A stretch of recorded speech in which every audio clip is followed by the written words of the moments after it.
thought or the immediacy of momentary mind. So the Buddha revealed a timeless Dhamma. Thus, one who is liberated from thoughts directly experiences the true Dhamma.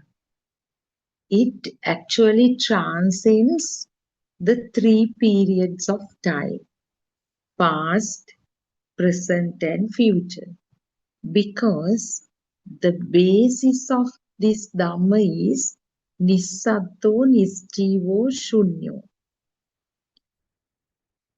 Nothingness of the external world as well as non-self nature. That is, there was never a self in this body or the mind. So we cannot talk about the three time periods when there is nothingness. That is, if something perceived by a particular sense faculty becomes real, only we feel that it has existed in the past. It is there right now and it will be there in future. But the true Dhamma of Gautama Buddha Sasana transcends the three periods of time, because it's about nothingness. Nothingness in the sense, the emptiness of these thoughts, the world that we believe to be as real is nothing but a chain of thoughts, a flow of thoughts. The world created in the mind is merely an illusion. Within a single momentary mind, one can experience the entirety of the 84,000 discourses of Lord Buddha. In that single instant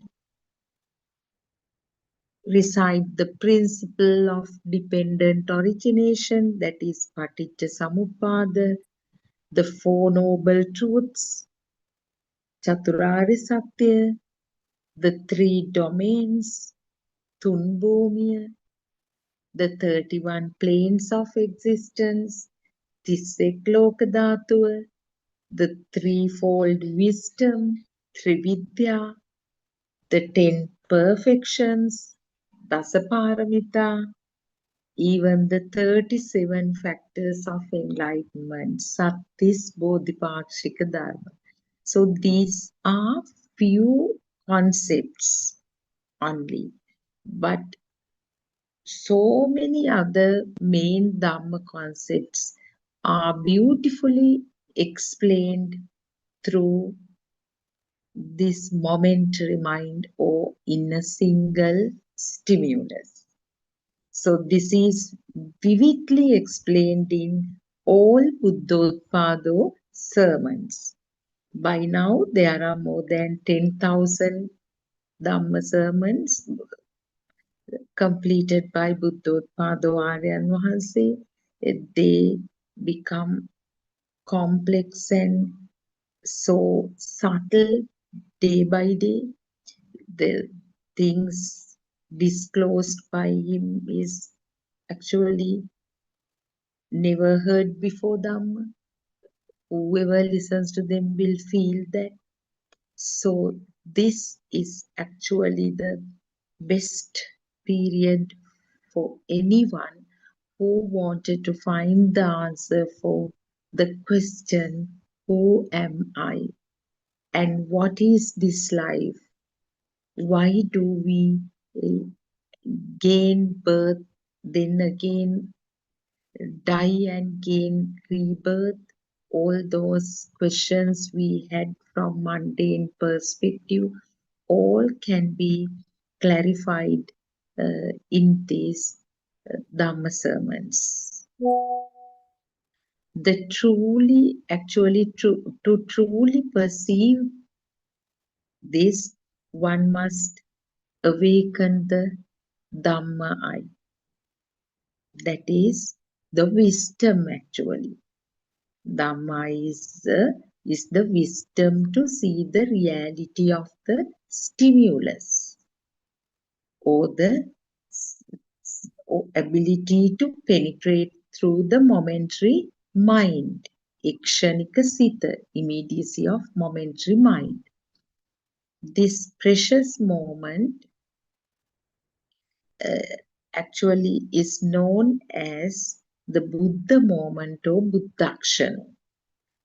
To realize it fully, one must also have the deep philosophical insight, that is, the great awareness of Buddhist philosophy or Darshana Jnanaya, the wisdom of right view and direct seeing.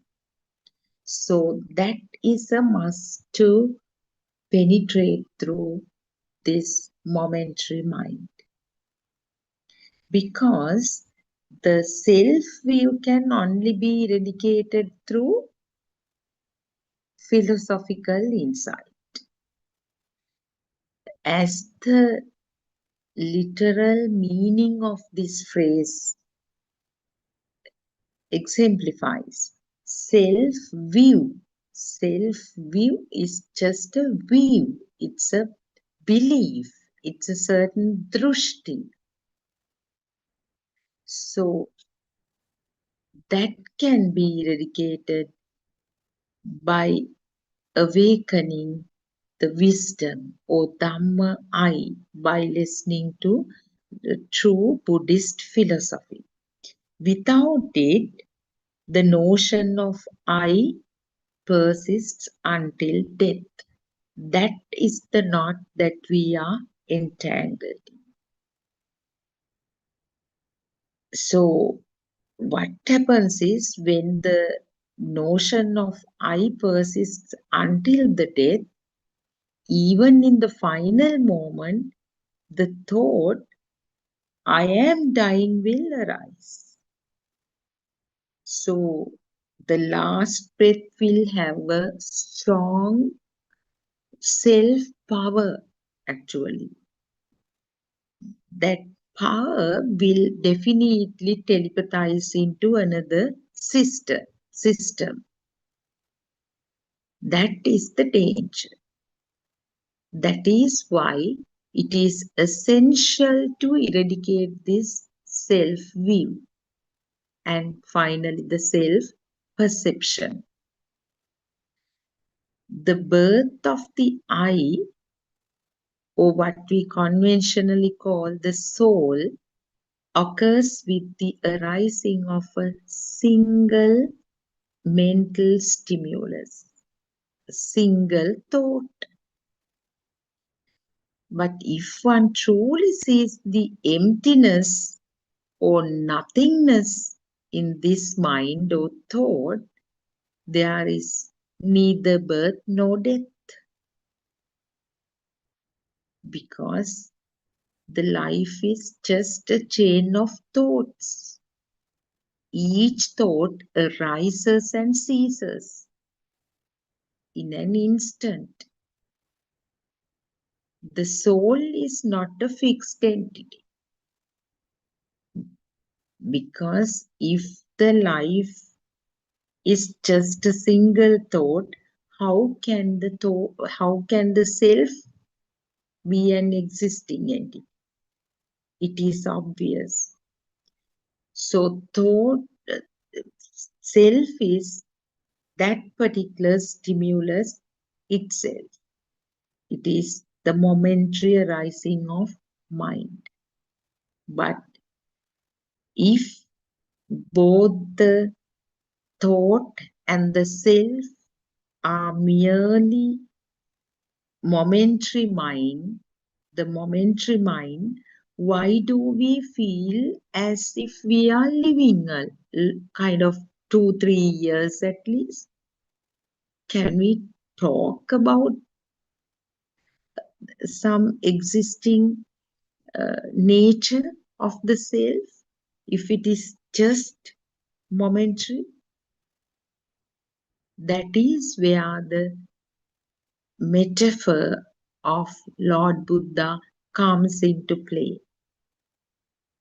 This momentary mind, yes, it arises, ceases, no existence. It arises, ceases, because they are just vibrations. It arises and ceases in a really short time, a fraction of a second, which cannot be detected by human system. But still we feel as if we are living. We feel as if things are existing.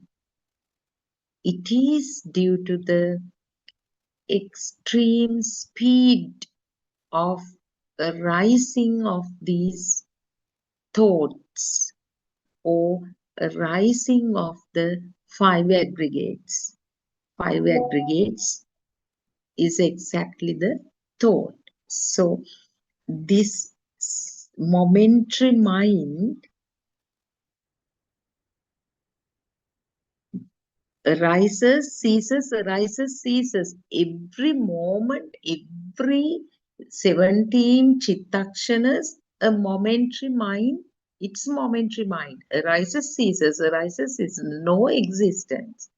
So just like when someone spins a fireball, we see a fake firing. When the momentary minds arise and cease so fast, we see an existing mind. Existing mind is the existing self. So that is the illusion. That is the trick. That is the, in other words, actually the biggest tragedy, that we cannot detect this extreme extreme speed of this thought occurrence. Rising and ceasing of stimuli, or arising and ceasing of thought. Because thought and self are just the same. Thought is the self, mistakenly taken as the self.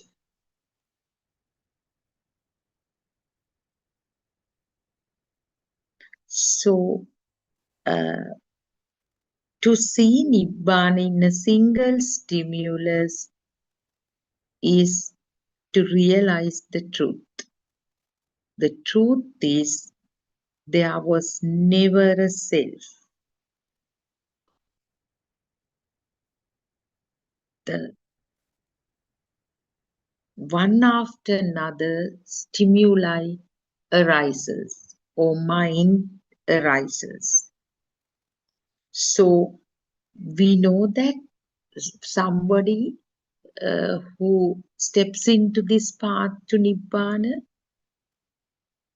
the moment he or she understand this beautiful truth of no self, that there was no self, there was never ever a self, that person steps into the right view, moves from wrong view to the right view, and eradicates self view.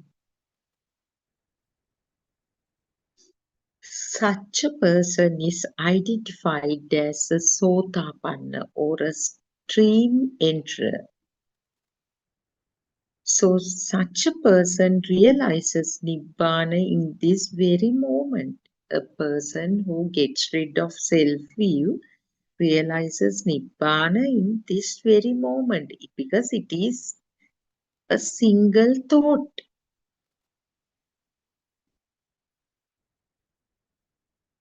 So once someone experiences the liberation of the mind, that is the exact experience of Nibbana. Or Cheto Vimukti is the liberation of the mind.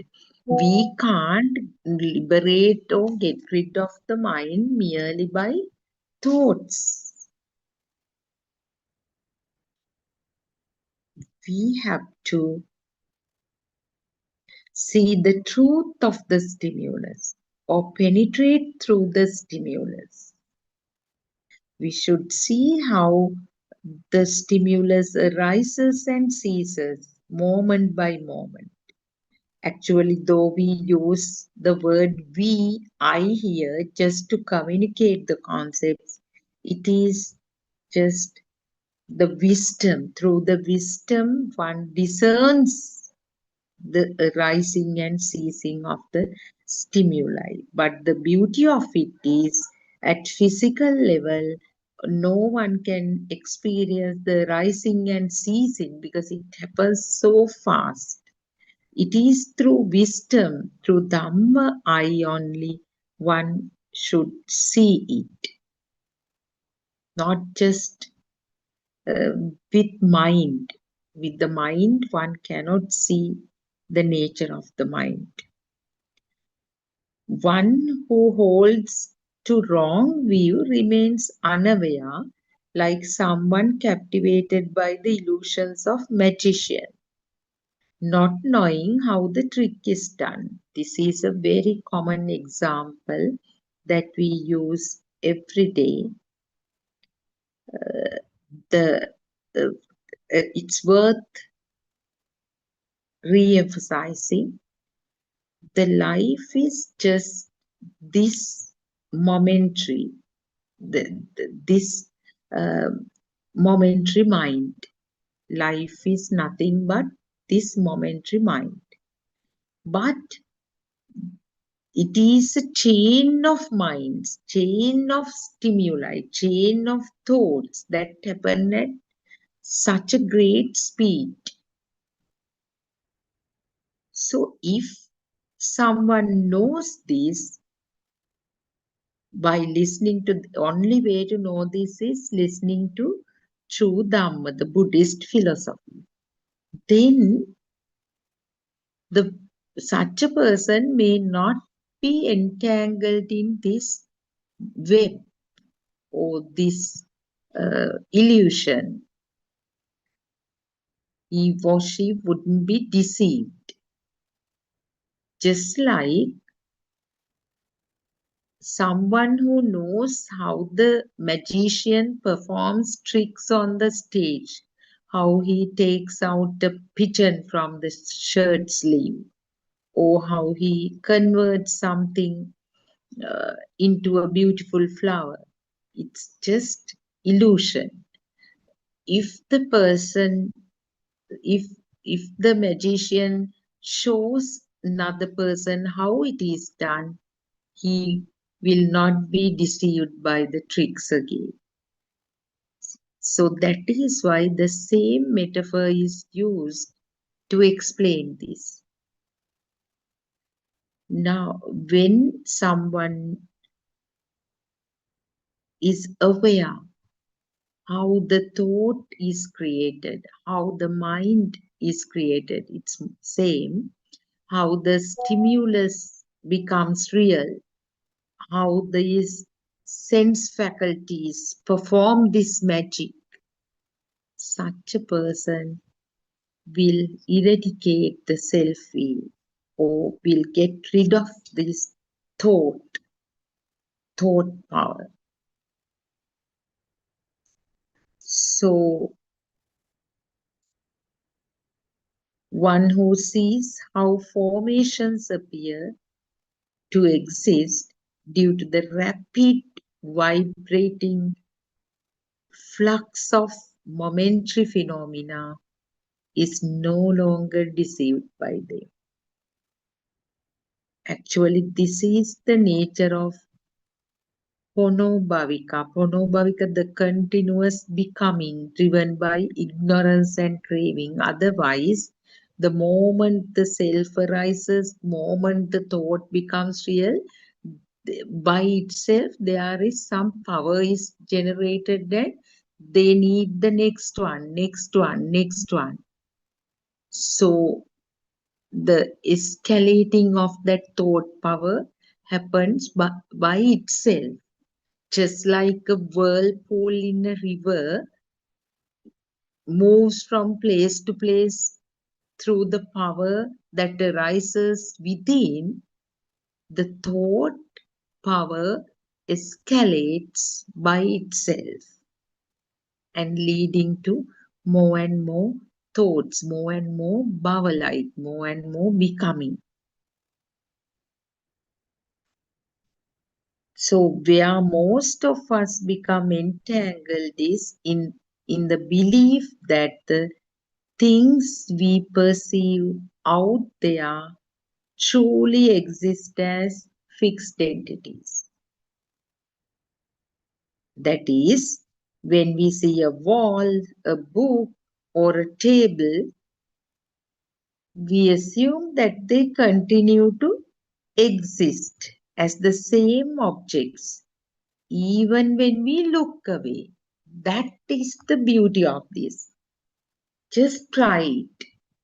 Now you must be probably seated in the living room.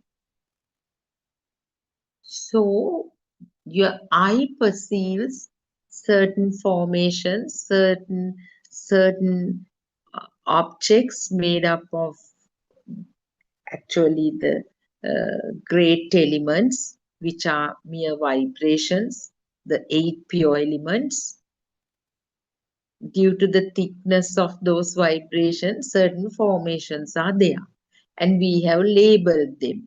In the past, somebody introduced the names, so we have labeled them as cupboard, a beetle tree, flower vase, clock, wall, photograph, chair, book, table, radio.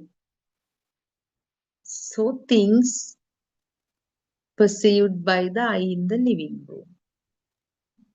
I mean, as things in the living room. But now we discuss that they, although we feel as if they are existing entities, they are non existent. They are just kind of, they are just things made up of eight pure elements. They do not exist. They are also just arising and ceasing, arising and ceasing. That is the nature of any vibration. Due to that speed, we see them as existing. That's what I just now explained, the firing thing. So this bottle is the firing. This clock is the firing. The beetle tray is the firing, because we see them as existing. Otherwise, it goes and arises. It fully perishes and regenerates. So that is one knot. And the other thing, now I'm seated in the living room, but I believe that there are fixed entities that I cannot perceive right now, even. Like there is a television upstairs, there are rooms upstairs, or there are clothes upstairs, or there is a mango tree in the garden. Now, the eye cannot perceive any of those entities. But still, that is the pure ignorance. At least the sense faculties cannot perceive. But still, don't we believe that they exist? Even the things perceived by the sense faculties do not exist. But ignorantly, we assume that things that are not perceived by eye, ear, nose, mouth, tongue, body right now exists somewhere. That is the nature of the illusory nature of the mind consciousness. That is how the three time periods arise. Because I went upstairs a while ago, there was a television. I was in the garden in the evening. There were many trees out there. So that that dream was generated by the mind consciousness. They are just mental images, nothing but mental images. So that is the other knot that we have to untangle.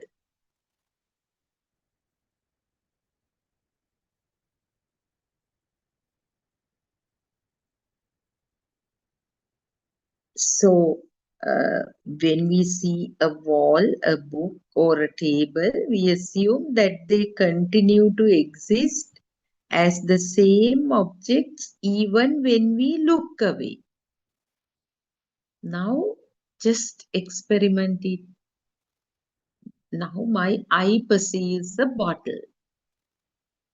I look aside, but still, some knowing is there that the bottle is on the table in front of me. And for the second time I look at it, when the eye perceives the bottle, I feel that the bottle I saw a while ago is again seen by me. It was there when I was looking aside, when I was not looking at it also, the bottle was there. That is the not biggest trick.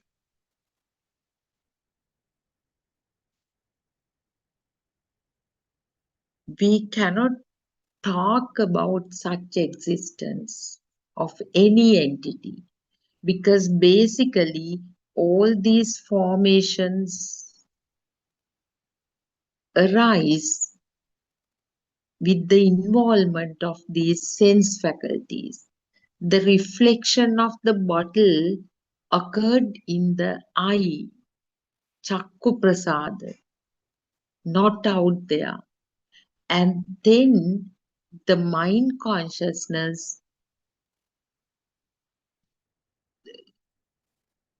came up, actually arose and identified it as the bottle. It is not that I saw a bottle, but I thought it's a bottle. There was a certain formation, but it didn't say that it's a bottle. I didn't say it's a bottle. It's the mind that says it's a bottle. It's the thought. Now, who says there is a television upstairs? Does the eye captures it or perceives it? Ear perceives it? Do I smell a television? Do I taste a television right now? Do I touch? Do I have the tactile sensation? No. The mind. So it is the mind that creates this world, not an existing mind, this momentary mind. Momentary mind. So it's like a chain. There is a chain of thoughts which gives the impression that things exist. So if we go back to the same example, we assume that certain objects continue to exist as the same objects even when we look away.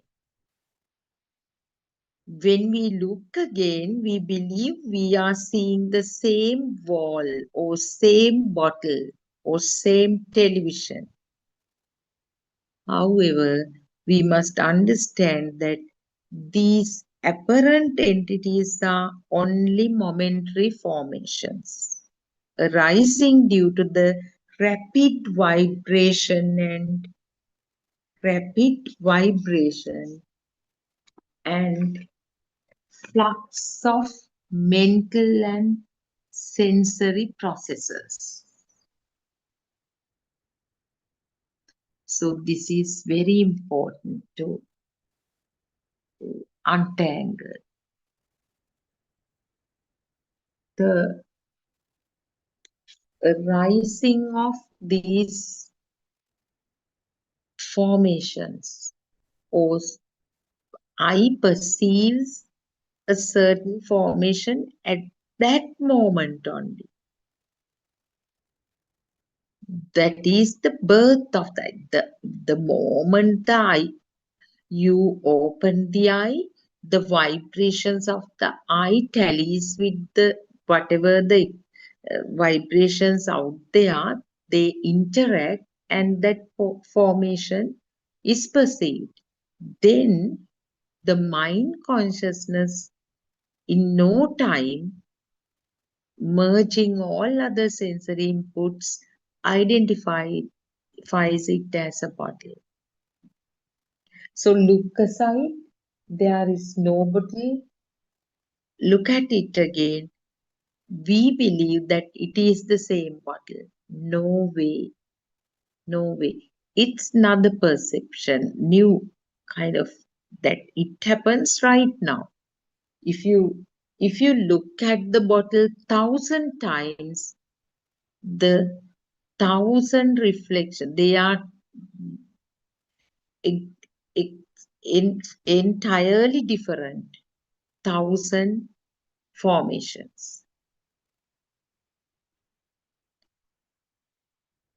1,000 different thoughts, although it's the same as bottle, label, name, and form combination may be the same, but they happen in 1,000 different stimuli.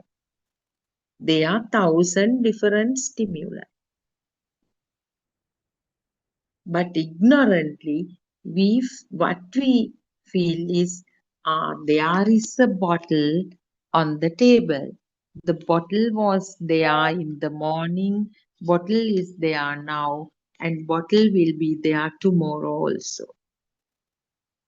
So only solution or only way out of this ignorance is listening to true Dhamma, the Buddhist philosophy, especially how these formations arise. We can't say there isn't anything out there because there are certain formations. But when you go deeper and deeper and deeper, you can realize that all these formations are just a single vibration, that is the smallest unit, the eight pure elements, Shuddha Ashtaka. Any entity is made up of these eight pure elements, which doesn't exist more than 17 chittakshanas, a fraction of a second. They fully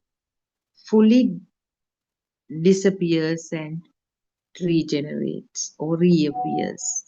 That is a vibration, because although we say they reappear, they perish, that what happens is that vibratory nature, vibrations. So when you understand this philosophy, you can figure out all these illusory nature, how to get rid of that. Only way to get rid of that is to awaken the wisdom by listening to true Dhamma. So by listening to it, the darshana jnana will arise, the wisdom of truth, wisdom of philosophy, along with lot of other wisdoms to figure out the true nature of this life and death, true nature of this self more than anything.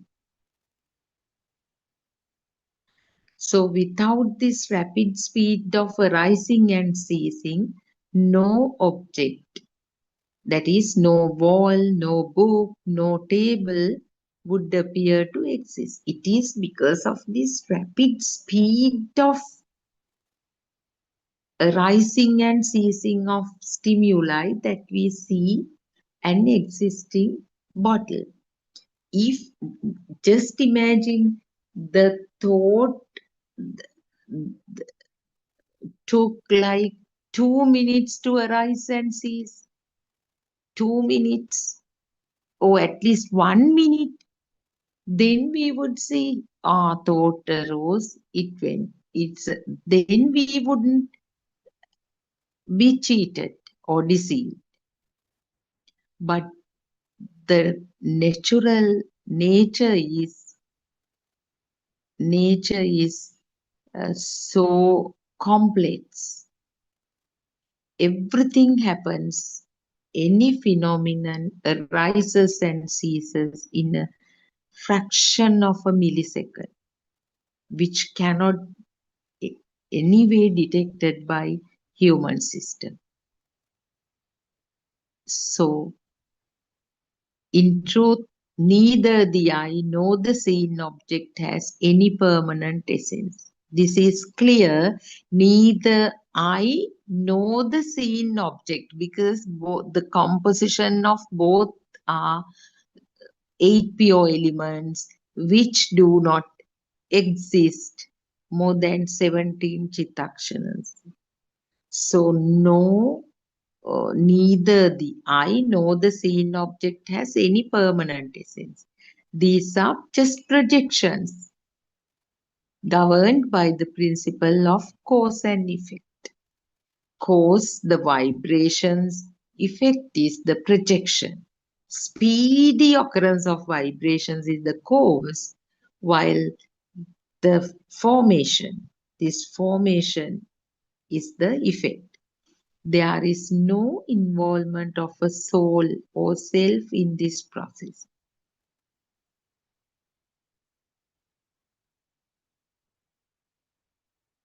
Actually, the feeling that there is something that lasts for some time is out there happens due to that uh, speed of these momentary formations.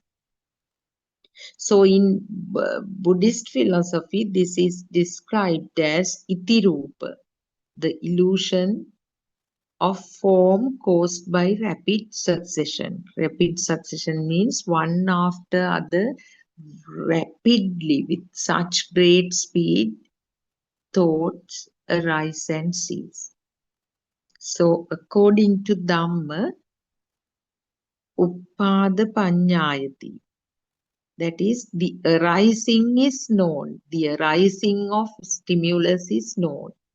Vayo Panyayati, the passing away is known. Passing away of the stimulus or thought or mind is known. Tittatana Panyayati, but no permanence or stability is known. That is, only the thought or mind or stimulus, how Whenever we identify it, arises and ceases, but no existence. There is no existence whatsoever. It arises and ceases in an incalculable uh, time. In the arising and ceasing of phenomena, there is no true stability or titi. There is no titi even in sensitivity or contact. This contact, now I explained the vibrations of similar frequencies interact. In that contact also there is no titi, no existence. It just come and go. Because of the speed, we cannot talk about it staying, vibration staying somewhere in the eye or ear or nose, whatever.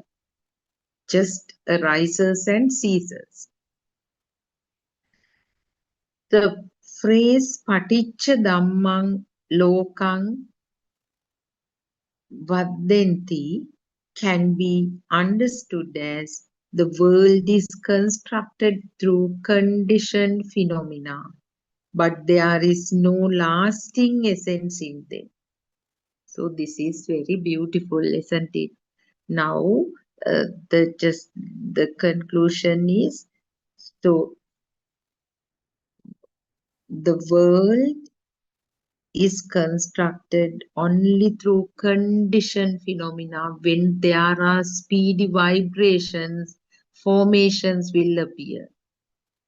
And this notion of self, sense of self will be there. If somebody takes these formations to be real, as fixed entities, as existing entities, the self, arising of the self is inevitable. Does that suggest there is titi in what collapses? No, only the illusion of continuity. So, when we say that things arise and cease, ignorantly one might think from a mind like there should be an existence at for some incalculably short period. No, never. Existence is that feel arises purely due to ignorance, purely due to this rapid speed of occurrence of phenomena or stimuli. So when one clearly sees that what appears to exist arises merely due to extreme speed and mental projection, one arrives at Sammajnana, or the right wisdom. Through this wisdom, everything is known in its true nature, and the practitioner reaches Samkarupeksha Jnana, that is equanimity towards conditioned formations, that is not being shaken by sankara or volitional formations. Sankara means again things perceived by sense faculties. When somebody figures out the speedy nature of arising and ceasing of phenomena or stimuli, and also as the basis, one should have a thorough understanding of the arising and ceasing or the non-existing nature of 8 pure elements, the tiniest form ever found on Earth, like tiniest particle from which all phenomena or all entities are made up of.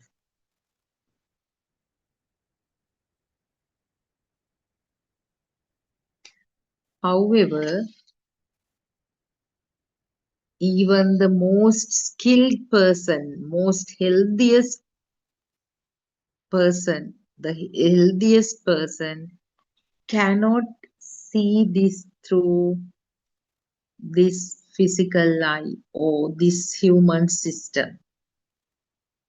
This can only be seen through the wisdom or Dhammachakra.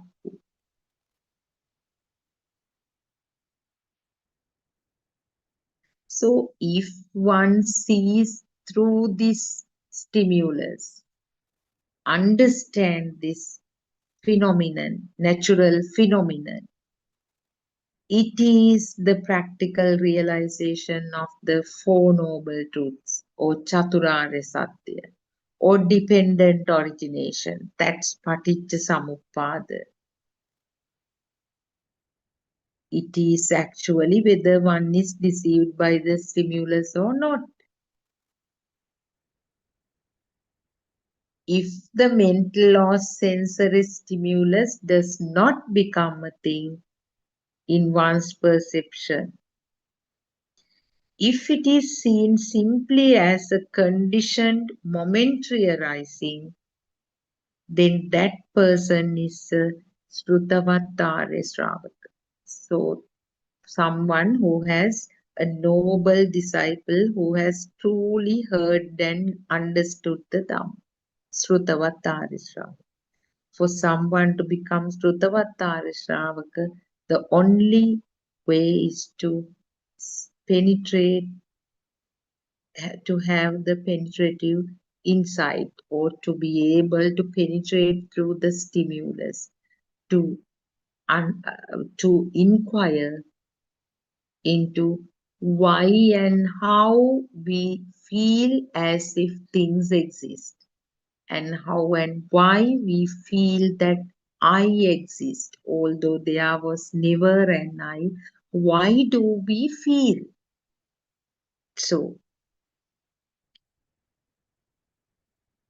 So, Srutavattara Shravaka, a noble disciple who has heard and understood Dhamma, sees this with wise attention. Dhamma contemplation happens at the right moment, preventing him or her being deceived by the stimulus. So, Dhamma is actually the ability, the truth, the wisdom of truth, that is to see, that is the awareness of how the thoughts are created, how these vibrations of similar frequencies synchronize in to form certain sounds in the eye, certain visual forms in the certain visual forms in the eye, certain sounds in the ear, certain smells in the nose, tastes in the tongue, the feelings in the body, the skin, and thoughts in the mind. So that is the clear knowledge. That is the cause and effect Dhamma. Cause is the speedy occurrence of vibrations. Effect is these formations. Formations means visual forms, sound forms, or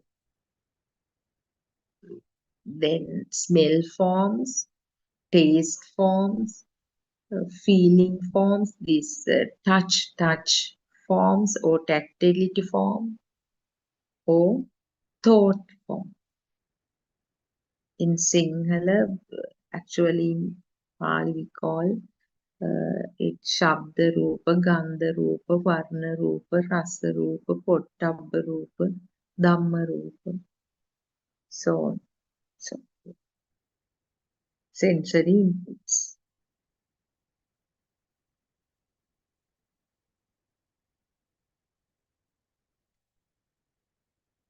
So since we have reached the time to end the sermon, we can recap what we have discussed today. That is seeing Nibbana in the immediacy of momentary mind or එක්ෂණික සිතක නිවන දැකීම. Not only Nibbana, all Dhamma concepts. We named a few: Four Noble Truths, Dependent Origination, Three Domains, 31 Planes, all so-called like 84,000 Dhamma sermons revolves around single thought or this momentary mind. So to attain Nibbana or to experience Nibbana, the only way is to penetrate through this momentary mind or see the reality of this momentary mind. So this cannot be done merely through physical sensory system. It should be done through the wisdom of truth or darshana jnana, wisdom of philosophy. For that, we have to listen to sermons to understand how the thought is created and how the sense of self or the self view is created. So then, gradually, we will get rid of this web that we are entangled in. This so-called web called existence, feel, and the self-perception. So, I would like to pay my homage once again to our noble friend Buddothpado Aryan Wahanse for all his efforts to relieve the sufferings of everybody, I mean entire mankind. And may the noble Triple Gem bless you all. See you tomorrow at the same time.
May I pay homage at your feet.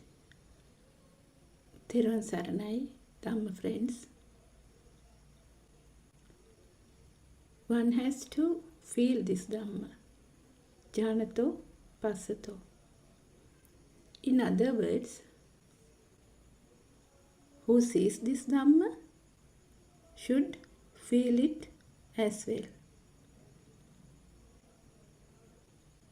One should feel when the soul is arising, when the soul is arising within. For this, we have to be true to ourselves, because our mind, it is cheating. It is cheating us always.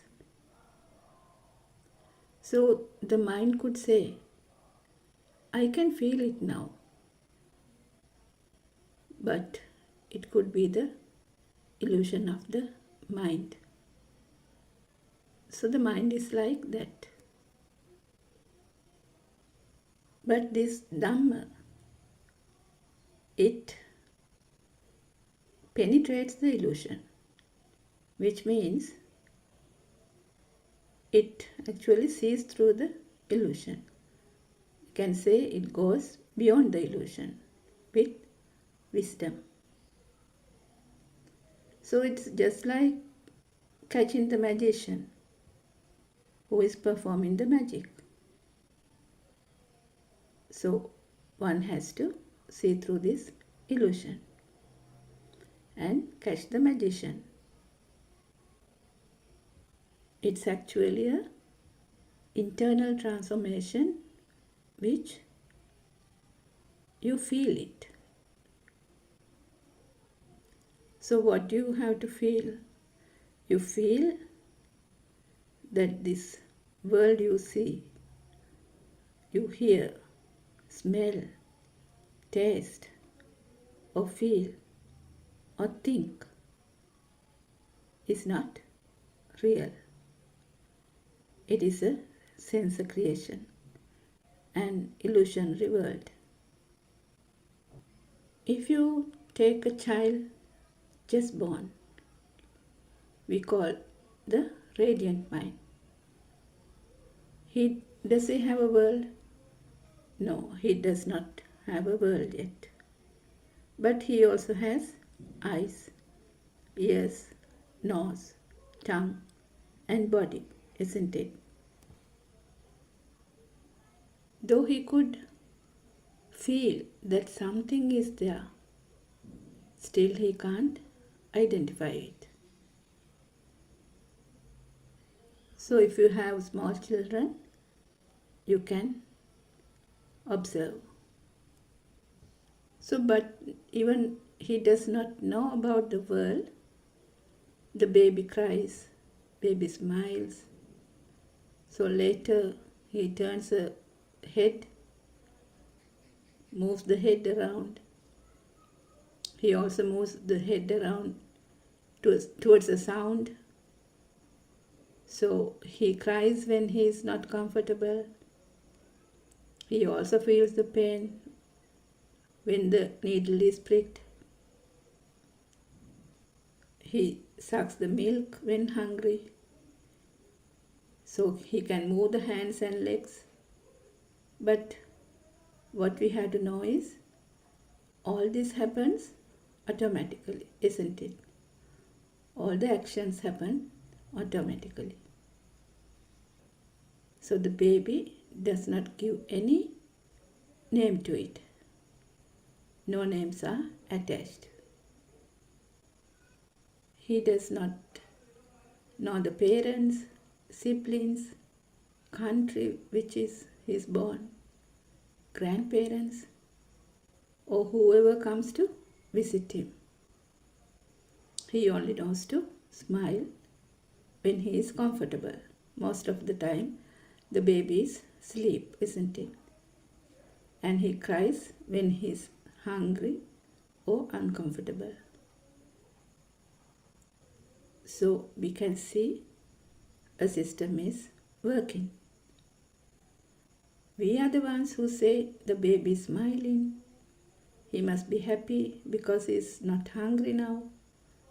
Or the baby is crying because he is hungry or uncomfortable. But does the baby know it?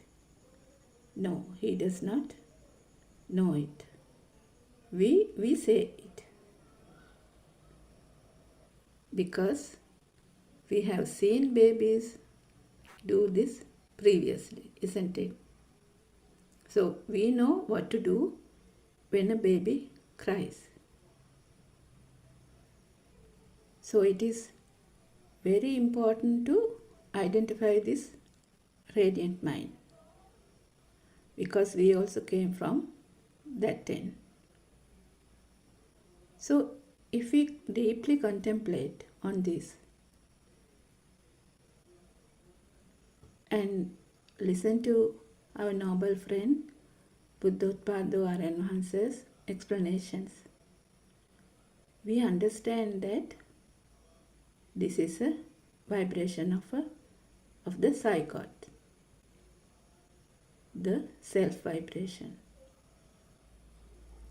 And this is the story of a one vibration, which is just like a small current. So without this current, the system does not work. So this system, it actually starts when the first breath, with the first breath, the baby takes. So this first breath is very important because only with that the system starts to work. So if we talk about this first breath, a bit more about this first breath, it is often triggered by the sudden change of the temperature, light and the environment, because it is a new environment for the baby. So with the first breath, the baby's system, especially lungs, the circulatory system, starts to work. What I wanted to highlight here is that all these are happening naturally. It's a natural process. So what happens if the baby does not take the first breath? Then the doctors taps on the back, isn't it? So then the baby starts to cry. So then only the machine starts to work. But later, what happens? The baby starts to crawl, sits, stands, walk, and falls sometimes. And again he stands up and walks. So all this happens automatically, isn't it? The baby does not say, "Look, I am walking. I can sit now." So likewise, he does not say anything. He simply does the actions only. But we say, "Baby is walking now. Baby can sit now." Likewise. So what happens when the child starts to communicate? Obviously the parents will call him Baba. So he will call himself Baba as well. So automatically he also calls himself Baba. There is no self. There is no me or no soul. So he says, Baba wants the toy, or else Baba wants the cup, Baba wants to drink, and pointing towards the toys and the cup. The things are slowly creating. He has the existent feeling. So when the parents say, Baba bring the cup, now he can identify the cup, isn't it? So likewise, slowly the objects are creating. So also, usually the mother, she shows herself and say, Amma, Amma, say Amma. So the baby says the word Amma. So the mother is so happy because the baby has said Amma. But that also a natural process. Say you take the baby to the garden, say the baby is about 7-8 months old, and show a crow and say kaka or kaka and repeats it. So the next time baby imitates that, the same sound, and say kaka, isn't it? So likewise, the sounds are introduced.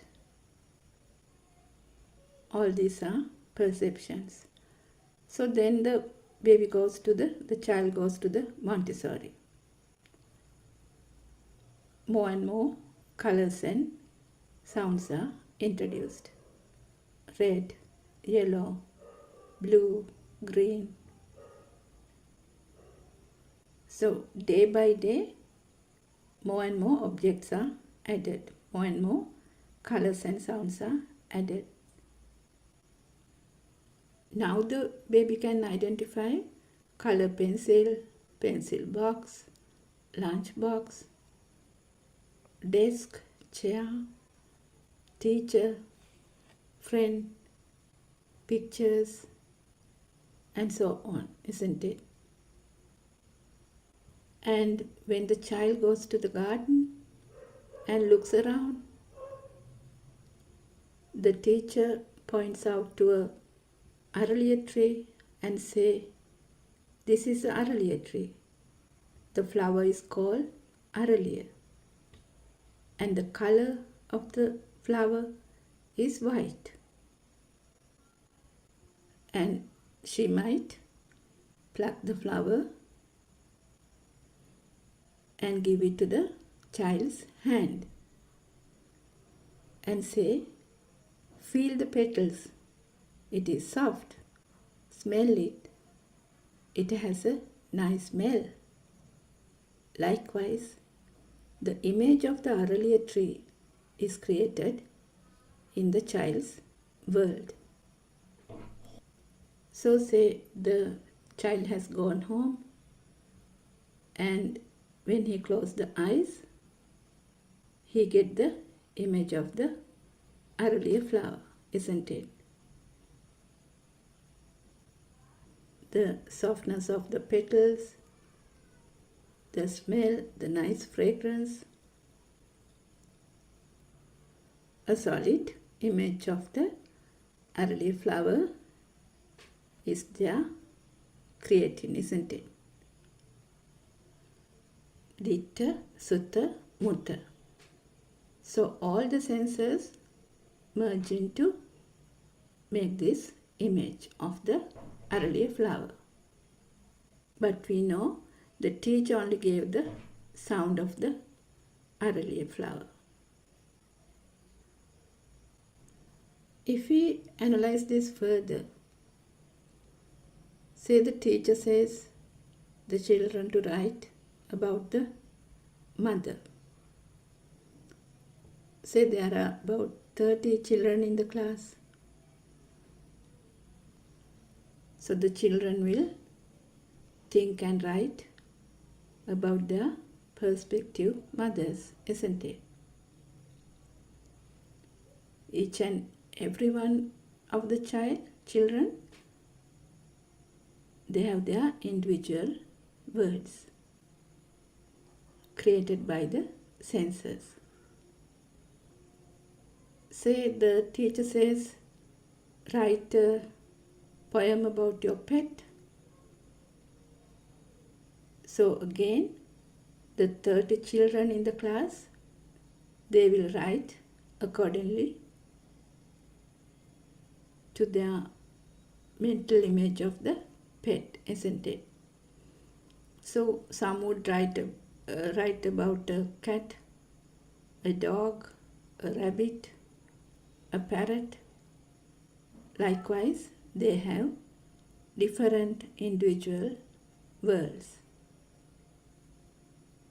So likewise, imagine a classroom in China, Russia, or Germany, Poland, or any other country in the world. Even though the senses are the same, they will have a different set of names. So if we take the cat, so in Sri Lanka we call the pusa or balala. But in Chinese, the cat is called meow.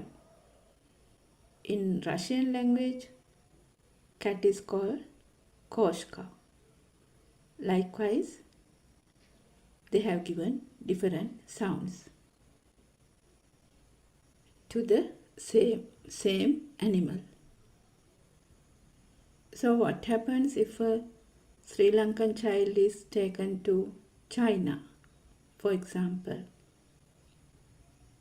He will talk and think in the Chinese language. So these all are perceptions. But there is no sound in a perception. But to understand this, we have to contemplate with wisdom, isn't it? Everything is a perception. So when we talk about the light perception, there are two. There is no light in the light perception. This perception becomes the consciousness, sanyamai vijnane. With the mind consciousness, one can identify the objects. Say if you keep some gold near a baby, a radiant mind, will he identify it? Will he say, oh, this is gold and I should protect it, otherwise someone will take it, so I should hide it? He will never say that, isn't it? He doesn't know even what is it. Even an elephant comes there, the baby won't know about it. If you read about the story of Mowgli, it's a story. Mowgli, when he was a baby, he was lost in the jungle. And a wolf mother raised him with the baby wolves, gave him milk, gave him protection. So when he grew up, he thought he's one of the wolf family. And he became friends with a bear and a tiger as well. He's not scared of them because he was raised in the jungle. He also communicates with the animals. Though this is a story, we can get something out of it, isn't it? So likewise, the radiant mind baby, he does not know what is gold. He does not give any value to it. It is a perception. Imagine you are dreaming while you are sleeping. Your eyes are closed. So how do you see a dream? So those are perceptions, only vibrations. So the film you are watching when you are awake, it is just continuing. Or if we take another example, the baby who is crawling might keep his hand on fire because it is bright and he might burn the hand. But when he gets older, someone might tell that if you hold your hand to fire, you will burn yourself. So now the child, as soon as he sees a fire, he knows that he would get burned. It is also a perception. So in other words, perception is a vibration, a current. So another example, if there's a continuous lightning in the sky, it creates a light, isn't it? This is a vibration. This vibration gives a power. So likewise, in our eye, the same thing happens. So billions of vibrations happens speedily in the eye, just like the continuous lightning in the sky, creating various images. This is creation due to vibration. So if one is blind, the eye vibration won't happen, isn't it? So we say he can't see. Say a child is colorblind. How does that happen? It means that the child's eye does not vibrate to certain types of colors. So this we have to contemplate. Lord Buddha said, "Eye is your world, and the birth of your eye is your birth." But actually, we take the birth of the baby, it's from the mother. We take it as the birth of the baby, isn't it? But Lord Buddha says, birth of the eye is your birth. So which means, once you identify your thing, it is your birth. Yatha bhutang pajanati. It means, when one sees with wisdom how this creation happens, isn't it? So how does animals see the world? Animals have different sense faculties. For example, cats and dogs, they see blue and yellow shades. But red and green, they are colorblind. Whales and dolphins, they see shades in grey.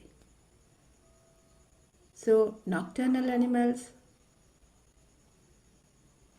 they often lack color receptors. They detect the light. If we take a rabbit, they see shadows of blue and green. So if we take a snake, they don't have a color vision.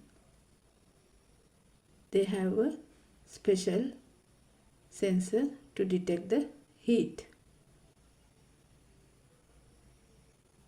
So likewise, it is very interesting, isn't it? The animal world is different and they experience the world differently from the humans. But they also survive in the environment, isn't it?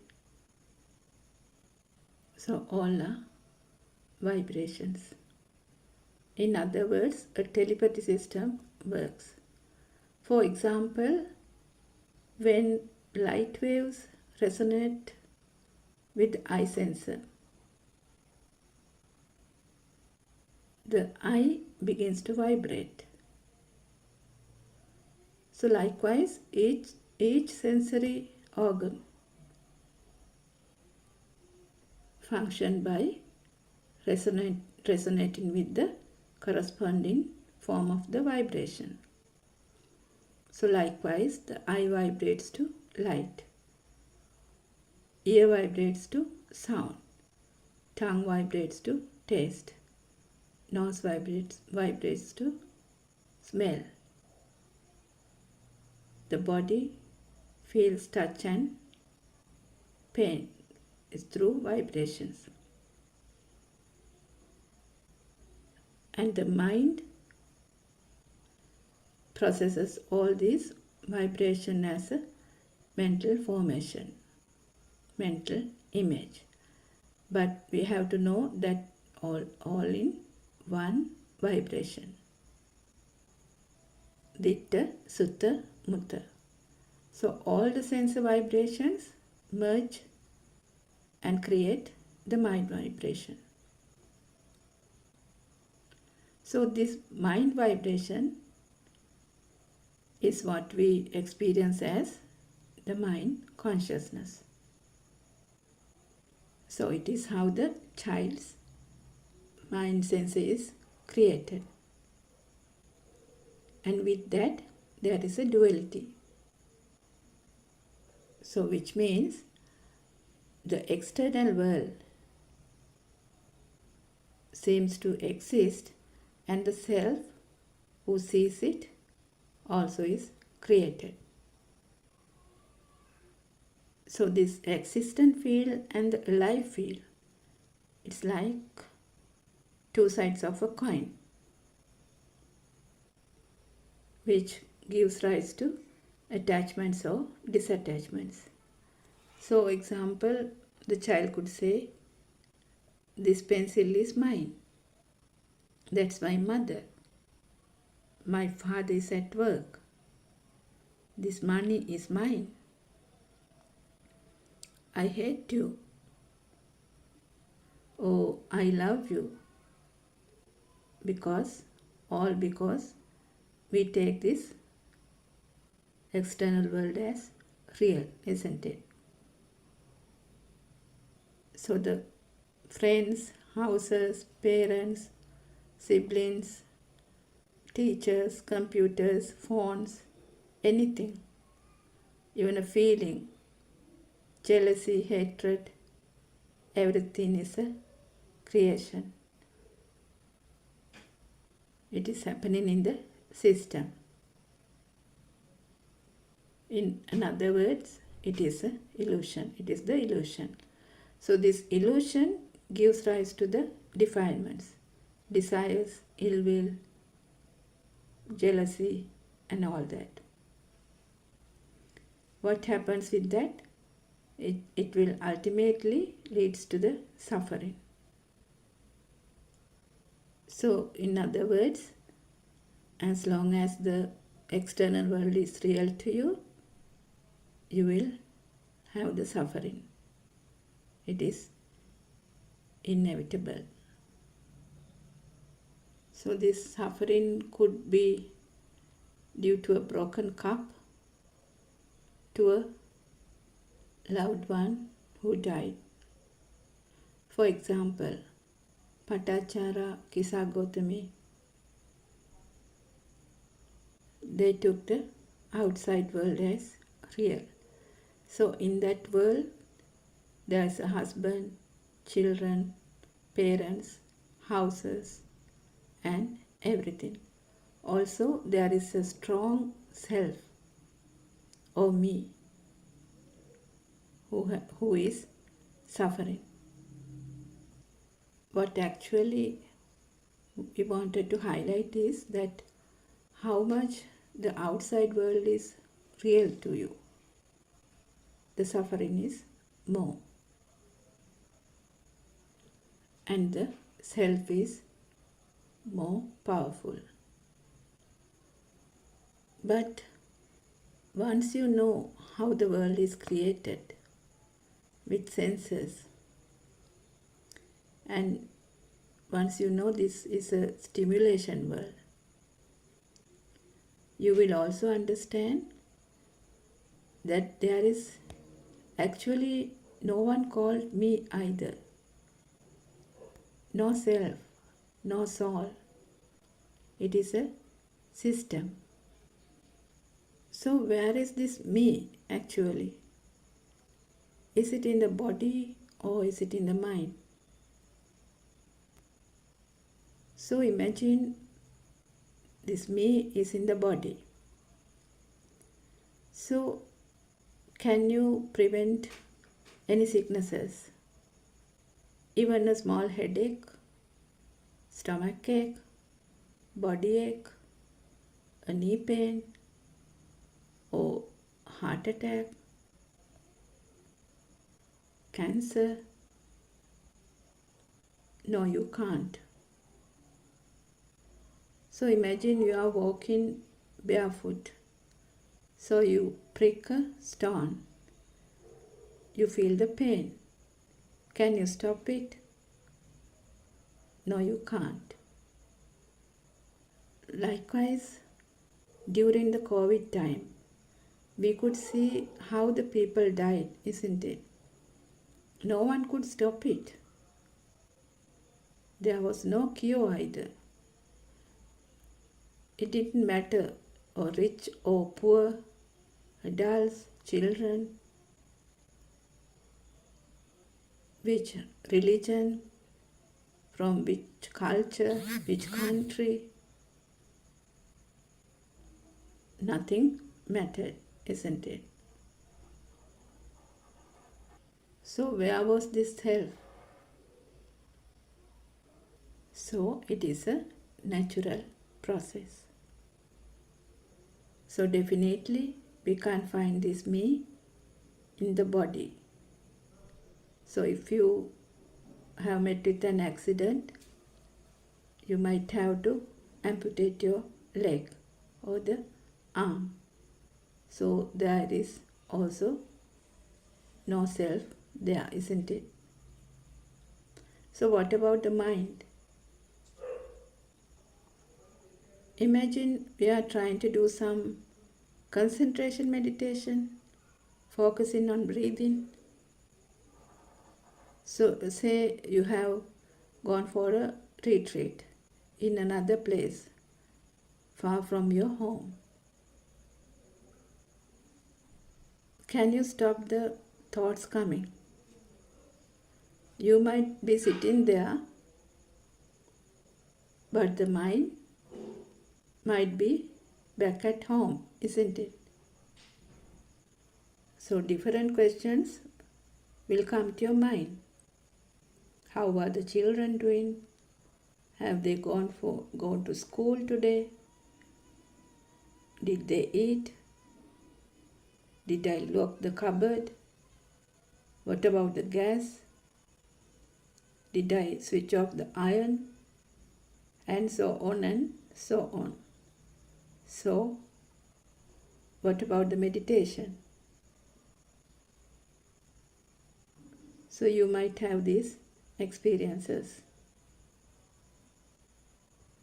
So here also you can see how much you try to avoid or skip the thoughts. It will come back again and again,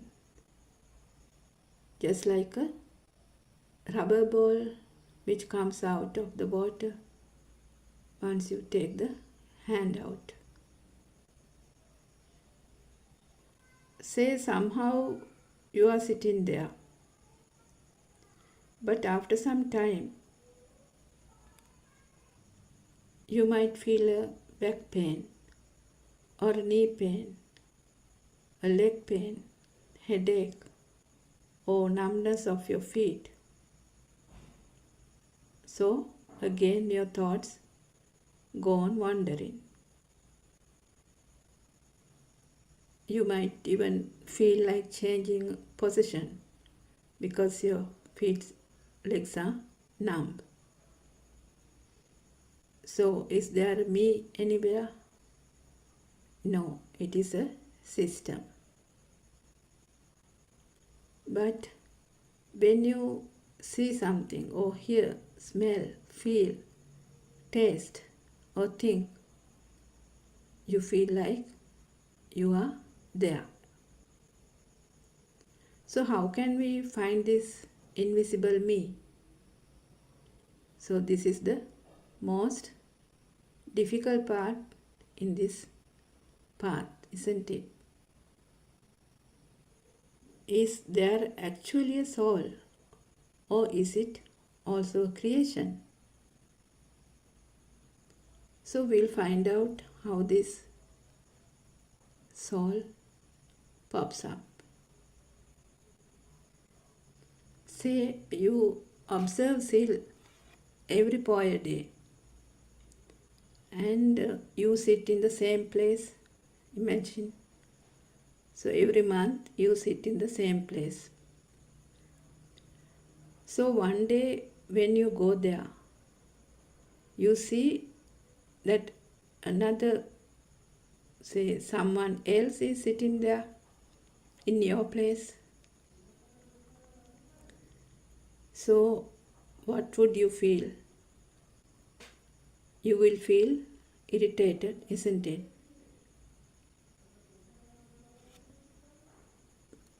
You will feel the anger is rising. It is burning inside. So you feel it within you. So that's the power. Like an electric current, you will feel it. It is the soul. So this me or the soul is this fire which was created. So this fire was created towards that particular stimuli, isn't it? So if we further contemplate on this creates due to a speed. Just like the way light and sound also a creation.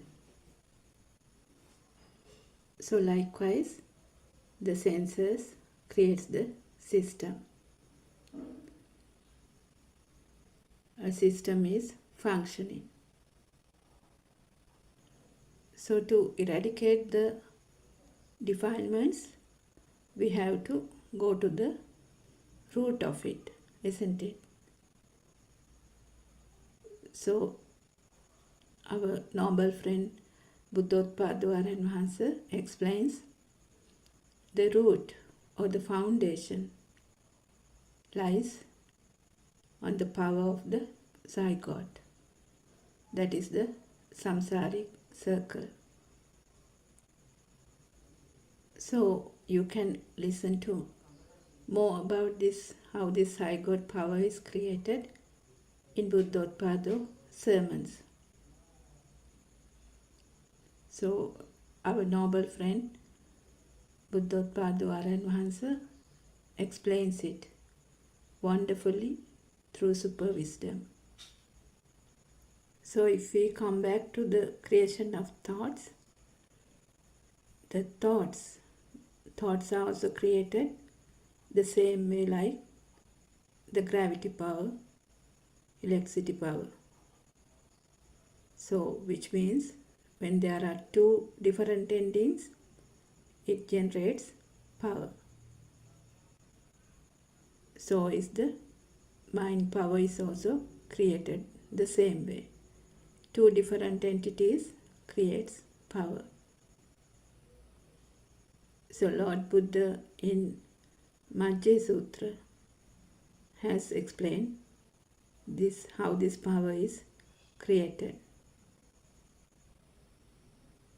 So the I is created due to this speedy vibration.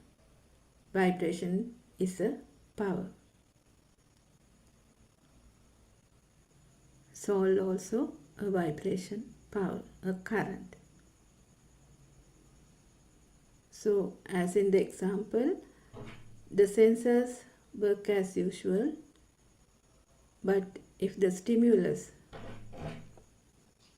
becomes a thing, that is the soul. So for example, say we go on a trip and later once we come back, if we tend to think again and again about it, so the repeated vibrations gains power, and that power is the soul. It is something you feel. So when we say we are living, the liveliness, it is this current we are talking about. So we have to contemplate on this. So our noble friend Buddothpado highlights that there is no past memory. But then how do we remember things? So say if somebody calls and say, I'll bring you some apples. So now we know how this apple was created. In the Montessori level, the teacher shows a picture of an apple and gives the sound. This is the apple, A for apple. And the mental image was created. And when somebody says now that I will bring some apples, the sound vibration, the color vibration merge to create the new vibration, which is the apple. So it telepathizes. So the illusion of the apple was created during childhood, isn't it? With colors and sounds. So now when we say apple, it is a sound to the ear, color to the eye, smell to the nose, taste to the tongue. If we touch it, it is hard. So apple is created by all these senses. All these sensor vibrations merge into one to create the mind sensor. So even today, that particular vibration telepathizes. So if we take the example of the tuning fork, when one vibrates, the other tuning fork also vibrates. Just like the thundering occurs In the sky, the windows start to vibrate. So likewise, now when we say apple, the same theory applies. So likewise, when the sound apple comes, the image of the apple also appears.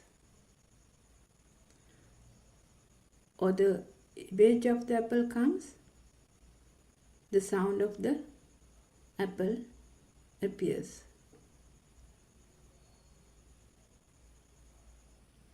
Due to the speedy vibration, we feel like it is existing. Just like the example of fireball. When a fireball is rotating speedily, we actually don't see a separate fireball, do we? But we see a circle.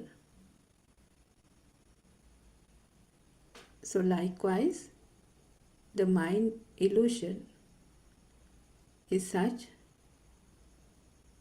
it creates different types of images. So due to this speed, we feel like it is one.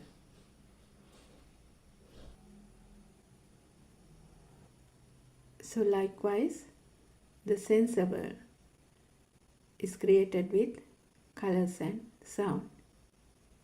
So it is a sense created world, or a stimulation world we call it. All are vibrations. So more the vibrations, we feel sad sometimes, we feel happy, we feel tired,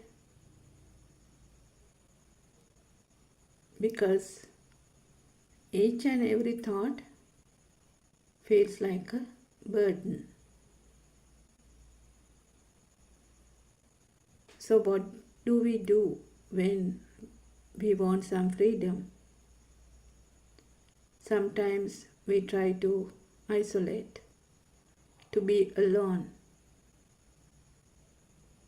But if you don't understand the thoughts, it will be always there.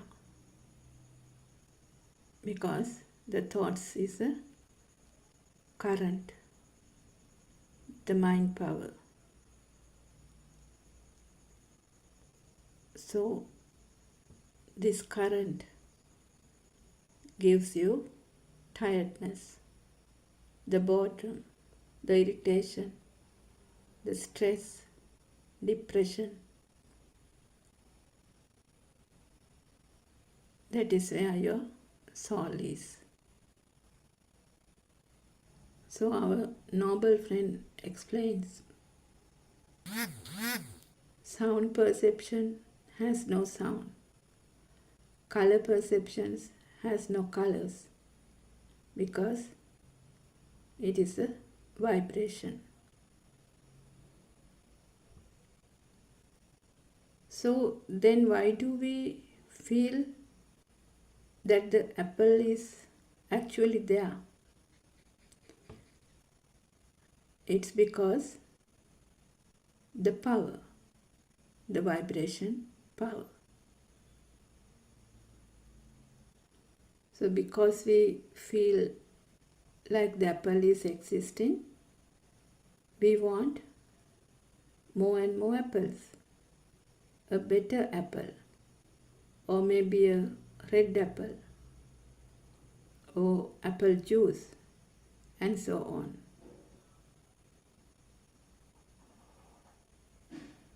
Say if we want to buy a dress, we usually choose, isn't it, the color, the brightness, the material, the print. So we choose until we are satisfied, isn't it? So likewise, all the six senses are the same. So say if we eat something, we want a better thing next time. Say we saw a film, so next time again we want to see it. Or we listen to another song, a new song, so we repeatedly want to listen to it. So likewise, the power is repeating. So what we have to understand here is, this is a system which happens automatically. So likewise, the soul is also created in this system. So once you know this is a system,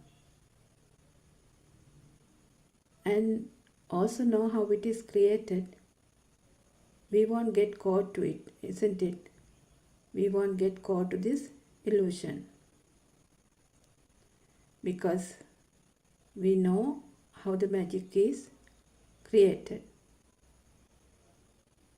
So once you know the system, how the world is created by the six senses due to the speedy vibration,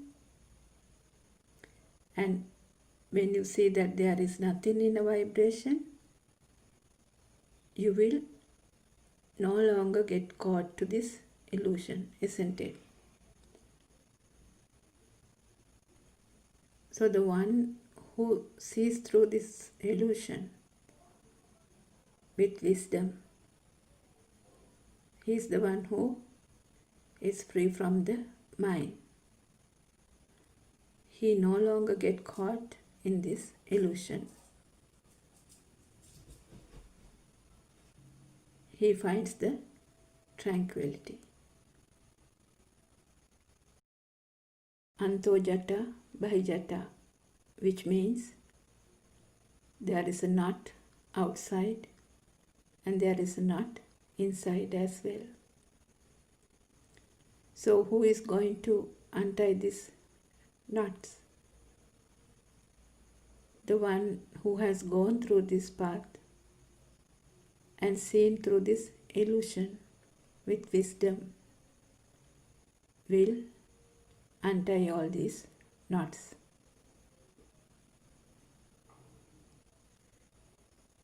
So our noble friend Buddothpada, who has gone through this path, has untied all the knots and now showing us the way to untie the knots as well. So it is our effort which is needed.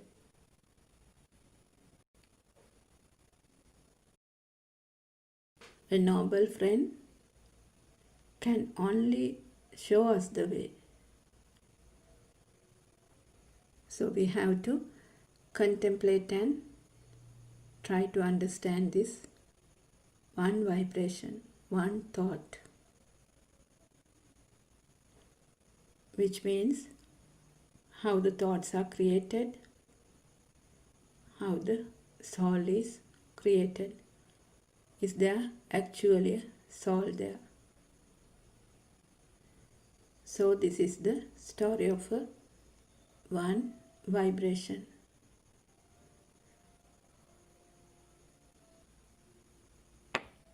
So if we see the structure of one mango leaf, so then you don't have to see the structure of each and every mango leaf, isn't it? So likewise, we have to understand only one thought. So if we take the example of the apple, if the apple becomes a thing, then you are born in that thought. So our birth or death is in one thought. So if you feel the fire, within in any stimulus which comes from any of the senses, then you are born in that thought, which means the power to the thought is there, and there your soul is. You are born in that thought. So if you are born in that thought, in that particular thought, there is a death as well. So even if you think of past, it is this moment thought. Even if you think of future, it is a thought in this particular moment. So we have only this present moment, isn't it? We have this present moment and we live in this present moment. And this present moment also not real. Then there's the solace. If any thought becomes real to you, that's where the soul is. That's where the defilements are, the vibration. So what we have to know is that thoughts naturally comes. So what we have to know is that the thoughts naturally comes. It is nature. Just like we can't keep a rubber ball underwater. What can we do? What can we do is to understand the thoughts. That's all we can do. Which means, see how this one thought is created. See with wisdom. What happens when one sees with wisdom? The thoughts will come as usual, but one won't go into thought strings, means the power is not there. So it is a beautiful story to understand the thought power. As usual, we are very grateful to you, Buddothpada Aranwansa, for giving this beautiful Dhamma to the world.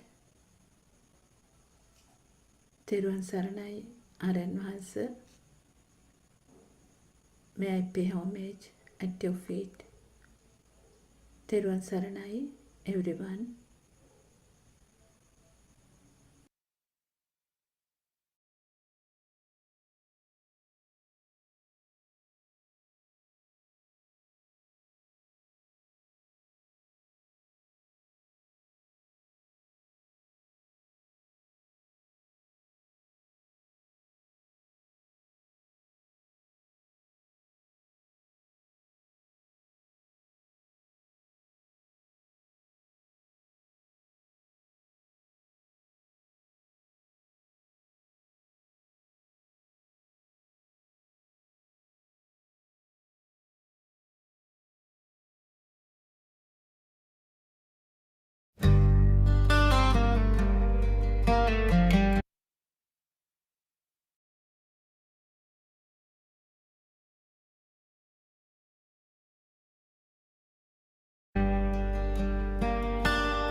the dark of the dreaming mind, a bell of truth is calling near.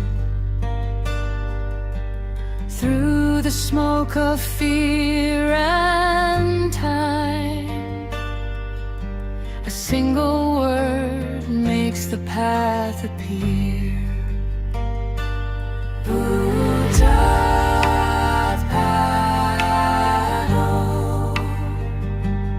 Buddothpado, Buddothpado. It's time to rise. Open your eyes, break through the night of lies. It's time for Nibbana within. Buddothpado, Buddothpado, let awakening begin.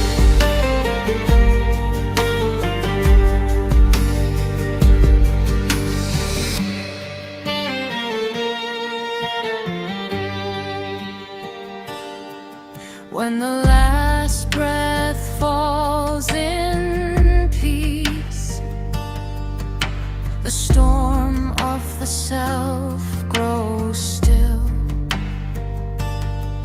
With Buddothpado on the lips, the heart returns to silence and will.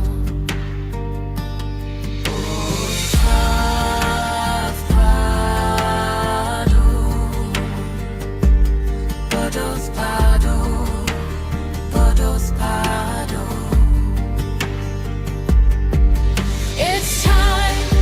It's time to rise. Open your eyes, break through the night of lies. It's time for Nibbana within. Buddothpado, Buddothpado, let awakening begin.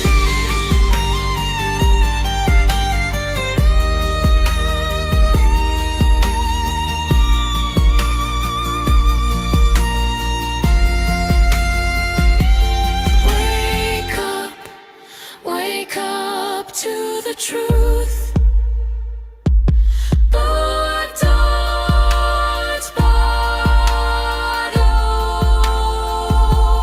Awake, humans, be awakened humans. Buddothpado, Buddothpado, let awakening begin.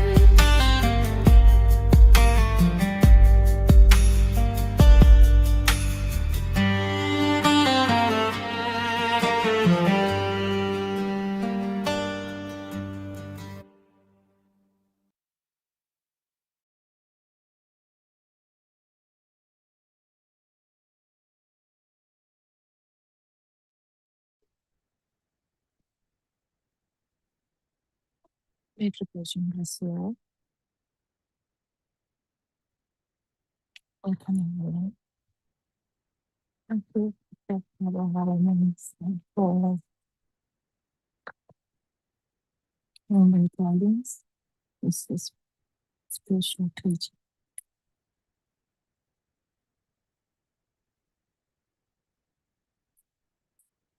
We have been trying a lot to discuss few things over the last how many days I can't remember since this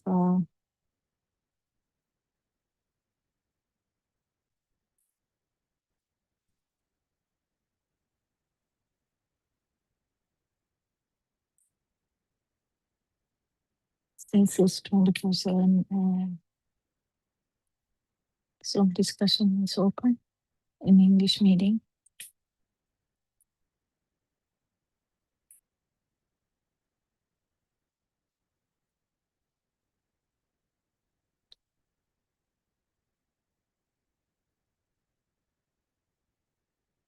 when I listen to a song, it says humans. It's actually important. Are you ready for the awakening? Are you even ready for the awakening? Let alone awakening, are you ready for the awakening? Mm.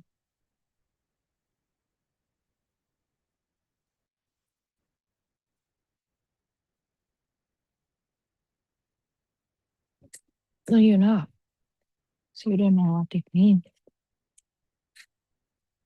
So you might think, ah, then must be quite different. You can't live inside the house. You can't do normal stuff, you know.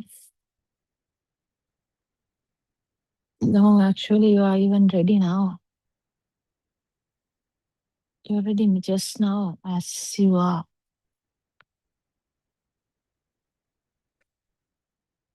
You don't have to change anything in your life. You don't have to go anywhere. You don't have to go to another country, not go to another state, not go to another village. There you are. You're still making some tea in the morning or making some dinner in another country, trying to go to work in maybe another country because times are different.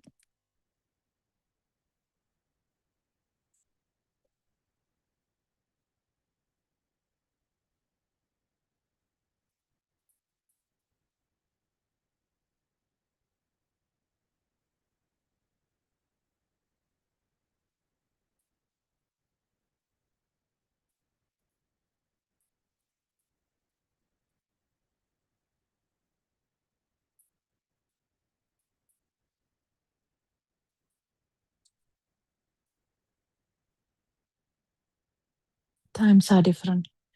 Be careful. Um, Everything can collapse at any time. So, but here you are in a kitchen, or whether you're at work, or whether you are at home, doesn't matter. Just as you are, you're ready for awakening. How? Only by knowing this truth. Only by knowing this truth. What's the truth? What's the big truth? Truth is that the self feeling we have, the life feel we have, and this mind world is not true. It's actually not the self. It's a misunderstanding, it's a misconception, it's a actual ignorance that is the reason for this idea that there was a self here.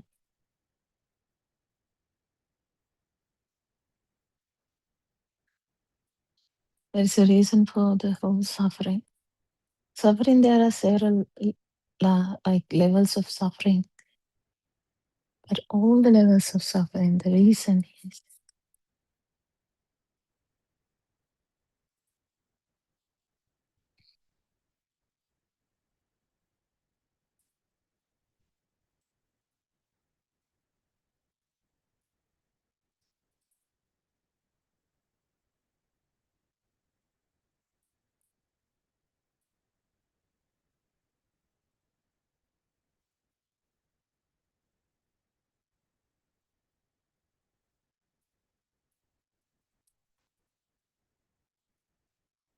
hmm?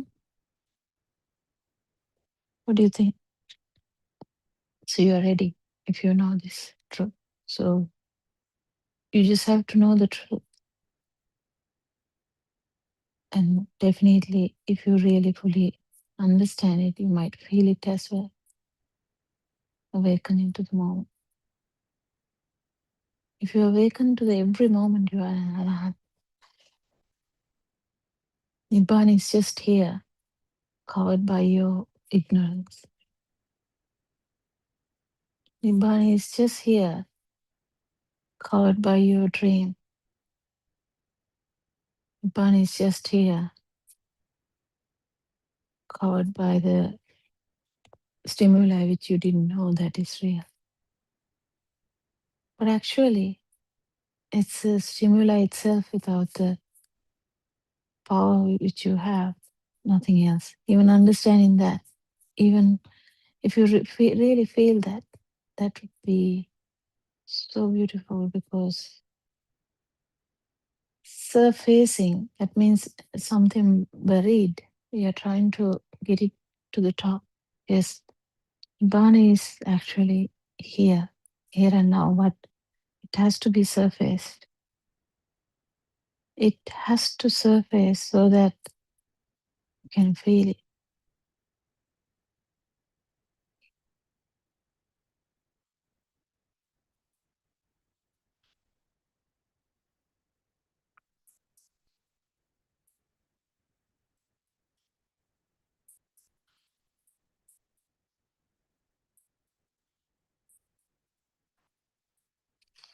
What do you think?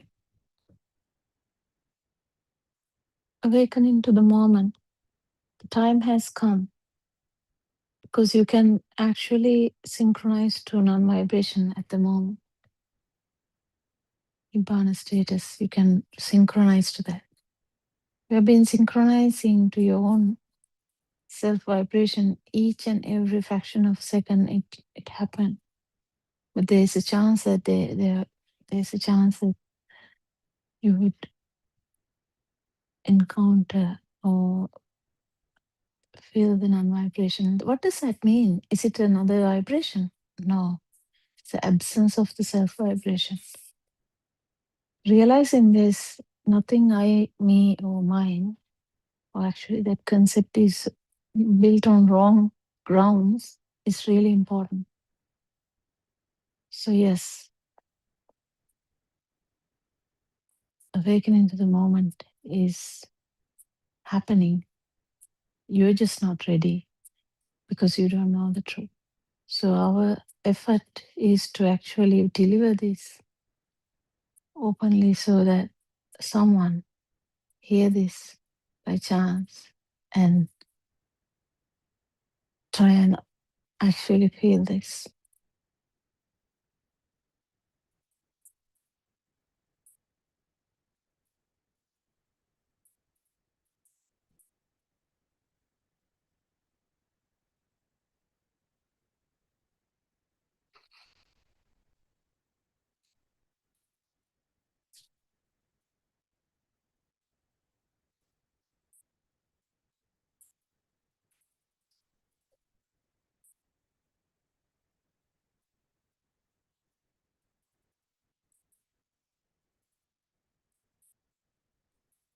So Aranon says effort is actually to make you ready for this awakening.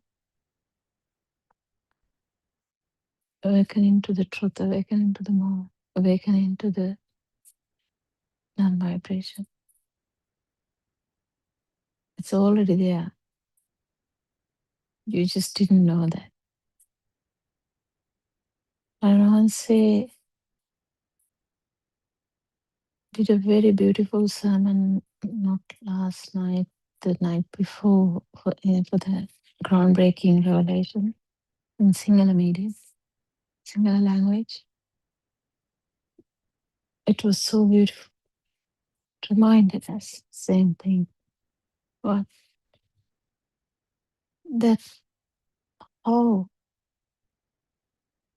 this truth should be known properly and fully because we have already been talking about how the human zygote has a vibration because it's actually forming from incorporation of the sperm and the ovum. So there is a vibration there.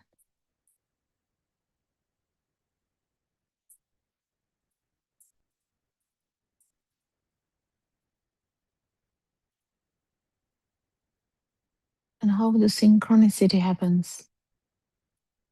to that vibration of a vibration with whole samsaric journey. That vibration is good enough to have the whole samsaric journey. Whole uh,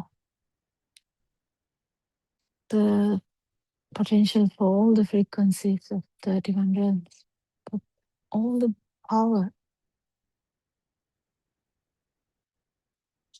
is in that vibration. And that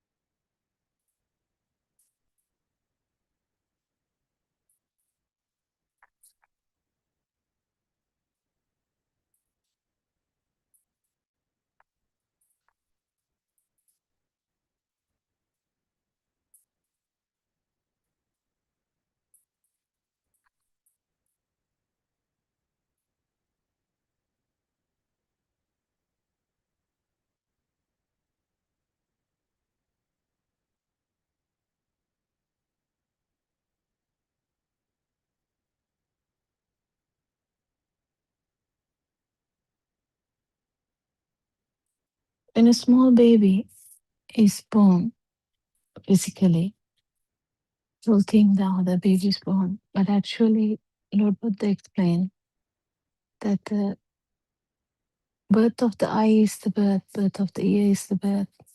So actual sensory organ is the birth. Why?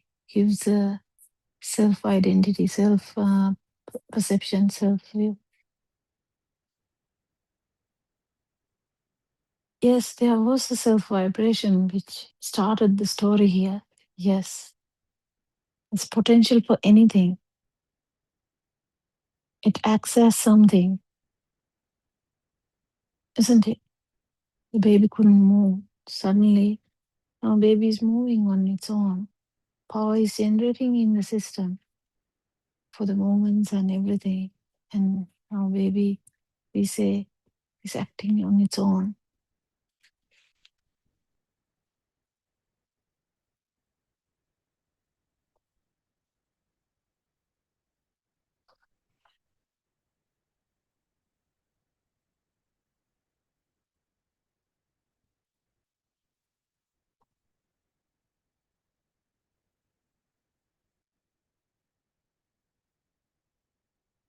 Yeah, baby's acting on its own, generating power on its own, like a self-charged battery. It's doing some function as well as charging itself.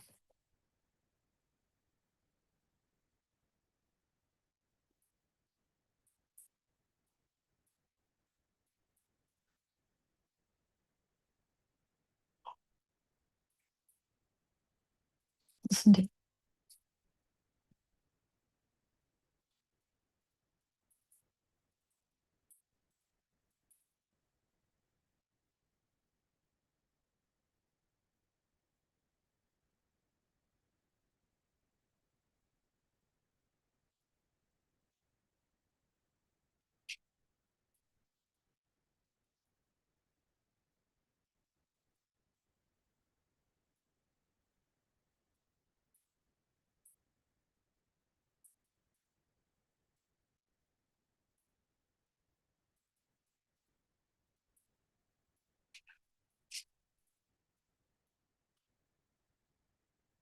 So this baby now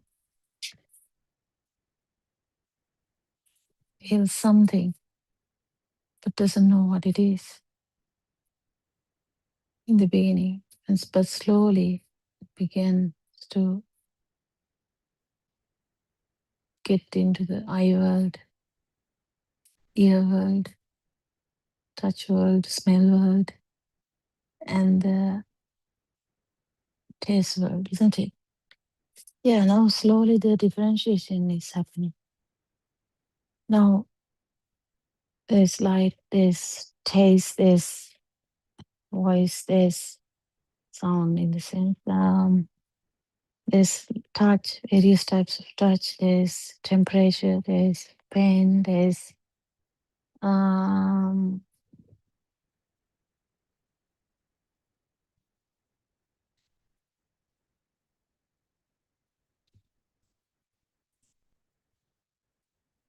smell, yeah. Yes, now the differentiation is there. As soon as the differentiation is there, then self-perception has begun. The world has begun. The dream has begun. That is your dream. What dream? Human dream has begun. If it was something else, the dog dream, yeah, dog dream has begun. If it's the puppy dream. If it's the cat dream, yeah, cat dream has begun. How? When the perception starts. Before that, it's only a feel, no perception at all.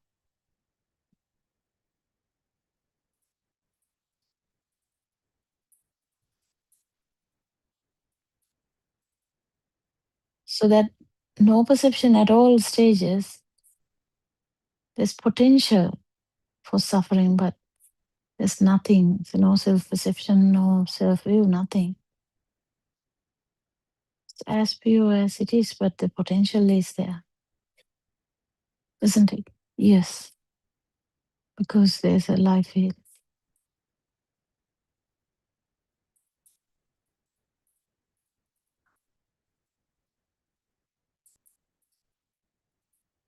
Everyone, if you don't know that the life field is due to the speed, then you are completely overrun by this. I mean, it's not your fault. That is how that is. Because it is made in such a way that everyone feels it's real. If you didn't know that it is only possibility which is here is actual truth is this speed of the sensory function, whatever the basic function there.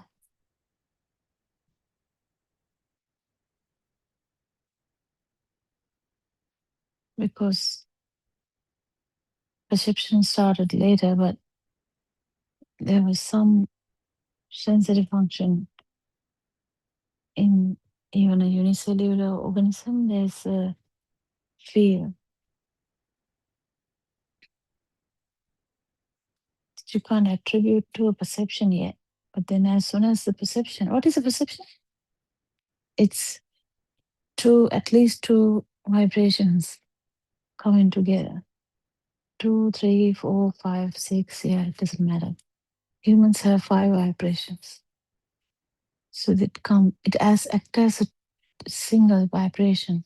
That's the mind. That's the stimuli. That's the dream. That's the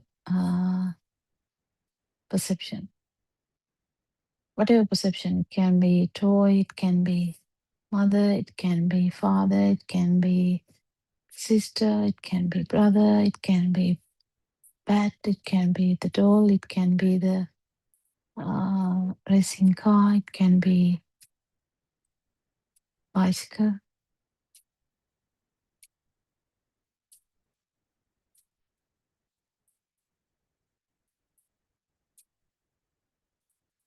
The world is begun when you see something. Why? Seeing is happening. You feel like you see something. That is the main problem. But seeing is happening. The only thing that is happening is seeing. Why? Because there has been the origin of this sense of faculty. Seeing is happening. A seeing has no owner. This is something you have to feel.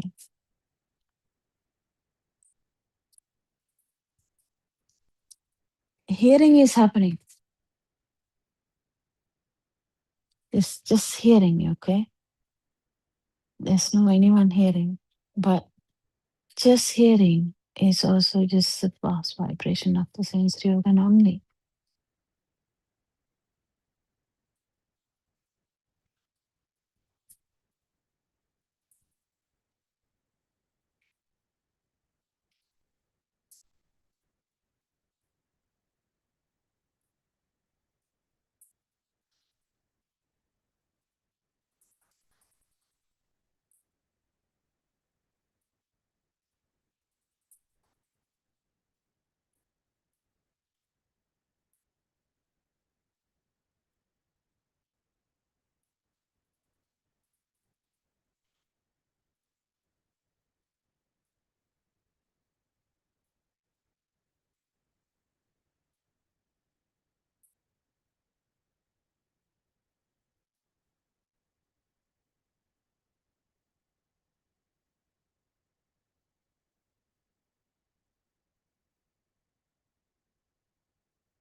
So what happens? Due to the ignorance, seeing starts, self starts.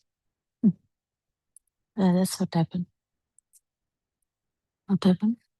Seeing started, self started. Why? Because it's a shadow effect of the seeing. As if you feel that the seeing is related to me.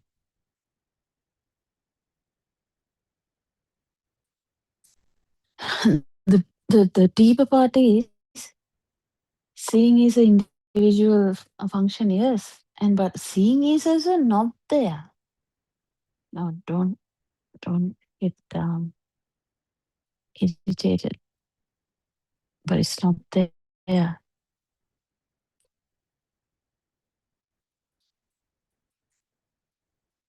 You feel like seeing is true. No, it is not there. It is the speed of that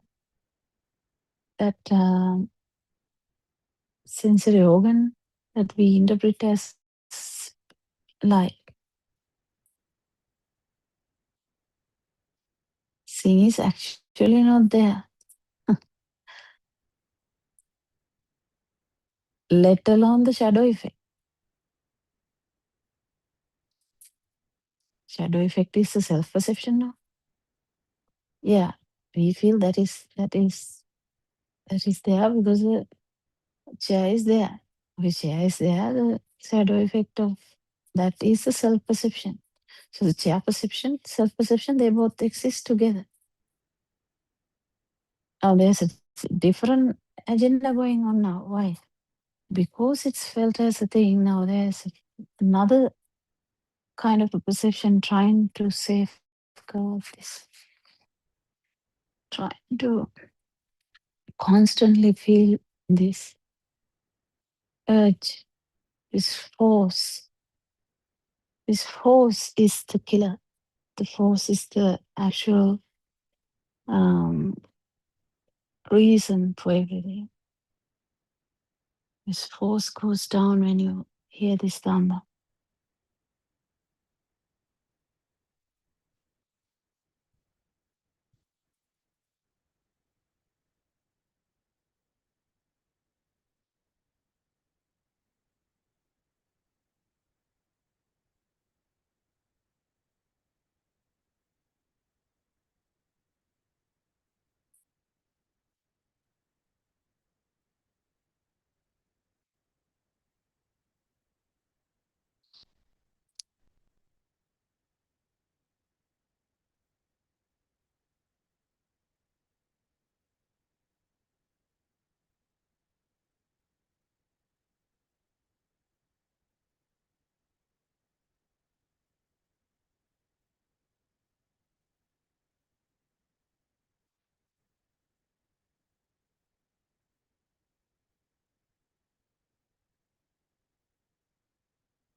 But Buddha said the birth of the eye is the birth.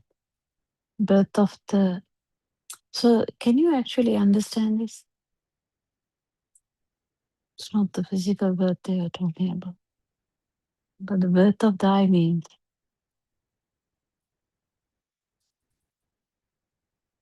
there's perception now.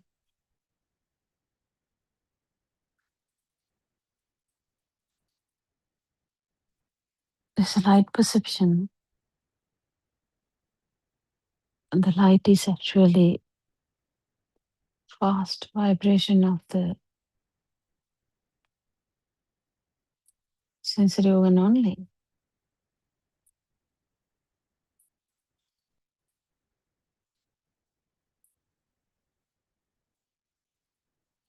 But then when it combines with the another sensory organ, now there's an idea.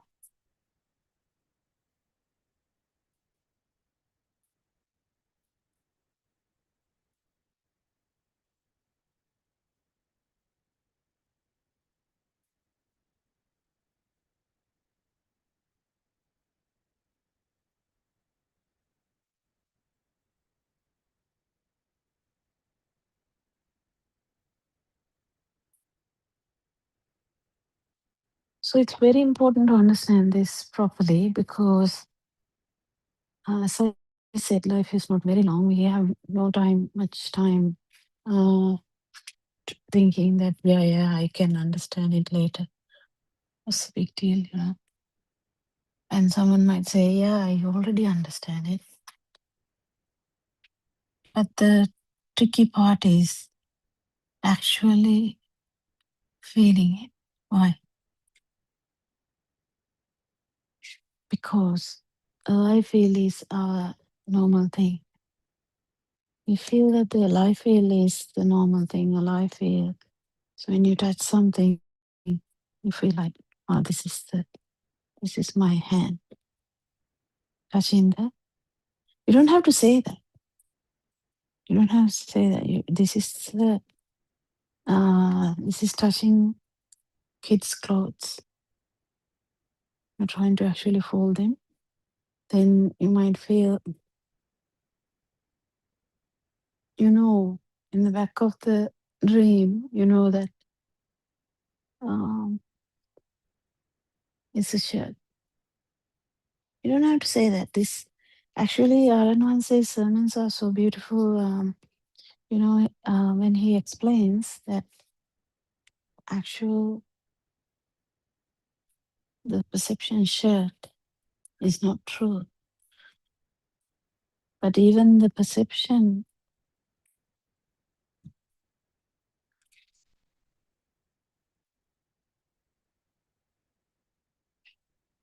of light is not true. And he says, someone is reading the book, John climbed the tree. The one who is reading the book is reading it silently. And as soon as reading happens, this perception of John climbing the tree happens. So actual this sound perception doesn't have sound. Actual light perception does not have light. Even though we interpreted it as something, the actual thing is they're not there. If the speed is not there, you won't be able to entertain anything. I mean, in the sense, not you will not be able to entertain anything. There's no such thing. Because you have to feel alive to talk about any of these things. But what is the big deal about understanding this? You understand this magic. The magic doesn't become a magic anymore. You continue to live like, as I said in the beginning. You will continue to make food, continue to send kids to school, continue to work to get some money to feed them, continue to do the household chores.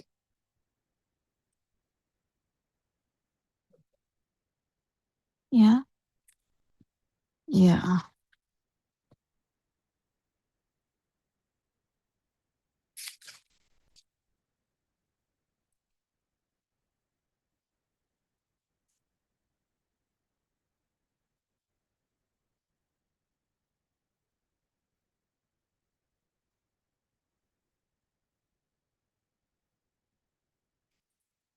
So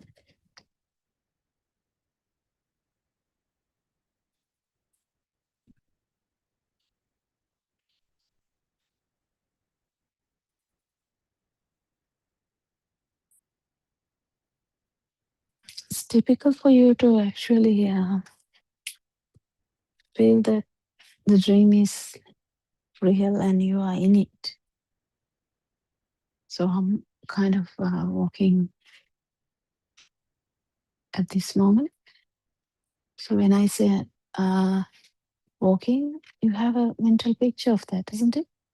Yeah, if I say sleeping, you have another mental picture of that. But at the moment, because I said walking, it gives you a different picture. Where is that picture coming from? That's what this thought is. Thought bubble. Thought um, thought bubble is made from the speed of the mental uh, perceptions, mental consciousness. Mental consciousness is causing you to feel that the chair is there, seat is there, table is there, water bottle is on that, and floor and the roof, and finally it comes with the view that, yeah, I'm walking.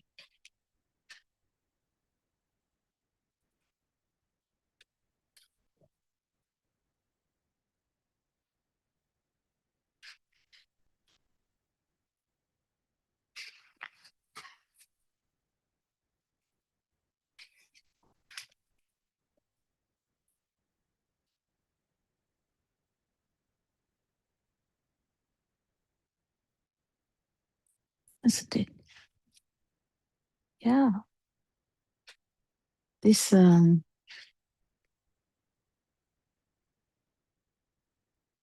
it's a- like a interesting thing, how this thought has all this 8 aspects of what Buddha said. There are 8 aspects in this one thought. Light is also there, sound is also there, touch is also there. So when I can see a mountain now, actually there's a uh, like a light tower as well, with so much multiple colors in it. Because it's early morning here, it's dark. So the light tower is beautifully seen in top of the mountain. Can you not visualize this? But that ability is there because this thought, even the voice from here, okay, see, even the words are biased. I say from here. There's nothing like that. You're actually here now. When I say these things, you're actually tuning into that. There's no time between that and you when I say. So you are kind of actually having a visualization of a mountain.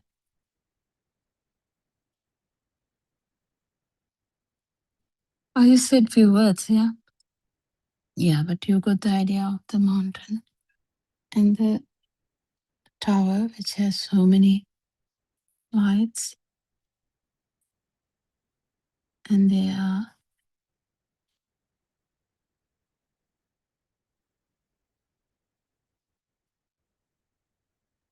seen beautifully because the whole city is sleeping still,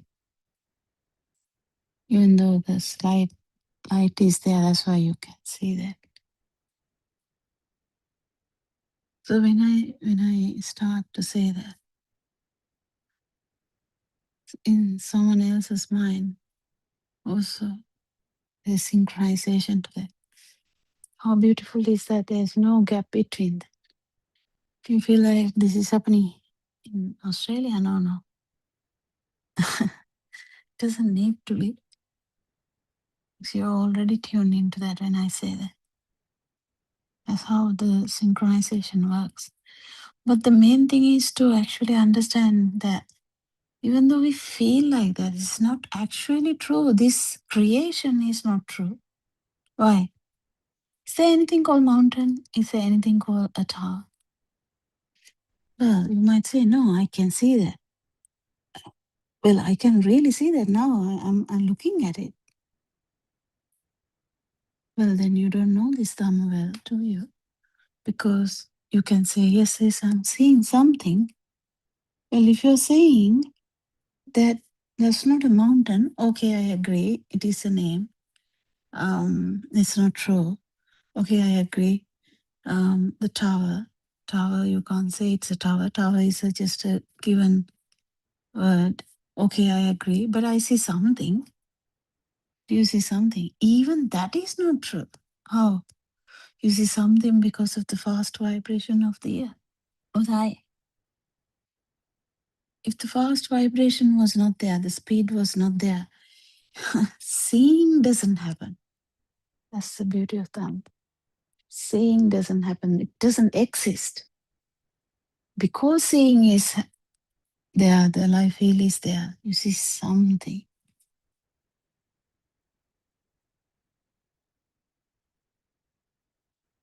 At that something level, there's no actual perception of a mountain or something. Because you already have pierced this level of mountain. Because you really understood. Yes, mountain is a word. I can understand that. Mountain is a kind of a label. Yes, I can understand that. Label is not true. Yes, I get that too. Tower is a label. I get that too. They both are not really true because they are given ones. If you call it something else, someone gives a name, it becomes a fashion. It becomes a trend. Everyone call it with the same name. That's how the names change, isn't it? Yeah. But even when that stimuli is, even when that perception is not true, the tower and the mountain, you feel it as something. Yes, because they're seeing. They're seeing. Is seeing there? No, seeing is not there. How can you say that? No, if the fast vibration of the eye is not there, seeing is not there. So that's why if you're blind, you can't talk about this at this moment because I'm looking through a glass in the house towards the mountain. That's how you feel. You know, the exact thing I told you feel like I'm peeping through a glass in the window. Didn't I say it right? Yes. When I say that, you also don't you feel like that you know exactly what is happening? Yes, in your perspective. But what is the most important thing is even that is not true. What? The seeing part.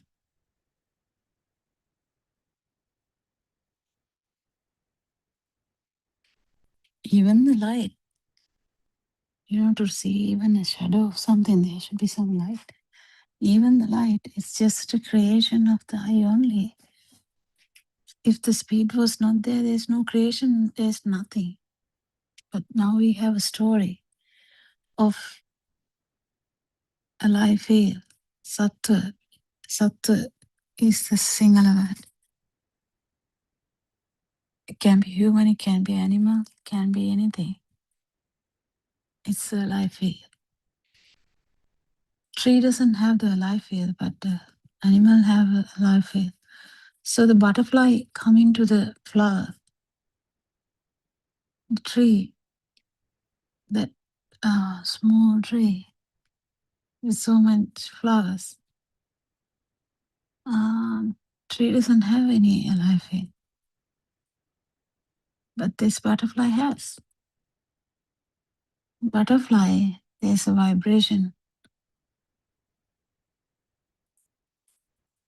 because of their sensory functions of the butterfly can be touched. It's mainly touch in the animals.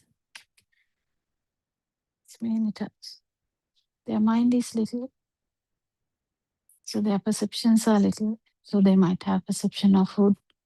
When they get the smell of the honey of the trees, in the sense flower scent, they are attracted to that tree to get some honey. That's how it is. But even this flower scent that the butterfly feels, that is due to the fast vibration of the sensory organs only. If the speed is not there, there's nothing, basically nothing.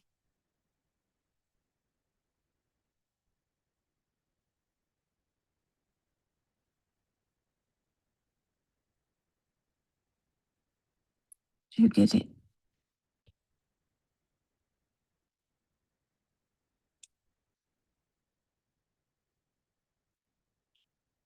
The now the light is getting more and more, the tower and the mountain demarcation becomes less.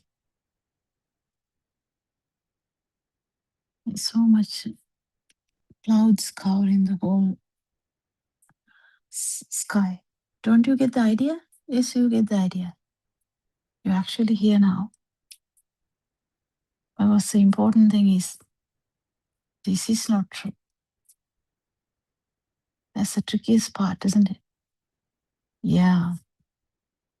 You felt something. You said the labels are not actually, doesn't matter, because you understand that the mountain is something that we call it. The tower is something we call it. You might call it with something else. Yes, yes. That bit is easy. But you feel, yes, but I can see something. Don't you dare to say that I don't see something. You might argue.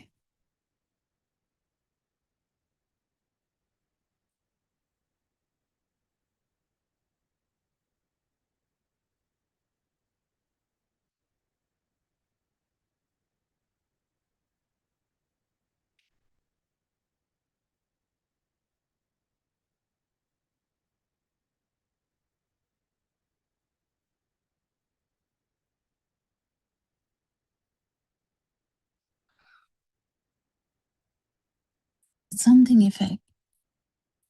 You need to know properly that it is there. So seeing is happening. That's why. And you feel that the seeing is real. Hearing is real. Which is not, but you feel like that.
Yeah. Sorry about that, cat. So,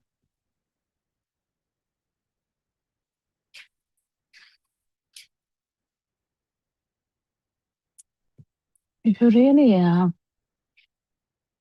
feel this Dhamma, it is really beautiful because when you understand how the magic is unfolded, how someone is creating the magic, magic doesn't become magic to you.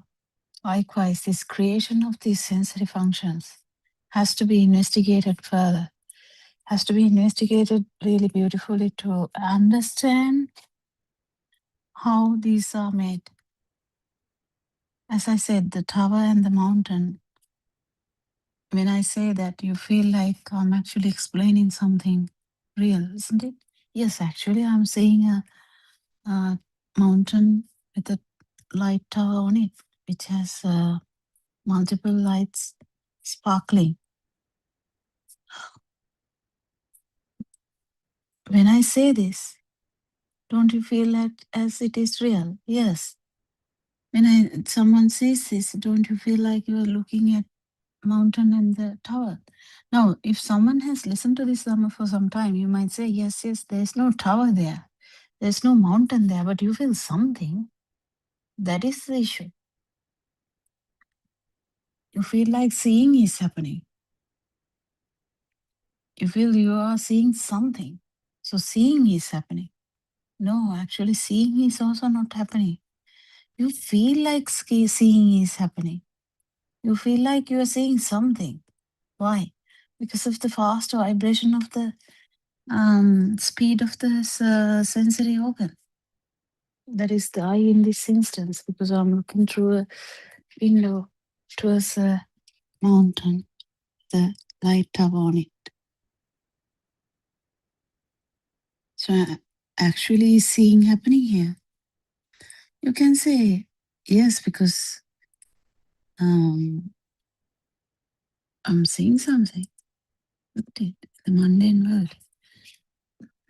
But you know already, if you have listened to this Dhamma, is seeing, the magic of seeing. What is the magic of seeing? There's nothing called magic of seeing. That's why seeing is there because of the fast, speedy vibration of the eye faculty. That's all. So until the respiration is there, until the breathing is there, this seeing will continue. That's all. That's all, actually. So the alive feel is from this. Alive feel is actually from this seeing, and this not knowing that seeing is not true. It's a tricky part, isn't it? Yeah, that part. Normally, everyone understands the mountain. The mountain is a perception. Everyone understands. Ah, it's a label. Yeah, yeah. Mountain is not there. Then someone will understand. Yes. Tower is also not there, because um, tower is a label.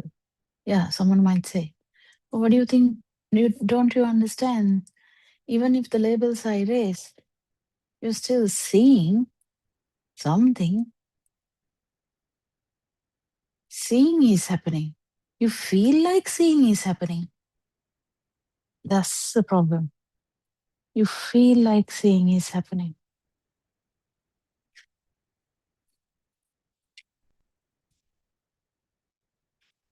That is the reason, main reason for this um, craving, or the nandi, or the entertainment of these sensory organs, because you feel like seeing is happening. Seeing is mine. That's why craving for the seeing is there, because you feel like you are entertaining that. It's a difficult point, isn't it? Not that difficult. If you really understand that seeing is not real, it is continuing to happen because the sensory organ is working. Who will crave for something which is not real?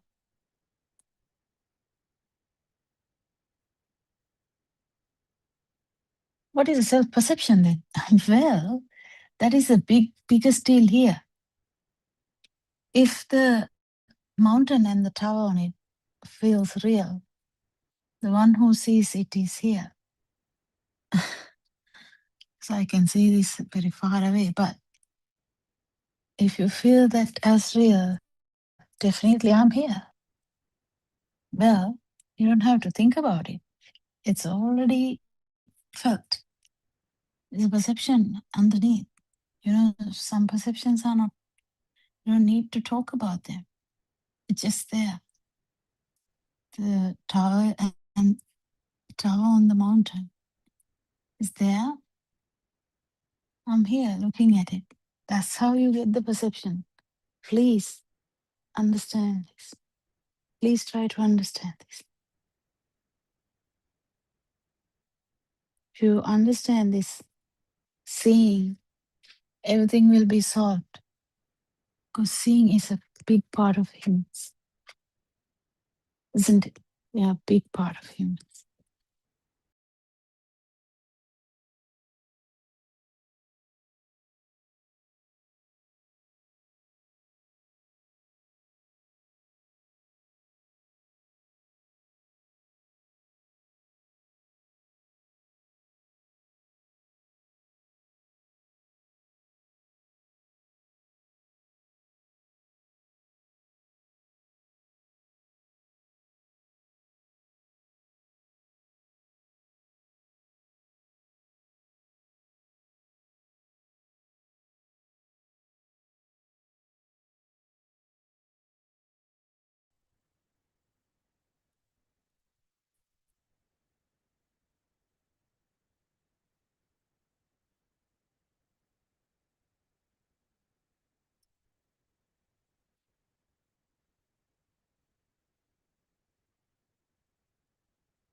What about the hearing? Story gets complicated, isn't it? Mm.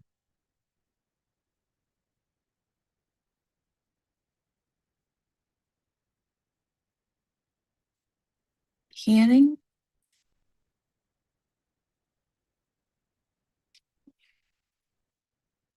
hearing itself is there because of the fast vibration of the ear function only. But actually, hearing is not there. This sound, not the label, because label part is easy to understand. The labels, you hear a sound saying, get up. What about the implication? What about the actual meaning? Because someone is shouting, you're sleeping, someone is shouting, get up, get up, get up. Just imagine you're sleeping and you're seeing a dream and someone is saying, get up, get up, get up. At one moment, someone was actually trying to wake you up, saying that mother was trying to wake you up. And the other moment, there was no one saying that. The same get up, get up, get up was heard. And you might say it's a dream. Why don't you understand? Yes, yes. But what I'm trying to say is this sound actually doesn't have a perception there.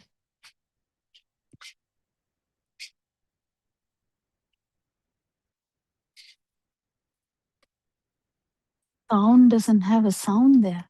Why? Because there was no sound in the dream. It was only a sign of the sound, isn't it? Even though you heard it, it's actually not there. This is a beautiful example if you can understand. Someone came to near your bed and you say, well, you can't say it didn't happen. Mother was shouting in higher strength, get up, get up. So I had to get up, you would say. So you feel like that is live. Why? Because you saw mother, or you because mother was touching you? or because the sound was so alive. You felt everything is happening, this dream. Slowly, if you understand that everything happening is a perception here, that is the mother uh, get up. Everything is a perception. The perceptions are not true, but then you feel something. What? You heard something. Okay, if you're saying get up is a perception, that's okay, but there is something happening here. Why? Ear is ear is actually vibrating. That is the problem. It's not a problem. That is what you didn't know. It's a vibration of the ear.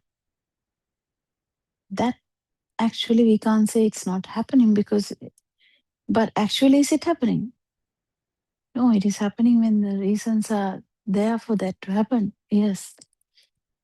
But you can't really say it is actually happening because if the speed was not there, it won't happen. But there's another reason. When the mother is coming near you and shouting, "Get up, get up!" If the mother actually holds your arm and shake you up, now you have another feeling coming. What? You have a touch feeling. You can say, "Oh, why are you telling that it is not happening? I felt the touch of the mother." Like she was shouting as well, "Get up, get up." But then I felt the touch of the mother. Now the whole story is getting complicated, isn't it? You opened your eyes, vaguely you saw mother's picture. You heard mother's voice saying, "Get up, get up." At the same time, you felt the touch of the mother um, shaking you. So the whole picture is completed, and you think that yes, I'm here. Mother is trying to wake you up, wake me up. Story is over. That is what you felt as real. But what are we trying to say now here with our advances experiences? Our advances experiences are that this is not actually real. What? You saw something, yes, but even that something is because fast vibration of the eye. There's no you here. Fast vibration of the eye. If it is not there, actually you can't see anything in that sense. You felt something, the touch. You know now, touch of the mother is a concept. Concept is not true, but you feel something. What is that something? It is fast vibration of the skin only. It actually is not there. That part, it's not actually there. It's a creation. And the sound, get up, get up.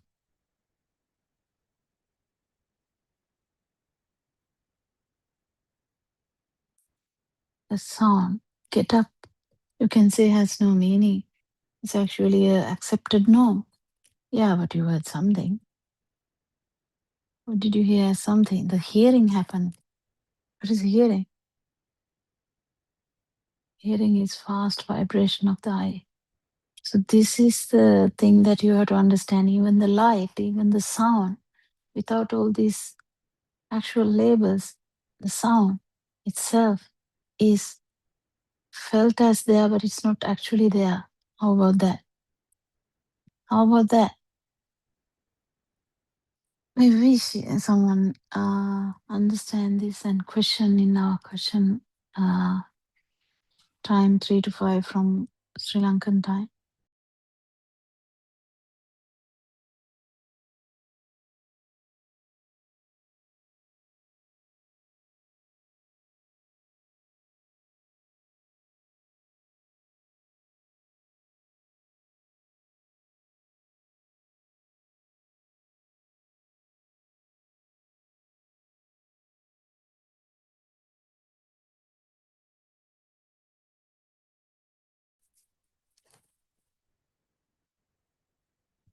So who is Aran Mahanse? Aran Mahanse is someone who has felt this truth. What's the truth? That none of these things are true. The light, the sound, the taste, the smell, or the touch types, or temperature types, or pain whatsoever, they're not true. So when they are not true,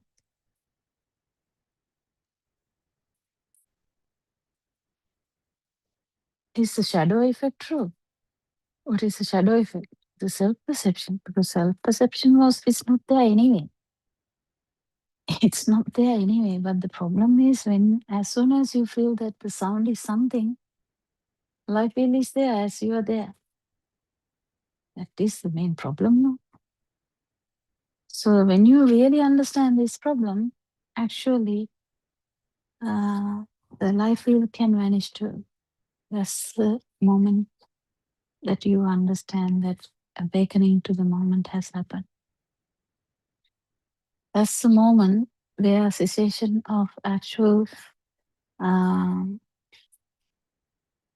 any stimuli happen. If it is get up, yeah, get up. Awaken to the moment through that stimuli of get up. Because to us, get up has like a meaning, isn't it? Even though it is a sound, doesn't it give you a meaning?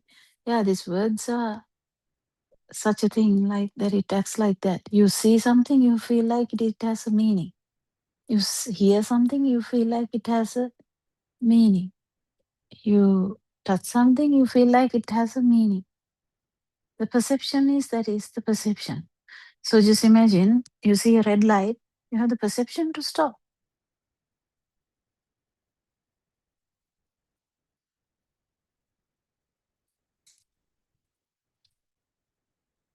You have the perception to stop.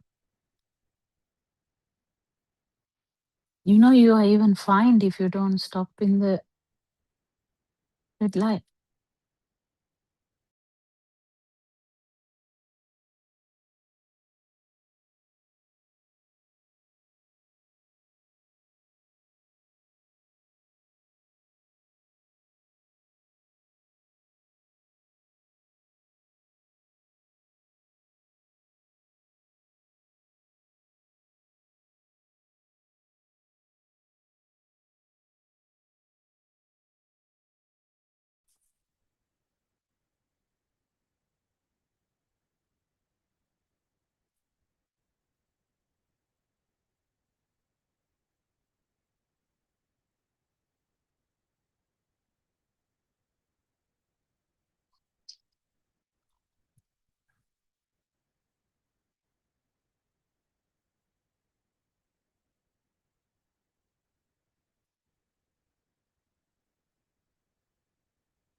Then you see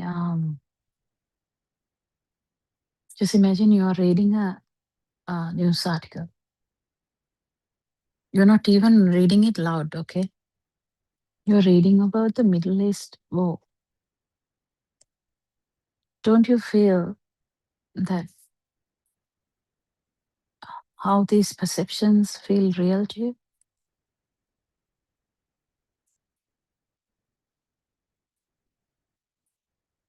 Yeah, you feel as these perceptions are real. This is the trickiest part, if you can understand.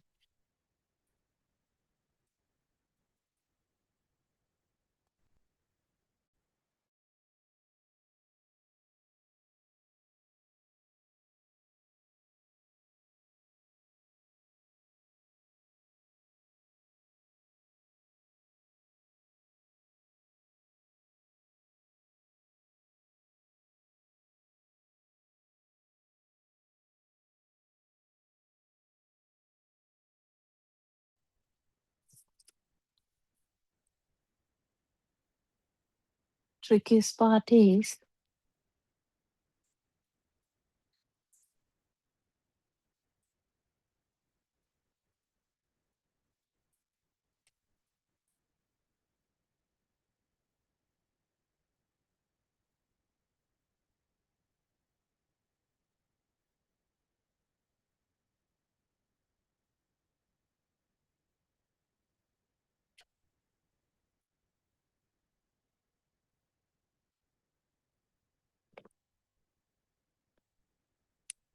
the feel that it's real.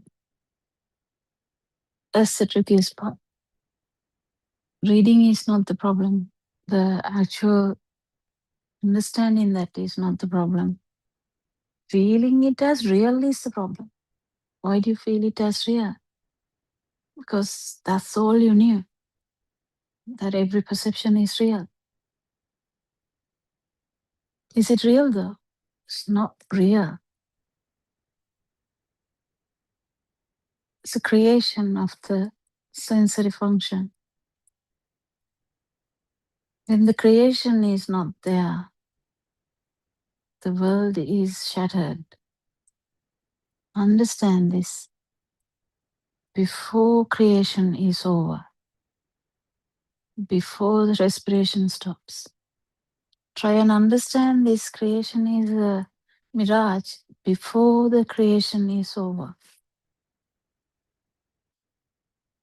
Because when it's over, when the creation of this system is over, in the sense that respiration stops and breathing stops and this system collapses, what happens?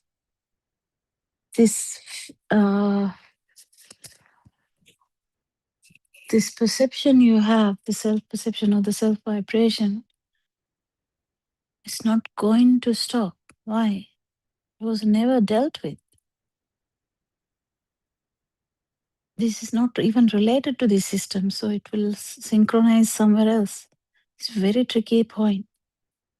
How this synchronicity is going to happen, why it is not related to this body or the mind. No, it is not, because it is created from this mind and the body, but it's not actually related to this mind or the body. If it is a problem, you can't actually synchronize elsewhere, isn't it? Yeah, it's not inside a body or a mind. It's created independently. It's created at then and there, at that particular moment. So that's why the Lord Buddha said, awaken to the moment, because you have to awaken to the moment. How? By fully understanding that this is how this is happening, that this seeing or the hearing or the touch, temperature, smell, taste, these things are, they're just creation. They are always perceptions.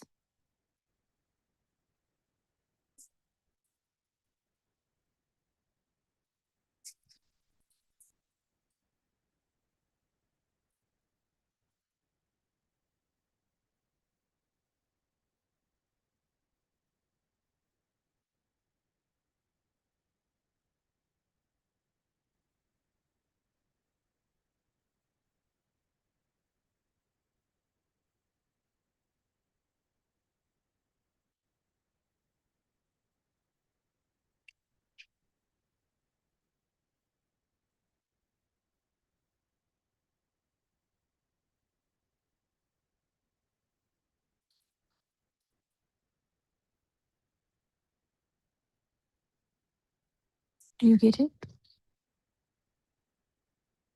You will get it because you understand that the creations are not actually true. So seeing can happen, it's not actually happening. It's happening at the moment of the creation of the eye, fast vibration of the eye. That's all.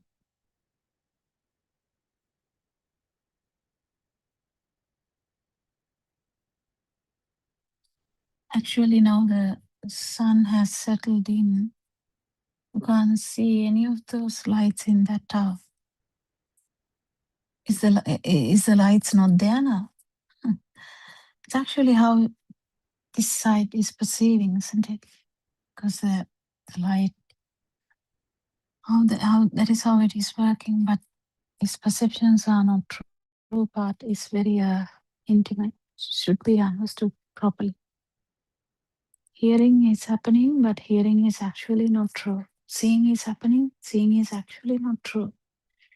Touch is happening, but touch is actually not true. It's just a function of the sensory organ only. There's no one actually experiencing this. You hand it over to the sensory organ, this force between these vibrations get released. The force is not there. The life field is not there. And the two ends are also not there. When the force is not there, the life field is not there. The two sides, the duality is also not there.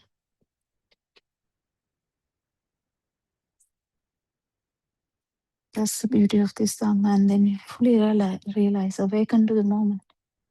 Happens at that particular moment, you know, fully aware now. It was never a self.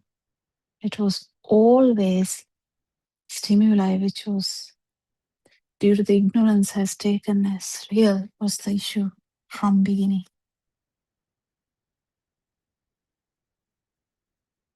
Isn't it? Yeah.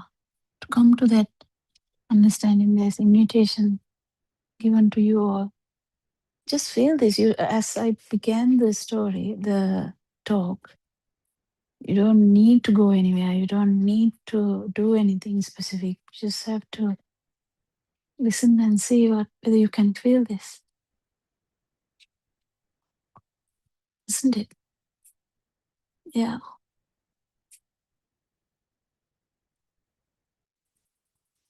See whether you can understand this.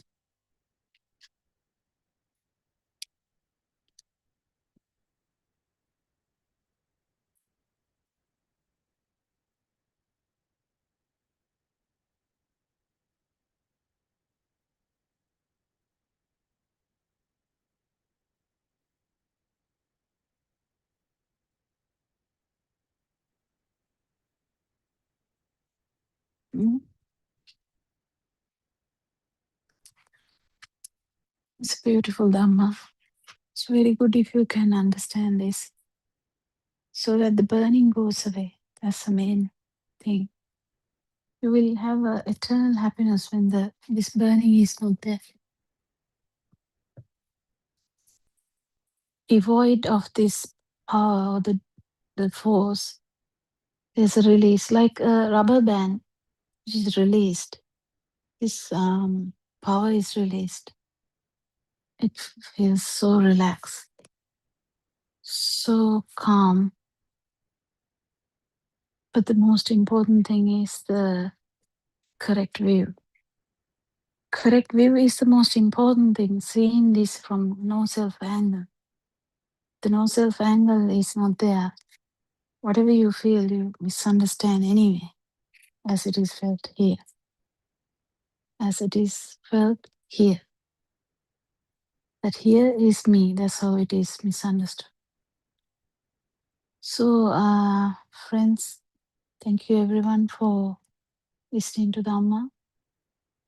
If you have time, please come and join the 3 to 5 English Zoom discussion, Sri Lankan time, 3 to 5.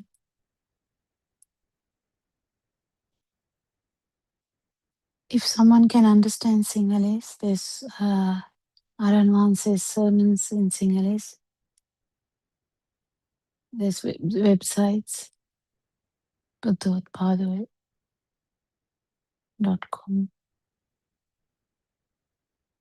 Wisdom of Asia.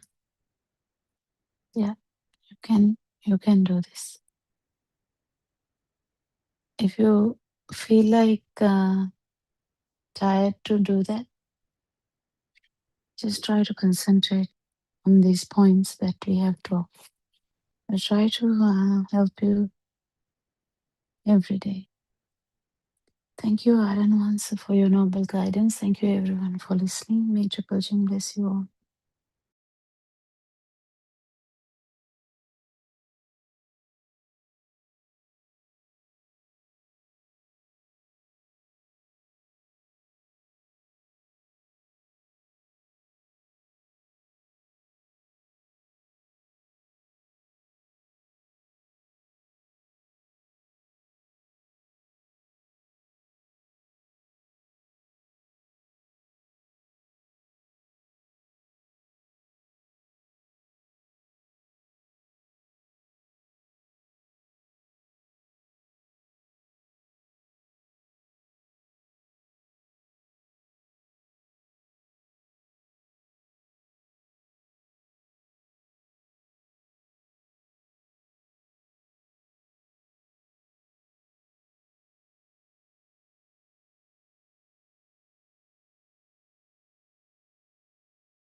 Dr. Ravi, until, there was a little bit of a technical issue I'm having right now. So we will discuss with the regular discussion today. I think that will be best. Yeah, we can. Is there any special topic that you all were discussing about earlier? In the previous discussion, they have been talking about the level of defilement, how they are fading away, and how do you feel whether your defilements are fading away or not. So likewise, so I asked few people about these things.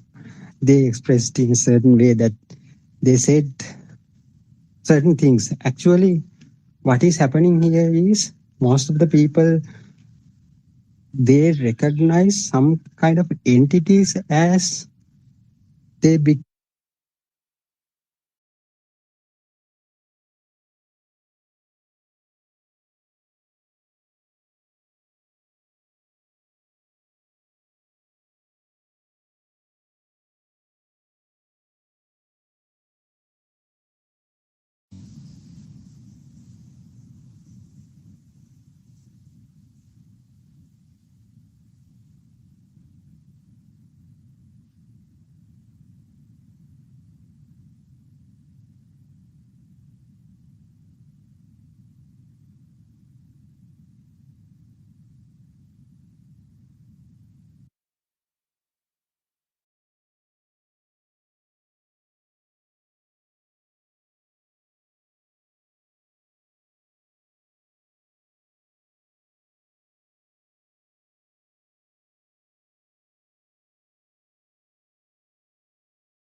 Dr. Ravi, until Yeah, there was a little bit of a technical issue I'm having right now.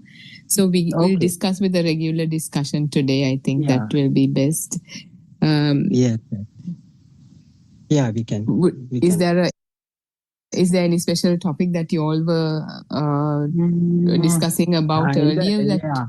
In the previous discussion, we have been talking about the level of defilement, how they are fading away, and how do you feel whether your defilements are fading away or not. So likewise, so I asked few people about these things. They expressed in a certain way that they said certain things. Actually, what is happening here is most of the people, they recognize some kind of entities as they became real for them. For instance, earlier that lady expressed that if she hadn't white dress to wear to that particular place to go, so she might refrain from attending to that discussion. So that should not be the way that should happen, actually.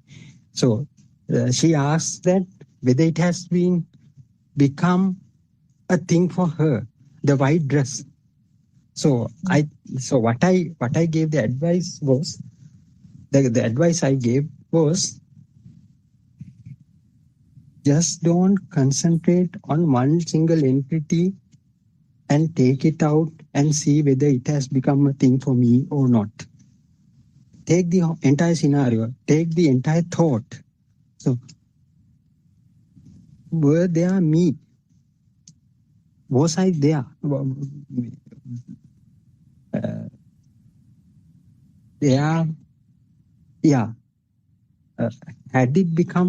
Had that only that single scenario, not that only the single entity,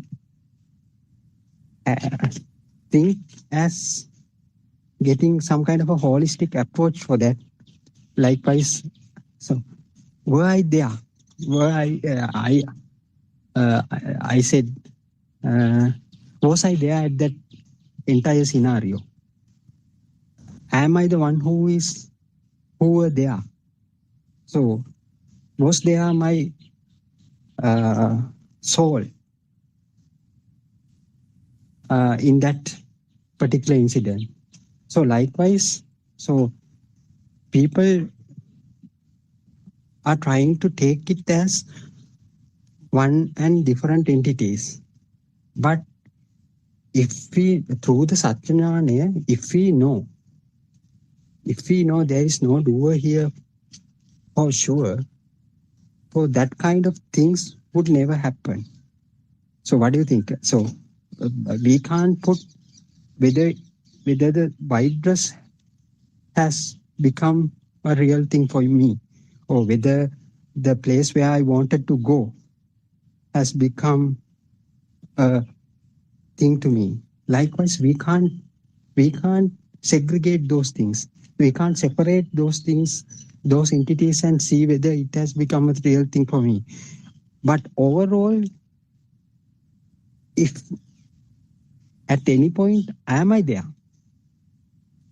So if I'm there at that particular moment, so that is my ignorance.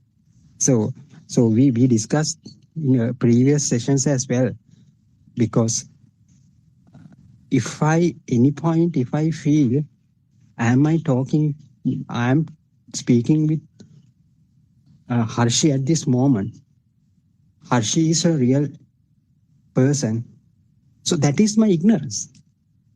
So it should never happen. So it should happen. It is happening. This discussion is fine. This discussion is happening, but I should not be here, isn't it? So if I am here, so I am having defilements. I'm having defilements because presence of me implies in another way the level of my defilements. So it is some kind of an indicator for me. So if we know this, if we know at least for the knowledge, there is no one here, nobody is here. There's nothing to be called as me, my mind. So what would be there? So if we are able to apply this understanding to each and every encounter in our life, so that is our skill.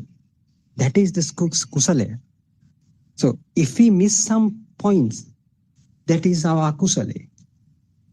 If we are not able to apply that understanding to even for a one thought, that is our ignorance. So that is our level of defilement. So that gives some kind of a measurement for us to look inwards and see the position of ourselves. What do you think, Harshi? Thirvan Saranai? Thirvan Saranai, Dr. Ravi. I think this is probably a kind of a very specific answer for this specific person. But it is correct. It is true, because what has been kind of happening is it's just a lot of people haven't been really understanding it in a holistic manner, and they would just apply it for an external entity or external object or whatever, without the full understanding of the wisdom of truth, which is that not just the so-called external world comes into existence in this moment. With respect to it, the so-called self also come into existence in this moment. So if you kind of try to, it's not like one or the other, or it's a system that happens like right now in this moment. It's a maturing of a vibration or evolving of a vibration, even though it feels like there's this observer here and the observed on the other side. It's the product of just, if I say one process, it would be wrong, but it's just one whole process. So the way a lot of practitioners that have been listening to this Dhamma for a while has been kind of contemplating on this Dhamma when they kind of apply it in the moment, just on the external world, without even intellectually, without even understanding that the so-called self is also the kind of extension of this establishment of a so-called external entity or an object. So that had kind of given result in a person, in a self, to whom the so-called external world doesn't exist, yet the self-perception is left. They continue to see the truth in the moment. Okay, so-called external world is not real. Sound is a sound, or whatever the contemplation that they do. At the end, they are left with the self. So it is, this practical approach, the 7-day practical approach, the 4 karmasthanas, so 4 unique meditation instructions, they should be understood in their entirety. That is why understanding the Satyajnana wisdom, truth in full, is of utmost importance before doing anything. That's why we say 4 foundations of mindfulness, or Satara Satipatthana. For a person who hasn't listened to wisdom of truth, there's no four foundations of mindfulness, even, because they just do not exist. If you do not know that there's the so-called self and the so-called external world is an illusion that comes into existence moment to moment, what would they practice in four foundations of mindfulness? They would just, practice something that already assumes this world exists. So, but on the other hand, if someone just listens to this,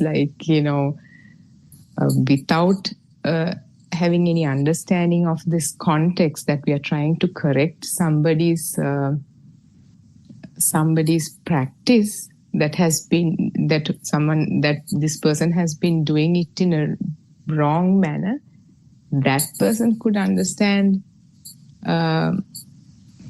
this as and adopt this as a wrong practice because they are adopting it out of context. So absolutely right. What you said was true, because we have to. That is wisdom of truth. You have to fully understand, even intellectually fully understand, have the idea, because there's so many pieces to it, and how the sense faculties are formed, how that mind comes into existence in this moment to moment. There's no such thing called mind, or how the self is. There are many. It's not so simple. When you understand and realize it, yes, it's very simple. How it's so obvious. How could you not see this? But without the help of the noble friend, you would not have been able to see it ever. That's crystal clear, because we had the Pali Canon all this time, and nobody was able to make sense of it, because it was just a recipe for them. Nobody made the cake using the recipe to have that practical approach. Now, with all that, we have the full picture. Now one person can explain to us with their experience, by realizing it within himself, that these are the areas of it. Yes, we say that this is an illusion, reality is an illusion. But why do we say so? Because of this. This is how mind is created, how senses are created, how what we believe is right in front of what we believe as existing right in front of us. They are not existing. But you can't miss something and try to make sense of it and have a wrong picture and go in a wrong direction. So yes, that's actually yes. Yeah, as you clearly said, so we can't put this Dhamma to each and every entity, what we see, what we hear, what we listen. So first you have to make them very clear that there's no one here, so no person here to perceive, no person here to, at least for the knowledge, you have to know that should be clear within you.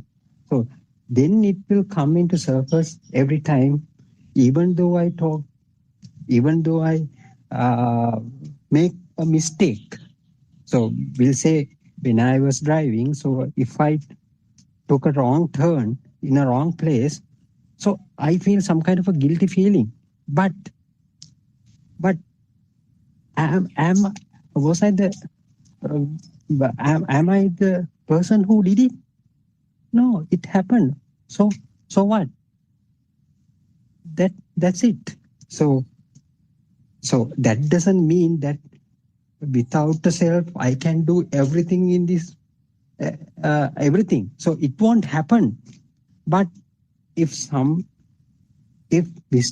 something happens mistakenly, that is also can be well accepted. So as Aranwasi says, in the noble path, there is no right or wrong thing. It's just a happening. It's just an incident. isn't it? So I think Lalana and Surangika also here with us. You can add something to that? Therwan Saranai? Terasana, Dr. Ravi, Terasana, everyone. Doctor, there's a new experience. Mm-hmm. I want to tell something. There's a new thing, but I haven't discussed that experience with Aaron Master, but I tell you with that experience with the sermons. Doctor, once we understand there is no soul, and when you have a experience in Avadya, that means Adhigata Samadhi, there is a certain place it comes at once, doctor. That means the field is there, but there is no person at all. When I get that experience at once, there is an excitement. What has happened? That means existent field also not there. So at once cannot understand what has happened. What is this? There is no person at all. There is no one at all.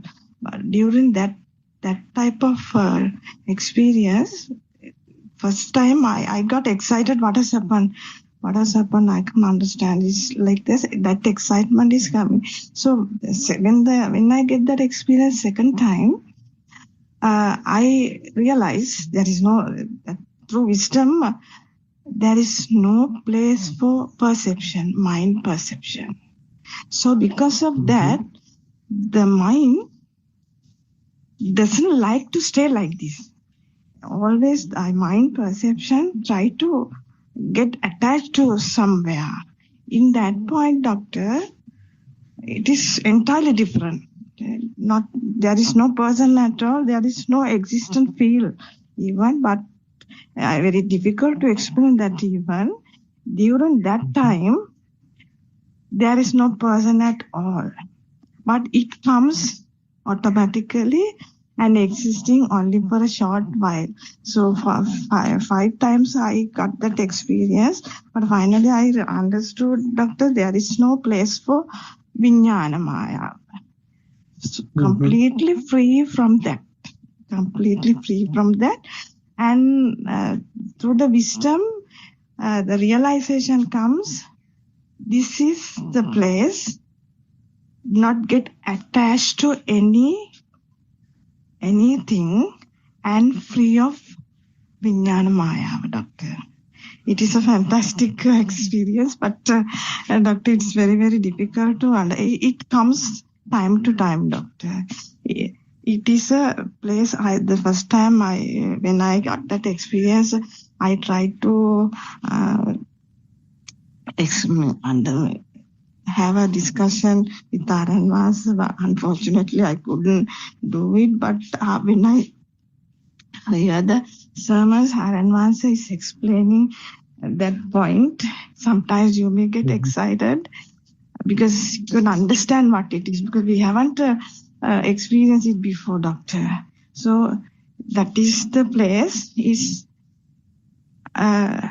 There is no attachment for Vijnana Maya. No attachment at all. Free from Vijnana Maya, doctor. Mm-hmm. So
we can, when one does get that experience, one can then relate to, as Lalana has done, because I can't recall hearing something like that, but maybe that's because we haven't had that kind of an experience ourselves.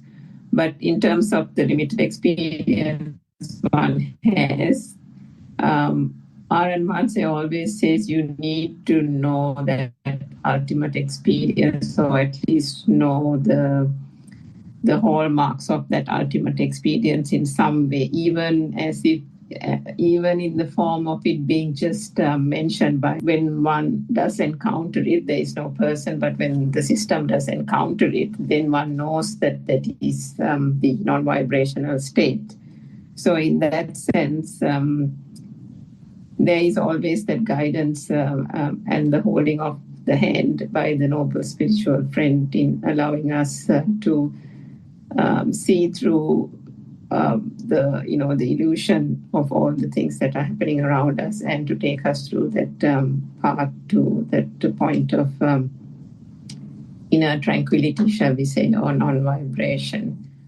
I just wanted to I think yesterday's Andolnatmaka Desana, I think R.N. Manse was talking about the fact that people often forget the I-ness, and I think that was what you, Dr. Ravi and Harshi, were mentioning, that ultimate state of people forgetting that it's not just the outside world, but it's the state of mind itself.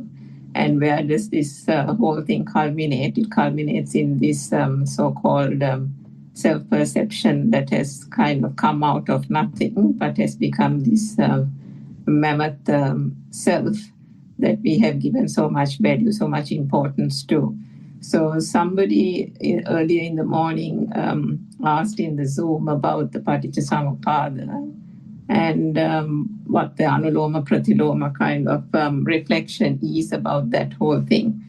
But the beauty of this true Dhamma, the way R.N. Manse explains, is that you don't have to get caught up in the Pali canon. You don't have to get caught up in the Tripitaka. If you can understand it, well and good. But he has just taken the complexity out of the whole Dhamma and brought it in easy reach to our mothers and fathers in the rural areas, as well as the so-called intellectuals in Western society, and then even people like us who are constantly, living in our own minds, or giving too much of importance to the mind, that we want everything to be analyzed. And we want lots of information before we believe something to be true. So that's the beauty of this Dhamma. And you don't really need to know Paticcasamuppada if you know basically how the mind works. And that's what R.N. Manse has, from I think 5 years ago, been saying to us in very, very clean and simple terms. He has articulated basically how the thought arises, how the light and the sound and the senses form, and culminating in the I. But a common problem, I suppose, is, as you mentioned, the fact that we focus on the fact that there is no outside world, or the world that we perceive is something that is only in our mind. And then somewhere down the line, when we really go into the depths of that, and then we also kind of somewhere in the point where we think that, okay, there's nothing in the mind as well, the second stage, there is a notion, or there is a feeling that comes, that inner tranquility, where it's a really peaceful state. It's a really tranquil state. And then you're almost in a, I won't say euphoria, but it's such a state of inner peace and calm that if one doesn't keep that point that R.N. Manse has propounded right from the beginning, that this is a non-soul Dhamma in mind, one can kind of almost stop there, or linger or meander in that state of peace and calmness, because that is also a nice blissful state. But if you don't keep, I mean, in the Western world, you use the word or the term eye on the prize. Now there is no eye on the prize, but here the principle that we are getting to is that there was never a soul here. There was never an I. There was never a self. This whole thing is because of ignorance, because we start with ignorance, and this ignorance is the thing that is being gradually eroded through the listening of the true Dhamma, through the practicing and the reflecting on that true Dhamma. The eroding is the eroding of self. So one needs to keep the focus on that, and right through our practicing of the Dhamma, right through reflecting as we listen to Dhamma talks, and as we go about our usual day-to-day duties or obligations and our day-to-day activities, one has to always see, how does this relate to the defilements? Are the defilements actually getting diminished? Are they still popping up here and there? Are they getting accentuated? What is happening? Because ultimately, listening to the Dhamma and the ultimate result is not something we can control, but we can listen. There is that reflection. There is the practical aspect that can be done. And by doing those innately, because this is a system and only a system, there arises almost involuntarily while ago, but at the same time, running parallel, is that diminishing of the defilements. And the diminishing of the defilements, to do that, one needs to know that this is a system, that there was never an I here, and understanding and being able to kind of be awake or aware, be aware of that wisdom, to be able to recognize that self of I that pops up when something happens, when somebody says or points out a fault in you. If that pops up, and if you're getting a burning sensation, or you're getting your heart rate up or something like that, then you have to understand that is the point where it needs to be clear that the defilements are still there. The I-ness has been still given importance and value, and the recognition there is the only thing that one can do. The self-awareness that those defilements are still arising is the only thing one can do, so that by doing so, there is the gradual diminishing, and that inner tranquility can then remain and then progress towards non-vibration. So I think the main thing is we have this tendency of concentrating or kind of feeling as if we are in a comfortable position, that I'm feeling this inner calmness, tranquility, and so on. But the final destination, although there cannot be a destination as such, is the dissolution of the self and the I-ness, and that needs to be, I suppose, quite prominent in terms of how we discuss this whole Dhamma, was what I wanted to say. So thank you, Dr. Ravi and Hanshi. Yeah, thank you. Thank you very much, Surangika, for the wonderful explanation. So I am getting kind of a question through that. So would you be able, so I'm turning this discussion to a different direction. So because this question might be palatable for the Western people as well. I'm asking, so this is the same question that once Mrs. Kema asked us. So what is the difference between the nihilism and the non-soul Dhamma? So we are here, we are trying to say there is no soul here. So actually Lord Buddha said, so how you compare and contrast these two things? Would you be able to give some brief overview on that? Terwan Sarnai Surangika?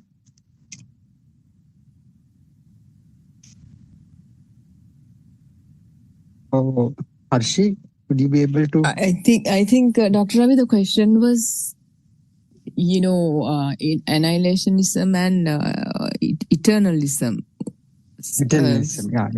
Eternalism, and that how this Dhamma is kind of transcending the two, because it's been famously said that Buddha talked about Dhamma that follows middle path. So what we discussed about that day was that in the surface level, the meaning of the two words is there's someone that continues to live for eternity.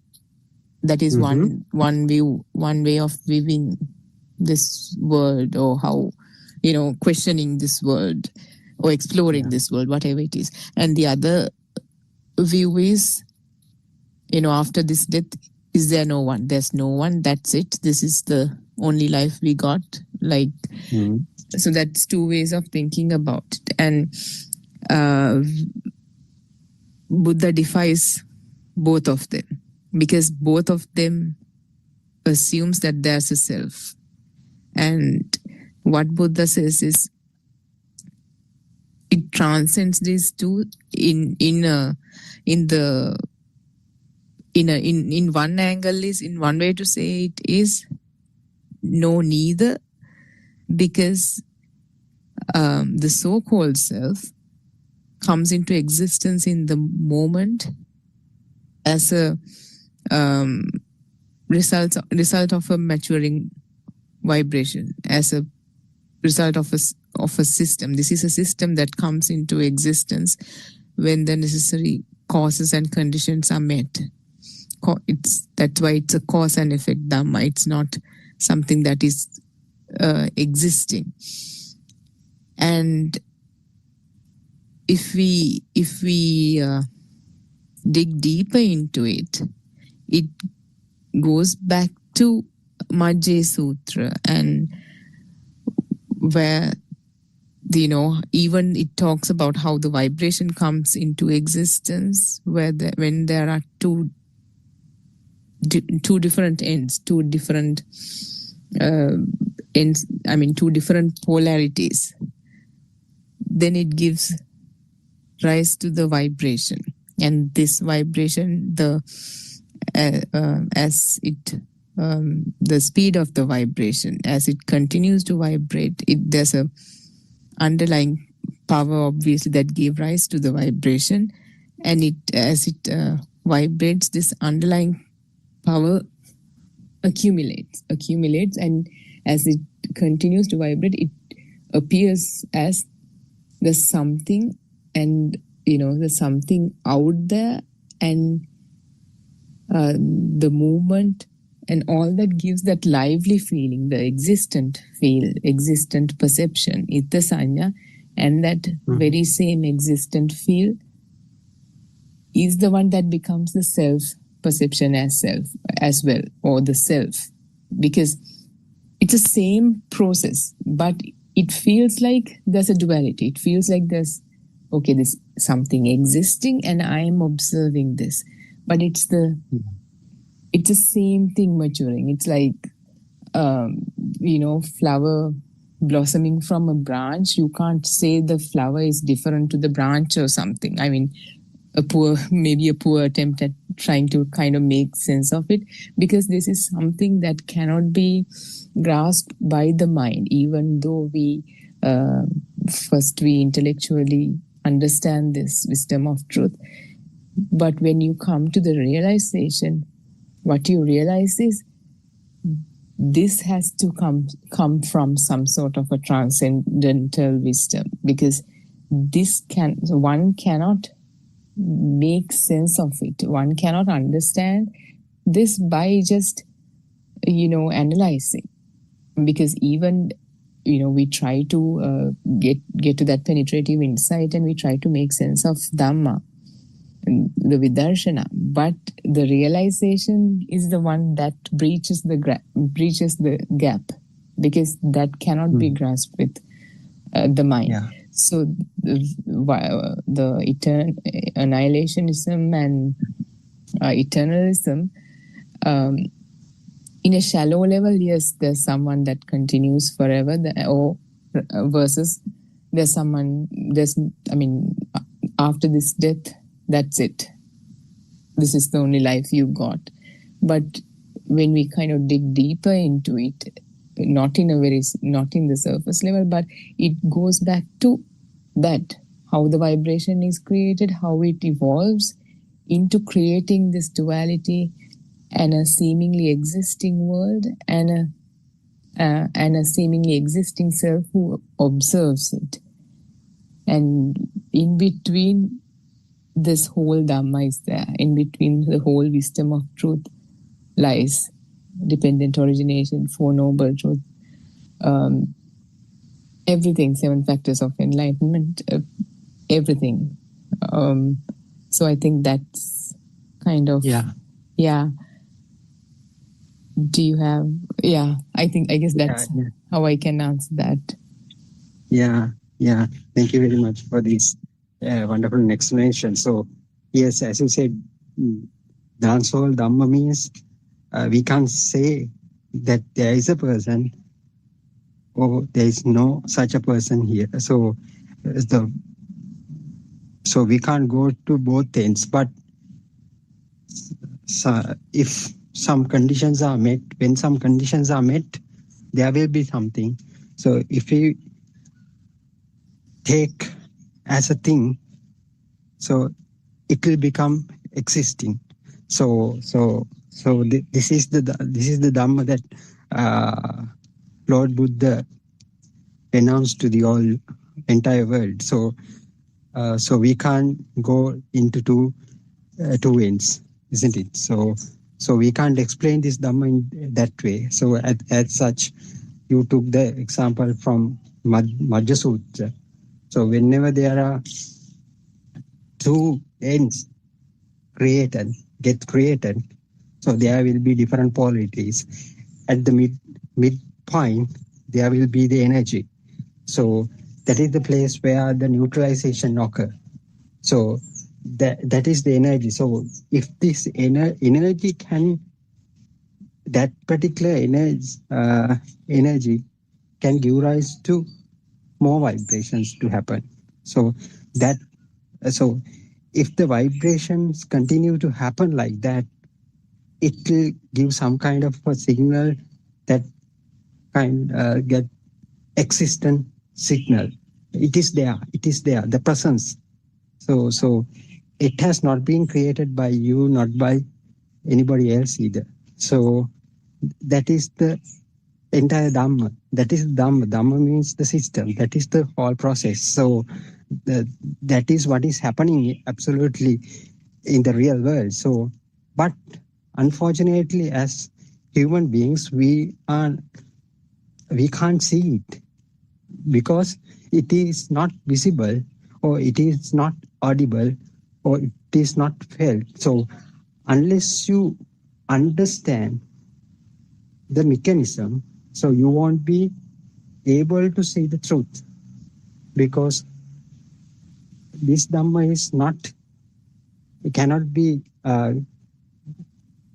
grasped by your 6 senses. So, but with the understanding only, you will be able to comprehend what is going on, what is the absolute, what the absolute truth is. So then, of course, this understanding would lead to diminishment of that particular energy itself. So that makes you to feel that there is no one here. So it is like a circular thing. So from the understanding, it gives a negative feedback to the self-existence. So then the self-existence will dissolve. So when the self-existence dissolves, then you understand more then again it gives a negative feedback. So likewise, it goes like a circular motion, in a circular motion. So what ultimately what is happening is you will feel there's nobody here, no soul here. So that is the entire Dhamma that Lord Buddha wanted to express to this world. So I think, yeah, a lot of people are here with us today, so they can ask questions. Also, I can see Mr. Justin is also with us. Do you have something to add, Mr. Justin? Teruvan Saranai. Teruvan Saranai, Dr. Naveed. Teruvan Saranai. Yes, there are two very popular philosophies or concepts or views. We once discussed this annihilism and the eternalism. So the ordinary people, they try to solve their life or their existence by applying these two philosophies. But the thing is, these two falls into one category, that is the illusion, ignorance of their because of their ignorance, they create these two extremes. But to solve this, in order to solve this, now one category, one people, one side, they speak, there is no soul. This is the only life. This is the existent. After our clinical death, there is nobody. That is the full stop. The other people, the other scholars or the other school people, they think eternity. This is cycle of birth is the rebirth or reincarnation is keep on going it. So in order to solve, so what Lord Buddha introduced is the formula, that is the 5 aggregates or the skandhas. So the problem here, most of the people can't understand. In order to solve this problem, so we start with the forms, then feelings, the perceptions, the volitional formations, and consciousness. So we find the same formula in other sciences also. For example, in sociology and psychology also we find they speak image, then sensation, perception, and consciousness. They think something is existing outside, the world is there outside.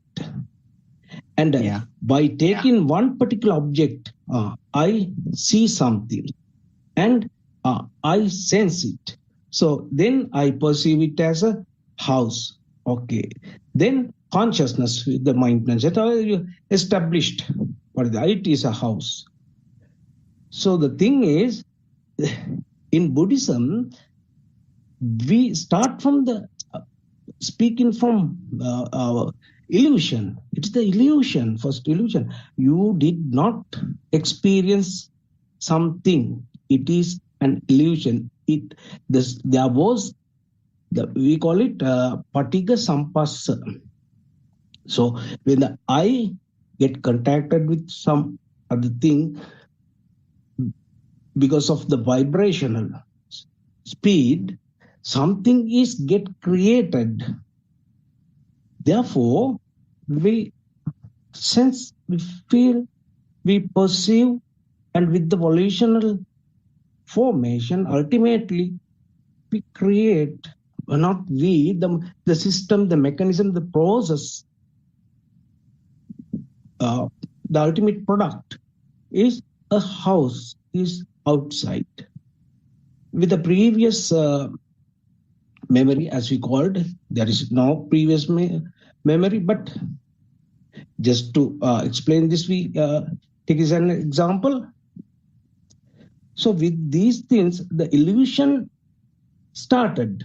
So when we speak about skandhas or the 5 aggregates, we have to add an adjective, I think, because it is not form, it is illusionary feeling, illusionary form, illusionary perception, illusionary consciousness, like that. Then when the other people, I mean the non-Buddhist, when they explain forms, that is established thing is there. This is illusory forms. So therefore, when you come to understand this, what started spark, then there what emerged a form, some kind of image that is not existed. Get created means not somebody or someone or outside produced it. Get created because of this fast vibration, manifestation of unimaginary vibration. So therefore, illusion, we start from the illusion, and there, that is why we apply this 5 aggregates. Then we speak about emptiness or nothingness. So started from nothingness, and end must be also nothingness. Started with no self, so it must end with no self. Isn't that so, Dr. Ravi? Yeah, as you can see. Terwan Saranai? Yeah. Terwan Saranai. Yeah, thank you very much for the explanation. So as you clearly said, even we take philosophy or psychology or whatsoever, kind of scienceology or whatsoever, so it begins with, as you clearly said, a self-existing thing. So what we see, there is already notion behind everything. So we are living being. So what Buddha wanted to emphasize to this world is that existing thing, the way how this existing thing become into a kind of existing thing. So that means, so as you clearly said, so that is the philosophy, or that is the theory. It is kind of a theory. That Paticamuppada is kind of a theory that is revealed by Lord Buddha to comprehend to how this existence happened. So everything, every sciences have been built after that. I mean, so they think, even the philosophy, even the psychology, they think, they build their sciences upon the self. But Lord Buddha addressed the earlier part. So how this self came into such kind of an existent thing. So to explain that thing, Lord Buddha announced the 5 aggregates. So if you are able to look from that way, you will be able to understand the so-called self is not a really existing thing. So every sciences, as Saranvasa says, even you call physiology, chemistry, psychology, or whatsoever, so everything will be defined logic, defined theories on the illusion, as you clearly said. So before that, Lord Buddha wanted to tell the world that how this illusion gets created. So to explain that, he used a tool, he used a theory, that is the Paticamuppada, how the mind gets created, the So that is, I think, in the first discourse of Lord Buddha, Dhammacakkappavattana Sutra also contains that thing, how the mind gets created. So we, as the people who are coming from the mundane world, we tend to think this mind is mine. So I am the one who is thinking at the moment. So I am the one who is living. So how these concepts come through the mind? So as long as you believe the mind is you, that means you are entrapped in that illusion. So because according to the Lord Buddha, according to the Patisamuppada, the mind is itself an illusion. It's a product of this Kanda Vigraha, the five aggregates. So Lord Buddha introduced that theory into the world, that concept into the world. So come and have a look. Come and have a look how your mind get created. So if you understand, once you understand your mind is not a permanent thing, so then how you assign a self to that mind? No way. So if mind is not you, then who are you? Then Buddha asks, so are you really existing as you thought earlier? No, because mind is not you. So that is why. So if you look at from that angle only, you will be able to see there is nobody here. Only the mind, the creation of the mind. So if you are able to understand the creation of the mind, but even then you will understand that mind is not permanent, the impermanence of the mind, then of course you realize, so why should I assign a self to that mind? So self is not become real for him or her who understand this concept. So then he will understand there's no soul here. So with that notion, so if you know, you from that theory, from that concept, one will get to know there is no self here for sure. So then whatever he engaged with this in this mundane world, so he tends to work without a self from that point onwards, because he definitely knows that there is no self here, only the creation of the mind. So he knows how the mind gets created. So it is not true, as Madhya Sutta said, if there are two ends with different polarities, the creation of a kind of energy in between those two ends is inevitable. So that gives rise to some kind of a thought. So it gives rise to some kind of a feel. So that feel, we mistakenly take it as real. So this is not true. This is not true. That for that feel we call a kind of consciousness. So we believe there is people in the Western world also think that there is a permanent thing called consciousness, or like universal consciousness. But it is not true. It is also a concept. It is the consciousness. No, there is no such a thing called consciousness either.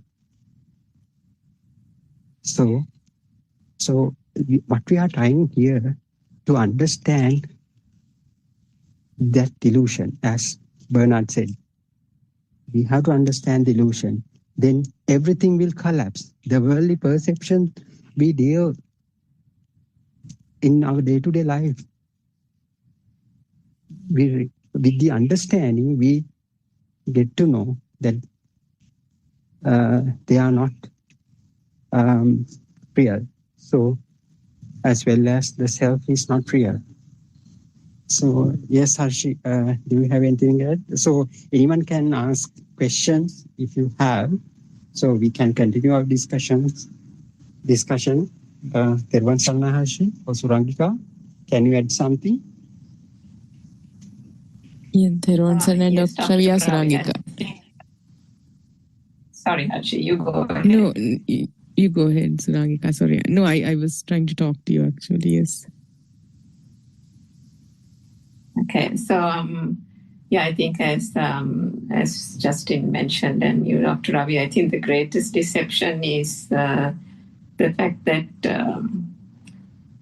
even these scientists and sociology and psychology and all these things, they base this whole thing on the existence of a so-called external world, isn't it? So when that happens, everything is doomed from that point onwards, because they have taken something that is not real to be true, and they run with that. Whatever they do, they run with that.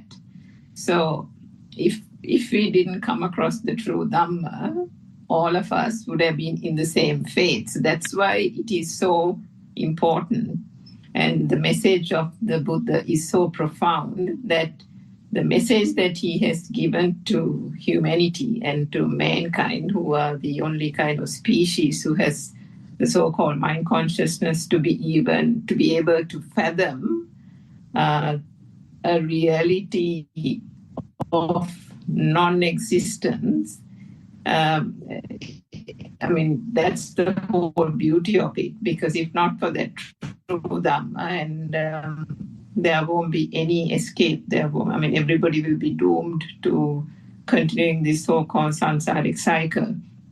And as to those different streams of thought, irrespective of what end or what extreme they take, it is still based on existence. If one says it doesn't exist, that means there is that other contrasting extreme as well.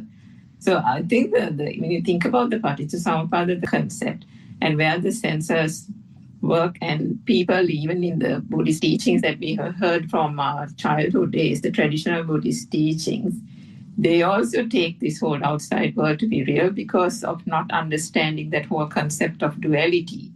It was Aranwanse who actually said that the vibration itself is happening in the senses. There is no world outside without the senses. So that is so profound, because otherwise the Buddhist teachings in the traditional sense of the word have always thought that no, there is a world and then there is this mind, and then you have to control the mind. But how does the mind itself form? That itself is the thing that has been broken down in this true Dhamma, and then we go into the ins and outs of it. Then we know that the so-called light is a perception of the mind. The so-called sound is a perception of the mind. All these aspects are just arising out of a vibration occurring in the sense faculties and then being interpreted by the mind. So starting from the light, the sound, the color, taste, touch and smell and so on, then to the next level, the chair, mother, father, temple, orange, whatever, that level, all these perceptions that the mind on its own, like Surangika, it seems like you're having a signal issue. And keeps on interpreting, okay.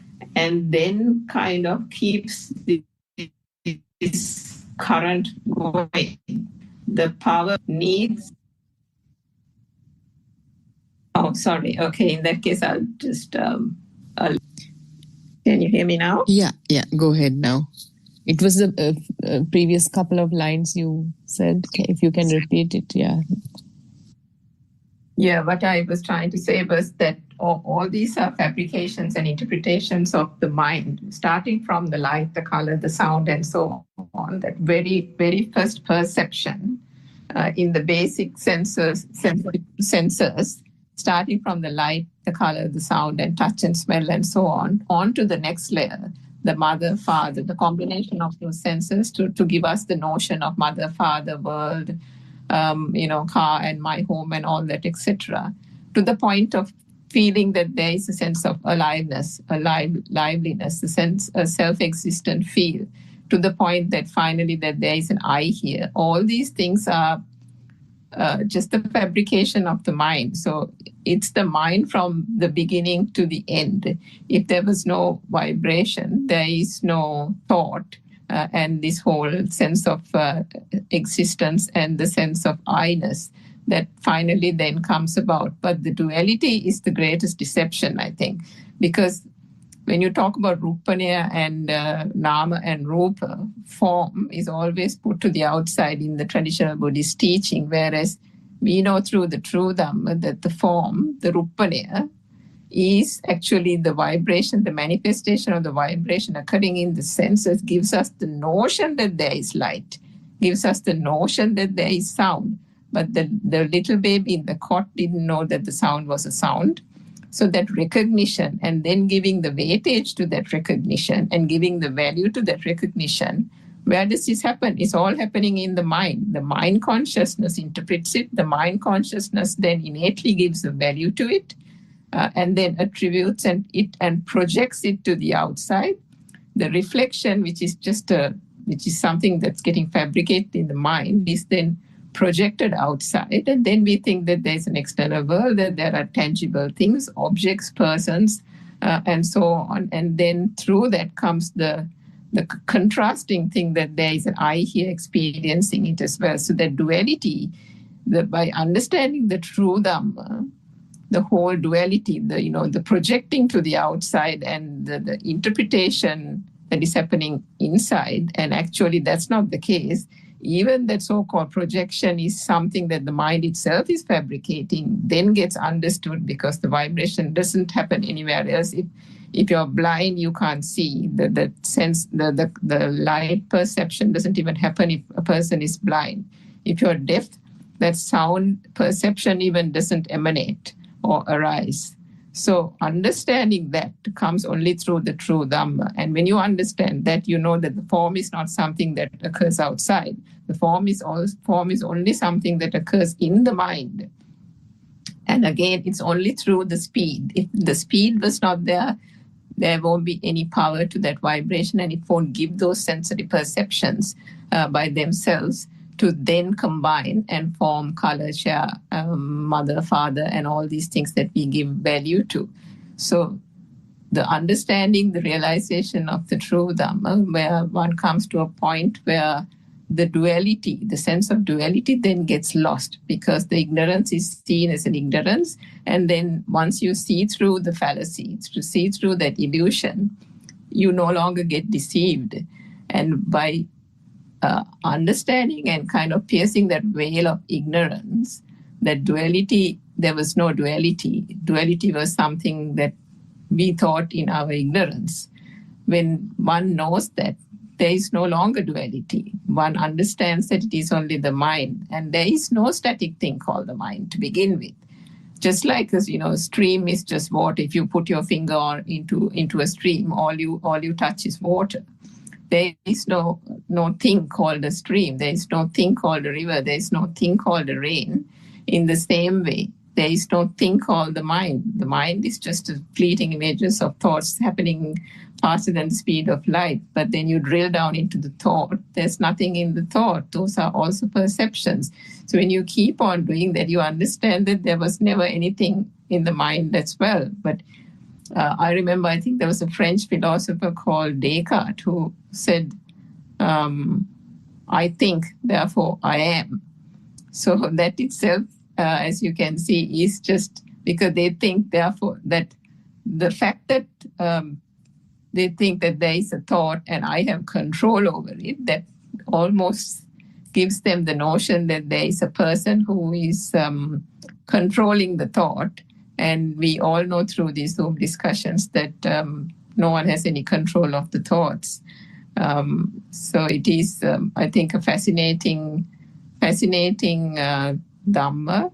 And I think we are indeed truly fortunate to be able to be amongst a handful of people who are being guided by Aryan Vahansa to be able to, I think, pierce through that veil of ignorance, understand that there is no duality, there is no so-called mind that is so powerful, that so-called self-existent field that the mind consciousness tricks us to believe is non-existent by itself. And I think, as Justin quite rightly said, there was never anything here in the first place.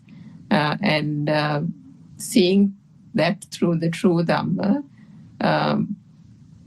we have gone through a journey in this samsaric cycle, falsely believing that there was something. The consciousness, through a system of its own, has done it through ignorance. But through the mind, as I think Harshi mentioned some time ago, you use the illusion of the mind or the mind itself to go through to a particular point where one can reflect, and then the inner wisdom awakens, and then that is where the system almost kind of self-dissolves to the point where there is the gradual realization of tranquility and, as I think Justin said, finally reaching that ultimate state of non-vibration. Yes, Dr. Ravi. Yes, thank you very much. Yeah, I get a certain kind of a question. So Buddha says there is no soul, so mind is not you. So if so, what is the purpose of living? So if I think the Western people might ask, oh, is that the reason why you go to the jungle forest and do the meditation? So is that the why you give up everything and go and wear the robe and live in temples? So is that the same thing done by Lord Buddha also? So what is the purpose of raising children or innovating new things? So what is the purpose if there is no one? So if people ask like that, what would be the answer for that? Teruvan Saranai, Surangika or Harshi?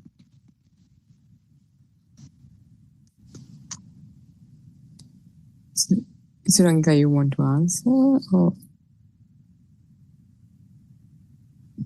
Teruvan Saranai, I will answer. So, many guys today here, no? Yes, I will answer. Yes, I will answer. Okay. I don't know they are understanding English or no. Because why they are not talking? Why they are not talking? Yeah, so normally there's Dr. Ravi and the Surangika and the Harshi and the Kavindi so talking, no? But I like newcomers. Come and talk with us. It's very important. So I asking everybody one small question. I know that's Dr. Ravi asked that question, but you know that's many guys are explain many things. That's how there's a knowledge. It's a knowledge. You know something, you can say. It's a knowledge. But what is the field? How is we won't given the message, no? We won't given message. We are using the words. We are using the language. But it's not only enough.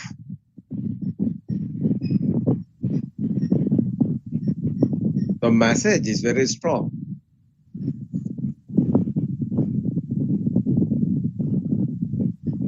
So, Suranka example now, many things. so explain, no? But feel is the so I would say we were given message. It's not a words, it's not a knowledge, it's a feel. You won't feel it. someone is telling something, you are using words, but not enough at words. What do you think about carving? What's the difference? RN was telling something. It's very. So RN is telling something that's there is feel, no? Someone hearing that, he can feel it because I given my feel. It's not words. What do you think about carving? Are you asleep? And also Kavita hasn't joined. It's not joined. Yeah. This time. Okay, Harsh, what do you think about? Yeah, Renwas, we feel when you talk about it because there's non-vibration, whereas when we talk, it's not only that. I'm transferring the field. What's that field? So, for example, no more words. We don't know more words. Why? You see this.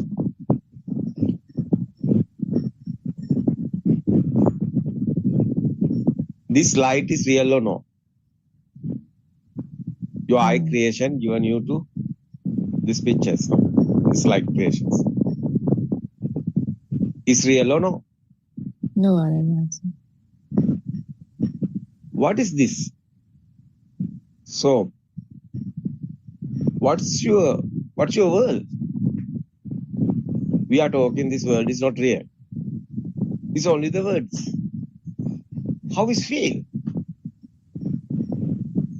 Your eye creation. The light also not real because your eye creation, wherever various of living being have various type of eye.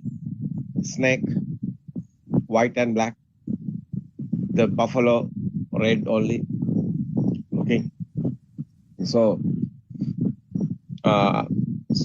beings, 8 type of looking, the style, insects, other type. So various of type. That also radar, you see, no? It's other type of sensor. So they have different world, no? So we are talking about the eye creation. But other senses also like that, no? Sound also. Other senses also. So otherwise, you can't hear. Sound is not here. The meaning is, so what you say, but all of them are thinking outside. There is sound, but your eye creation is hearing sound, but it's not real. What I want to say, your eye creation, manufacturing these lights, yeah, it's okay, picture is coming. Now you are looking something. This picture is coming. Your side is creating, but it's not real. Otherwise, the waves is not light. Waves is vibrations. How is telling this? Waves, vibers, waves. It's not light or sound or anything. But you have this type of sensor, you can. Is this picture, is a film, is going. This sensors are creation, this film is like this going. This type of film is going.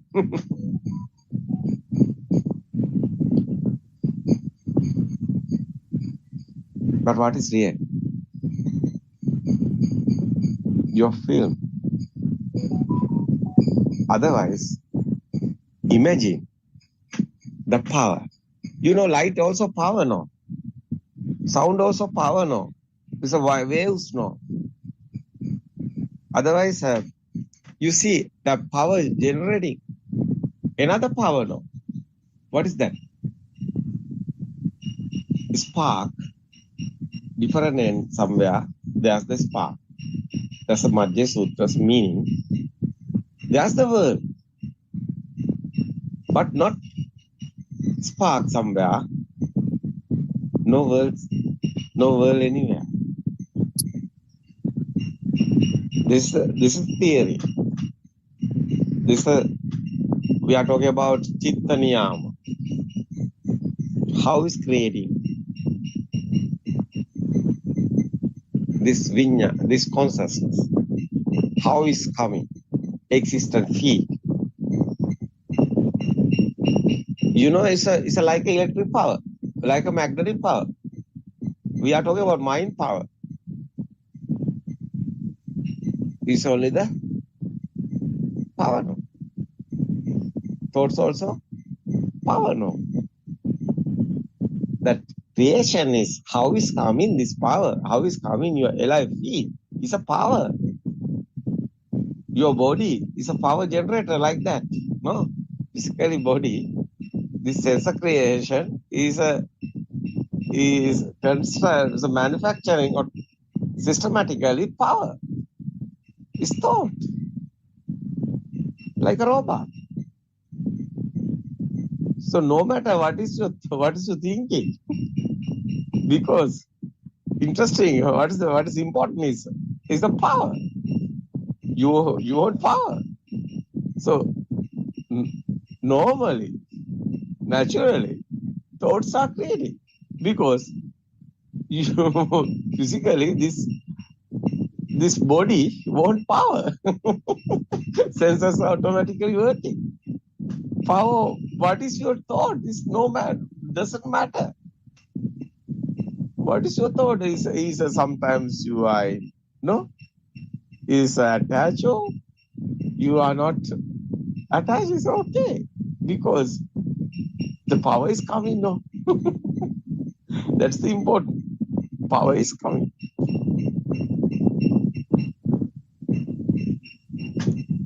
What is these thoughts? What is the silly mind? Are you thinking it's my son, it's my daughter, or my baby, it's my child, or my husband, or my wife, or my mother, my father, or my house? What is your? Is everything? It's thought. You are thinking no. I'm alive. I'm here. One day I die.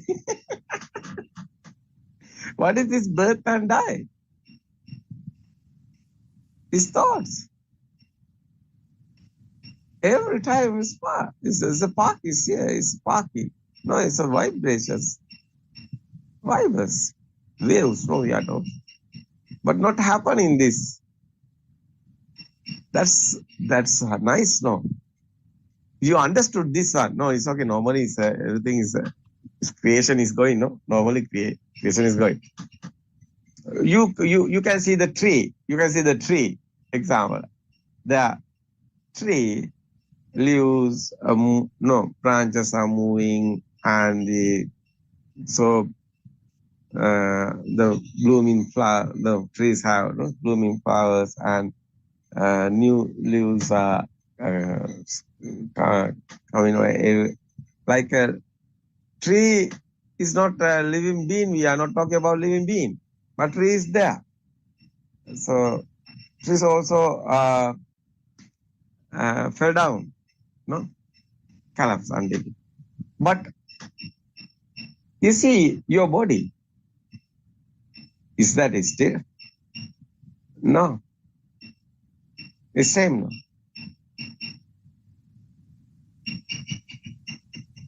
What is this nature? No? You see this? Is what you think is same. No? So tree want some type of power. There is some type of system there. No. And ATP energy, so these leaves are fading, and some type of system is there. So you understood this Dharma. You have Dharma, we are talking about. You understood this truth. That one is important. You understood this truth. What happened? Like a tree. Because nobody is here. System is working. It's okay, no problem. You can see, you can hear, you can. Everything is in system, and the senses are also normally creating. The senses are normally creating. No problem anymore. Mind also, normally thoughts are coming, but no one is here. Because you understood, no? You are understanding what happened here. Someone understood this truth. That's why tranquility is coming. Tranquility is not a happy. Happy is someone there. Someone have happy. But tranquility, nobody is there. Every shell have this feel, tranquility. It's not thoughts. Happy is coming mind. This tranquility is not mind. Happy have somebody, but tranquility is not like that. That is why we are talking about Buddha's final effort is not enlightenment. Enlightenment have someone, because so Hindus are talking about enlightenment word. They are using universe. They are in there. But Buddha is not. Buddha is not talking about. Buddha telling other one. Nobody, universe or anywhere.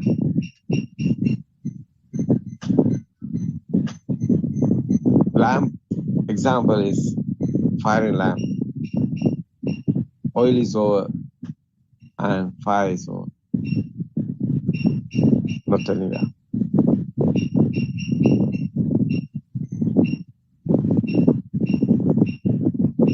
So this explaining, not only explain, not only teaching. This is you won't feel. So I try to give you to my feel.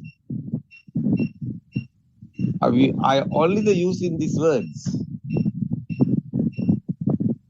This and this language. But sometimes we don't know language. We can give this message other time, other signals using, not words. We can do that. So you won't give us a message, square, squirrel, or birds, or some other type of living being. You can give a message, no? You are not using the words. You can allow that that type of loving. You can allow everything. So nature also, everywhere, there's loving.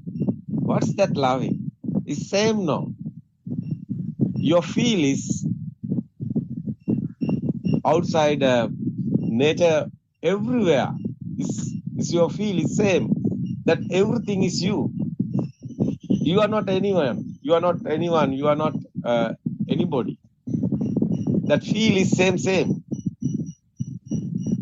The meaning is you are not here. Everything is you. Not anybody is there. That's the type of final effort. Liberation of mind. So, not only the nature. So, everybody, you can feel. Same thing. Yeah, some various of type of people in here. But no problem. Some are in misconception. Some are very, that type of, it's okay, no problem. Because it's a nature. So, little babies, how nice that feeling. Radiant mind. These babies are very nice. Feeling happy. So you also transfer, your inside is transferring that type of little baby. How nice that experience. Otherwise, our moms, every mom is your mom. Every father is your father. Everybody is you. It's feel. Why? You are not here. Finally, someone understood this truth. You are the everybody. You are the everything. Not anyone here. Not anybody here. That type of as a death after feel.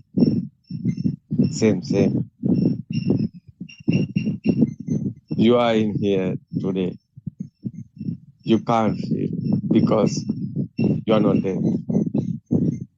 But you realize your death is happened. Nobody is here. Everything is you. That's the example. It's a feeling. You want this type of Dhamma? What is this Dhamma discourses? How is doing this Dhamma discourse like this? Because you are transferring the feel. It's your feel. How much you have this feel? You are the guy, this messenger, given this others. Especially, this is not a knowledge only.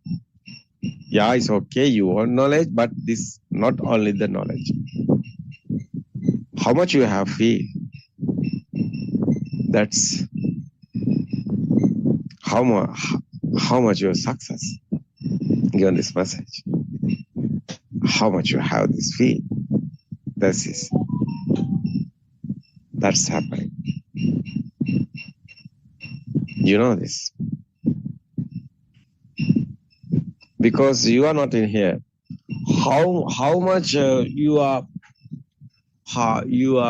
working, how much you are, how much you are, how is doing, how is telling this?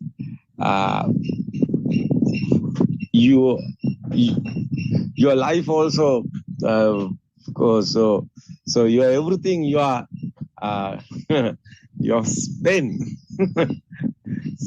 because you don't want you want others. Not business here.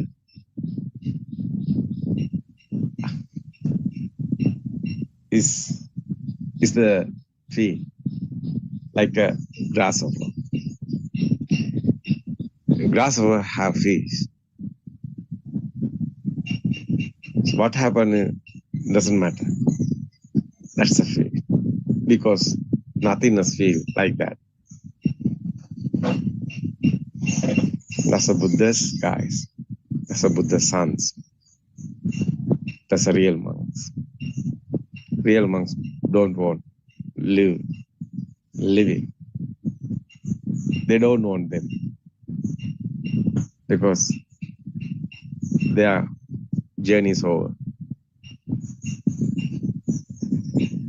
What do you think about Dr. Ravi? Yes, sir, and sir.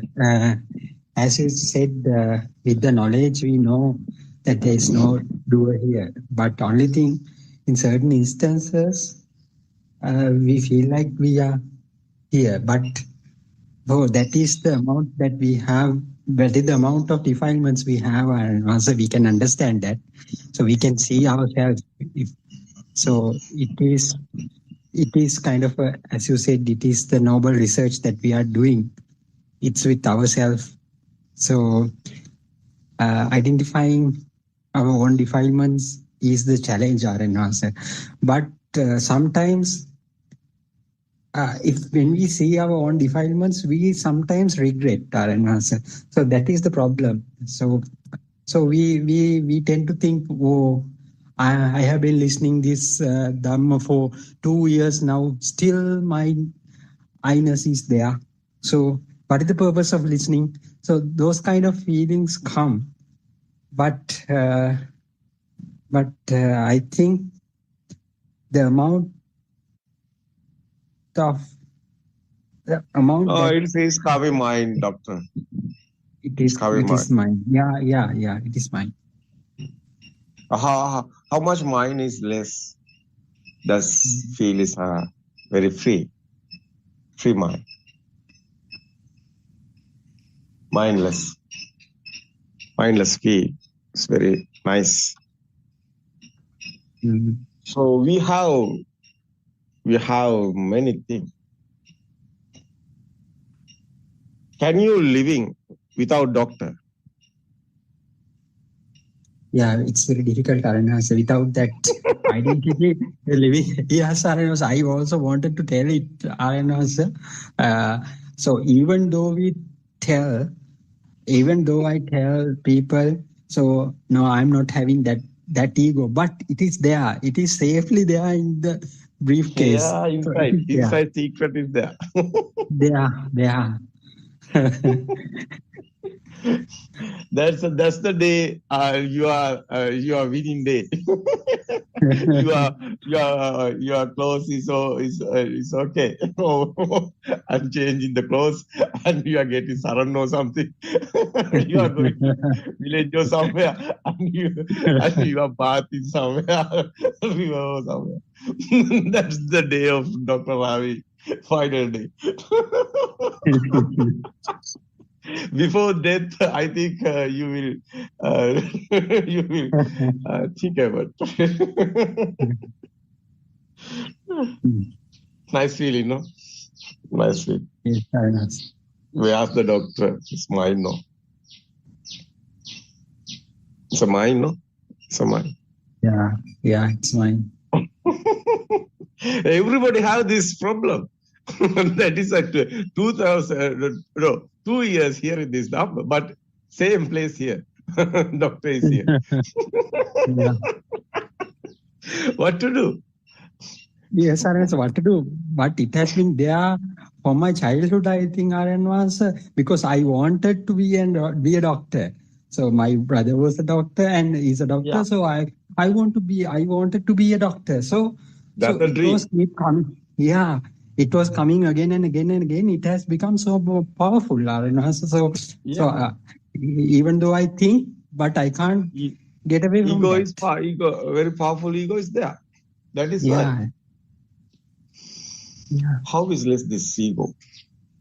No, Buddha's word is mani yamakpato atimani kuro.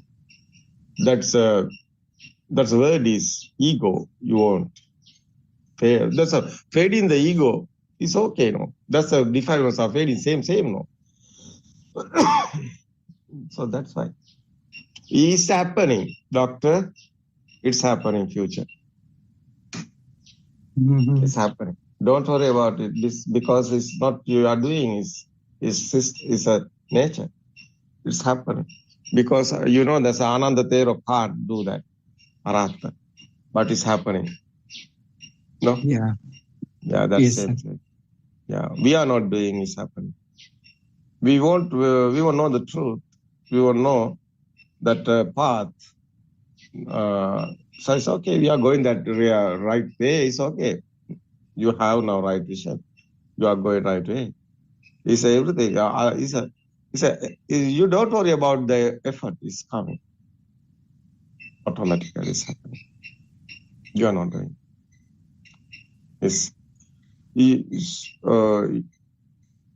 Nobody is want soul. When you are baby, when you are child, you are not thinking about the I'm coming that huge soul. No. You are not thinking. It's automatically coming.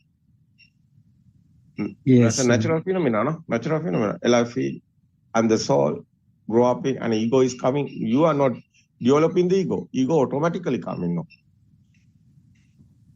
That is why Buddha's word or dependent origination. That's sampaticca. As a Buddha's word is Sankatam paticca samuppannam kaya dhammam vaya dhammam viraka dhammam. It's a sutra, Pali. What is that? Is everything is coming. That type of it's abhisankara. That's the meaning is. How is telling, doctor? This abhisankara is coming ego. How is telling this? It's again and again and again, and it's really happening. No, that's mind also creating. No, that's thoughts are creating. That more thoughts are coming, and together. That's why. No, ego is coming. More dreams there, no?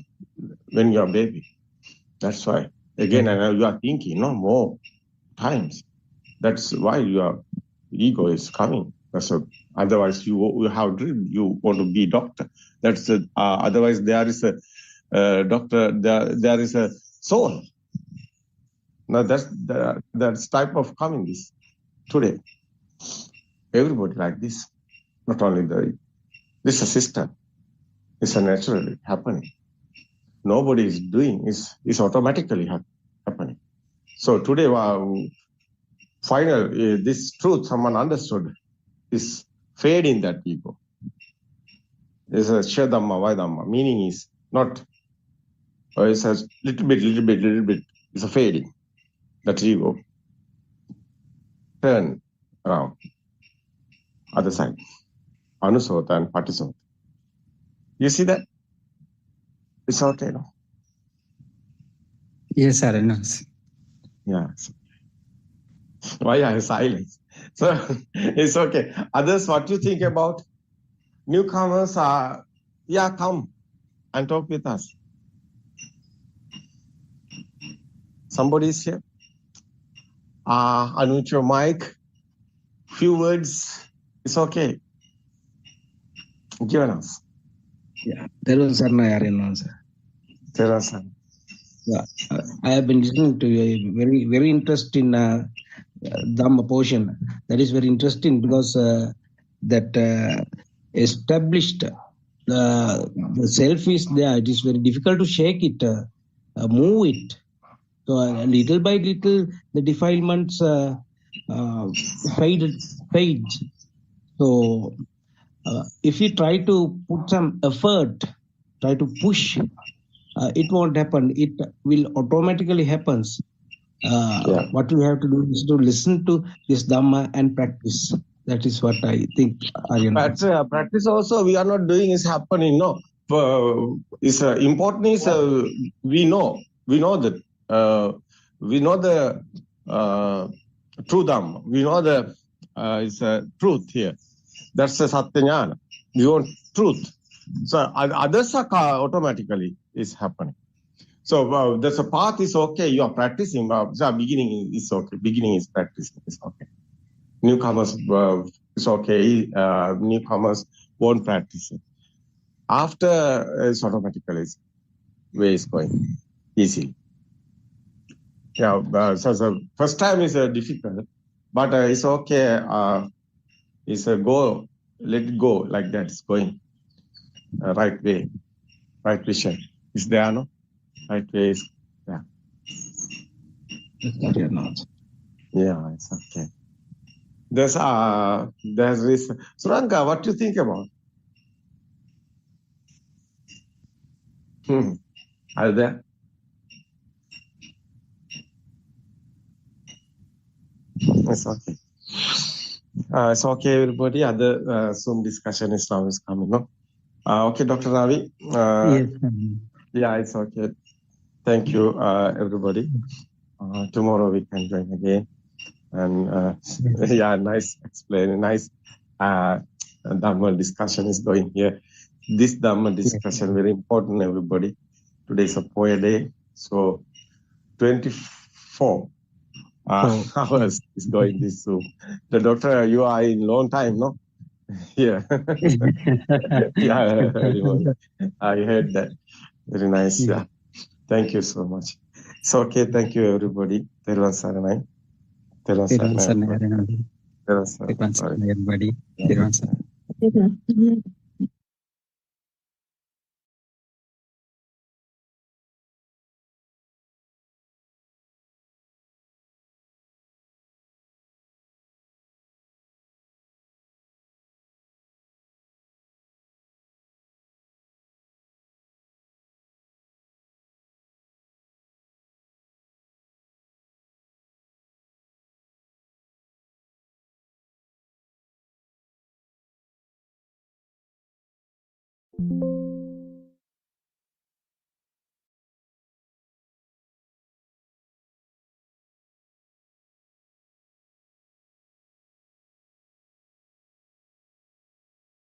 Hearing.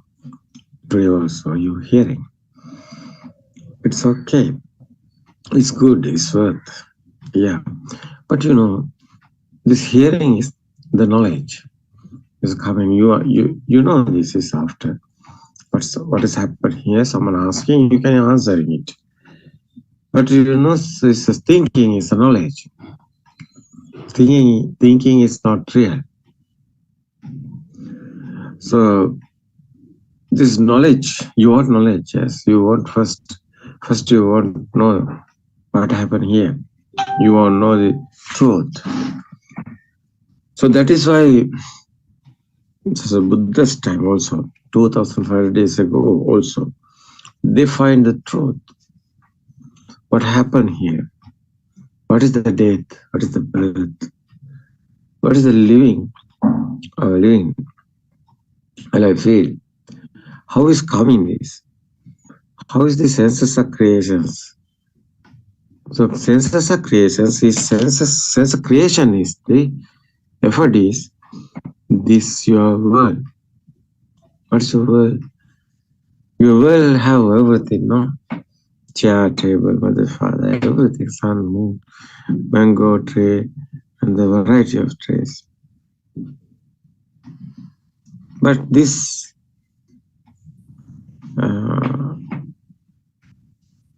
this Dhamma, someone don't know this Dhamma. So people, you also, everybody have this experience. Is sometimes coming is dislike, sometimes coming ill will, hatred, raga, and this is Buddha's word is a moha. Raga desha moha. So raga desha is the always continuing. Moha is avidya. You don't know the truth, you are in moha. What is this? This very word. This the Four Noble Truths we discussed before. So, right vision, right thoughts, right speech, right action, right livelihood. So, right effort. This what is this effort? Is sammavaya. Right mind, mindfulness. what is this Samma Vayama, Samma Sati, Samma Samadhi? As awareness is here. So right consciousness is the final effect.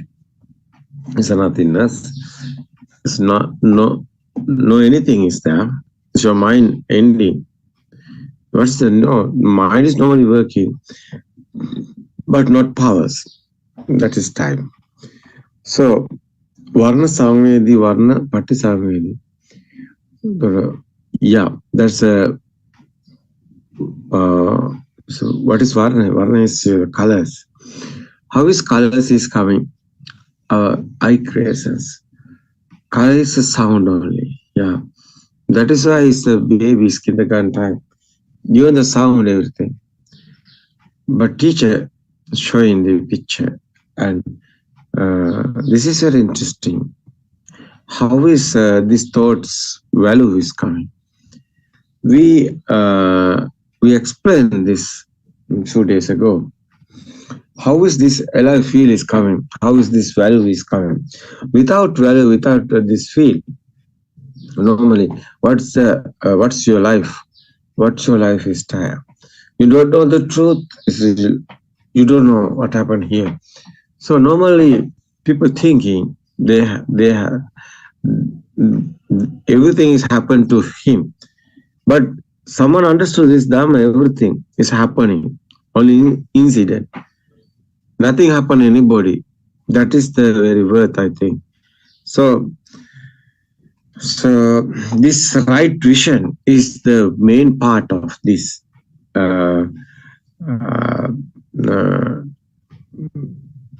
Noble Eightfold Path is depend on origination. What is the special part is the first one is a cause and effect. What is the cause is you won't do something. That's what is the effect is that is the effect. Yeah, cause and effect is the very worth, I think. So it's not easy because you don't understand. First is everything is coming knowledge. Otherwise knowledge is not a truth. Knowledge can be changed, but this truth, not any change happening anywhere. Is one way. Buddha telling this ekainamaggoam bhikkhave. What's the meaning is bhikkhave is a bhikshu. Is a ekainamaggoam bhikkhave is one way to the nibbana, no any other ways. That is why ekainamaggo. So it feel that wisdom guys. What is the wisdom guys? Is someone know this our thoughts are not real. It's an illusion. We are living in our mind. We are thinking everything. So this want to be verified, very clear.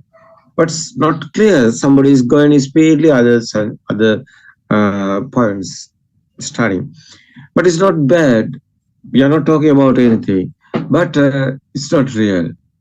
It's not original. So what is the real? What is the original? You see. You, who are you? You sometimes how you understood. So most of people have ego. That's ego is given pictures. There's given that's ideas, pictures. So someone is believe in these thoughts, mind. That is the sadness thing, because something can be happen. But someone understood this first. So example, someone is understand they know, he know how dangerous for this. So understand is good, no bad. But what is they are doing? They are doing wrong thing, no? Because everybody won't understand first is mind. So Sri Lanka here monks today have this problem. Somebody so we can hear this YouTube. So others others Dhamma discourses. So no more guys telling the nuns all Dhamma. Otherwise, no, I feel is here. So normally feeling is censoring feeling. It's not anybody. It's not. Yeah. It's a very worth, I think. So you know that normally that's how your lifestyle is going. How's your what do you think about that's your this Nibbana way, Nibbana path. So first is the knowledge is a Satya Jnana. Everybody know now this. There's a Kruta Jnana is the second one. Is a Kruta Jnana is the third one. So Satya Jnana is there's a Buddhist philosophy. What is Buddha explain this word? What is the truth is here? That one is a Satya Jnana. What is a Kruta Jnana? It's a Kruta Jnana is a practically experience. You can get it. It's no doubt about it after that. That is why it's a Kruta Jnana. So many people is a Kruta Jnana try to doing. Yeah, it's okay. That's you can try it because you stimulus are coming, thoughts are coming. You can realize this one real or no. So someone understood it's not real. It's illusion. It's our mind. So it's a sound and forms and other five senses of feeling is there. No any other. These are together coming. That's the thought. So we explain this. Every thoughts have value inside, like a magnetic power, like electric power. So this type of this rhythm of going everybody. That's lifestyle. People talking about the they have birth, they have death, they have that's a death. They are thinking everything. They have birth, they have death, they have alive somebody. That's the existence feel is given this. So existence feel, otherwise existence is chair, table, kindergarten time, that's a little baby. So he know that's now after chair, table, mother, father, everything is like a data. It's okay. But it's interesting is it's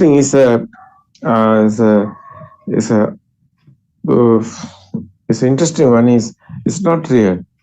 It's illusion. It's someone realizing how it's happening, he can find it. Buddha's word. So normally you are living. So your mind is coming many things. So you would understand what happened here. So it's very worth. So that is why we want clear this Dhamma. No doubt. Because you know this doubt is not good. You know there's a Sakkaya Ditthi, Vicikiccha, Silabhata, Paramasa, Tum Sanyojana. It's a Buddha's word. Is three. There's a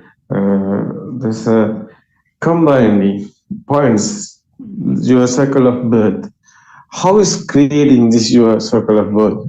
How is this continually happening? That one is the Sankhara, especially.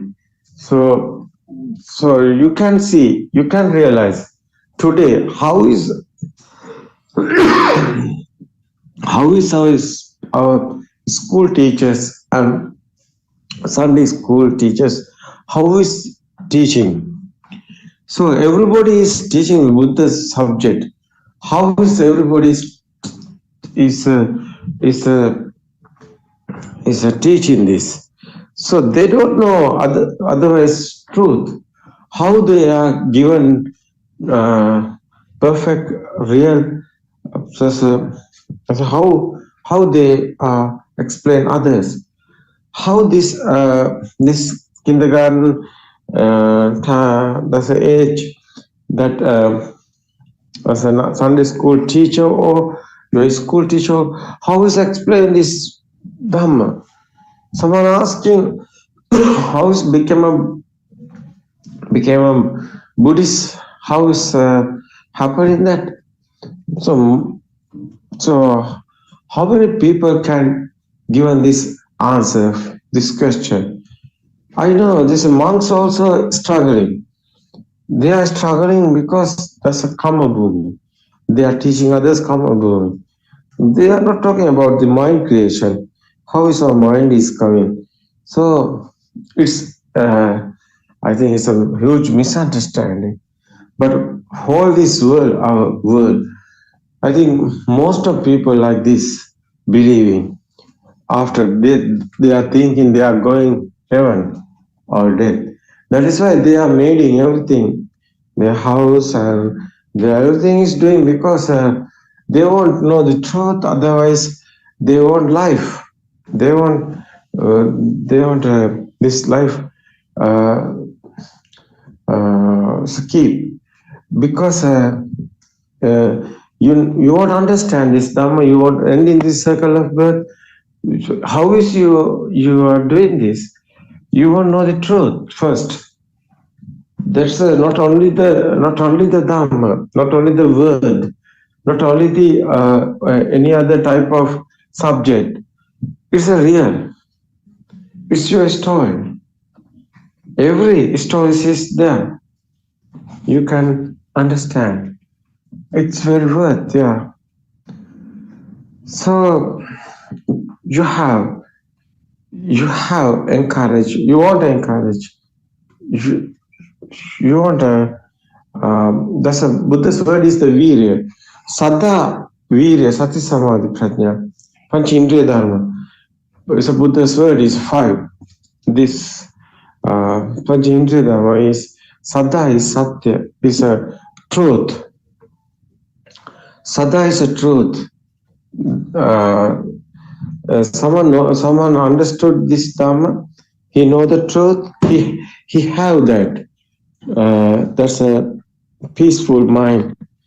That is the how is this coming?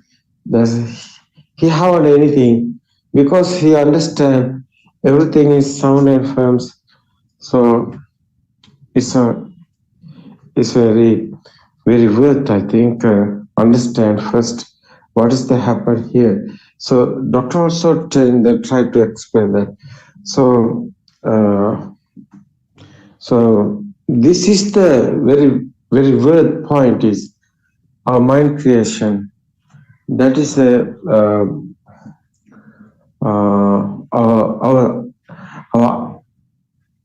our this senses, eye, ear, nose, mouth, skin type, these senses working. The senses what we understand. So how is light is happening? How is sound also happening? How is this skin sensor, the hot and cool? How is happening? How is this? So you see, the unbelievable one is it's not outside anywhere. It's your mind. It's only the thought. Thought is not anywhere. You're thinking. This one is very special, everybody, to understand. So we won't talk about this today. Yes, it's the final day before yesterday. Also, we are talking. We discussed why all people in illusion. Why they not understand the truth? They don't know truth. Yeah, it's okay. It's our society. So our religion, so Buddhism, is like a other religious type. So they are talking about going to heaven. They are thinking that they are someone doing the bad things. They are going evil. So this is happening because that's generating the power. So someone don't know this dharma. He know any other idea. He thinking is good. Good work is good. Yeah. Bad work is the bad. Yeah. Good guys. So good work. The good guy is going heaven. Bad guy going heaven. But it's not really happening. So someone try to end in the suffering. He won't end the is bad experience. So people talking about pim power, it's a peanut and power, but they are trying to go in that way. They are trying to doing good things, and they are thinking about going after the good place. But you cannot realize this. It's not Buddha's way. Buddha left it because how do you know how much you have defilements? You don't know. That is how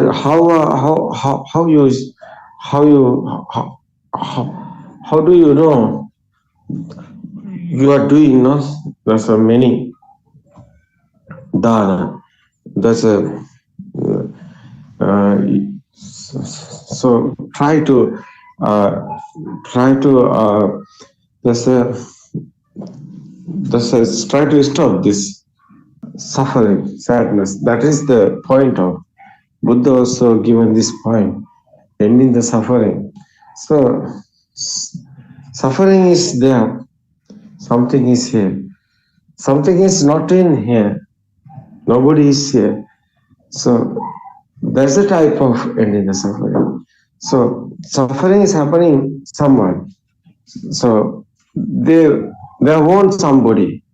Suffering is it won't be experienced.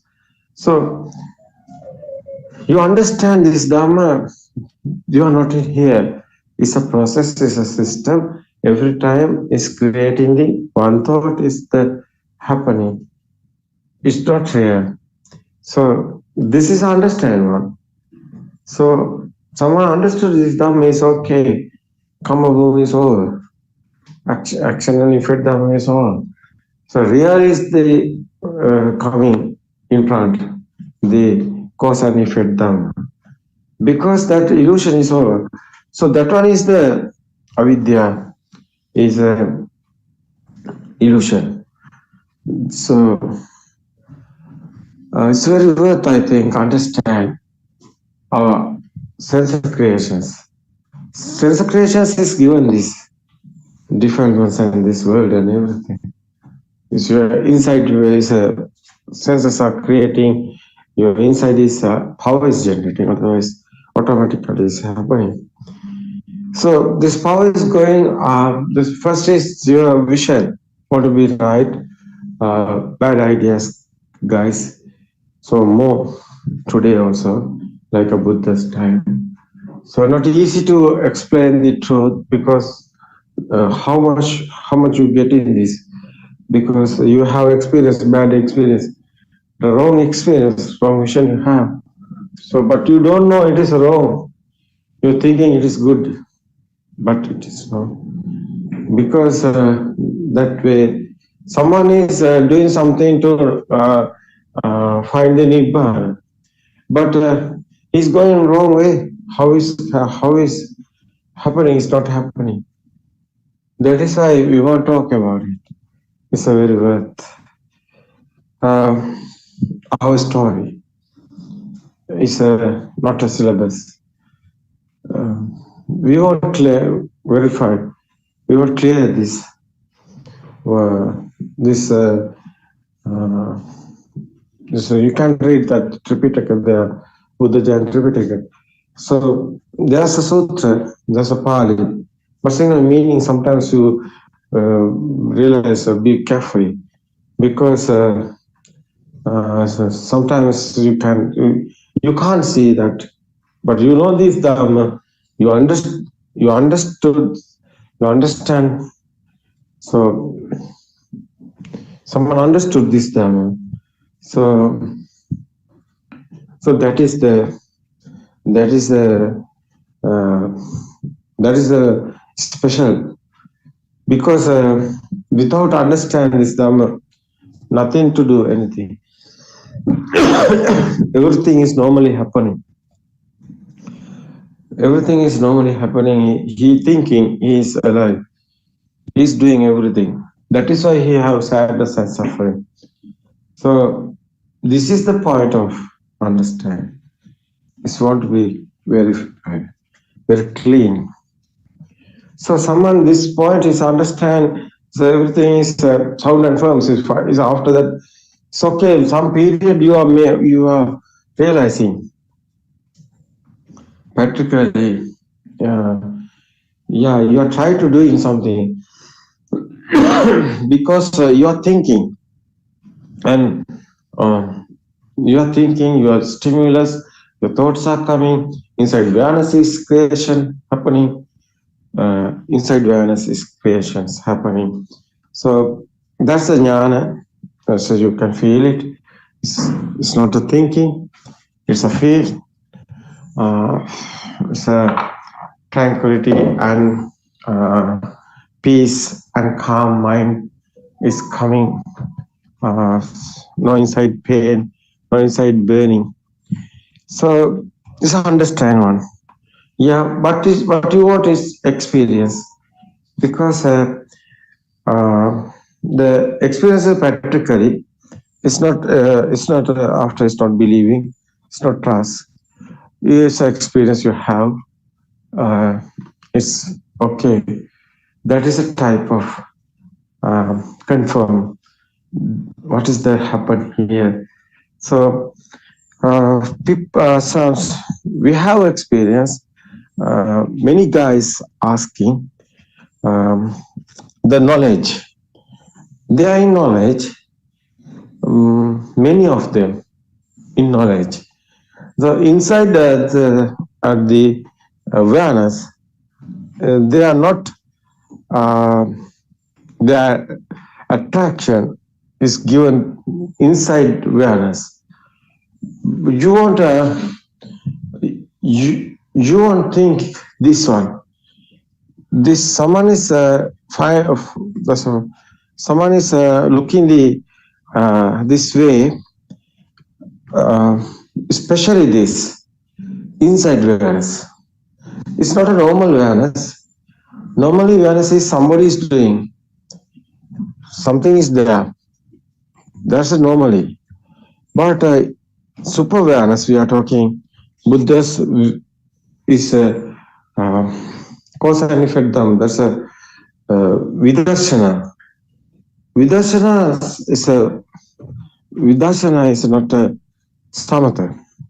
Samatha is a no more stimulus, no more thoughts. There's no given to value. So samatha, we are talking about concentration meditation. Is not ending the suffering. It's not ending the defilements. So it's not ending the sadness, because there's doing that leg cross sitting and breathing and exhaling and the concentration meditation people, but they don't know how is this soul is happening, how is this life feel is coming, how is this mind is creations. They don't know. That is why they are in illusion. They are thinking they are living outside. So they are thinking they are living outside. How they can find the truth? They can't do that, because various of animals have individually themselves have that's the world. This world is individually just everybody. That's there are mind creations given, not anywhere. That is why it's not happening to outside. Someone thinking outside is not this Dhamma. It's your mind creations. So that especially is the your life feeling, your soul. That creation is effort is that one. It's very special, I think. Let's understand.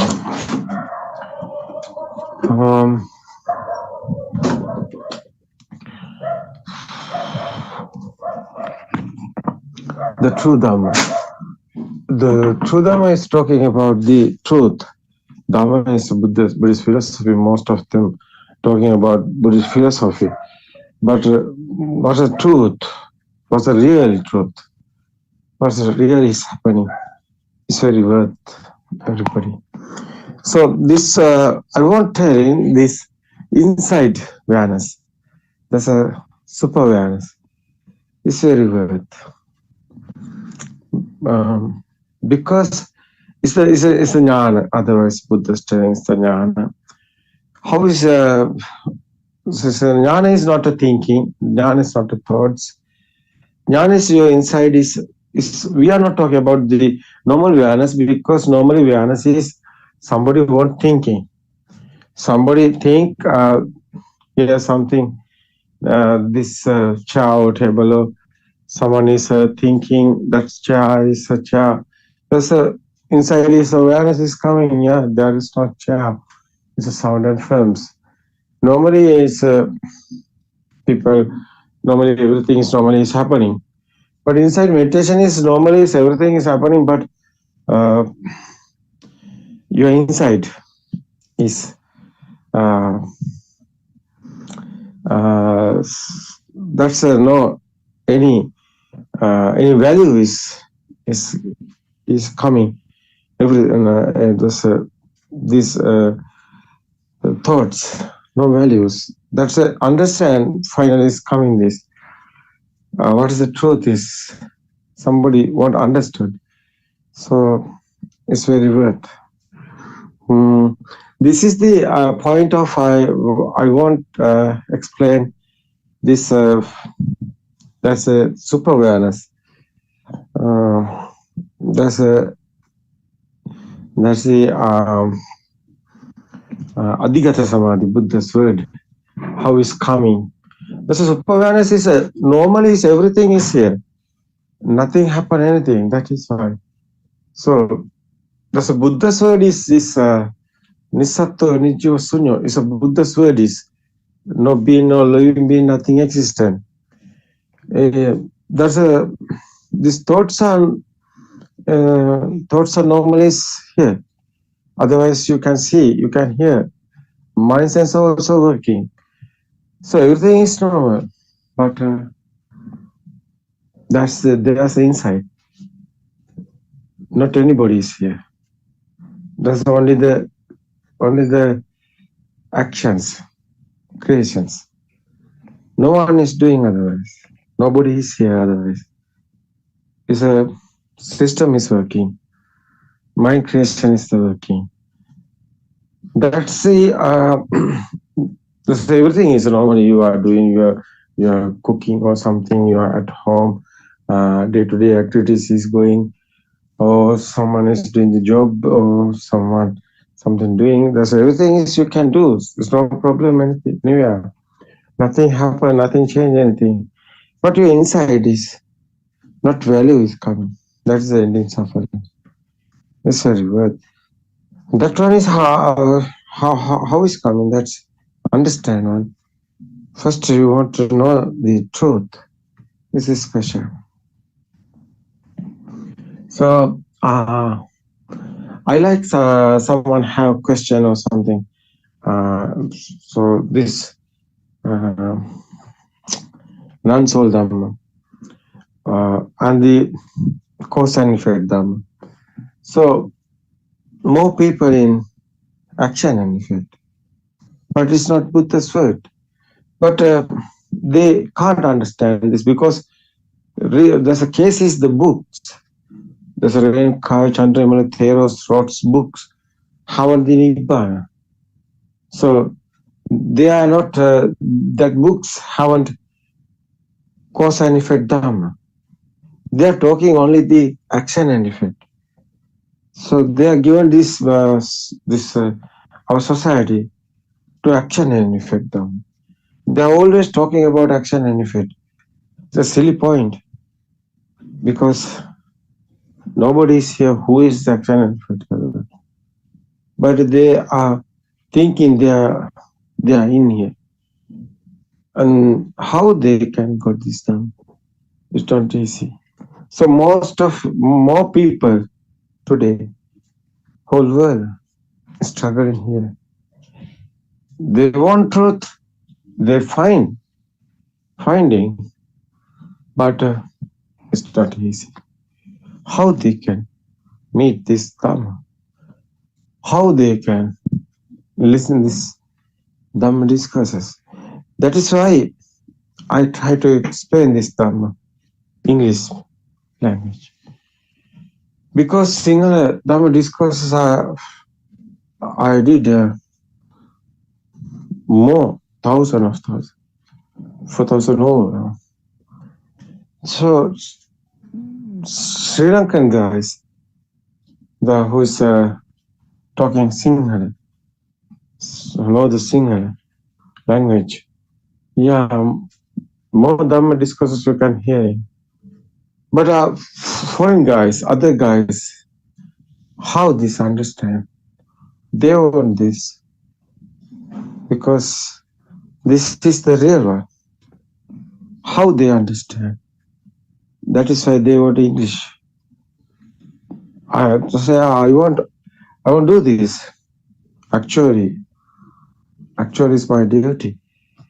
I want to do this English language. Yeah, it's coming day by day.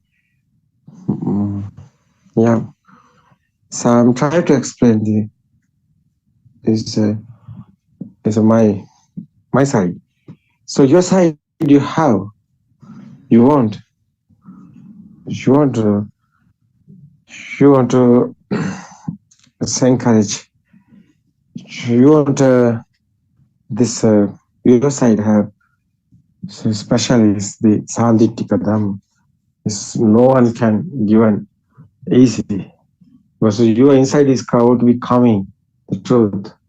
It's an experience. You want experience otherwise. So someone can join with me and discussion what is how is the cause and effect and how is the action and effect done. Why people in action and effect yeah, it's okay. Why Sri Lanka here, over there 90% over there in misconception. So they are thinking they are in Buddhist guy. I'm talking about the Buddhist people. Only the Buddhist people. So, Buddhist guys, I think, yeah, it's 90,000, 90 second. So 19 plus, I think. That's in misconception. They are in action and effect. Most of them. So same Buddhist time, Buddha's time. Buddha's time they are in action and effect otherwise. Buddha said Jatila Niganta Brahman. Today not Jatila Niganta Brahman. Today they are thinking they are Buddhist. That is why we are talking about Niganta Bhikshu and Niganta is a Buddhist. Why? They are in action and effect. They don't know cause and effect. They are thinking action and effect, cause and effect. They are thinking everything is same, but it's not same. Action is effect. You are going, you want something outside. Action and effect, someone going outside is permanent because outside is real. That is why they are going that way. But inside meditation is a cause and effect. It's very rare. It's not common. It's not easily coming to you. You won't find it. That is right. It's okay. Somebody can join with me and your words given us Terence Sanai. someone can talk with me, because this point is day before yesterday, or we few days ago we are discussed, but it's not enough. Many times I think I won't remember in this action and effect. What is the action and effect? What is the cause and effect? Because this is the point of your side. Is what's happened to you. That's very important, I think. It's a good thing is you don't worry about anything. Everything can be happen to happily. It's a good one. Because I feel my feel is like that. So this era is very valuable in Sri Lankans. So other countries have some problems the same time, especially the next year. So they are thinking their wrong vision. So they are going that way today also. They are making many weapons, and they are making them very. So this is destroyable items, weapons also. Very destroyable items. It's if you want again and again think about it. So especially is the action and effect them. So you remember something example is, so your baby, if you're married is okay, your baby is coming to you with you sometimes office. So you're thinking this example,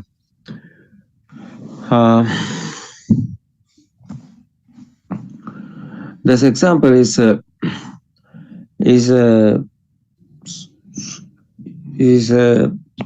you. So normally that's a silly mind is, it's okay. They want to end in this suffering. So it's okay. The Buddha's time is also same no. They want to end in suffering. But how is happening? How is happening end in suffering?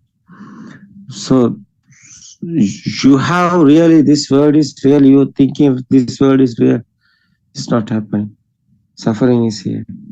Something is there. There's an existential field outside. But color is your eye. Is otherwise is the colors red, blue is coming to sound, but eye is given the light. These are together coming. That's the thought creations. Today is a move in that thoughts creations, but it's not real. So this is very special, I think. What is the real cause and effect Dhamma? Someone know. It's very nice, I think. It's not easy, but it is okay. It's very worth, I think. Because existence feel how is coming.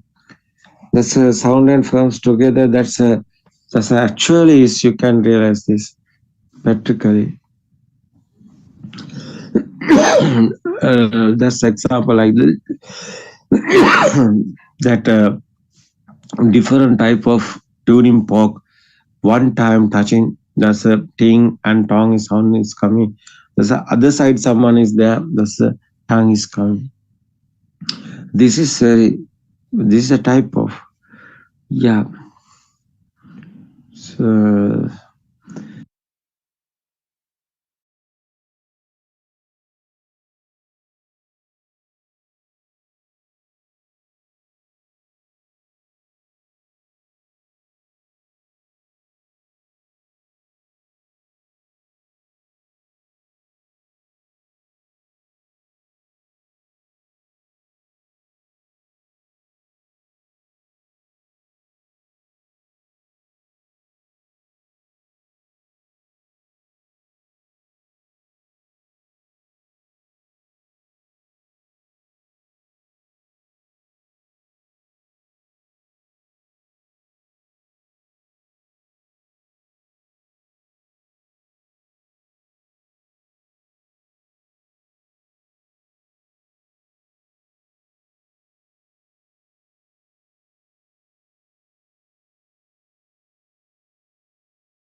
who could finally feel okay.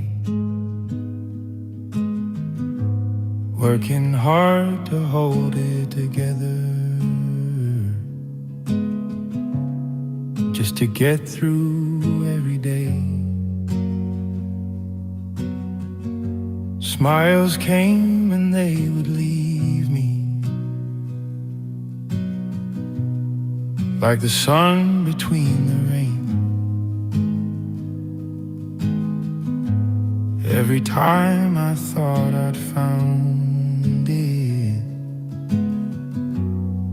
it would slowly slip away. I filled the noise with more distraction,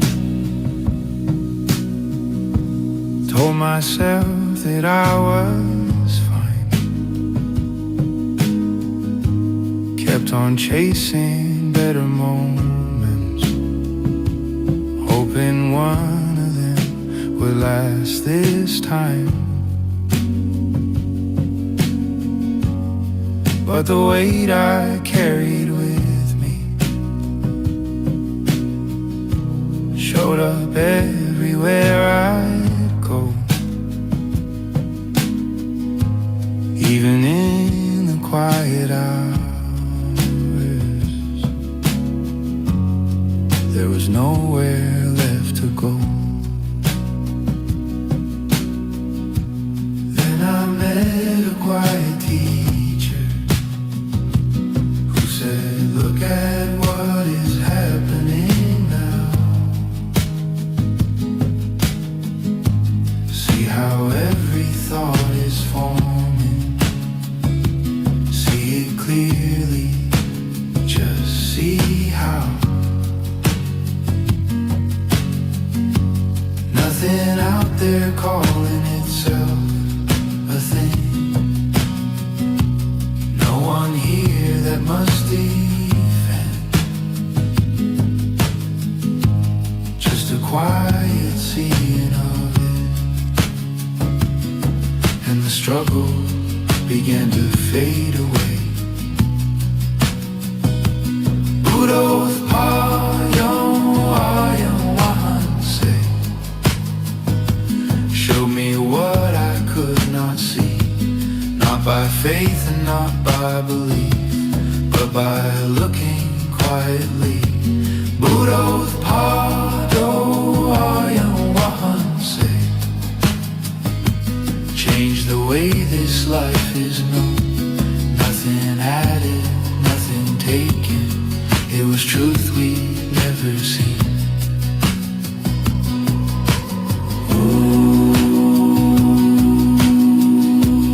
Nothing added, nothing taken. It was truth we'd never seen. Nothing added, nothing taken. It was truth we'd never seen. Buddothpado, showed the way by asking, see. When the search at last grew silent, there was space to simply be. Nothing added,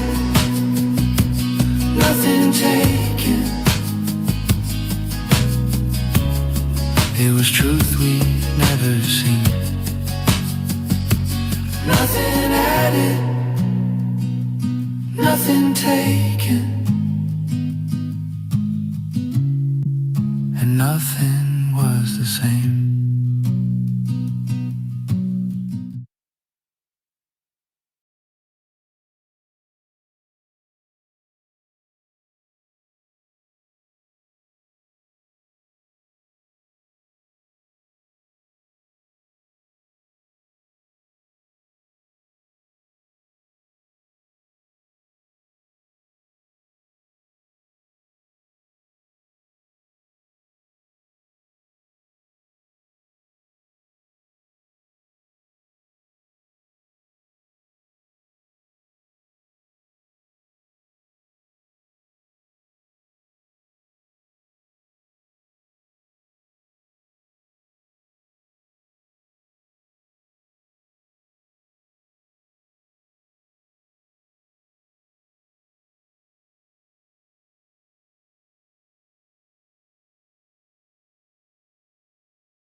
සරණයි ආරයන් වහන්සේ.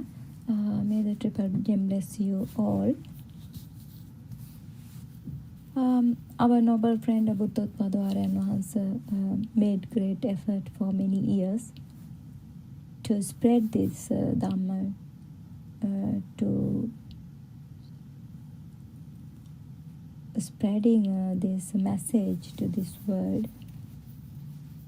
Now you can listen to all of Buddothpado Dhamma sermons on Buddothpado PeoTV in Sinhala and English 24 hours a day. I think you are so lucky because you can listen so many Dhamma sermons on YouTube because of this technology. But we didn't have that opportunity to listen so many Dhamma sermons when we were younger actually. In this Buddothpado Dhamma sermons, it always emphasized that the path to Nibbana is not a matter of collecting knowledge. It is a practical pathway that you can understand directly,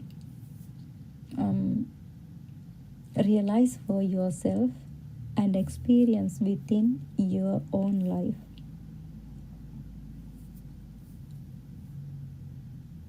The teaching repeatedly reminds us to look into our own body and mind, to discover where we are truly living, and to investigate the nature of this very being we call myself.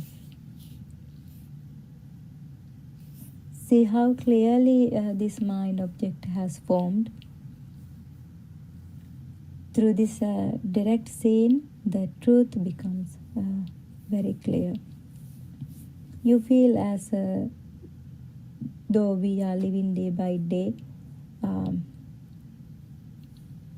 but in truth we are living based on a single mind object, only this very moment.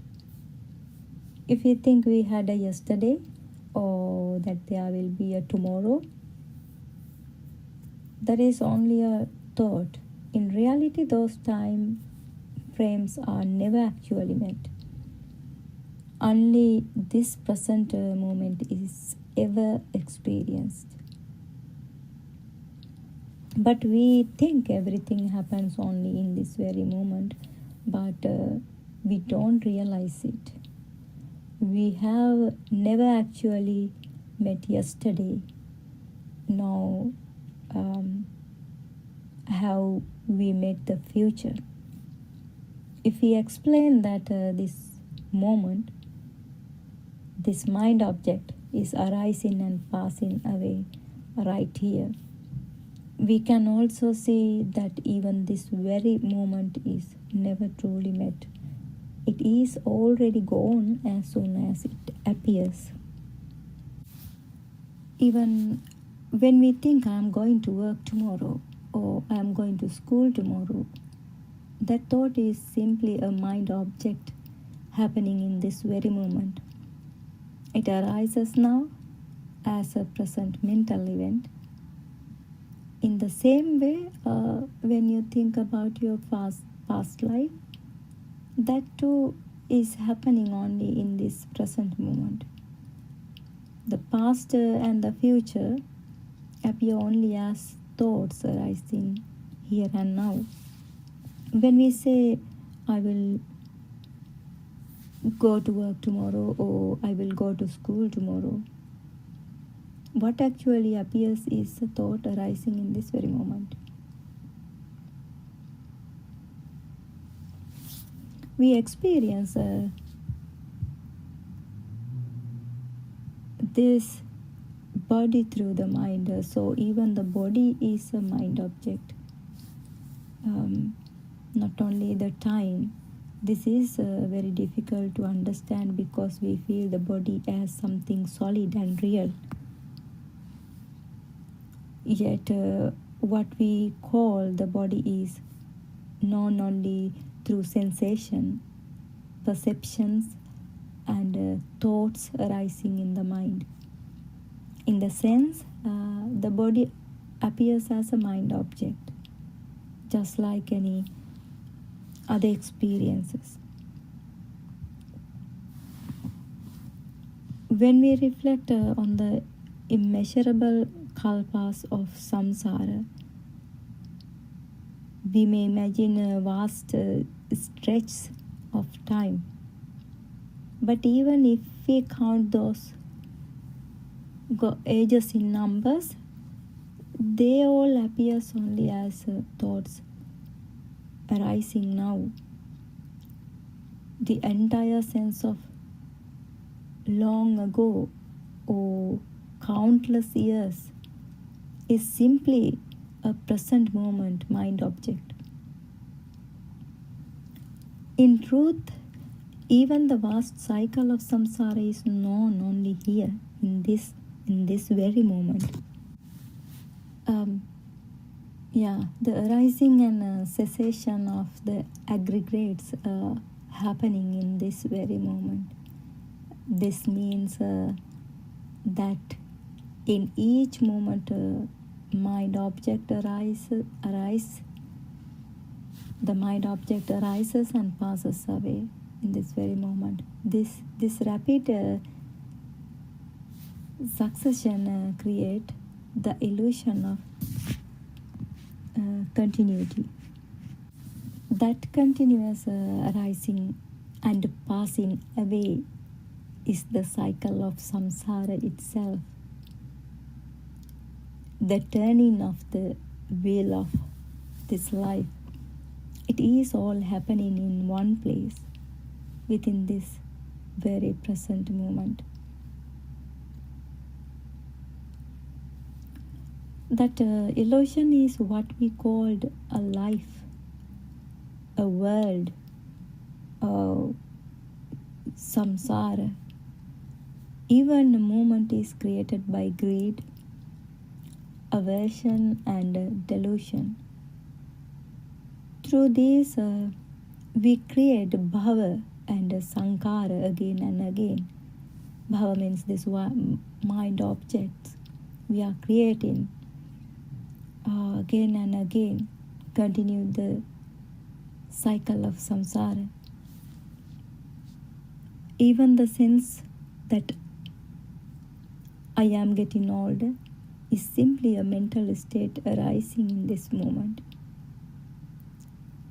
Because we are thinking one a person, a real object is existing. We feel it is existing continuously. What we call this moment feels solid only because a thought has appeared saying so. Without that thought, even this moment cannot be grasped.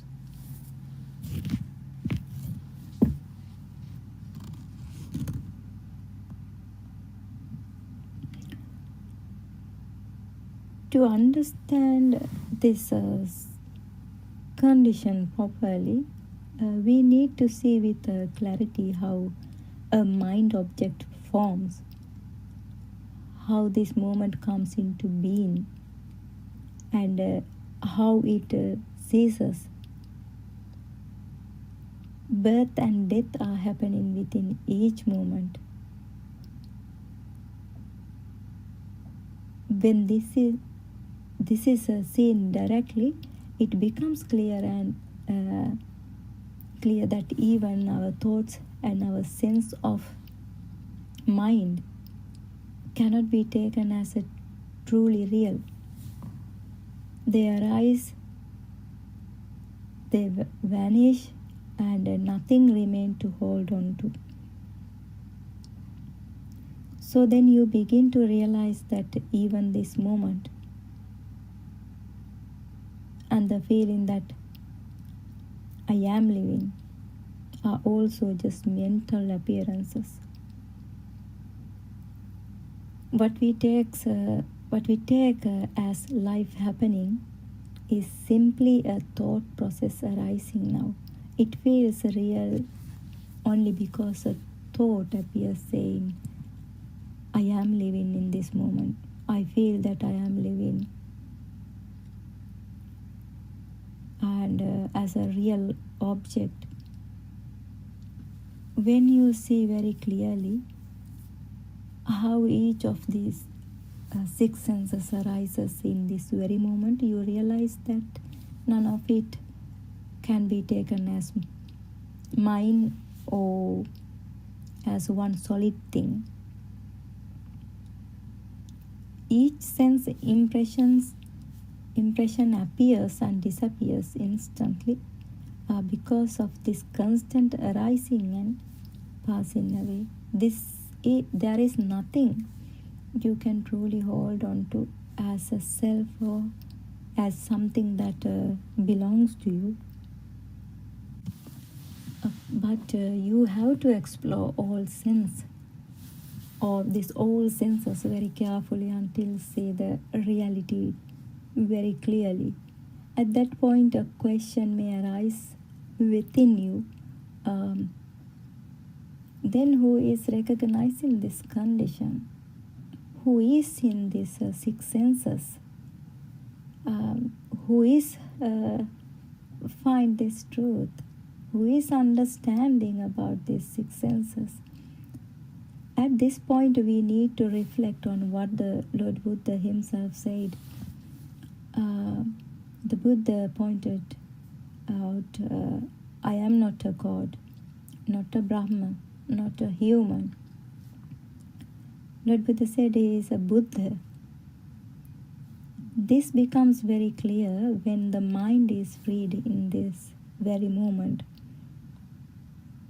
because it's free from this, that condition, free from these six senses.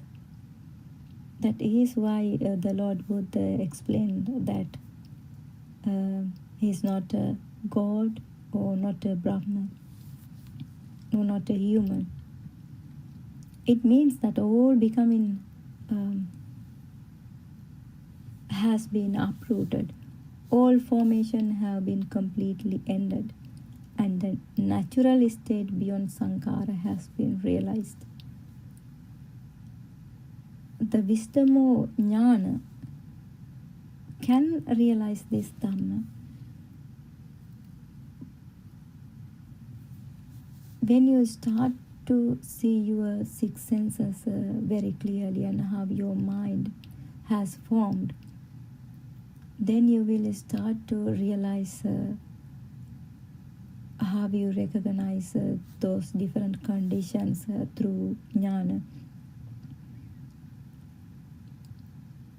We also need to consider why the Lord Buddha told his 5 teachers, I have found the truth, but not by your way, not by what you are doing. Buddha then explained his Dhamma, explained what he was found, the Dhamma of the dependent origination. He explained that these practices do not lead to liberation because they do not uproot ignorance.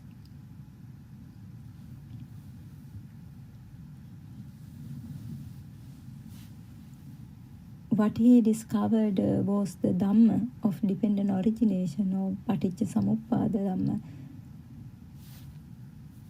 The law that shows how the world, the self and suffering arises moment by moment. How this mind object has formed. From this, it becomes clear that the Lord Buddha did not emphasize long concentration meditation practices to attain Nibbana. Instead, he explained how this world is formed and what Paticcasamuppada truly means. This is the real Dhamma Buddha taught even to children in a simple and direct way. Sometimes we hear stories that young monks attain awakening instantly, even just receiving a small piece of cloth when he rubbed it and then he realized and understanding the Dhamma. From those stories, we understand that this Dhamma was realized not through long, pauseful concentration meditation, but through clear insight. Sometimes parents think that if their children listen to Dhamma or learn it very deeply, they might want to become a monk. Then the parents worry that their own hopes and plans for their children will not be fulfilled. But it does not happen like that way. Understanding the Dhamma does not force anyone to become a monk. It simply helps them live wisely, kindly, and with a clear mind. They become very intelligent. They will fulfill their life with everything, but with understanding, with realizing this Dhamma. We see many children today experiencing panic attacks. Some cannot even face their exams.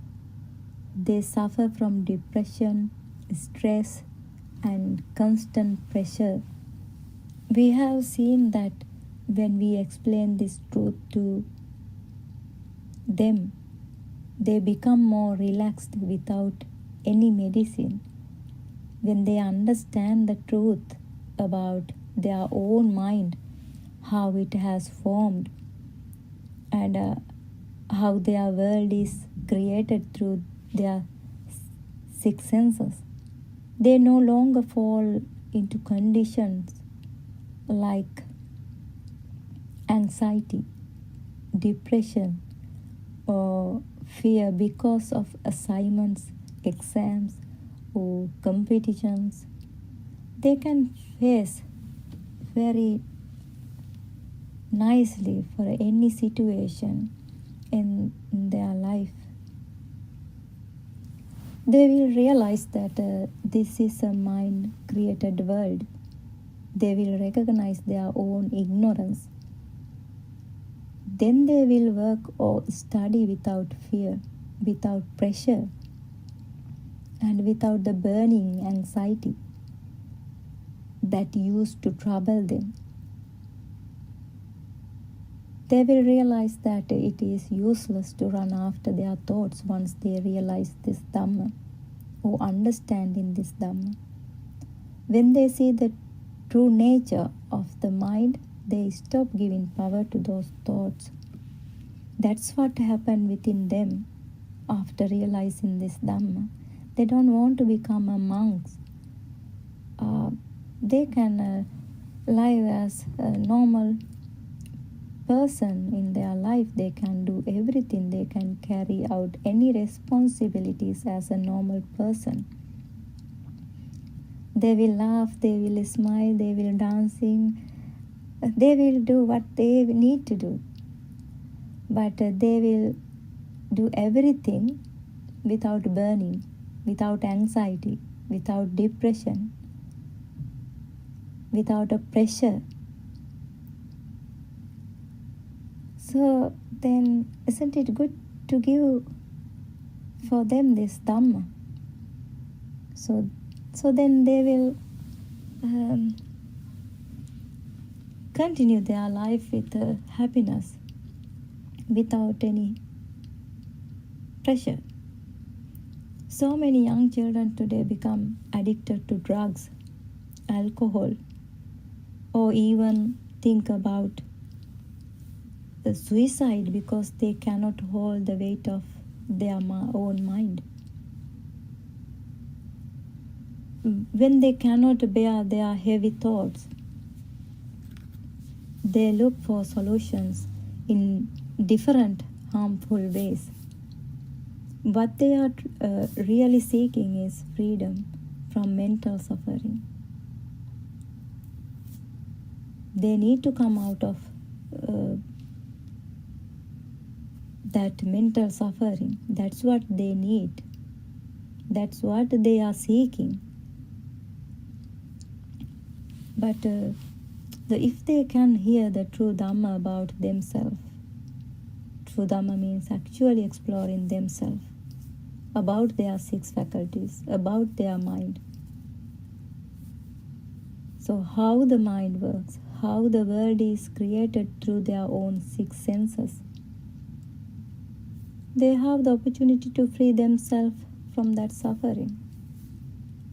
The whole world runs behind external material things, but very few try to understand who they truly are.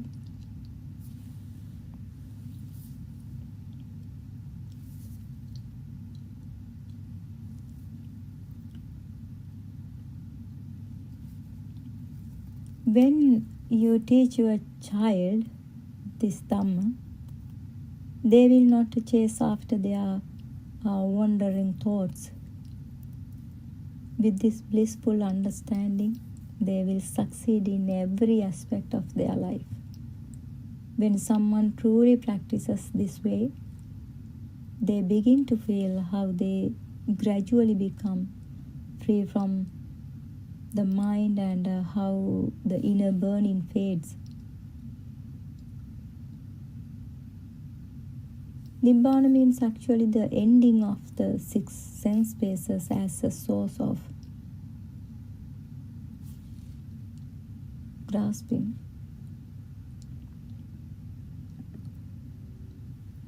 These 5 faculties arise and the mind is formed through them, but the mind holds them as mine. Not only that, it grabs everything that arises and burns with it. It also believes that the world created through these sense bases exists outside as something solid and real. When this illusion is clearly recognized, the Vijnana Maya, that our mind consciousness, the practitioner becomes free from this entire system. That freedom is what we called Nibbana. Actually, there's no something to called as Nibbana. We can't call that is like something or that is like an object. We never can explain like that way. It's fading away your burning sense. This is why Lord Buddha said Salayatana Nirodho Nibbano. When you clearly see this whole system, all 6 faculties, the moment you step out of the world created by the mind, that is where the supreme peaceful Nibbana is found. It is not something that happens after our death. It is the freedom that appears when the 6 sense bases stop creating a world for the mind to grasp.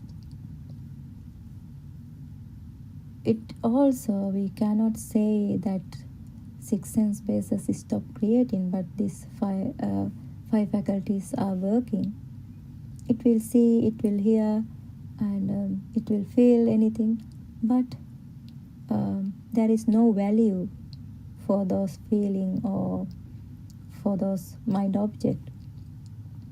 That's what happened within you. When someone does not realize this inner system of the six senses, the mind automatically falls into suffering. The grasping begins, the burning begins, and then life becomes heavy.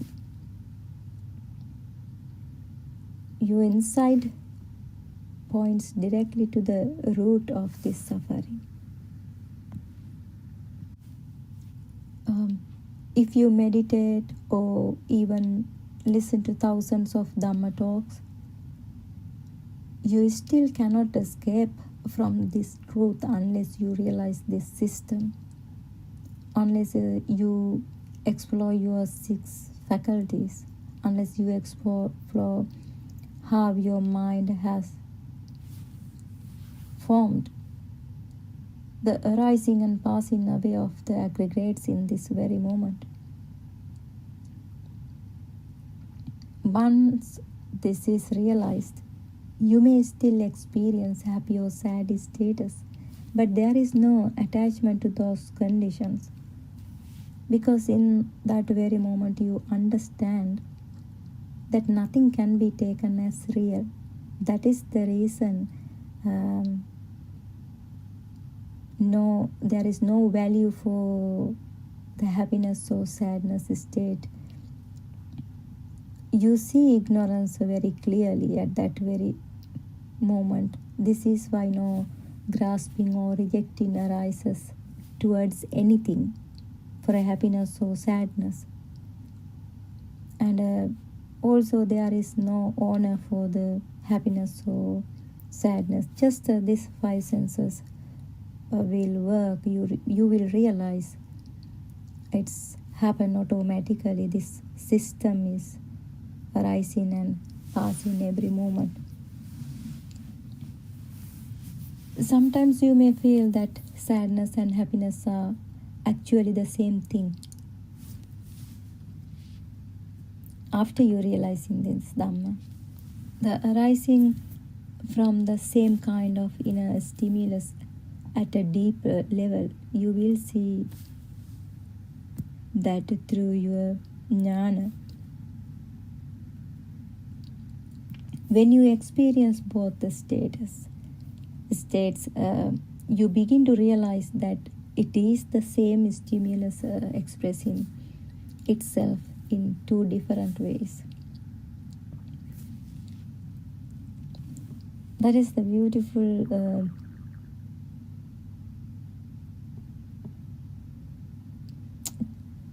condition or beautiful state of this Dhamma after you realizing. Once you understand this Dhamma, you will experience both sadness and happiness. You can't divide it into two things.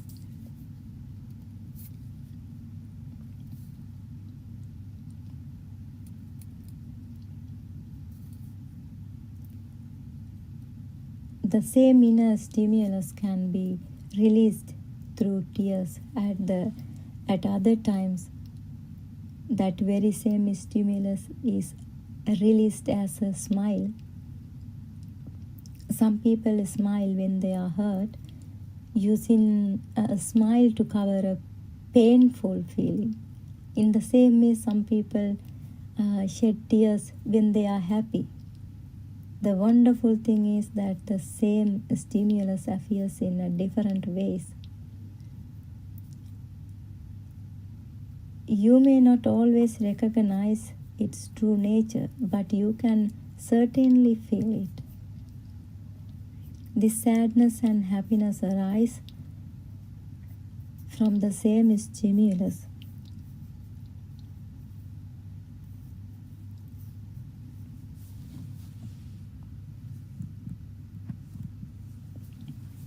Sometimes we cling when we feel sad, and we are worried and we get angry, and we cling again when we feel happy, simply because we do not recognize that both states arise from the same inner stimulus. In the same way, neither of these states last even for a moment. They do not become anything solid. We feel sadness that is not a real thing, and we feel happiness that is also not a real thing. Everything arising and every feeling we experience through our mind object, once you realize the mind object is not the real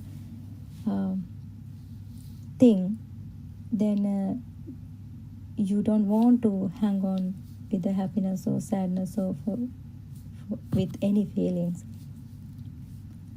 This is what our noble friend tries to explain, but for someone who has not yet experienced it, it is difficult to understand.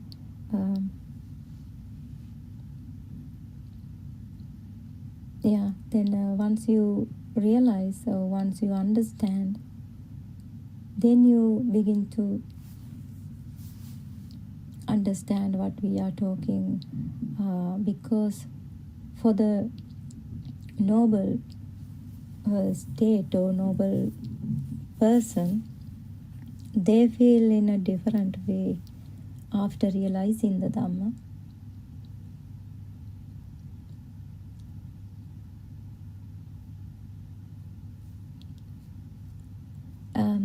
Everything that arises in this same way is expressed in different forms. A stimulus arises. The mind expresses it in different ways, like as tears, as a smile, as a fear, as a joy, or as anger. Because the true nature of this arising is not recognized, the mind reacts with raga, desha, and moha. This reaction keeps the cycle of suffering turning. The root of it all is not seen, the arising and passing away of the aggregates in this very moment. The mind interprets it in different emotional forms, because the mind does not see the aggregates simply arising and passing. It personalizes them. That personalization becomes raga, desha, moha. This reaction keeps samsara alive moment by moment. That's how continue this cycle of samsara. This stimulus happens so quickly that we feel everything is continuous because of its speed. We never can see it. We can recognize and we can understand it through wisdom or your jnana. Every thought that arises creates fear when we believe the external world is truly real. When the child become real and everything we believe the external world is truly real, then the fear arising within us, because we want to protect our children, our husbands, our properties, our money, and everything we need to protect, because those we are taking those as a real and that truly exist. That's why arising and creates a fear within us. Then arising suffering all the time, because when we are trying to hang in and when we are trying to protect everything what we need, then always we are in a fear condition, and then we are always in suffering condition. As this stimulus keeps arising repeatedly, the mind becomes frightened and confused. Even though it is extremely difficult to understand, who realize this Dhamma, the whole of samsara is actually arising in this very moment. All the thoughts that appear right here, right now, contain the entirety of samsara within them.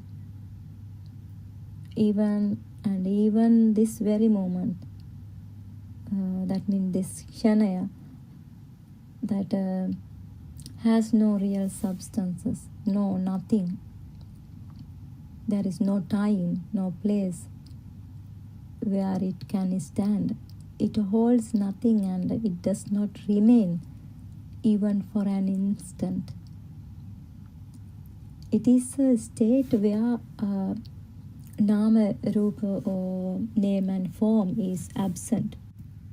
That means a state without mind and without mental process, or that is state mean no value for those any mind objects appearing in your mind. Because this process happens so quickly, it creates two sides that seem to exist continuously. In every moment, grasping and rejecting arise.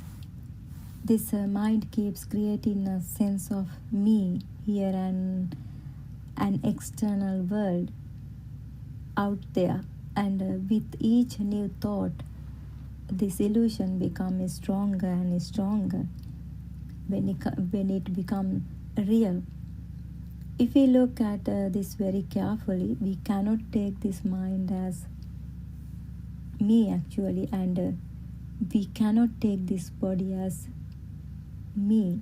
In the same way, we cannot say that this I is mine, because the arising of seeing is not something we create. It happens automatically, moment by moment, without our control. We are not doing anything. This eyes is arising in this very moment. This ear is arising very this moment. But we are not functioning those faculties. It's arising itself. It's functioning itself without controlling by anyone. This is why we are unable to stop fearful thoughts or unpleasant thoughts from appearing. We can never stop what we don't like, and we never can hold on to only what we like. Everything arises on its own, beyond our control. Once you understand this Dhamma, once you realize this Dhamma, what happened, you will see this process very clearly, and you don't want to bother with those processes. But when this Dhamma is not understood, the mind starts chasing after thoughts that are not real. It runs behind them as if they truly exist, and this chasing becomes endless. Actually, this path, this Dhamma practice is extremely subtle, and the mind is easily caught in the illusion created by consciousness. That is why the guidance of noble friend is so valuable, because consciousness itself is a powerful illusion. When you realize the rising and disappear in the mind object in this very moment with satya or with awareness, or with satya jnana, that the you experience does not truly exist. The creation of a self, that means sakkaya ditthi,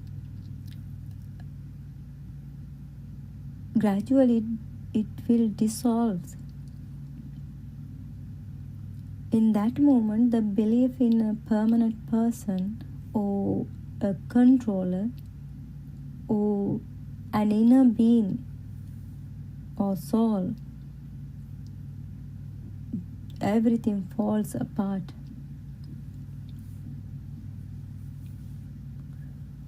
From there, the mind naturally moves towards kritajnana. That means that the knowledge that the work is done, the knot is untied and the illusion is already broken in that moment, and you never met a person through these six senses. You never see any real object in your mind.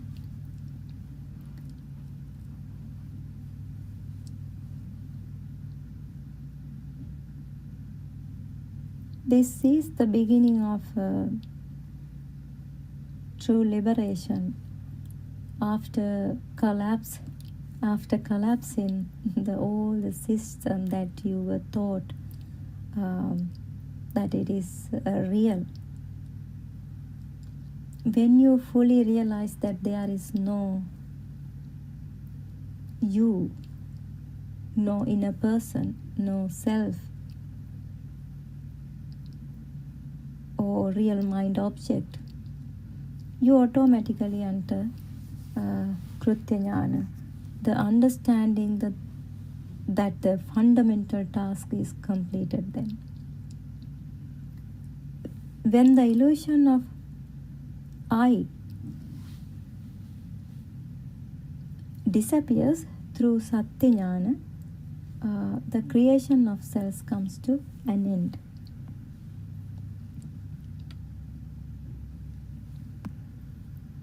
So, if there is a real object to grasp, then there is fire. And arising the suffering within yourself, if there is a real object. If there is a real object, then tanha or greed to arise within you. The object must be truly real.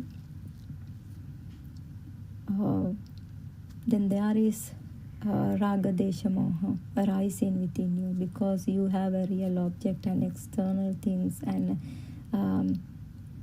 you are holding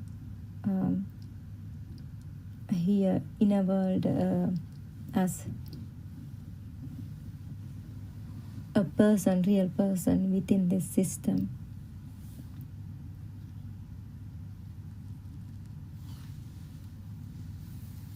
So, if the object is not real, tanha cannot arise.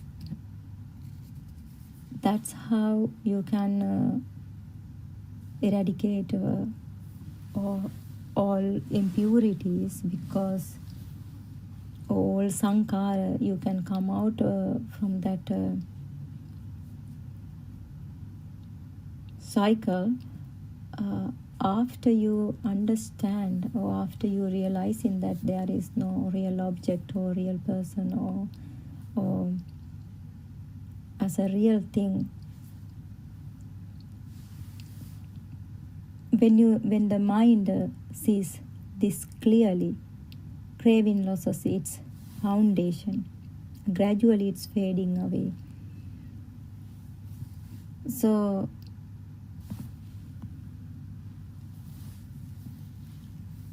you can examine this Dhamma very carefully, and then you can explore your five senses very carefully. And before rejecting it, pause for a moment and see whether it truly matches your own experience. Ask yourself what the mind really is, and what wisdom or jnana truly means. try to find out the differences between wisdom or jnana or consciousness, why it says wisdom, why it says jnana, why it says consciousness, like that way. Explore this within your own experience. Without realizing the Dhamma, Nibbana cannot be reached. Actually, there is no reach to something, but we have to say like that.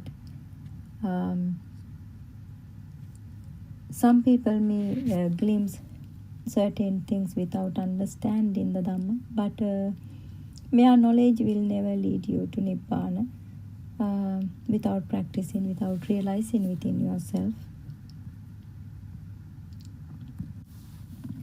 And you will realize wisdom, jnana, is not consciousness. Consciousness is called vijnana. That is why the Lord Buddha spoke about the arising of wisdom, jnanassa digamaya. That means instead of saying about the rising of consciousness, vijnana adigamaya, vijnanassa adigamaya. Lord Buddha didn't say that vijnanassa adigamaya. Lord Buddha explained about the jnanassa adigamaya.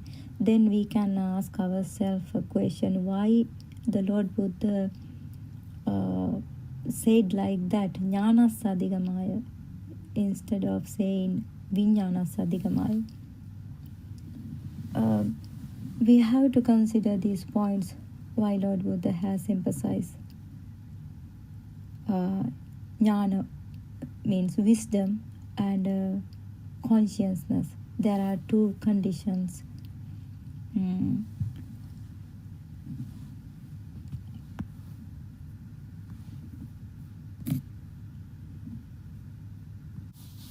So, however, you will realize and you can understand everything within yourself when arising the wisdom within you.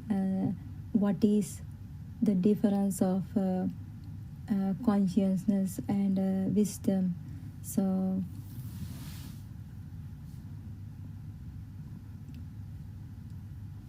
because vijnana is a part of the conditioned world, it arises and ceases based on contact, sense bases and objects. It belongs to the realm of appearances. So jnana, wisdom is unconditioned knowing. It sees the nature of reality beyond the play of consciousness. It does not arise through the senses. The vijnana is arising through the senses, but wisdom doesn't arise through the senses. That is why we must first reach to Suttamaya Jnana. That means the wisdom that comes from listening to a noble friend, knowing about the real truth, without hearing the true Dhamma from someone who has seen it or who has experienced it. The wisdom cannot begin to arise within you because you don't know the true message. A noble friend Kalyanamita points out what the ordinary mind cannot see. These are only words we are talking, except those words we are unable to explain the Dhamma. The consciousness that comes through the eyes, nose, the other senses is just the feeling we experience through those sense doors. These experiences don't truly exist as solid thing. And we create them in our own minds. This is why we use the words to explain the wisdom or jnana, when we talk about different kind of understanding. For example, the wisdom that sees arising and passing away, we can call skandha udevaya jnana, and or the wisdom we gain by listening and reading, that is the suttamaya jnana. So all of these are forms of wisdom, not consciousness. Once you see how your mind creates name and forms, you begin to understand the difference between the consciousness and wisdom.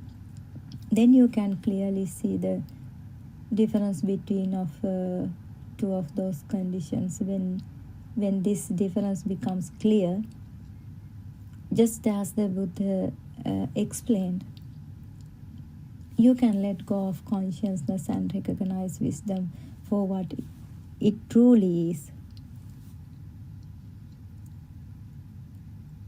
That is why the Lord Buddha emphasized that this Dhamma is sandittika. You can realize within yourself, no one can offer for you. To be seen here and now, that is the, we can say that sandittika Dhamma. There is no external leader who can show this Dhamma. The Dhamma itself is the teacher that reveals the path to Nibbana, because it's based on your wisdom or jnana. You are recognize yourself and all the tangled point by your jnana and your wisdom. When wisdom arises within you, it naturally shows the correct path. It arises on its own. That is why the Lord Buddha said that once someone enters this path, they never turn back, because of that wisdom, because of that prajna. It becomes the guide you. No one guide you. Your prajna and your wisdom, it will guide you once you realize this Dhamma. When name and forms disappear, consciousness also become fading away or invisible. When it says invisible, that word is not matching actually to explain. That means not everything disappears around you. It is a state that becomes free from the mind. Therefore, this is called the anidassana state. So, anidassana state means that nothing disappearing around you, but through through wisdom or through jnana, you are realizing on every moment that there is no anything to take as a real.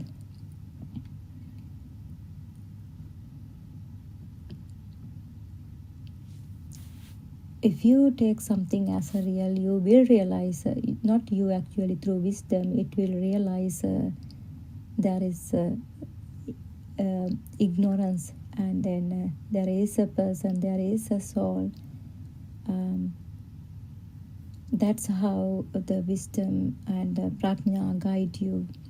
If you try to hang in on something taken as a real object, suddenly the prajna and wisdom arise in within you and then shows that there is a ignorance state. It shows itself. That's how the wisdom guiding you.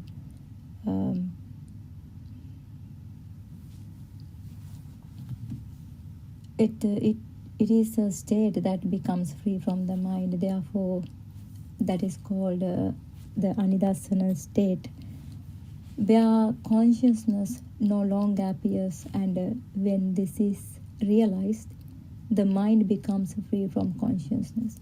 This is what the Buddha described as Sankitte Nibbidaya. That means turning away through true understanding because of this realization, and then one reach the Nibbana. You never can stop arising the wisdom within you once you enter this pathway. It's arising itself, but no one can control it. You will realize how it's arising within you, how you can't control it. Once you are in, if you want to go back to that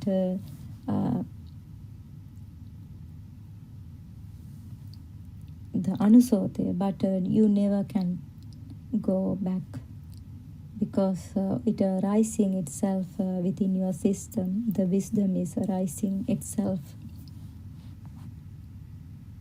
It's happening automatically within you. So then if you want to understand this properly, you must look at everything very carefully and clearly. That is why the Lord Buddha said that even a person who reached the noble state, Sotapanna, Sakadagami, Anagami, and Aryant, must see the arising and passing away of the aggregates. That means Udayavaya Jnana. So it is not the end, but what arises and passes away is name and forms, Nama Rupa. This is why the Lord Buddha guided monks to see Udayavaya, not Udayavaya Vijnana. Udayavaya Jnana, Lord Buddha always mentioned about the jnana or wisdom, not the consciousness.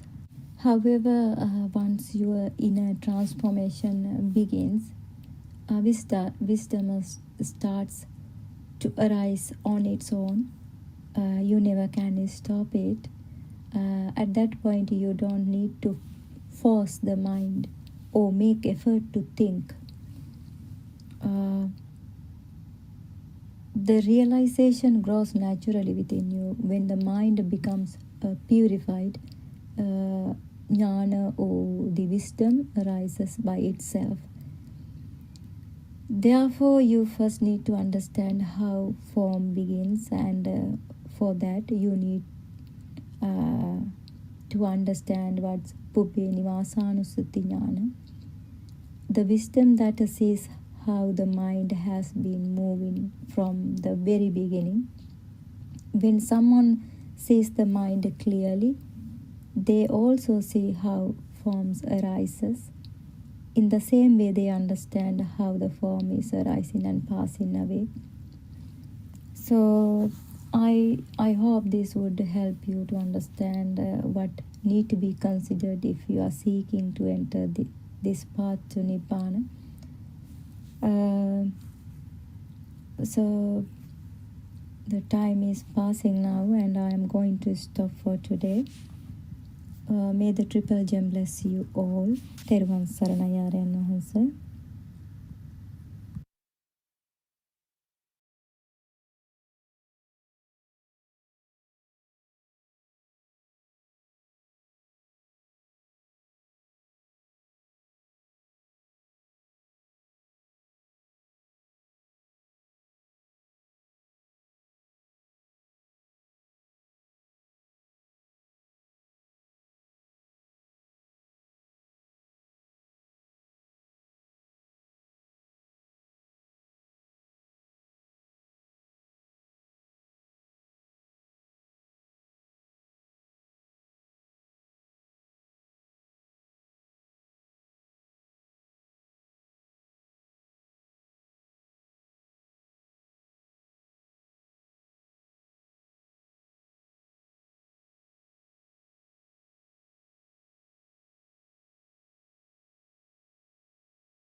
everyone.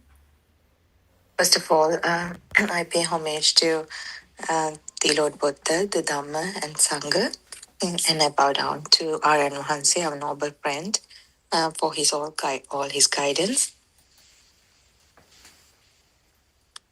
To continue with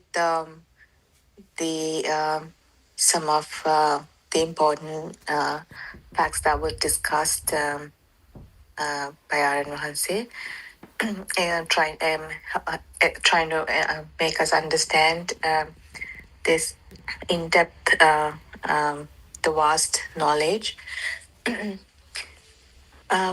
What is the meaning of nibbana? Like, what does it mean that liberation? Is it that what you feel when you don't have that burning feeling inside you? And can everybody come into this path? Why not only few people have that desire to explore this path and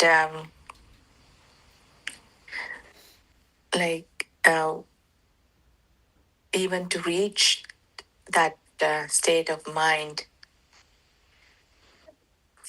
People should have that the desire,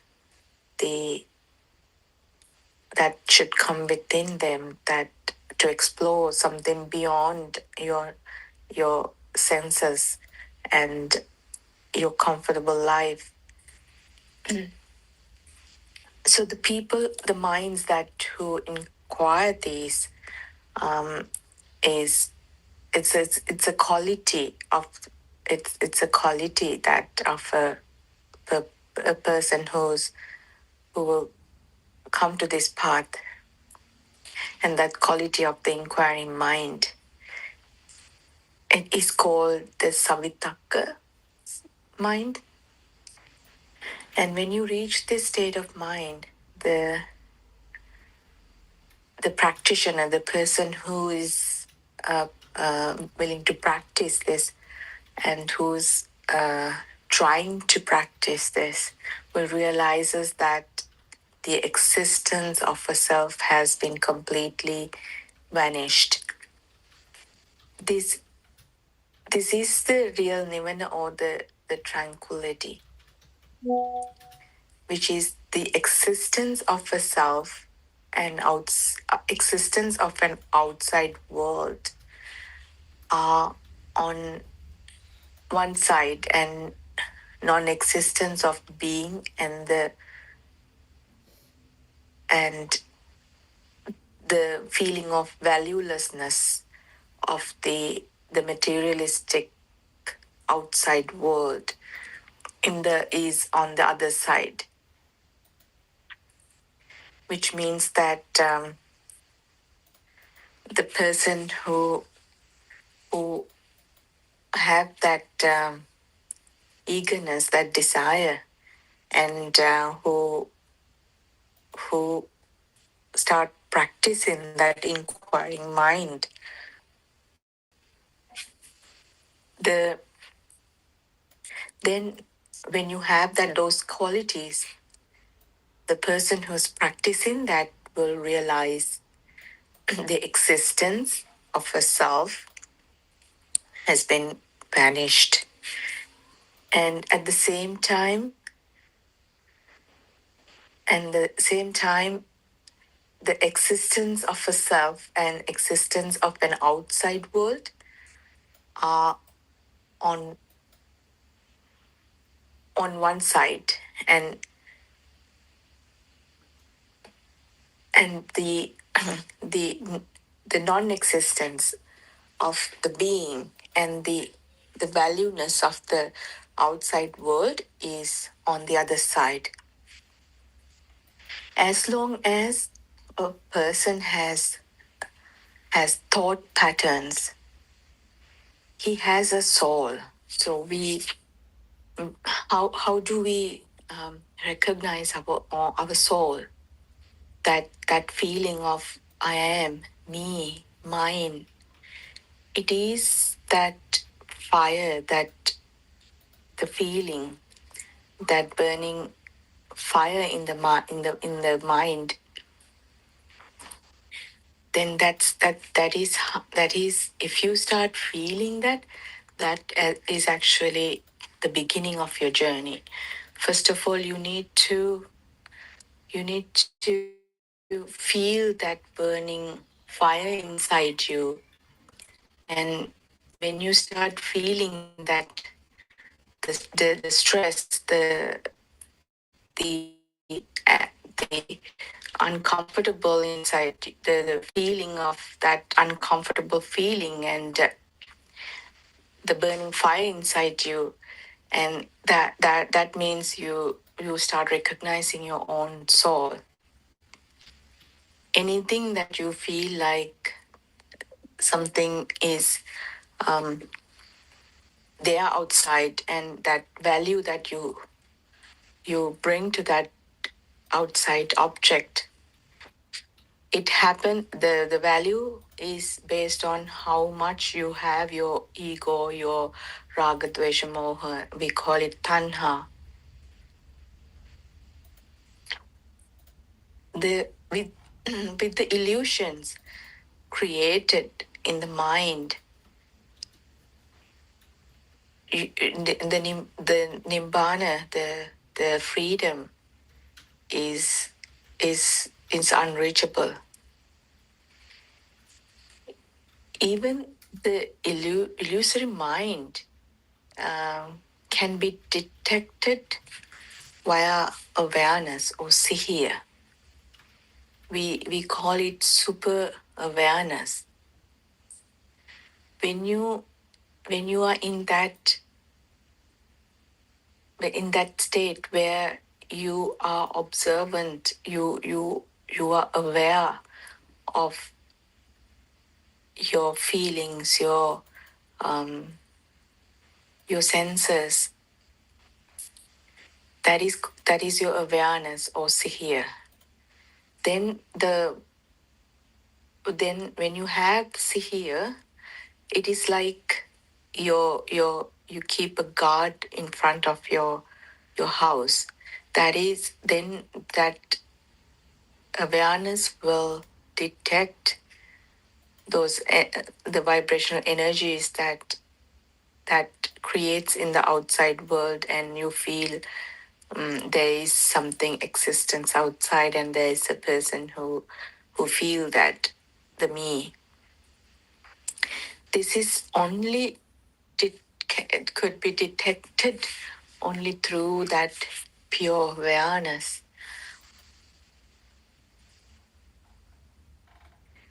It is like you have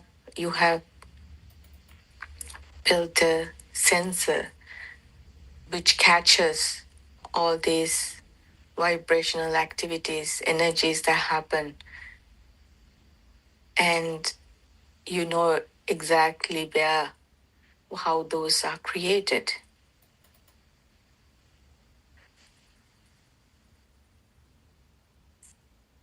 Because why do you have to understand that how these outside objects are created, the vibration, how they process?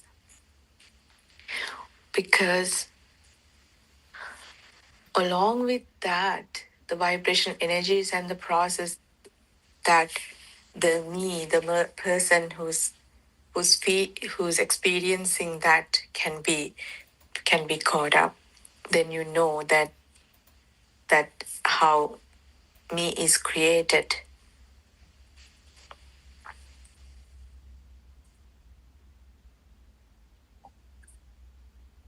So without knowing that the notion of a self, you can detect it. Therefore, all these are all the necessary components to reach that liberation, to abandon that feeling of me, mine. Have you investigated within you how the world is created? How you experience the world, is it similar to entire universe? Is it whether what you see in the world, is it similar to everyone perceive this world, or is it just you, how you see things? Have you asked yourself why some people like sweets and why some people don't like sweets, and why some people like spicy food and some people do not like spicy food? If a certain food is the same, how come different people perceive that in a different way? Have you also asked yourself why some people are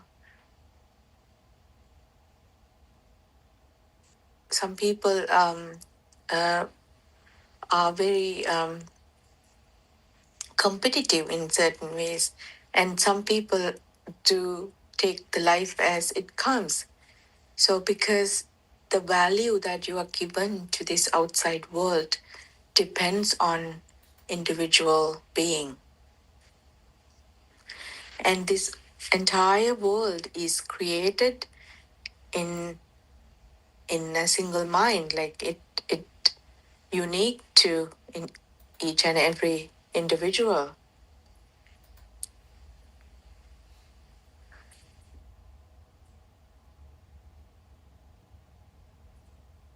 The Lord Buddha has explained this vastly. All his Dhamma, the Buddhist doctrine is all about that, the magic, that Vijnana, who created this external world and internal world, and that individual self being, how the individual self being created.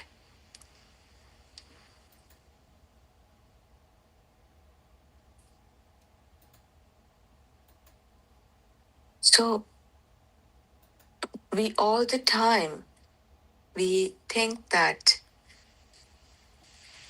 things just happening to me. We always ask, why does it happen to me? So that's because even if you think about your own life, if something happened to your family, you feel it's hard into the depth, like you feel so deeper. But if it's somebody you don't know, you don't even feel it. You will hear in the news telecast that something has happened in a different country. You won't feel it that much. But if you hear that it has happened in your country, you might try to look for more details, or you might look to find out the news, what that news is about, and you will then try to find if someone known to you affected, because that's all depends on how much you have holding on to it, how much you have engraved those feeling of me, myself, and something happened to someone I know. It's all about it. Everything is centered around you.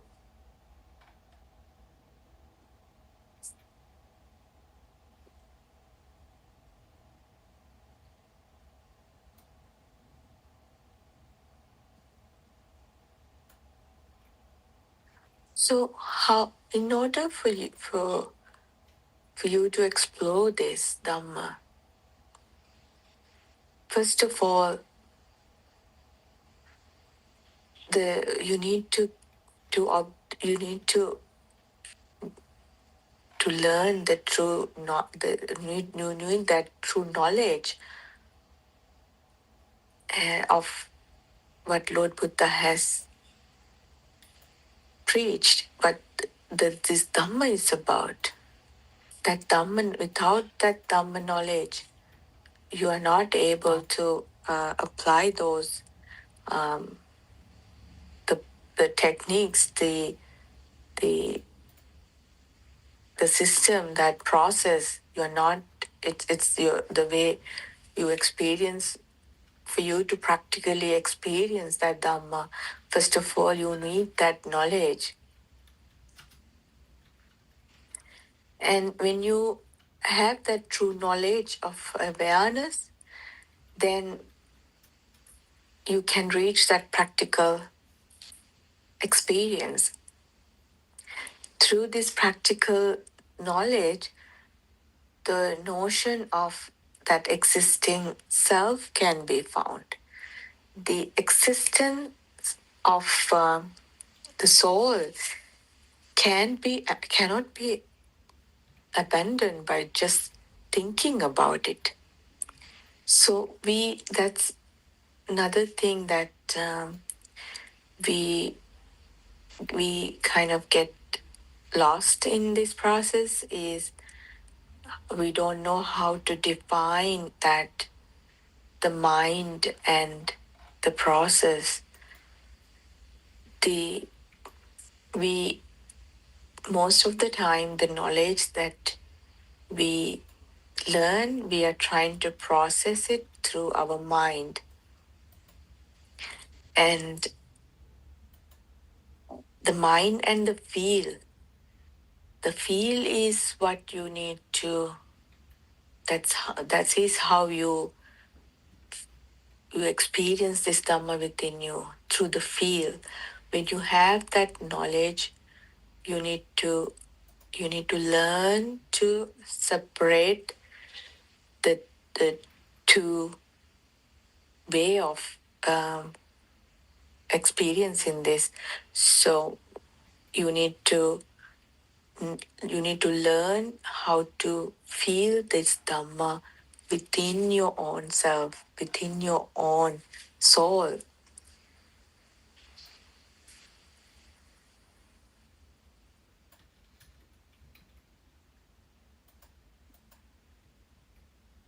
The most difficult concept to absorb is that not being able to recognize our own perception of the self. If this is just limited to a thought, and if the person cannot detect the fluctuations of the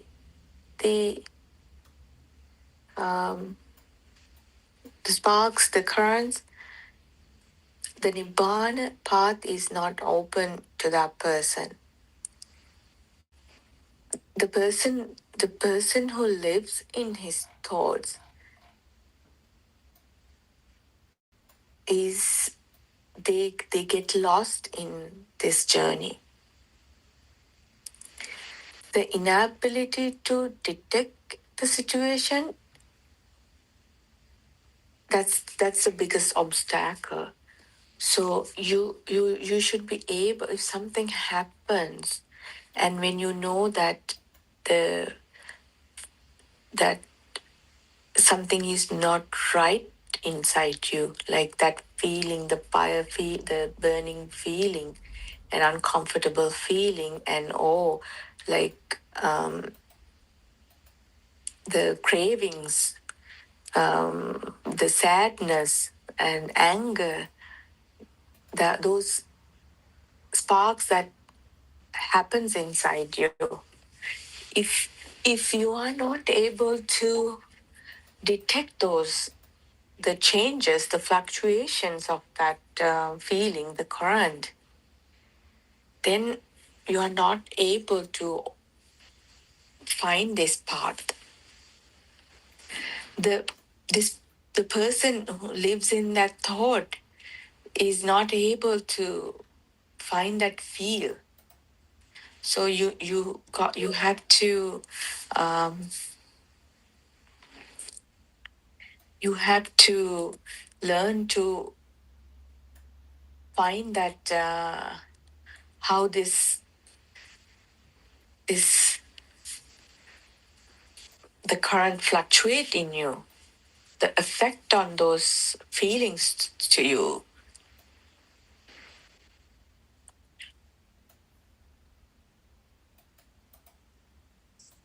So if you are not able to detect that, then it's a big obstacle for you to find your own liberation, because this is all about finding your own self and liberating from your mind. So only when you are able to detect that, the fluctuations, the changes, the feeling, the burning feeling, that is only when you are able to liberate yourself from that too. Without, and at the same time, when you find out those fluctuations, the what's happening inside, this is when the knowledge that you learn through Dhamma can be applied practically within you. That is when you can start this purification process in the mind. And there are so many tools R.N. Mahanse has elaborated, has simplified for us to apply within us. And the awareness must be experienced in all four postures. And we call it Satara Satipatthana. And that's super awareness.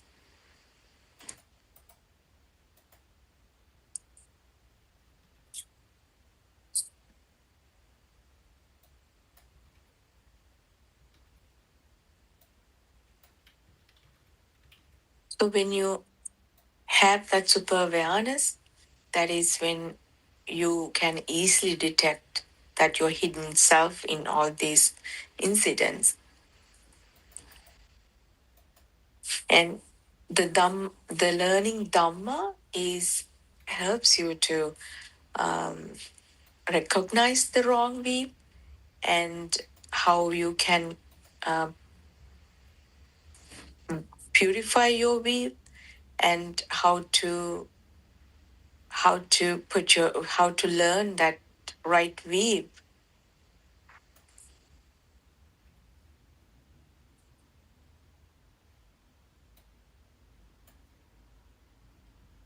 The liberation doesn't mean that you have it in the future or when after your death. The liberation is at this right moment. This moment, we call it Shana Sampattiya. Everybody is born with that moment, and everyone has that opportunity to liberate yourself moment to moment.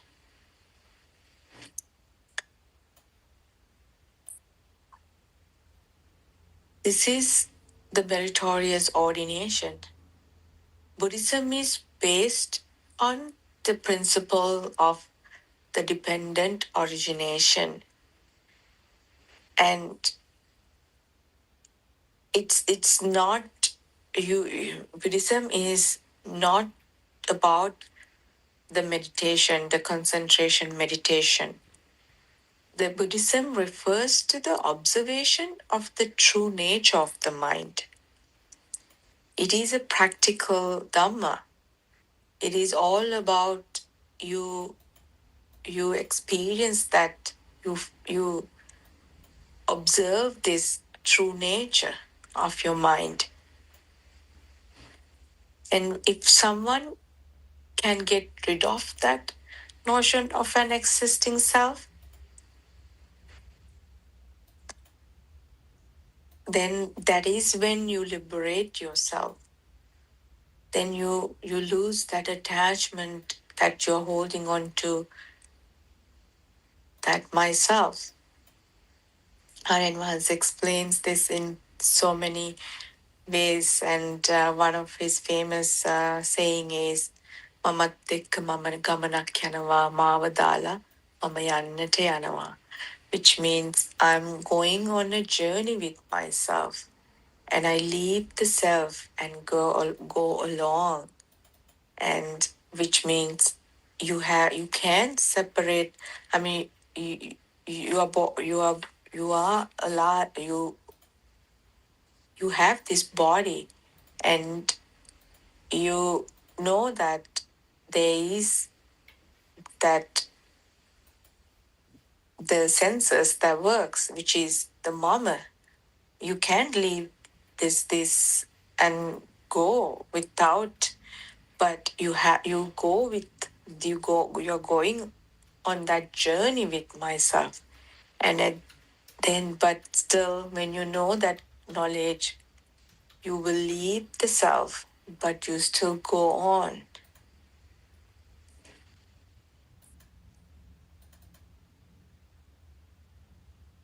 So this is a process.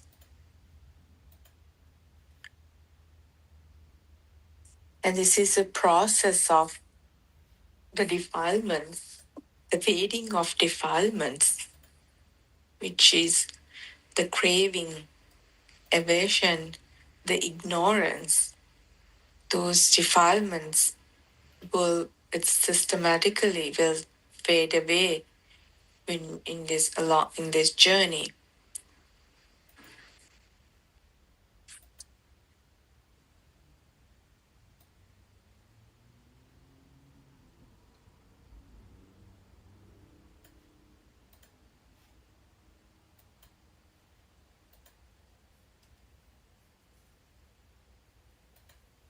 So you need to understand how these objects that you see, the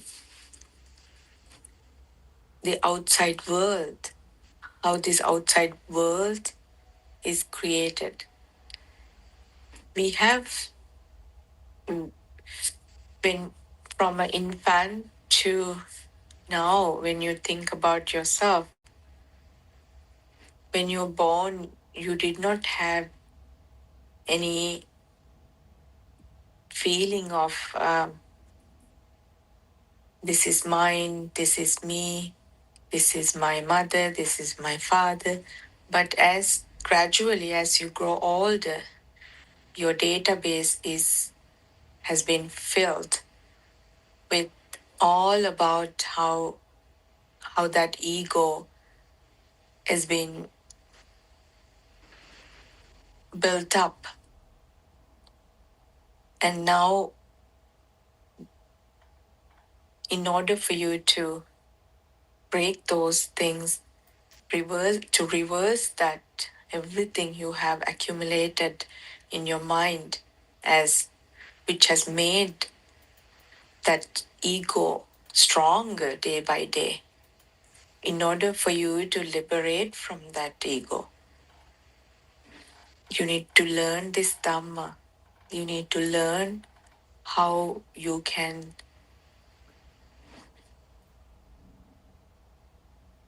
liberate from that ego. And for that, you need to start learning this concept.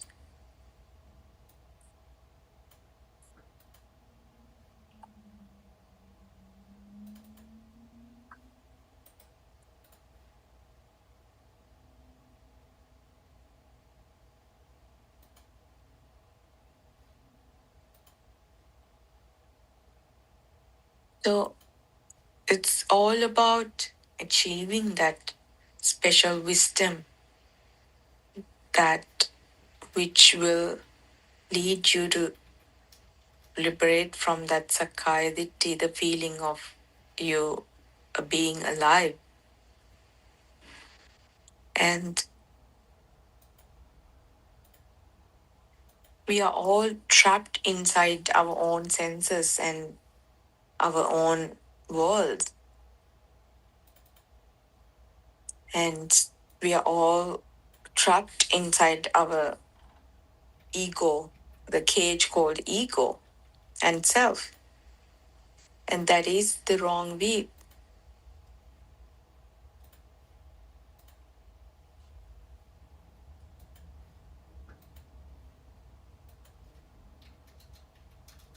So, Lord Buddha's doctrine is about the Four Noble Truths, the truth about the suffering, the cause of the suffering, and cessation from the suffering, and the end, it's the path to end the suffering. The suffering sensation or pain is actually that the feeling, that feeling of what you have inside. The I is suffering when you see something. When I is thought of an object, in reality, you know that I is only a vibration and a mental formation or mental image created in the mind, and is only a power created by the stimulation of all senses. So it is the same thing like when you rub two wood sticks, the the it creates that the heat, the magnetic field in that. And it's the same way your eye, when you place that sight into an object, that that stimulation happens, and it creates that mental formation in you. When you see a car, that if it'll create that that spark inside you, and that is how that mental formation or mental that image is created in the mind. And it's only a power that's created by the stimulation of your senses, the eye.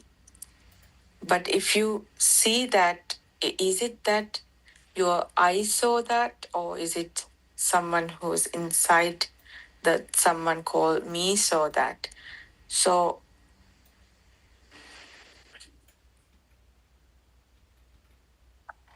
that is when that the mental current happens. But that currents do not exist anywhere. That comes and go with in unimaginable speed.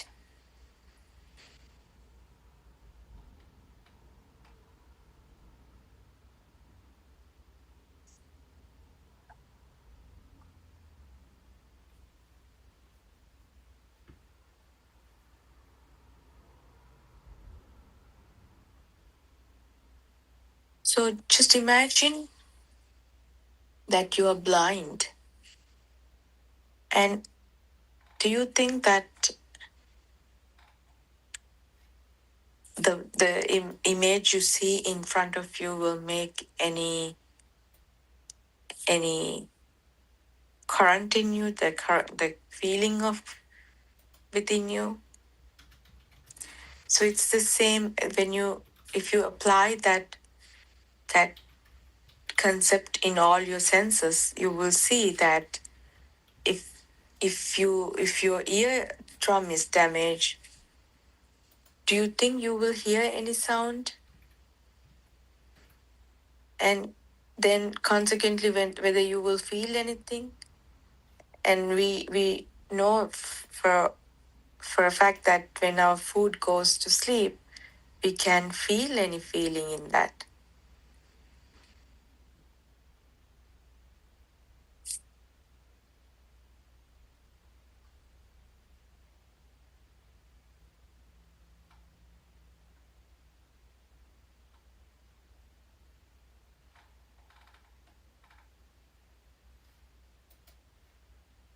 And so this is that current that happens with those vibrations, that those sparks. If the waves get connected sequentially, like you feel like it's continuously happening, an endless cycle of birth and death occur. So everything is real to you, and your sasara oga, your cycle of birth continuously happen. So when a person with that wrong view,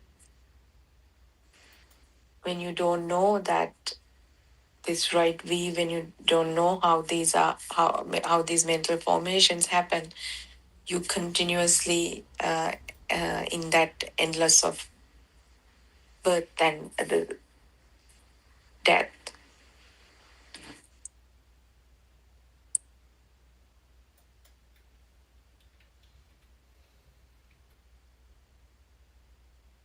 The whole process is a frequent. It's as a resonation, and it does not stop. It's very hard to understand that your thought patterns are formed according to the system of vibration, and it doesn't end. And the reason for that journey in the samsara is it's happened, and due to that creation of the mind consciousness, the vinyana, and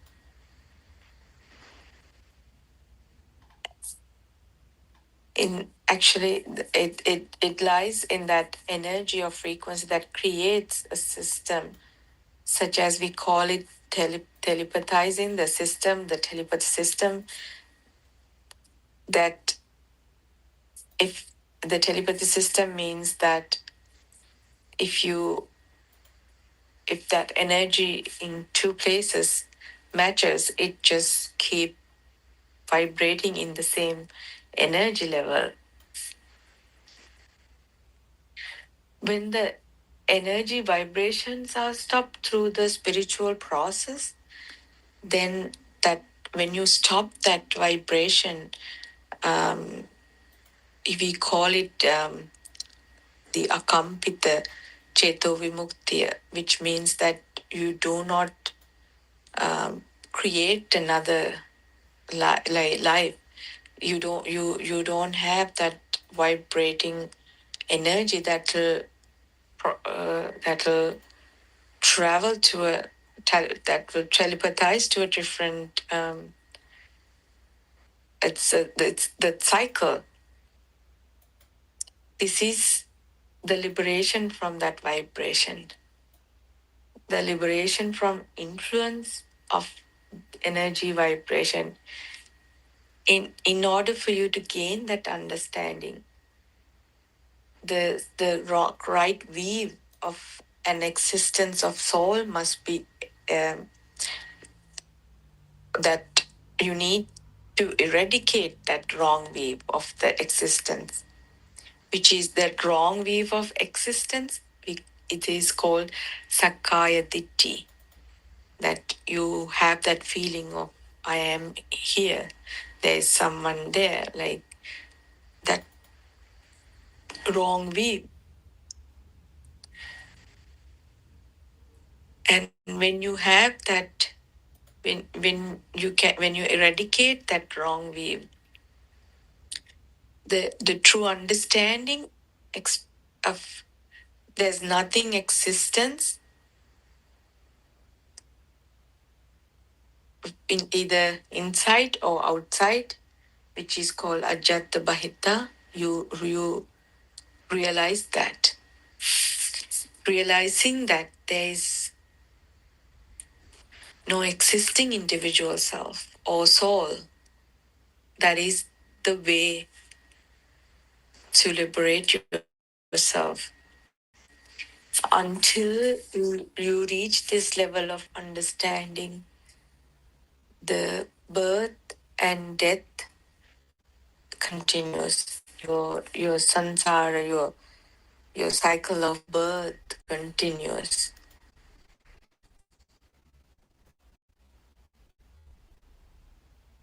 So in order for you to stop that, you need to get rid of the wrong way, the wrong concepts.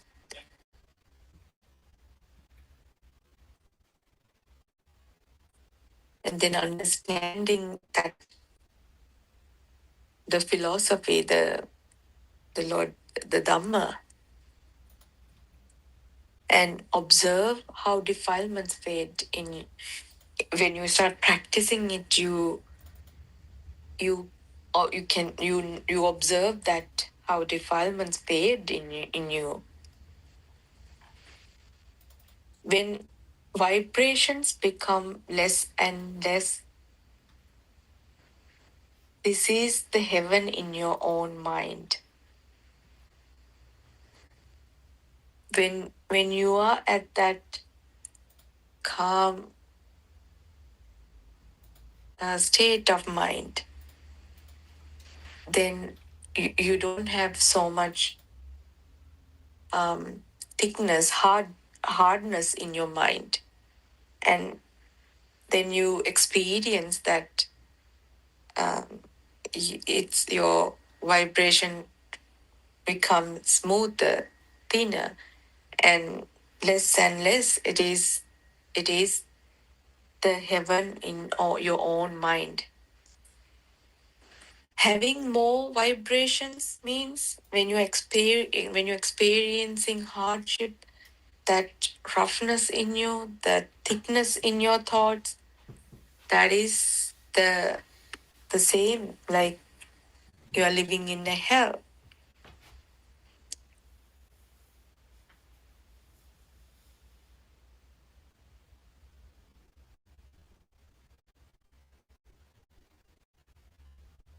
So start observing, develop that super awareness, and learn how to separate yourself from your mind,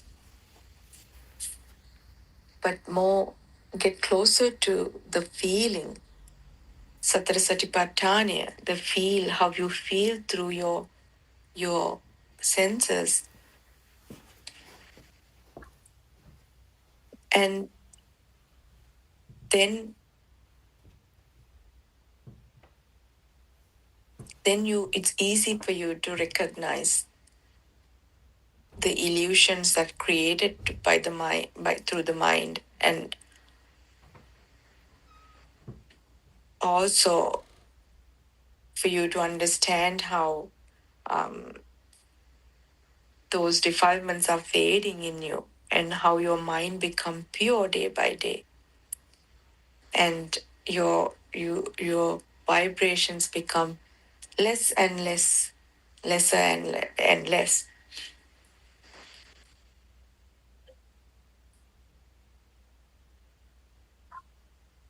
When you experience that the senses of individual self is dissolving, this is called the liberation from that concept of the self, your mind.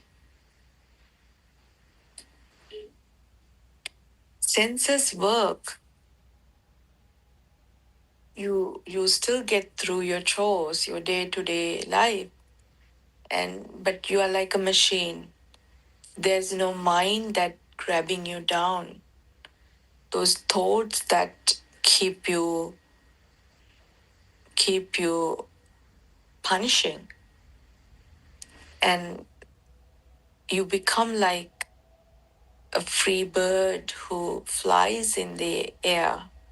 So relax, you get everything done, but you don't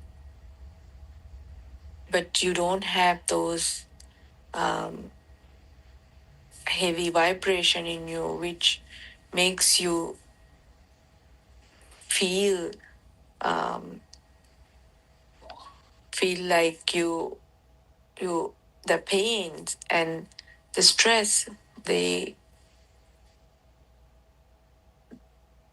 that thickness of vibration in you, you can liberate yourself from those, and then you will be able to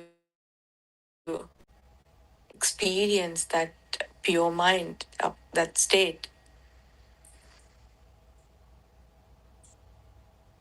and which is that objectless state of natural concentration, or you can experience it right now.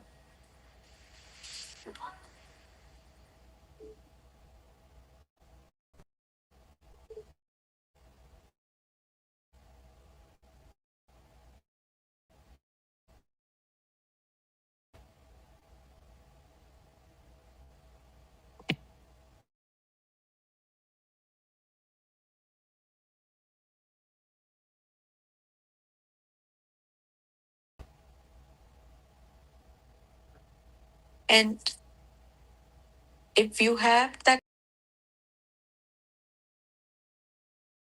which bothers you all the time, which makes you, you should.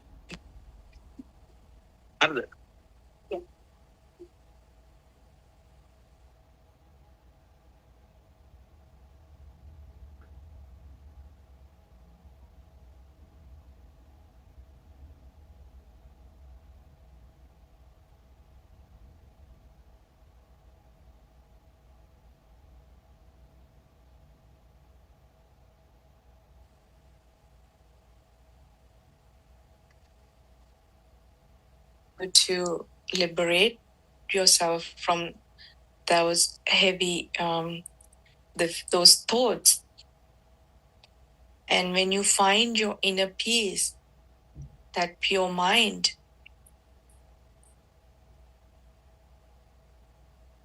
you will feel that akampita swabhava, the non-vibrational state of mind.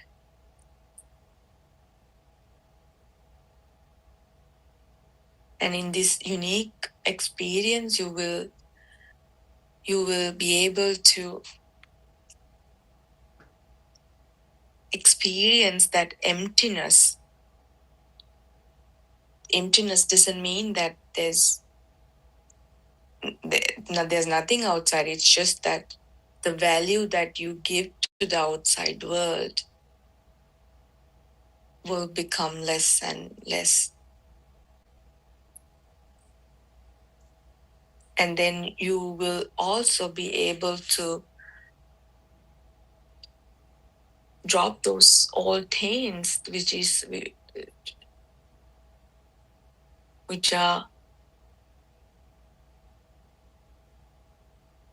makes the continuation of your cycle of birth. What you need to understand is the objects that you see, they do not exist anywhere. But it's inside, it's in your mind. There are things, there are, like, it doesn't mean that the world is empty without anything, but it's just that how you perceive those objects.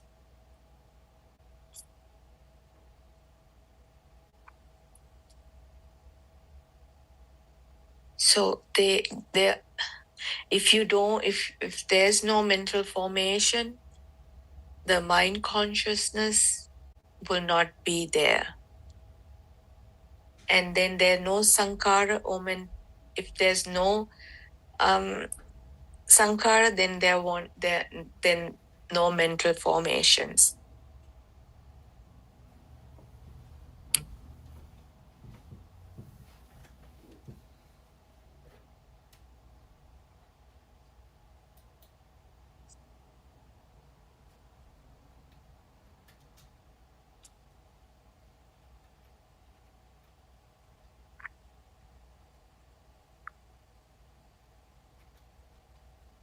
So we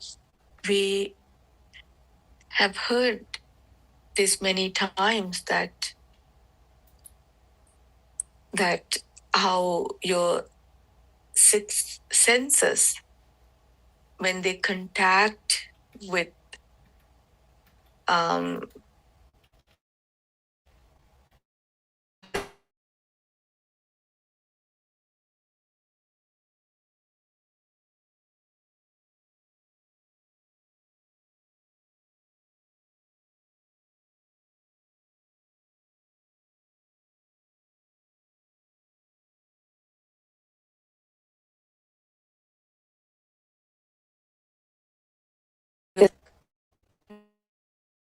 rise and they're giving values of birth.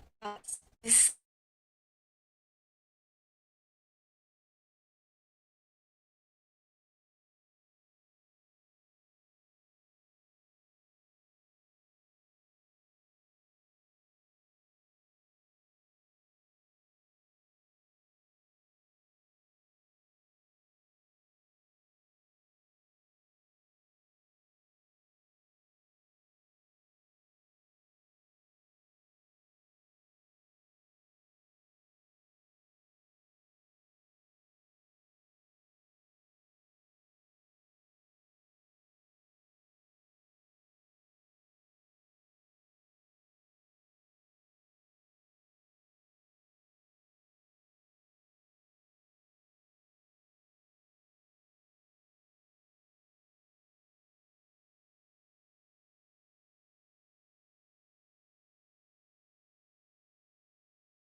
then that attach the when those senses makes you who you are, and then you attach to these things, and then your feeling of sensations, craving arises, and the arising of the craving, the clinging arises, and with the arising of the clinging, a sense of becoming is arising. And this is the Paticca Samuppada, the dependent origination. That's how it spins. Lord Buddha's doctrine is about the dependent origination, the Paticca Samuppada, which is that the illusion misleading, the illusion that which is misleading, and the illusion in the mind consciousness, and how this cycle of birth happens. That is the base of Lord Buddha's doctrine, the Dhamma.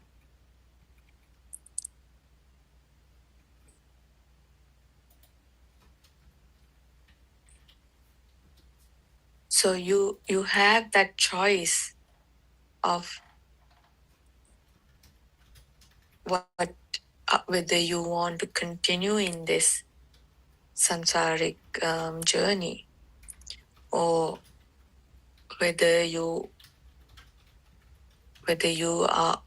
want to end this cycle of birth. It is all in individual. Everyone has that choice, and that is we are born with that choice.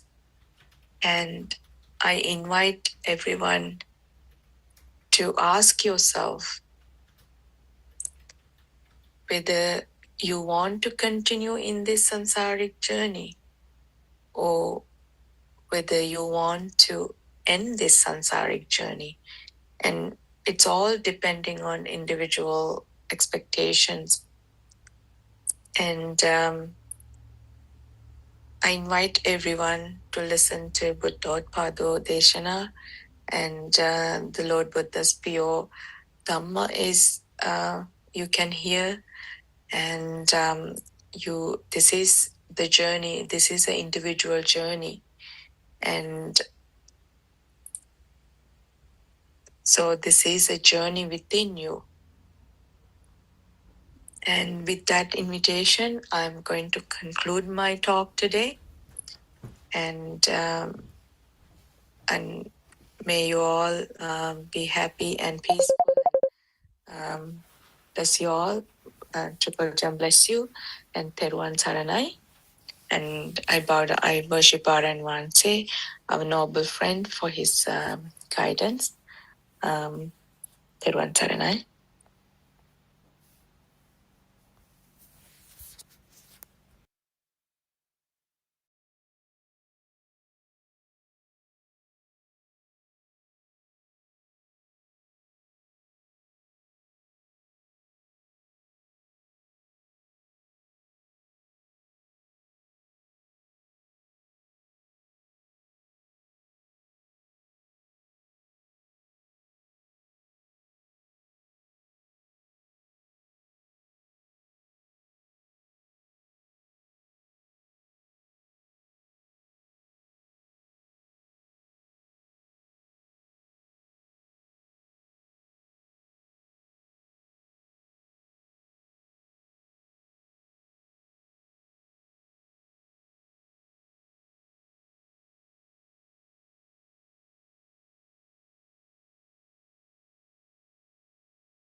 Of Vesak, and Ravi was trying to take us there, trying to explain Vesak, and we were trying to explain what Vesak is, and we'll recapitulate today as well, just because it's beautiful to know. Mic mute කරගන්න වෙයි අනිත් කතා කරන්න අවශ්‍ය නම් කතා කරන්න. That's okay. So I think we were discussing yesterday also how this Buddha was born. Well, we can't even tell that in the past tense, can we? We can't, because Buddha is a status of mind, and it's such a important thing, important message we are trying to give to the whole world, that to come and understand, to listen to this Dhamma and understand what really this is. Because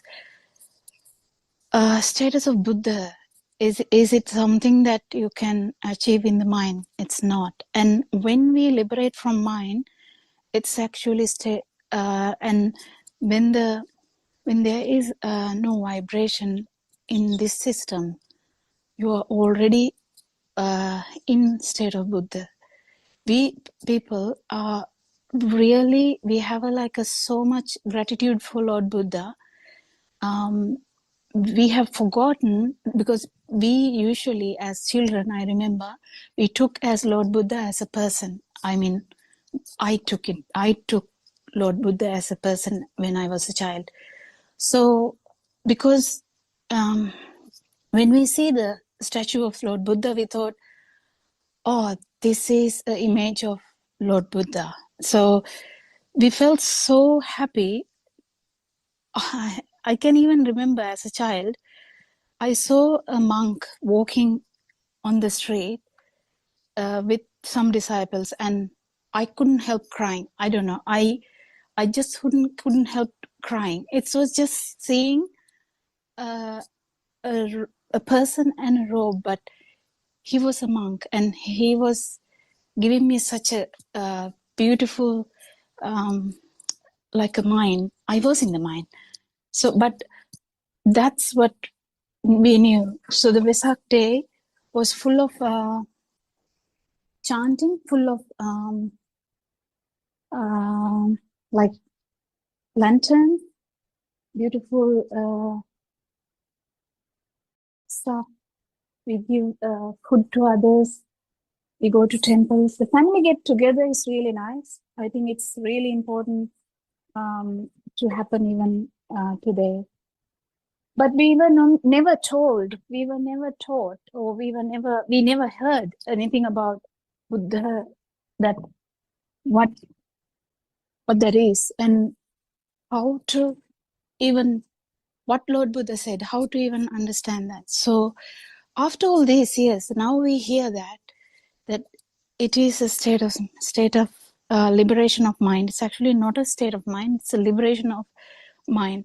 So what do we understand about this world? What is your world? Do you understand your world?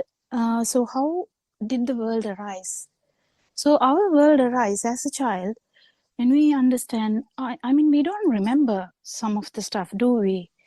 We remember when we started actually giving some pictures, or some whatever we see, if we given a name and we remember that, from now onwards we can remember. So it could be Amma or Mum that we remember as the first step, because we hear the word Amma, because mother keep repeating the word of Amma, and with that we remember every other aspects of the kind of the kindness, the smell, the warmth, the feeling of security, feeling of happiness, how the hunger is gone when mother is close to you. So all this is in one emotion, and when mother comes close to you, you feel, my mom, and you feel that everything in one moment. But this world began to widen and widen.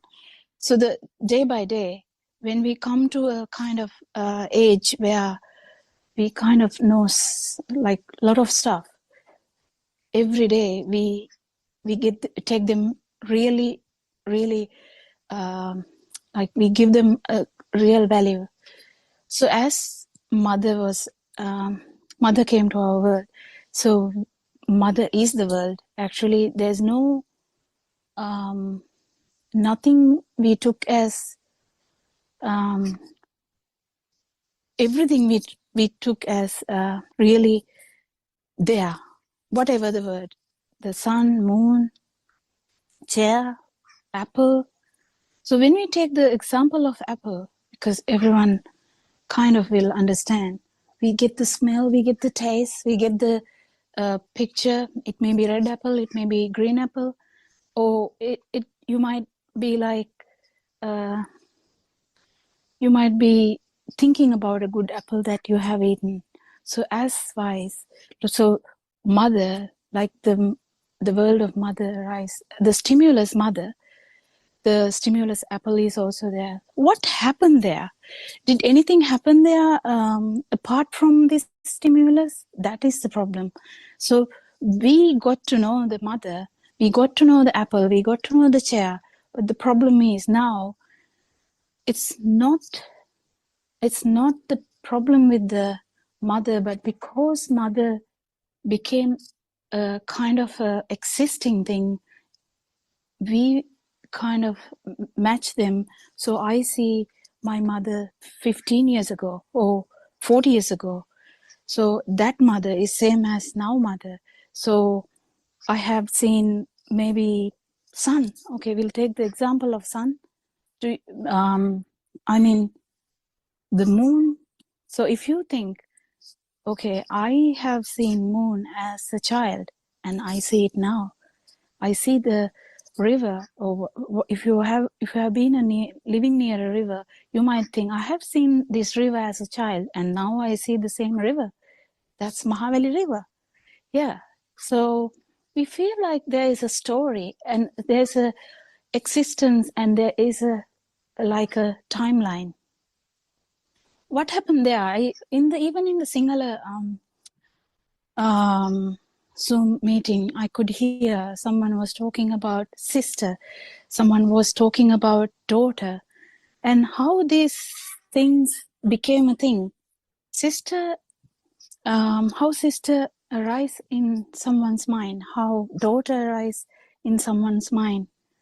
They're all like a product of your sensory organs.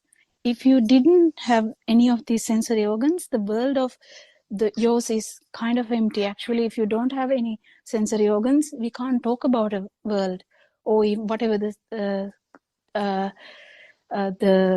data we have.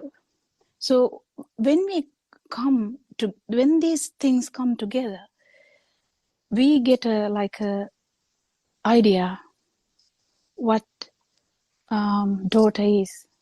And you have a good daughter, you have a bad daughter, can be very, very emotional daughter who did good, who did bad, very beautiful daughter, the smell of the daughter, whatever.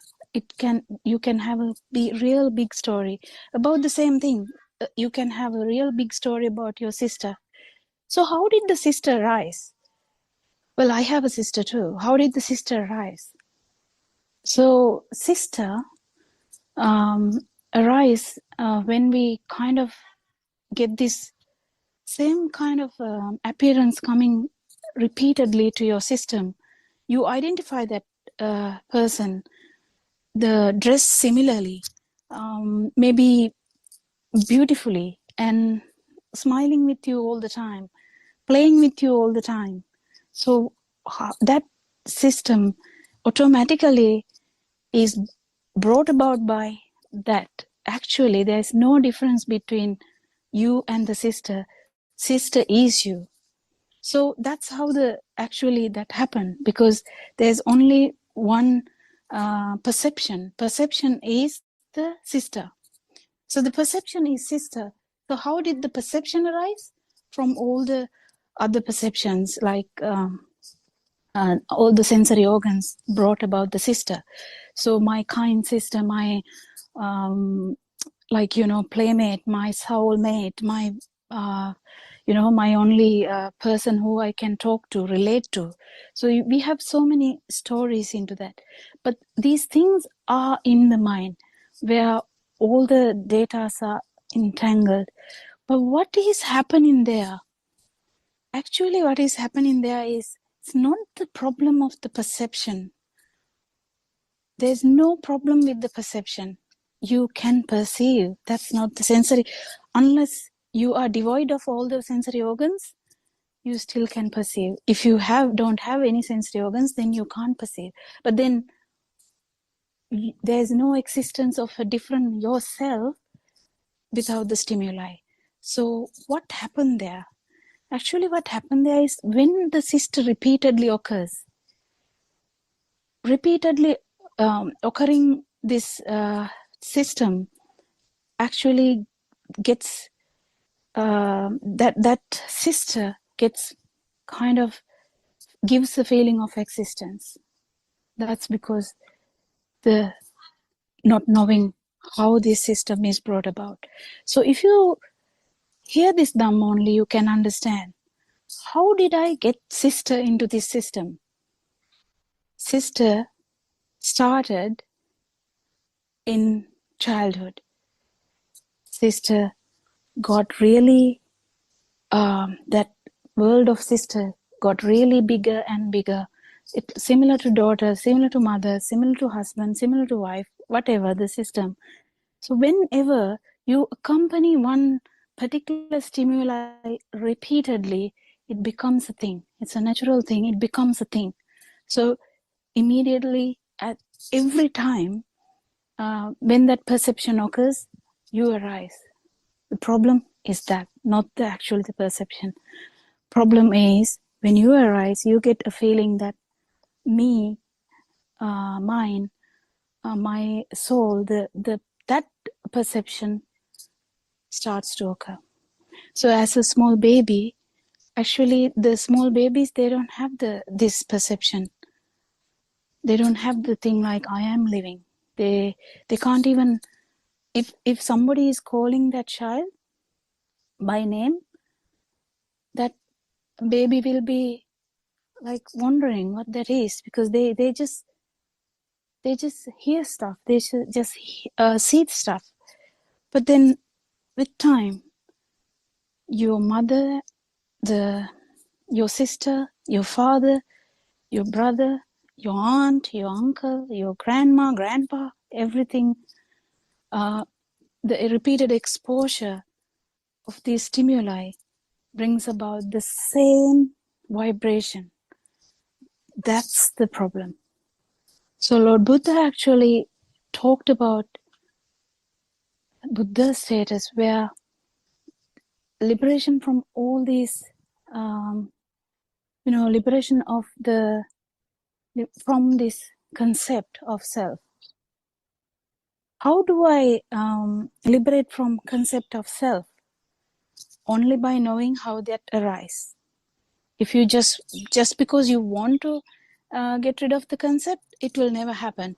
But what will happen if you repeatedly try to understand, how did this self concept begin? Because the very small child is kind of similar to like a small fly, where they kind of don't have the developed mind too much. So the sense of self is less, very less. It's not nothing, it's very less. So the awareness is there with avidya, so not knowing.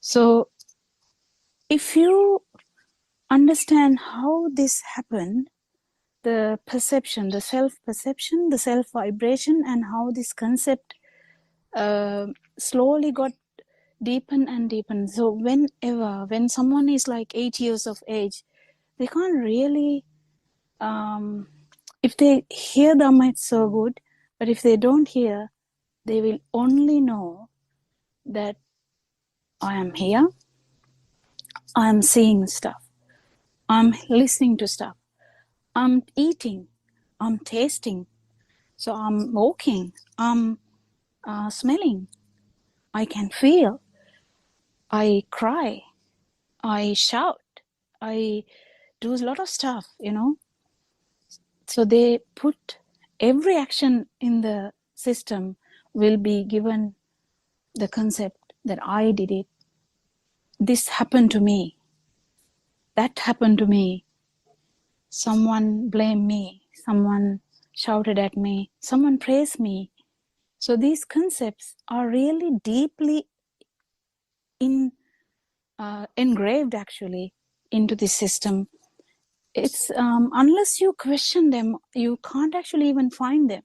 When someone says, I went to see my sister, but then I was crying with her, then I'm laughing with her, then I'm crying again. She already has listened to Dhamma, so she's questioning, what's happening here? How am I even doing this?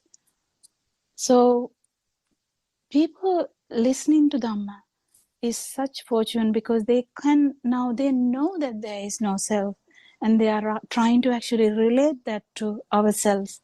So practical, every day in practical life, what you can do is relate to these things. You have to keep relating to your normal day-to-day life. When you relate to day-to-day life only, you realize, actually, wait a minute, there's no person here. There's no one actually doing this.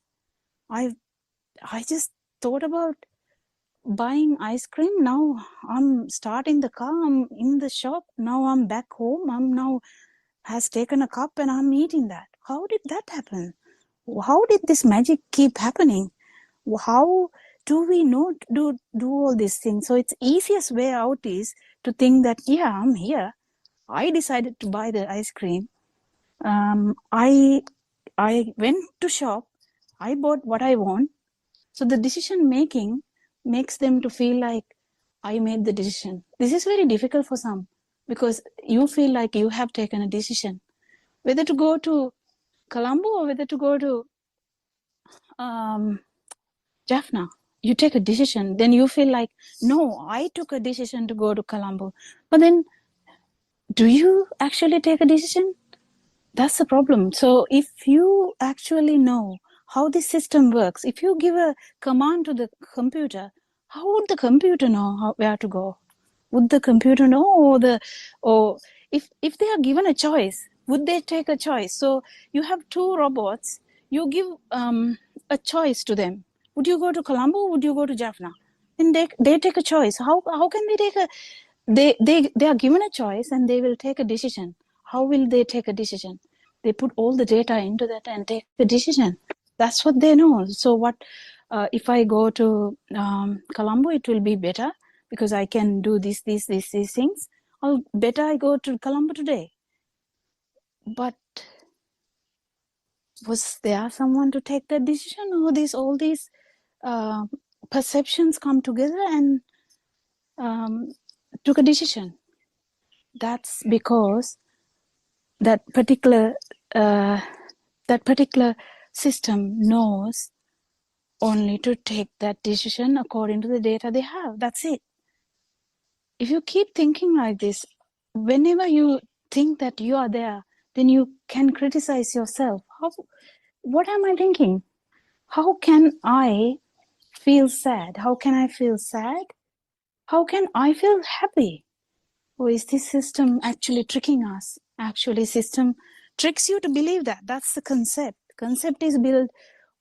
It's actually believed thing that I did the thing. If you take everything, actions are happening. We are not saying that the actions are not happening. Actions are actually happening. But is a self there? No. But then, actually, when you understand this Dhamma, you keep questioning all your things, and then really one day, it happens. What happens? Whatever the Dhamma you heard, actually in a kind of a, it comes to action because there's no self. Whatever you heard, actually then you are not taking things really for granted. You just keep doing things that you know. That's what happened before also. So you don't put much effort into things, but also you don't stop doing things. You just let it go. So when you let it go, the system keep working. System keeps happening. So is there any harm to anything? No, actually not. But when we keep understanding this, at one point, the system will realize, actually will experience a moment where you're walking without you, you're doing stuff without you, you're talking without you, you're actually thinking even without you. So how would that inspire you? Yeah, it will really inspire you because you know that there's a difference. Because unless you know the difference, you don't know. Because you have to know the difference. Doing stuff without you and doing stuff with you is quite different. So when you know the difference, you don't have the urge to understand Dhamma. It's kind of you.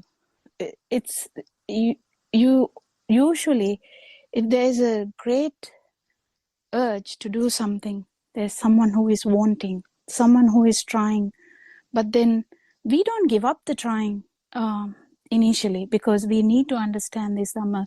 It's okay to have some urge to understand Dhamma, because we keep listening.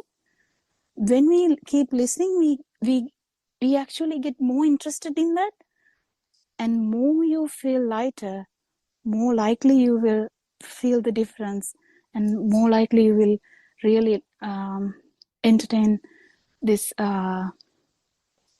the non-vibration status. So if someone is listening to this Dhamma as a beginner, I would say don't get scared by the words, but it's a really good thing if you can listen and apply it to your life and see. If you see a chocolate cake and if you really like the chocolate cake, because some people don't like cakes, so if you like the chocolate cake and see how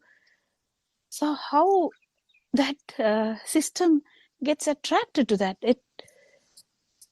is it you, or is it just a system working and without the control? But then someone might think, no, I got the urge to eat the cake, but I didn't, I didn't want to show that I have the urge to eat the chocolate cake, so I didn't go to the table. I just sat here. It doesn't matter. I don't want the cake, but still, is the problem gone? No. So what we understand here is, we know that there is a chocolate cake. We know the taste, we know the smell, we know the kind of texture that it gives you. So we know how these sensory organs brings about the chocolate cake. But actually, can you eat a chocolate cake? Have you ever eaten a chocolate cake? What is chocolate cake? So if I say now, strawberry. If I say strawberry now, you immediately will. If someone has seen or heard about a strawberry, you will immediately get the picture in your mind. So what's that? Are you eating that strawberry or the one in outside? The problem is you can't actually, even though we feel like we are eating something, we can taste something. We can touch something. We feel the cold, the touch of that. We feel the either softness or the rawness of the fruit. We see the redness. But have you ever had the ability to eat a strawberry? Not really. Then where is the sister? It's the same. You kind of associate with a perception. So the perception is really important. And when we understand that it's a perception, what happens is the value you give to the strawberry goes down. That's the only thing that happens. There's nothing else. No problem. You just can still eat it. No problem with eating a strawberry. If you don't have anything to eat, just eat the strawberry. Who cares?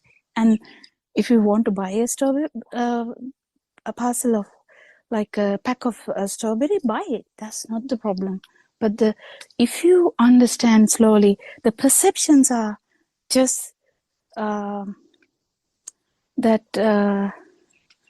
how do I say, outputs of the sensory organs we have. Because if you say it's a kind of another animal, that animal will never understand it's a strawberry. But that animal may understand something about it, and will also, if it's a bird, it will sense there's something to eat, and they may not even see the red color. They will go to that tree.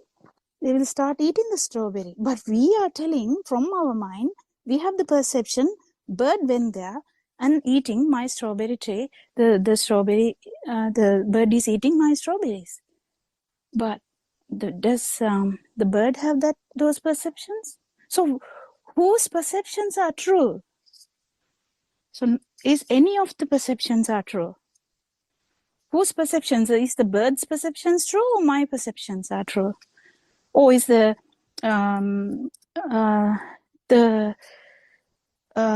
maybe someone like my mother's perceptions or my sister's perceptions.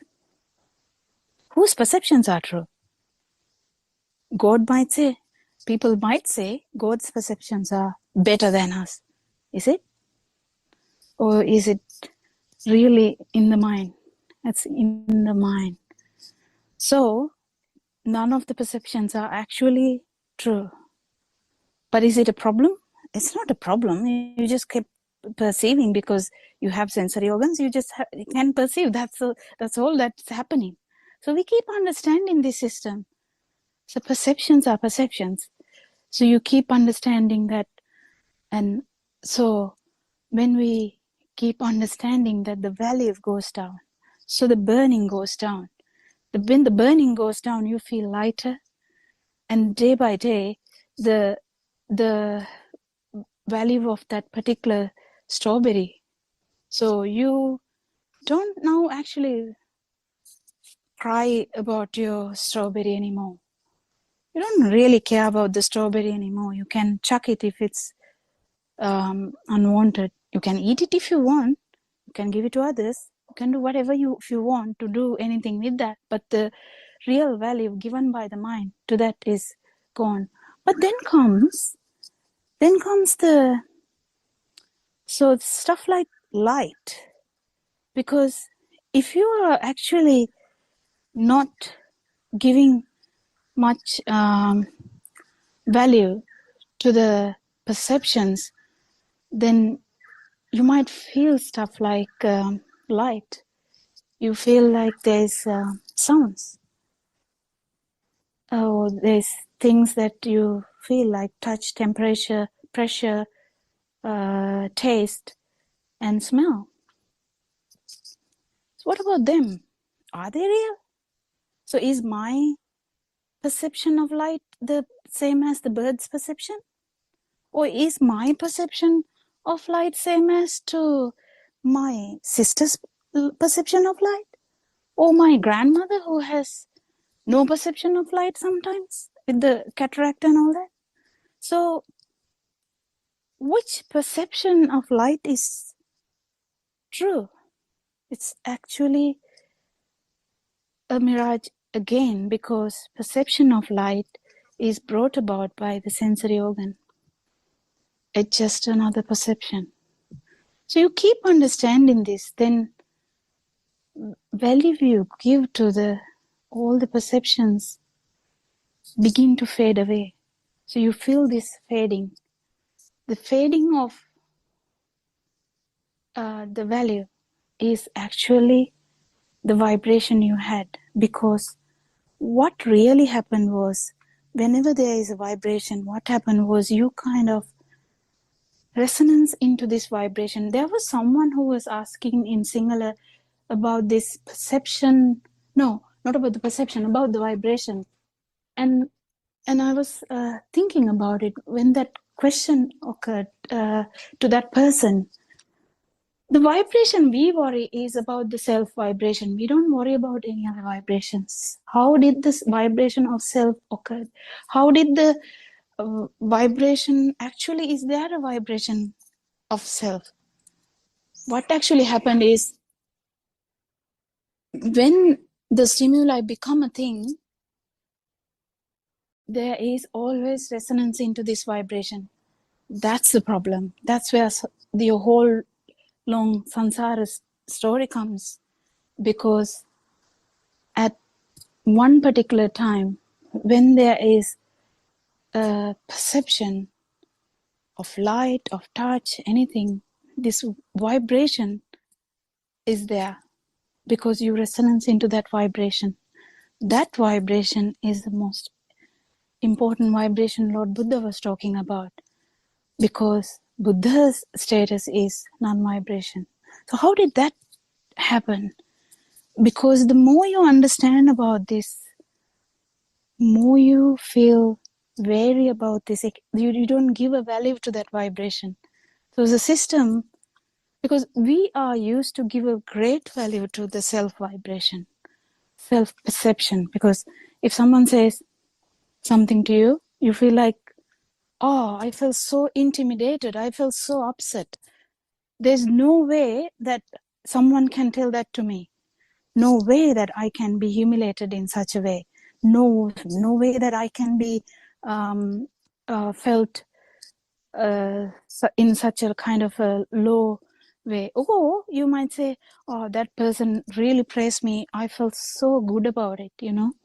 So we are addicted to this vibration. In actually speaking, we don't know anything other than this vibration. We coming now from perception to the vibration, because perceptions are different, because there's perception of light, perception of sound, perception of smell, perception of touch or pressure, temperature, or perception of smell. But then when you understand, actually resonance is not happening there. Resonance is happening with the self vibration, or itta sanya in Sinhala. I don't know whether I'm telling the correct English word, but how did this happen? That's because in every aspect of our life, the avidya, or not knowing what the truth is, ignorance, has been really a great part of this. So Lord Buddha says, if you don't know, you will attribute this vibration to self. You will attribute that perception and then keep improving that perception, like you improved your sister's perception, like you improved your mother's perception, like you improved your apple perception. You will keep improving the self perception. So you add great value to that. Actually, that's the greatest value you give. You don't give a value to others. If it comes to the one point, against everyone and self, you will choose self, because that is the most closest perception that we have entertained. There's no person apart from that perception. It's not just a perception. But the problem is, we don't know that. So we don't know that it's like a current, or like a force that is giving us the perception that there is somebody, and giving us the perception that should be continued. So all this happens in the mind. So we talk about liberation of mind. So when we talk about liberation of mind, it's kind of unknown or a bit new to people, because we only know mind. We can only relate about stuff in the mind. My sister shouted at me. My sister is sick. I'm so sad about her. Will she die? What is happening here? It's kind of similar to the apple, but we feel differently. Why we feel differently? So there is someone else dying in the hospital ward, but your sister is also dying. But you feel differently. How did that happen? Because that particular system was built on that data. It was built on that data. So the sister has vibrated. If the other person vibrated once, that sister has vibrated so many times, that perception has occurred so many times, that system always was born, or you were born by that stimuli. So sister has become a great stimuli. So it becomes really valuable to you. And that's why when people, sometimes when people who don't know Dhamma, when someone dies, they feel like they are dead. You can't blame them, because their whole life they knew only that person. So that person, in the sense, actually that perception was a recurrent factor in that system. So when that happens, when that is taken away, you feel like the whole world is collapsing. It's true, because that's the multiple times when something is happening again and again, that becomes important anyway. So you can't really blame that. I can see multiple participants here, a lot actually. You all can add something to this now. Therwan Sannai?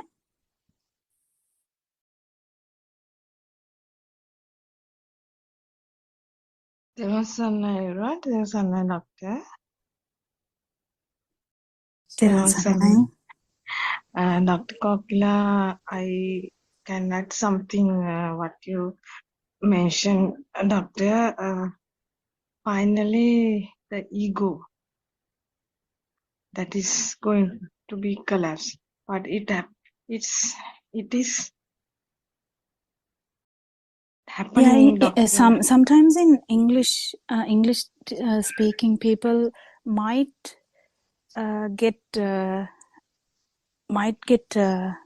misunderstand the word ego, because they say the ego for, like, in Sinhala we say ahankara, or kind of they take ego as a little bit different, but I know in our area we talk about that mamatve, or kind of self-identity. Self-identity. Yeah, go on. I just wanted to add, because there can be this English assume. Yeah, we are not talking about that kind of thing, but we are talking in a Dhamma way, where we talk about the self. Yeah. Yes. Giving high importance to the self.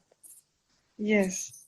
So it is a confidence that you are getting through this Dhamma. You are the one experience your egoistic, your self-identity is gradually fading away. But doctor, in this part, doctor, we cannot think anymore. We cannot think this is what Aryanvas said. No, when you think this is what this is, no, it is not comes under wisdom. The wisdom is totally different, but we know. The knowledge is really important. The Saptanyani part also really important. When you understand and when you carefully see this, what is Aryanvas is explaining, gradually your self-identity is fading away. That is the evidence you have.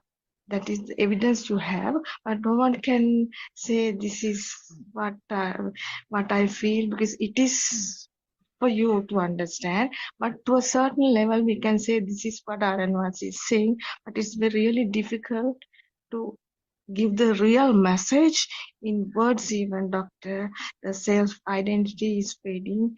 It is totally different thing what we knew earlier, doctor. Now it is comes under field, doctor. You know this. Therwan Sannai, actually, yes.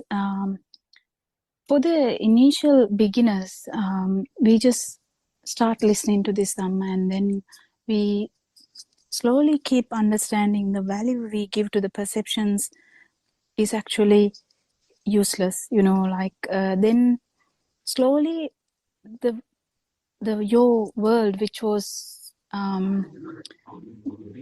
extending too far, actually this shrinks,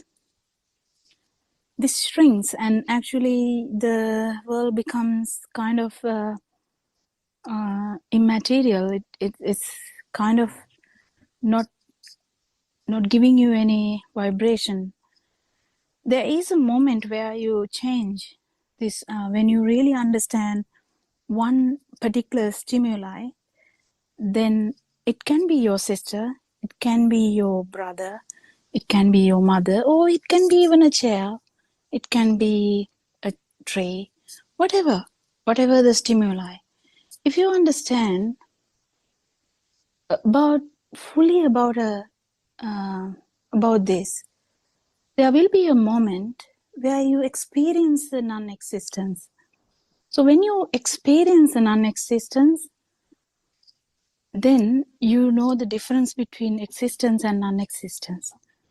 Then we don't have to keep thinking. We know that it's a part of, that you're kind of sure, or the doubts are gone because you have that one particular experience of non-vibration. So that is really important, but that's kind of a secondary part where that's actually the fruit of the Dhamma tree, because we usually need to understand the whole system, how mind works, how self-perception occurs, how self-concept occurs. If you don't understand these, what happens is you still give value to the self-vibration, and then you can you might feel very light as well, because that can happen. But when you understand fully that there is no self and it's just a vibration that happens through the perceptions of the sensory organs, because the sensory organs are still functioning, you will keep understanding how this system works, and the perceptions are not a problem to that system anymore. And then they feel they actually start feeling moments of liberation of mind. So when you start feeling it randomly, it's really important that you understand it, because if you understand the mechanism only, that even that is not a great deal, like otherwise everything becomes really important to us. Whatever the achievements we talk about, they become a thing because still they kind of don't give they don't go deep into the system and understand. They all are perceptions. So if you understand beyond the mind, that's something really important, because then there's no talk of self, or there's actually, it's really beautiful, because that is actually the start of the path. But to come there, it's not easy, because you can't do this by force. You just have to keep understanding Dhamma and how these systems work. Because liberation of mind is difficult, because the mind is really powerful in some people, and the mind is addicted to keep thinking. So when you keep thinking, even if you keep thinking that this world is empty, you might feel like world is empty. If you keep feeling that the world is like there's no one here, you might feel that, but that won't be there when you don't feel it. If you feel that you are not there, you feel like you are not there, but then if you feel like you are there, then you are there. So that's where the doubts come. So when the doubts are gone, and you know the exact thing that what you're talking about, even momentarily, if you know there is a liberation of mind and there is non-vibration, then there's no big issue about it, because system follows. There's nothing you can do. System just follows. It keep winding as a soft toy girl, or what is, I can't even remember the English Doll. word for the Bonica doll. Yeah. So like a winding of a doll, I have told this before, like winding of a doll kept happening in the whole life of us. At one particular point, unwinding starts. But there's no one who kept doing the winding or the unwinding. We just realized that. That's it. So the winding kept happening because of avidya, ignorance. And when the ignorance is gone, or kind of gone to like a particular level, then that in that particular level, the unwinding happens. It might not happen to the zero, but we know Bahya Swamin Wahanse, the unwinding happened very quickly. Apparently he's the fastest one who did it. But we don't have to worry about whatever there is. Unwinding can take time or may not take time. Who cares? Because there's no self here anyway. So unwinding starts when you don't have doubts. And that's the important thing. Not to have doubts, you have to experience at least momentarily this liberation of mind or non-vibration state where you don't feel the self. You just keep doing stuff. It's Kriyasita. What is Kriyasita in English? Functional mind. Functional mind. Yeah. Okay. Yeah. So the functional mind keep happening. It's not a problem anymore. So that system feels very light, but be careful about thinking about it again and again, because if you keep thinking about what you're experiencing, that's actually the mind. So you can actually spoil this status if you're addicted to thinking. So that's where Aranhansi keep telling in Buddothpado Dhamma discussions, what we are trying to reiterate is, when you come to one particular level, stop thinking. Yeah, stop thinking. So if you really want to think, maybe sit down and I don't know, why do you want to keep thinking? Because more you get addicted to thinking, you try to think about all the experiences you get. That's what we did even in the winding doll. The doll who is getting winded, that's the pattern we had. We gave a word to every emotion we had. We gave a word to everything we identified. We want to separate. We want to know. We want to give a identity. We want to give an end. We want to know the end. We want to know the beginning. We want a story. We want the timeline. We want everything. Isn't it? We want everything. But then, if you have felt the feel, that's okay. But don't turn it to if you're turning it to if you're thinking about it again, then you are actually corrupting the feel. You are masking the feel again. You are actually encouraging the mind, not the functional mind, the normal mind that we have covering the non-vibration. So the feel is actually nothing you can explain. So we kind of try, if you try to, we don't have to tell that, basically. Because if you're trying to tell that, but we are trying to say a message here to people who have listened to Dhamma for about 3-4 years. We are trying to give a message. Just understand Dhamma, that's it. And see how these sensory organs work and let it go. Letting go has a lot of meanings here. Letting go is really important. Letting go of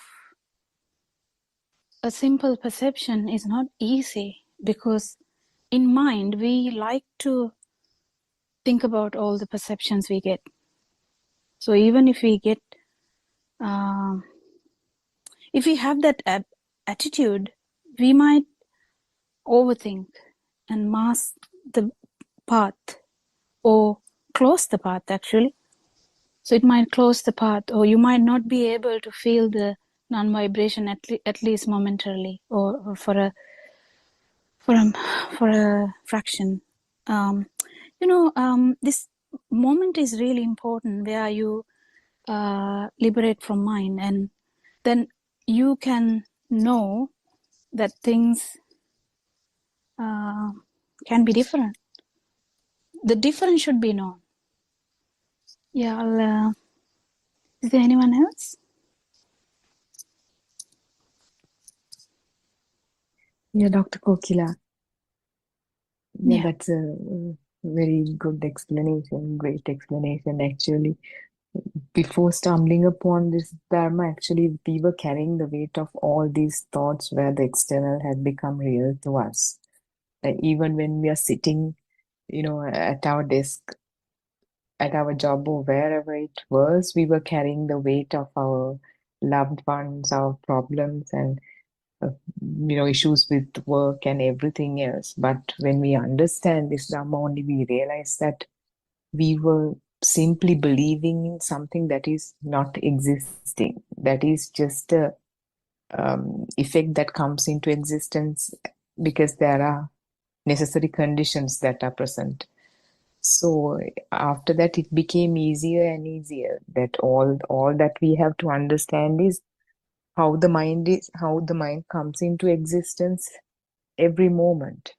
Like you correctly pointed out, how the perceptions get together and create this existence. And if you take a step further from it or step backward from it, how does even this light, sound, smell, taste, and touch, they come into existence? They are all manifestations of vibrations getting together to create this feeling that something is existing, that the book chair, the mother, father, the yellow, whatever, all these things come into existence, and therefore the self is created. Initially, the infant doesn't have all this. The infant only has this inclination to taints, which is sasrava. And then he was introduced to the colors via the introduction of somebody would point at the color yellow, and then he will be introduced to the given the label yellow, and the adult who's introducing this child to the colors would make this child look at it so many times and make this child repeat it so many times, and eventually the system will end up repeating the word after the parent, yellow, yellow, yellow. Yet even whoever is looking from far away would think that child started talking.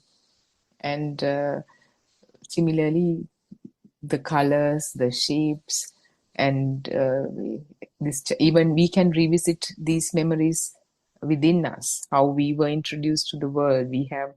We can kind of revisit our earliest memories, going back to the days we started barely talking. And then this parents would ask this child to ask, baby, who's your mother? Show me your mother. And then the kid would keep pointing at the mother. And then, who's your father? The kid would keep pointing at the father. And then eventually the system takes on a thought saying, if that is my mother, if that is my father, then there must be a self that to whom these parents belong to. With that starts this concept of self, the self-identifying view. And it comes along with everything. Now everything is turned into thought. So if you, in the same manner, names are kind of, names are entangled with other kinds of forms, the visual form, the auditory form, the olfactory, all kinds of forms. And then because as a result of the input from 5 sense gates, you have, and it has occurred so many times at a faster speed, it feels like this. Let's take our classic example of the chair.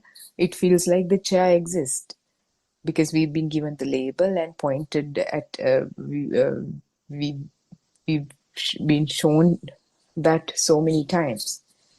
So the chair exists. So if you now we talk about this so many times, like we've heard this so many times, but if you really pay attention to it, like you're pointed at the image of a chair, and image and the label that is given to you, the chair, which comes through as a sound, when they are entangled, it feels like the existing chair is outside.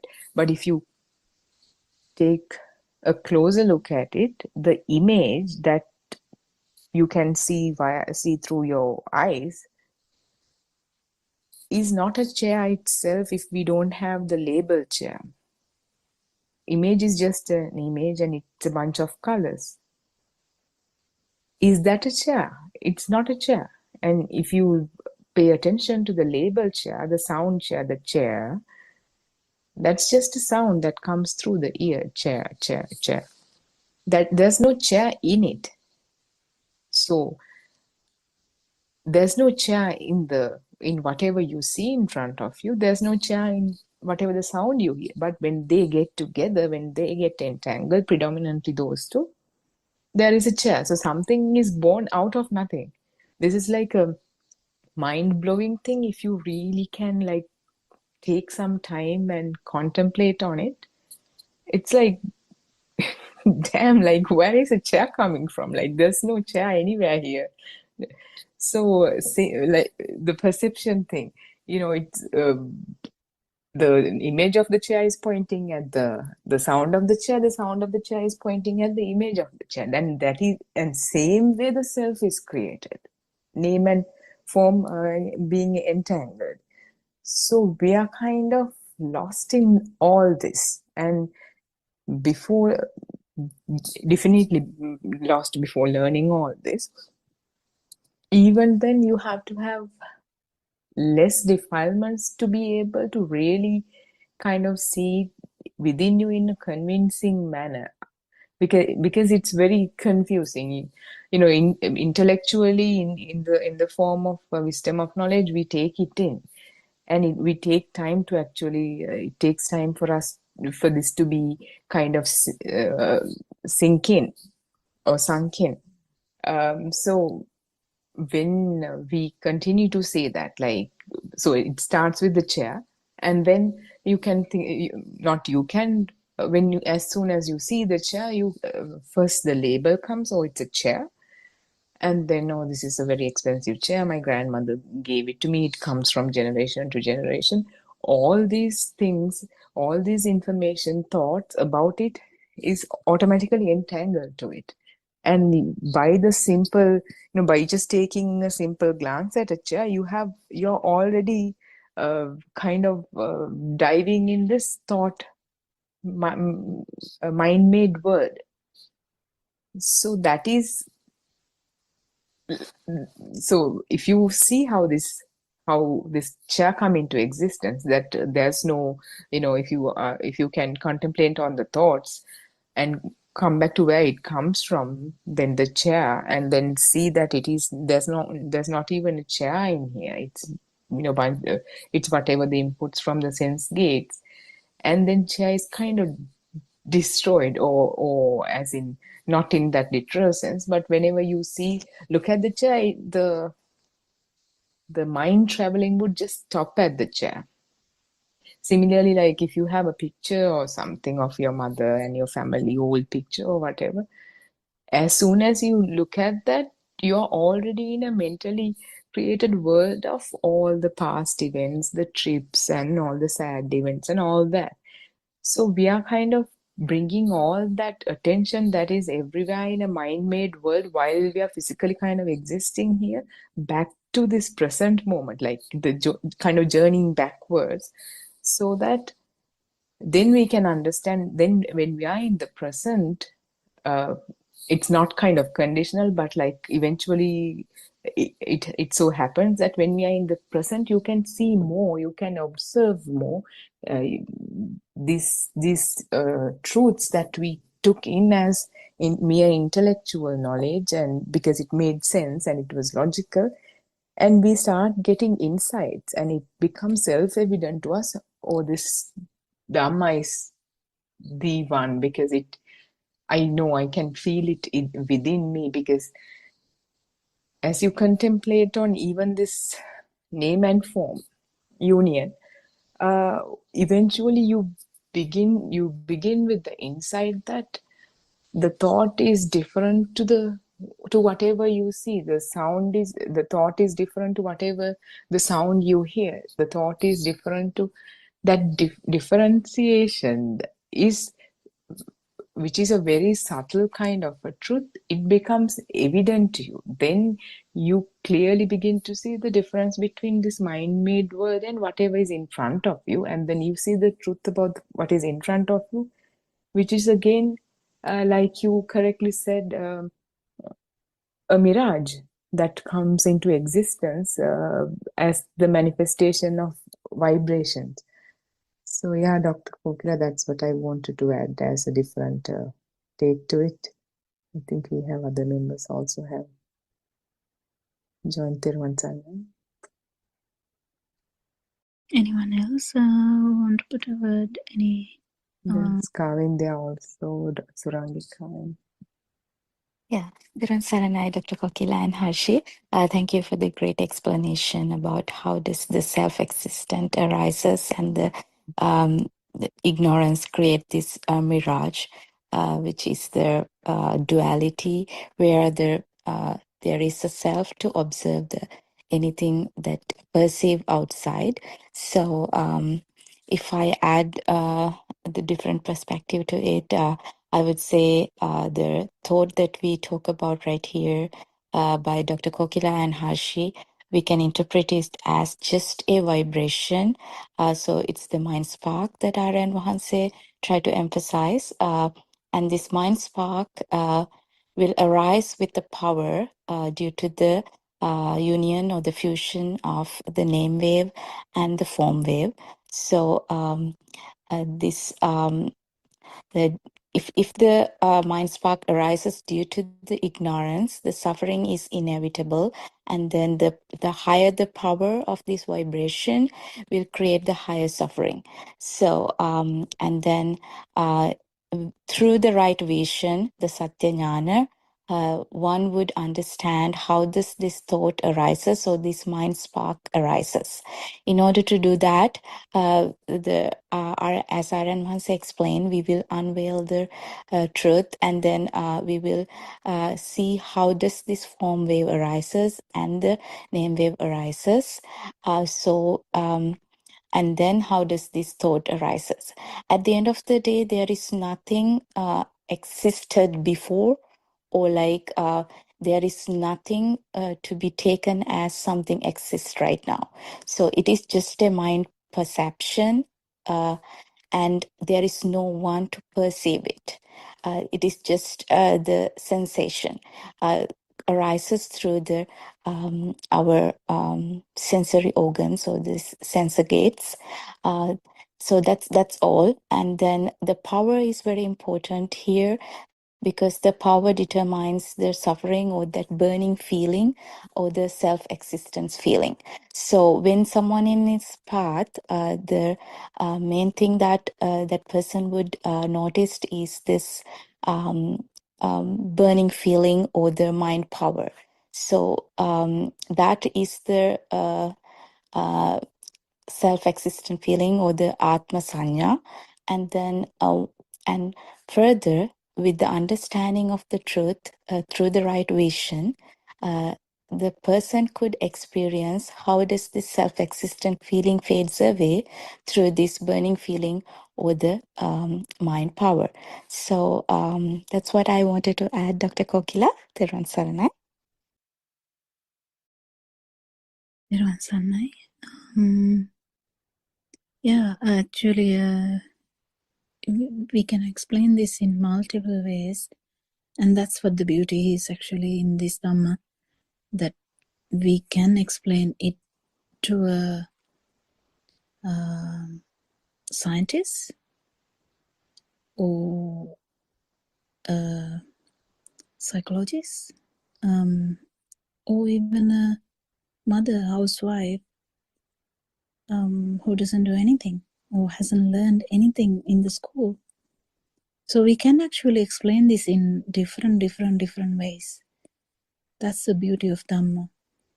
Finally, what you feel is kind of same though, because it's because in the mind there's so many varieties of the stuff that we feel, but in the field there's no variety, there's no difference, there's no no entertainment of stuff. Yeah, anyone can add more. It's a beautiful Dhamma. It's a beautiful day where people are actually reminded there is Dhamma, there is still we hear of Buddha. So this is a very good time, because there will be a time that you never hear even the word Buddha. We hear the word Buddha as well as we hear Dhamma. So you can actually not after death, you can understand Dhamma now and liberate from mind and be in supreme bliss. Yeah, I don't have any other words to say. Supreme bliss now, here, not in the next moment. So it's Vesak Day. I invite someone else to add some words if you have any. Thiruvan Saranai, Dr. Kokila. I have personal experience in understanding the different levels of this self-existent feeling.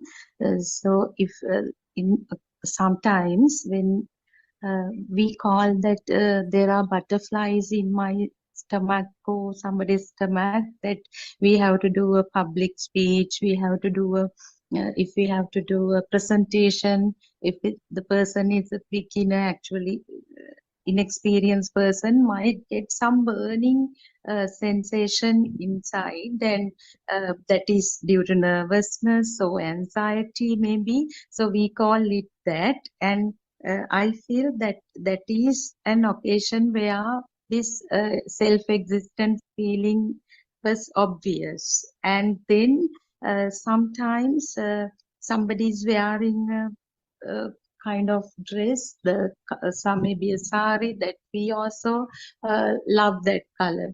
So since we know this Dhamma, we don't go for that. We can at once, even without contemplating on that, we realize what it is there. But at subtle level, within we admire it. Maybe it may be self-existent feeling or this perception of self, or if we are thorough with, we fully understand that it is a system, this mechanism of the six senses, then that also diminishes, because we automatically, without any effort, we feel that it is the work of the system. So right now I'm experiencing such kind of things in day-to-day life, Dr. Kokila. Thiruvan Saranai. So please explain. Yeah. Yeah, if we take a small child, when they were very little, they can do anything. They will be in the center of the house, maybe naked, dancing up and around, doing all sorts of stuff. No problem whatsoever.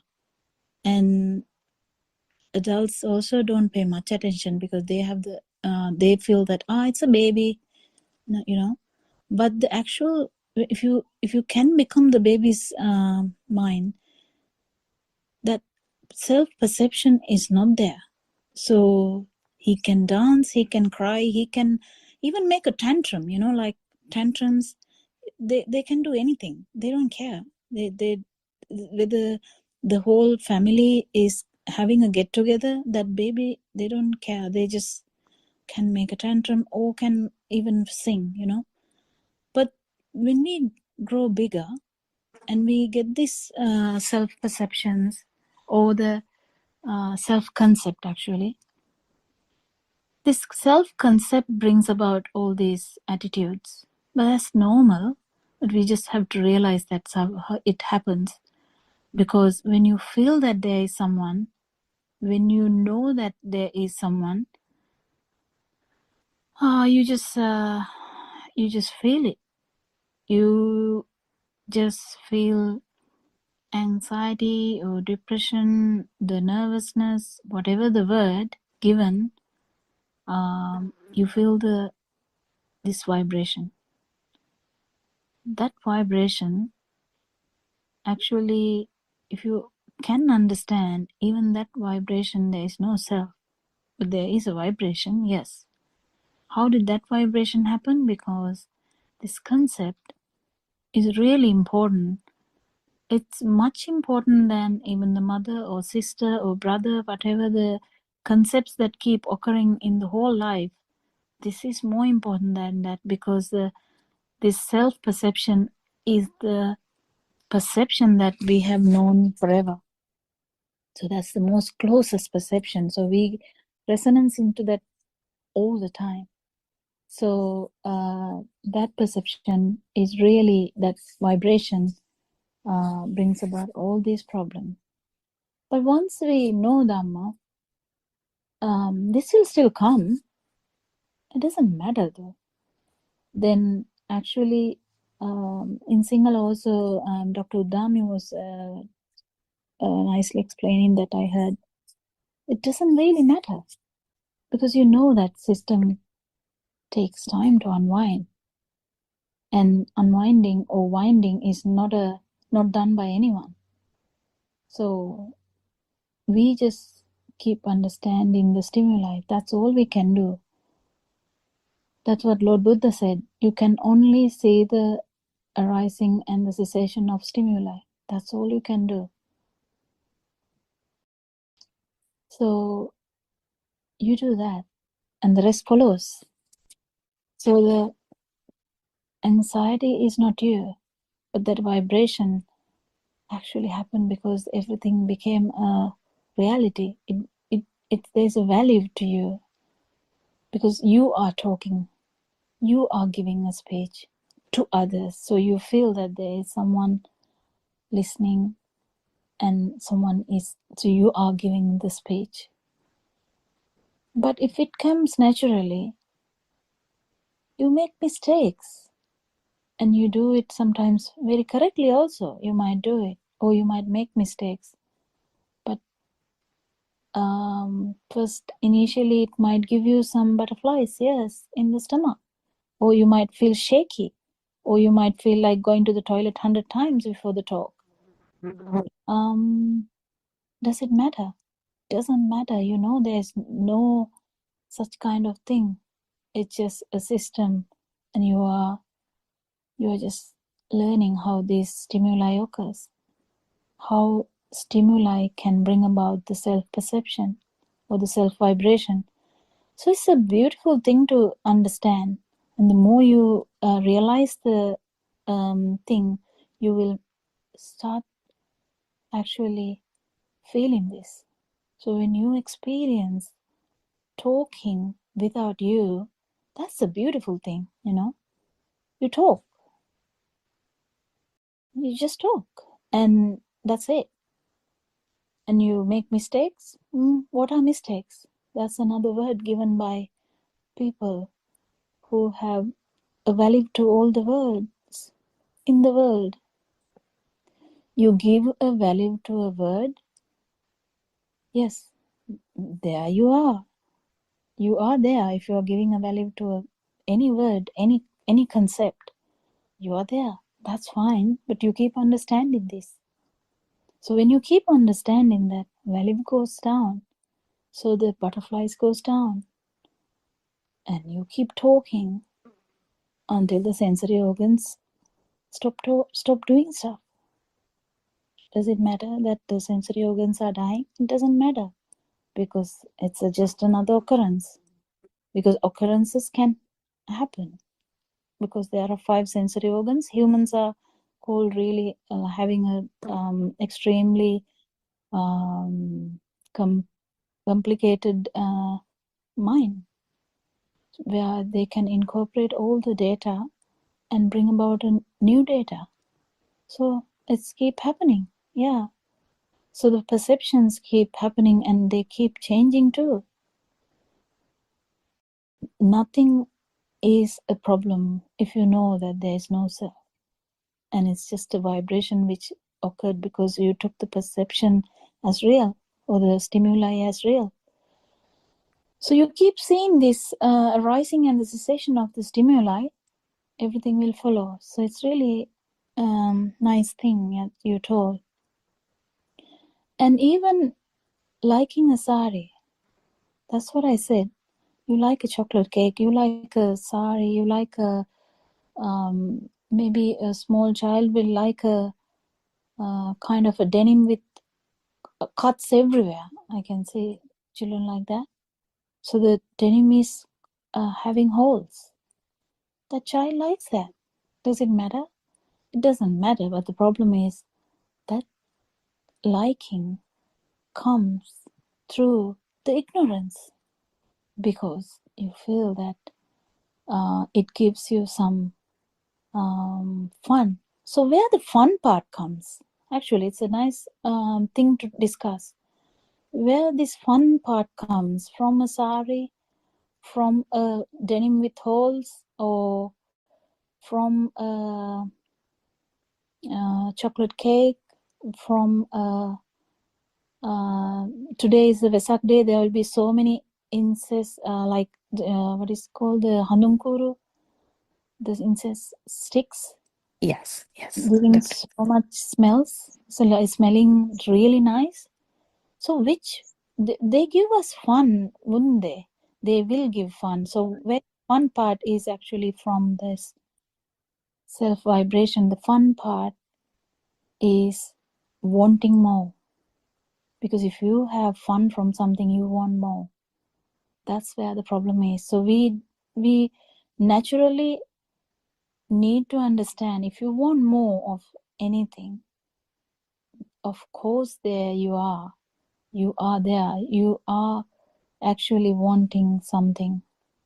So you can't deny that. You can't just say, no, I'm not there, but I wanted that. That's so you have to identify that this is happening. Actually, it is a system where the stimuli has become important, because if you like a sari, you are in the outside, so you are in danger. So you just have to know that, if you actually go and try Yes, to. doctor. Thank you very much for the explanation. Yeah, that I see the difference now, whether it comes from the system or the self-existent feeling. So It differs. It differs though. Yeah. The problem is it differs. So you can actually walk to the sari and touch the sari and like sari without this self-existence feeling, but not having that nandi or the entertainment or the attachment, without the attachment. So just by looking at someone, you feel like a robot going to a sari and buying a sari and putting it on the onto the body and actually checking it and smiling also. You can see, but it doesn't necessarily mean that there is attachment. So this is very tricky, like to say that you are attached or you are not attached. That particular system will only know. That particular system will only know that whether it's you got attached to the sari or actually that system. So that's where the importance of feel comes, because you can't give feel to another. You can just explain about that, but the feeling has to come on its own. Then if you feel that, then this system walking towards the colorful sari, that you may have that perception, that this is a beautiful sari. Is this a beautiful sari? Yeah, that's a beautiful sari. No, there's no denying about the beautiful sari. You don't go and buy a ragged thing, like something that is not matching.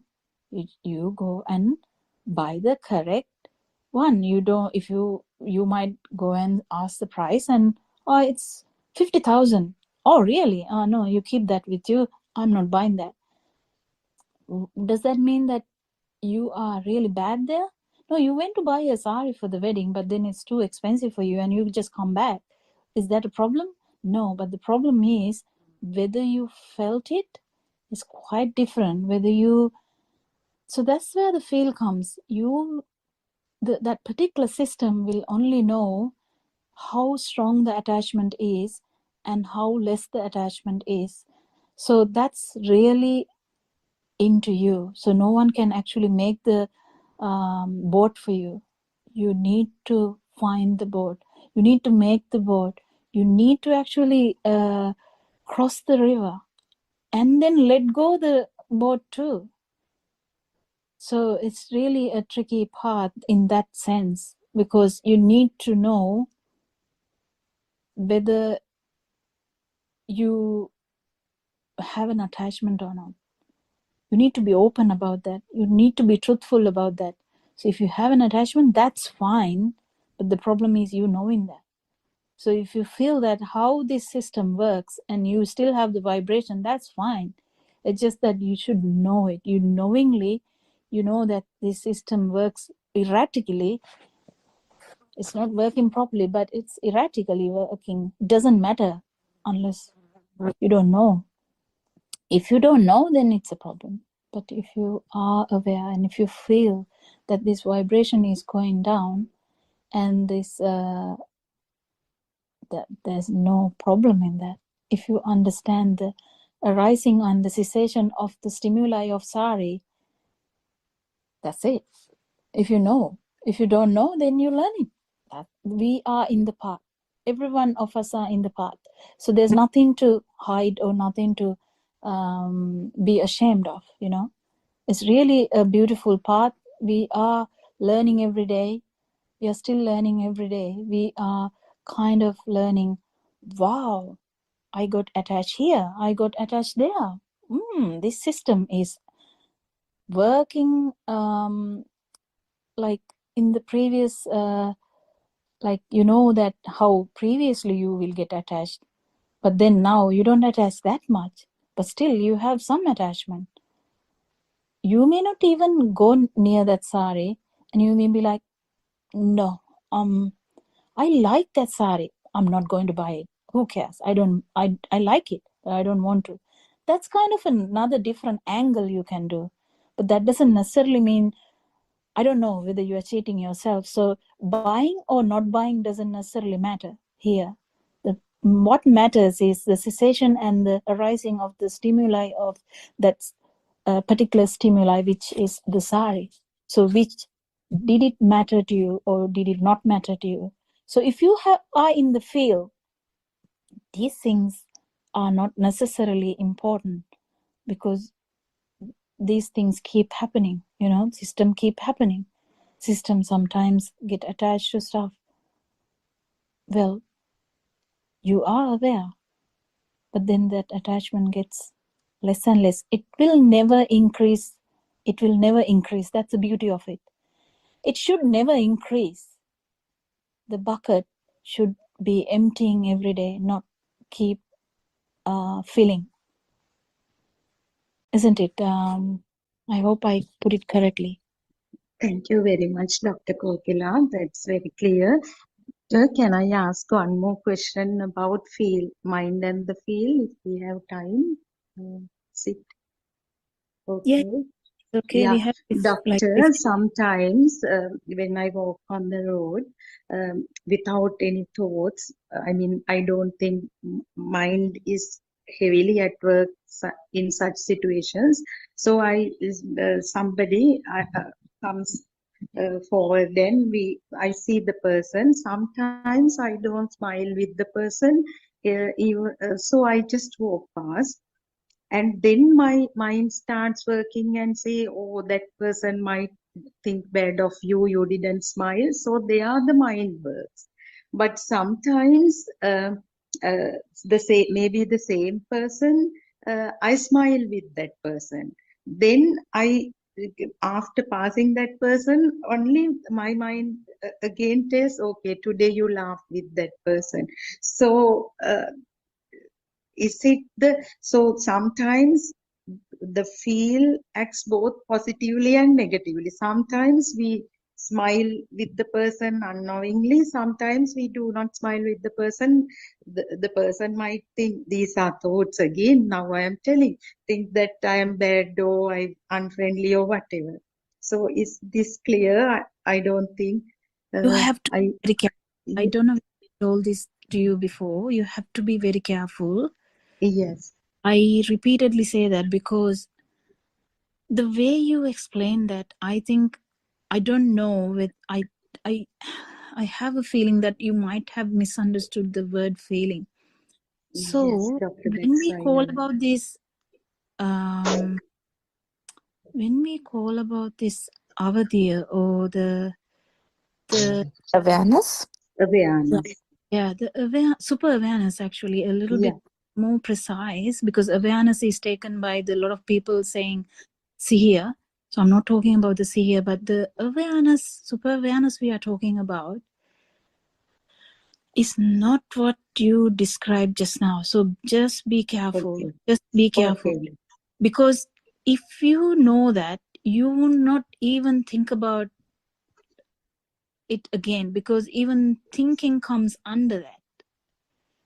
So the way you put the question to me, I have doubts about the field that you are talking about. That's the problem. Is actually it's good that talk in that way so that we kind of can warn, but we can only warn because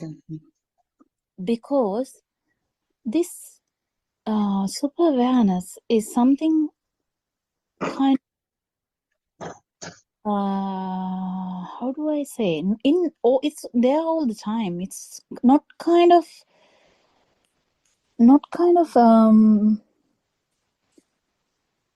when you smile or whether you don't smile, if you go back and think about it, it's fine. But the problem is the way you put it. I feel that you haven't fully understood about the liberation of mind, because if you feel that even the thought that came after not smiling or smiling will not be there, because you're not going to keep thinking in that way. World is a experience, like whether you smile or not doesn't necessarily matter. But you might, if you might smile or you might not smile, it doesn't necessarily matter. But if you keep thinking about your experiences, that's in the mind. So I am, just by the way you talk, I'm thinking from the beginning you were in the mind. So that's where I tell you, be careful, because if you are from the beginning, if you are in the mind, you just didn't feel like smiling, and what at one point and another point you just felt like smiling.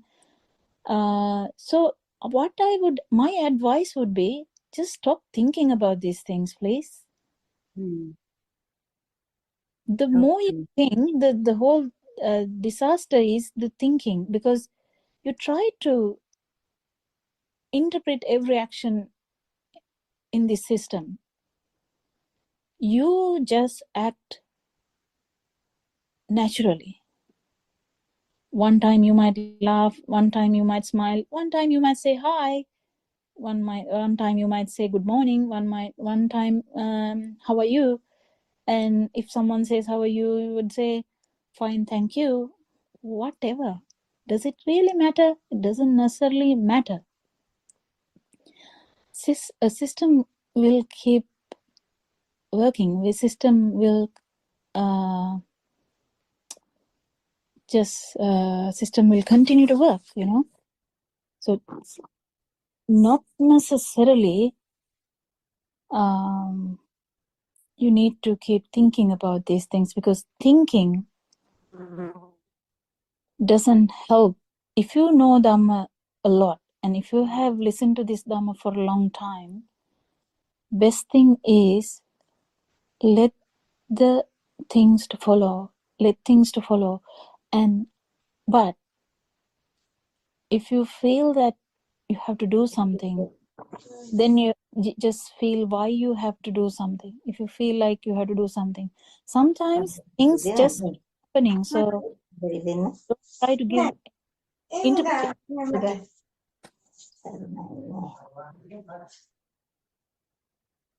So it's just a feeling I got. So just stop thinking and see whether you can feel the vibration. If you didn't have any vibration when you smiled, if you didn't have any vibration when you not smiled, what does it matter whether you smiled or not? Doesn't Yeah, necessarily. doctor. Yeah, very clear. And that thought occur automatically, doctor. Then the thought Following doesn't this. necessarily Yeah, matter yeah. either. Where I'm thinking, when you ask the question, I feel that in the both times you were not in the field, because if a thought comes secondarily, I should have smiled, it's fine. But whether you got the vibration because of that, I don't know. You're the one who will know. Yeah, doctor. Very clear. Thank you very much, doctor. Thiruvan Saranai. Thiruvan Saranai. Yeah, we had a good discussion today. Anything else to add? We have I think 10 minutes. Yeah, we have about 10 minutes for the Sinhala one next.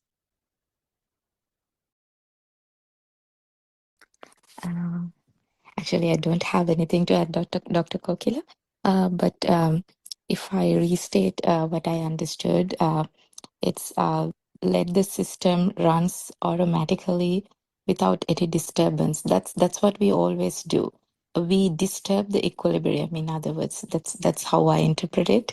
So always we think that because of the doubts, we think, okay, did I got attached to this thought or not? Did I caught on ignorance or not? So this is the doubt that most of us who are in the path have as the doubt. So yeah, I mean, understanding how does the system works, and then the awareness is the key, I would say, as you mentioned. The awareness does not arise like the sihir that we talk about in the like mundane path. When someone in the super mundane path, through the right vision, understanding the Dhamma as the intellectual knowledge, then someone who understands the Dhamma very well needs to follow through the practical path. Through that understanding and following this practical path, the super awareness will build automatically. So through that, we can see this, how does the system work automatically. So without an effort. So if there is an effort, there is someone who put the effort there. So that means still caught up in the thought. So we need to let it happen effortlessly. So that's what I understood, Dr. Kokila. And I think Dr. Ravi is in this forum too, if he has something to add. Yeah. I think he just joined. I don't know whether he's busy. That's true. That's true. And also, I would, so you said something really beautiful there. So when you have super awareness, the vibration, whether the vibration happens or not happens, it doesn't necessarily mean anything, because you know that no one actually can force the system to stop vibrating. No one can actually do that. So who cares? The vibration was there from the beginning, and we just understood how the vibration occurred. That's it. And we can't stop vibrating. If there's someone's trying to stop vibrating, that's you, that's self. So just trying to do something somewhere, just stop that. After learning this Dhamma for a long time only, I'm telling this, a new person who enters Dhamma path initially should actually think what is happening, and actually we call it yoniso manasikara, like understand how this vibration occurs, or how this mind originates, how this self-perception, self-vibration occurs, how the self-perception occurs through repetition, and how through repetition of self-perceptions that self-concept occurs.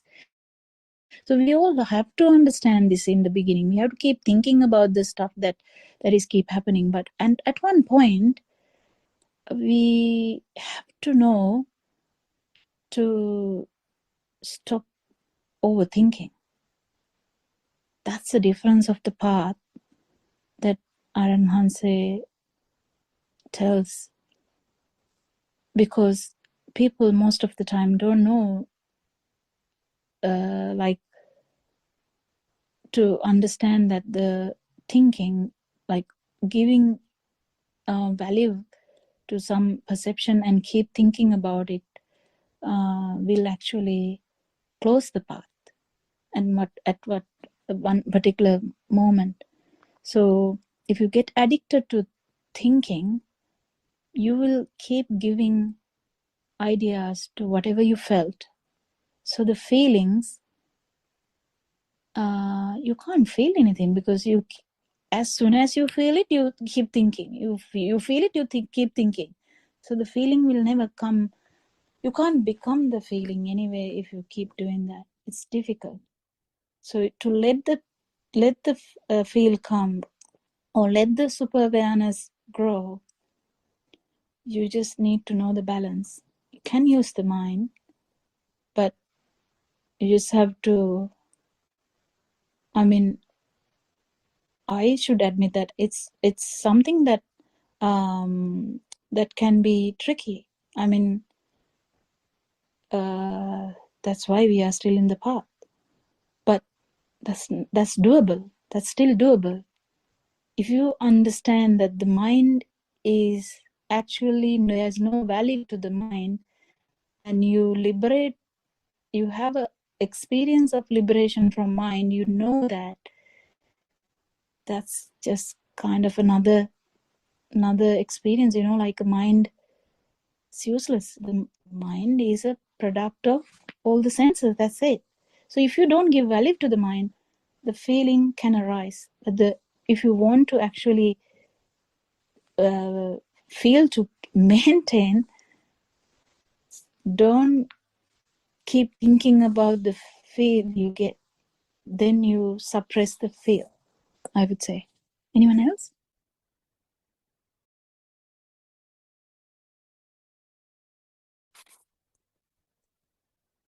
Yes, Dr. Kokila. Actually, you explained it very well. So the balance is the most important thing. I would say someone with part of to some extent, balancing of completion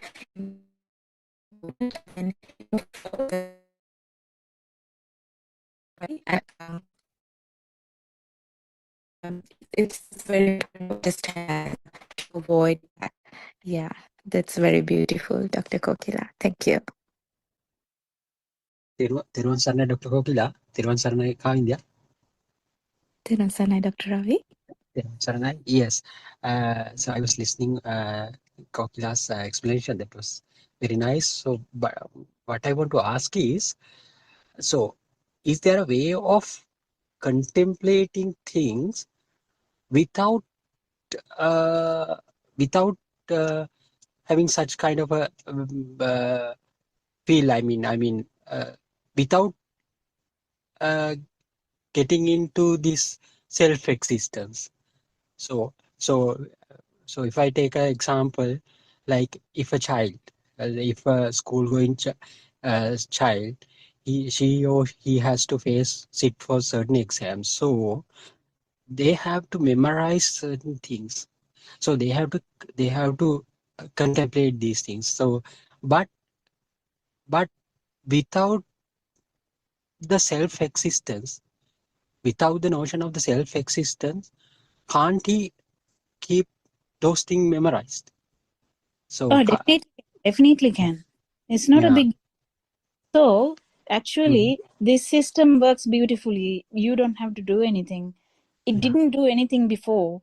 There was no self before. There's no self now. There's no self in the future as well. So the memorizing part is a part and parcel of this system and special humans. So that system will continue. There's no problem. Knows nothing. It will actually continue to do well. Because there's no tension, there's no burning, there's no problem here. Even memorizing these things, definitely there is no person here. It's just a system. It turns into a certain system, right? So that understanding should be there. Yeah. Now, as an example, there are medications, new medications come into the world.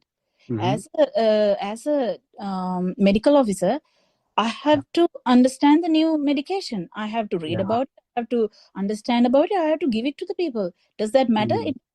The system does it. Yeah, that's it. Yeah, that's it. Yeah. Thank you very much. Thank you very much, Dr. Kokila and Kavindra. Thank you.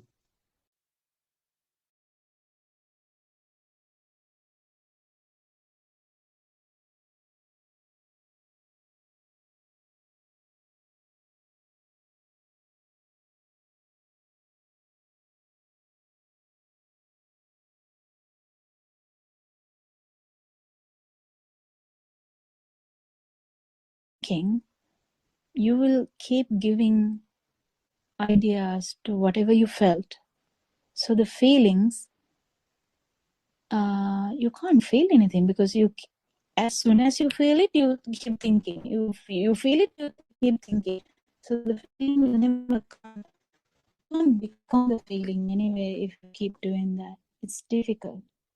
So to let the feel come or let the super awareness grow, you just need to know balance.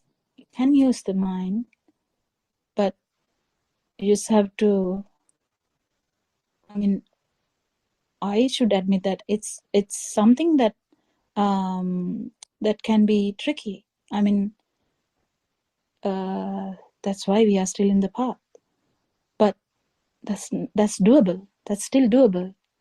If you understand that the mind is actually, there's no value to the mind, and you liberate, you have a experience of liberation from mind, you know that's just kind of really misunderstood how the vibration occurred. That's just intellectual knowledge. Then someone who understands the Dhamma very well needs to follow through the practical path. Through that understanding and following this practical path, the super awareness will build automatically. So through that, we can see this, how does the system work automatically. So without an effort. So if there is an effort, there is someone who put the effort there. So that means still caught up in the thought. So we need to let it happen effortlessly. So that's what I understood, Dr. Kokila. And I think Dr. Ravi is in this forum too, if he has something to add. Yeah. I think he just joined. I don't know whether he's busy. That's true. That's true. And also, I would. So you said something really beautiful there. So when you have super awareness, the vibration, whether the vibration happens or not happens, it doesn't necessarily mean anything, because you know that no one actually can force the system to stop vibrating. No one can actually do that. So who cares? The vibration was there from the beginning, and we just understood how the vibration occurred. That's it. And we can't stop vibrating. If there's someone's trying to stop vibrating, that's you, that's self. So just trying to do something somewhere, just stop that. after learning this Dhamma for a long time only, I'm telling this, a new person who enters Dhamma path initially should actually think what is happening, and actually we call it Yoniso Manasikara, like understand how this vibration occurs, or how this mind originates, how this self-perception, self-vibration occurs, how the self-perception occurs through repetition, and how through repetition of self-perceptions that self-concept occurs. So we all have to understand this in the beginning. We have to keep thinking about the stuff that is keep happening. But and at one point, we have to know to stop overthinking. That's the difference of the path that Aran Hanse tells, because people most of the time don't know like to understand that the thinking, like giving value to some perception and keep thinking about it will actually close the path, and at what one particular moment. So if you get addicted to thinking, you will keep giving ideas to whatever you felt. So the feelings, you can't feel anything, because you, as soon as you feel it, you keep thinking. You feel it, you keep thinking. So the feeling will never come. You can't become the feeling anyway if you keep doing that. It's difficult. So to let the feel come, or let the super awareness grow, you just need to know the balance. You can use the mind, but you just have to, I mean, I should admit that it's something that that can be tricky. I mean, that's why we are still in the path. But that's doable. That's still doable.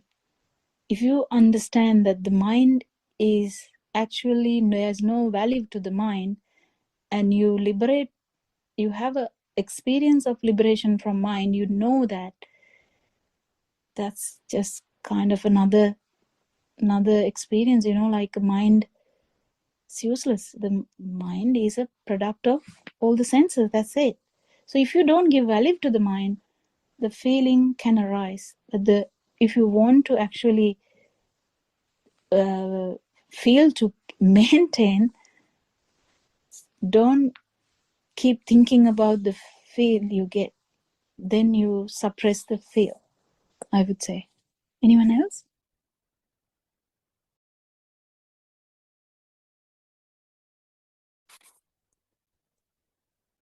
Yes, Dr. Kokila.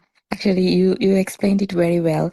So the balance is the most important thing. I would say when someone walk through this path up to some extent, the balancing of contemplation and non-contemplation is very important. And then if it goes out of control, mind get the priority, and then it's very important to understand the balance to avoid that.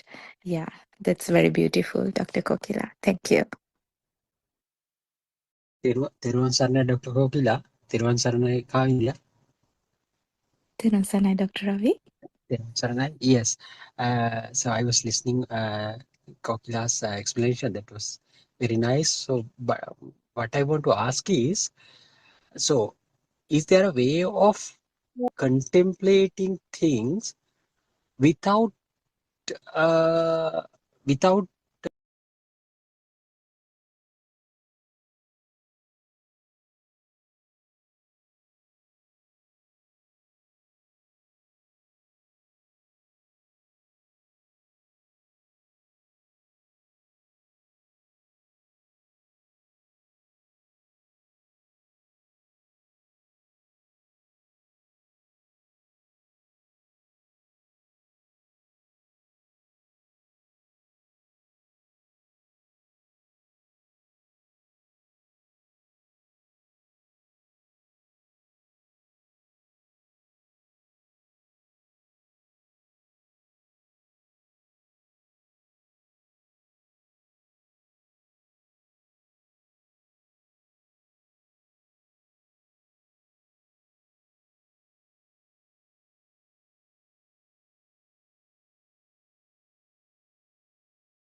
Good morning, everybody. Iran Sunday Iran Sunday all Dhamma. Let's start our Dhamma discourse.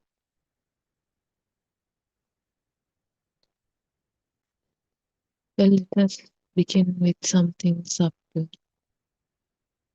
Usually, when we speak about thought, we begin after the thought has already appeared.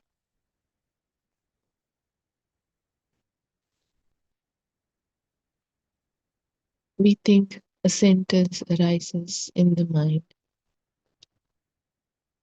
an image appears, thoughts coming, thoughts forming.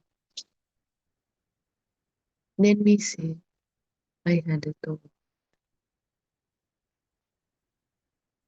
But we rarely notice, but rarely do we look just before that.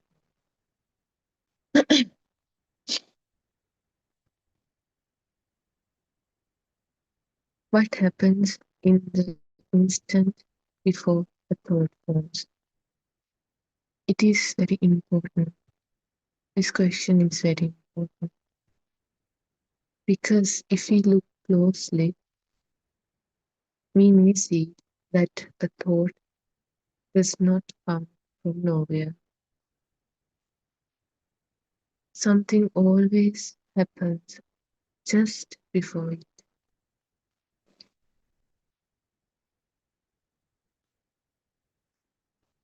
Our senses, our 5 senses, plays a special role in it.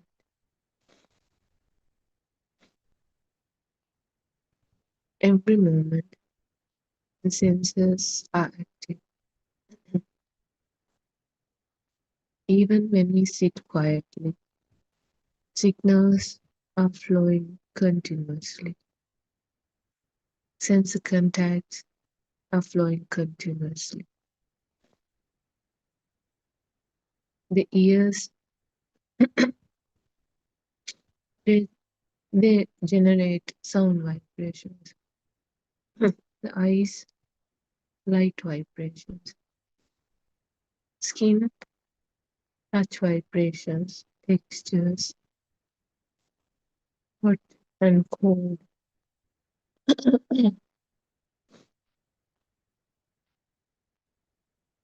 Soft or hard. The nose, smell sensor. Tongue, taste vibrations.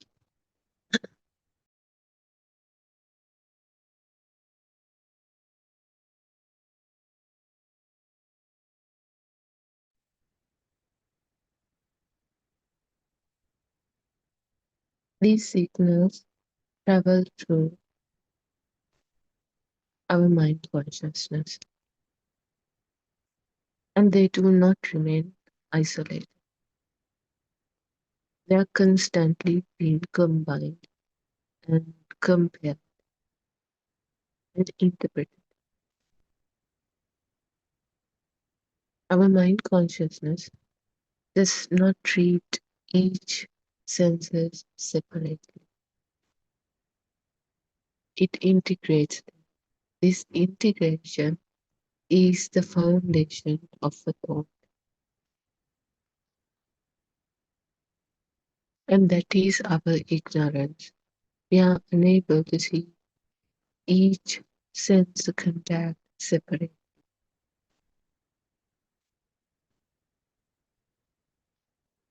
So when a signal, a sensor contact arrives, our mind consciousness does not treat it as a completely new. Instead, it asks a silent question. Have I encountered something like this before? It is not verbal, it is simply a kind of like a vibration search. The mind consciousness scans its network of previous patterns. It's not actually scanning. It's kind of like a natural phenomenon. It's occurring. It's not scanning. Kind of like a telepathization. So if a similar pattern exists, it telepathizes to this moment. Mind consciousness activates that. When that thought, when that pattern, when that uh, vibration activates, a thought appears. It's not stored anywhere. It's there's no place where thoughts are stored. It's not in the body. It's not in outside. Just arising like a current, like a spark.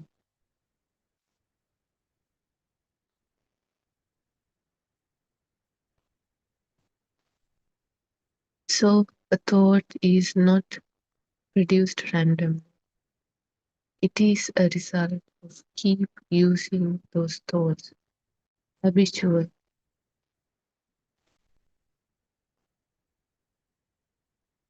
So how this recognition happens?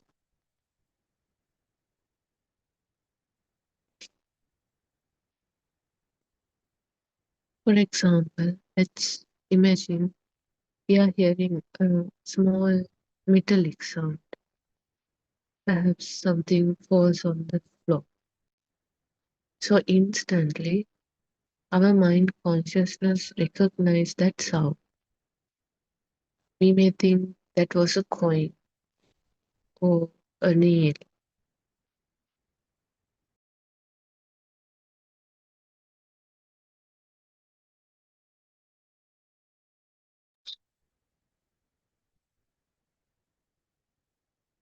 But if you notice the sequence, first there was just a sound vibration. Did the sound vibration say this is metal, this is coin, a nail? What happened was, once there was this sound vibration, our mind consciousness used compare that vibration. It has learned, created. So when that sound came, our mind consciousness telepathizes the similar sound or the thought that has that kind of sound to this man. We can't even notice it because it's happening so fast. So when it found a match, when there is a thought that matching that sound, it appears, and that's the thought appeared. But we can't even notice that right at this moment because it's happening so fast. We got so used to it for a long time since our childhood. It's happening so fast now. So what actually happened was the sound was only kind of like a trigger. That thought did not come from that sound itself, that vibration itself. That vibration was only a trigger of another vibration, a thought vibration. So the thought telepathizes to this moment after that.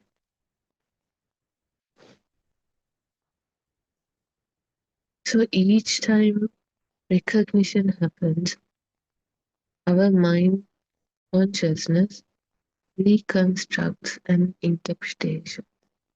It fills gaps. It predicts missing places. For example, so that is the illusion of our mind consciousness. For example, when we see part of a chair behind a table, we don't see the whole chair, but our mind consciousness, our thoughts, what we are used to, fill that gap. So the mind consciousness completes the image. But what we actually see is just a part of the chair, and it's not even a chair, a bunch of colors. But our mind consciousness objectify it and give a life to it and completes that image. And nobody does it. There's no person who does it. It automatically happens. Also, this completion happens instantly.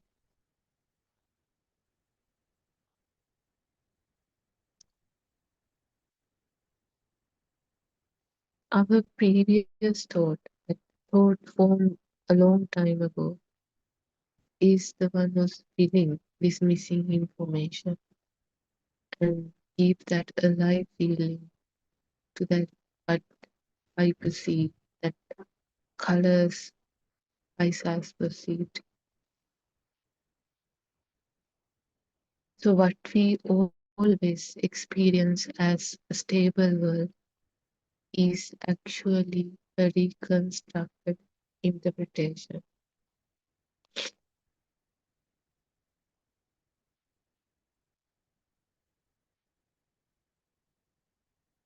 Our mind consciousness is the one who's doing this. It entangled us in this illusion, in this thought world, this sensory created world.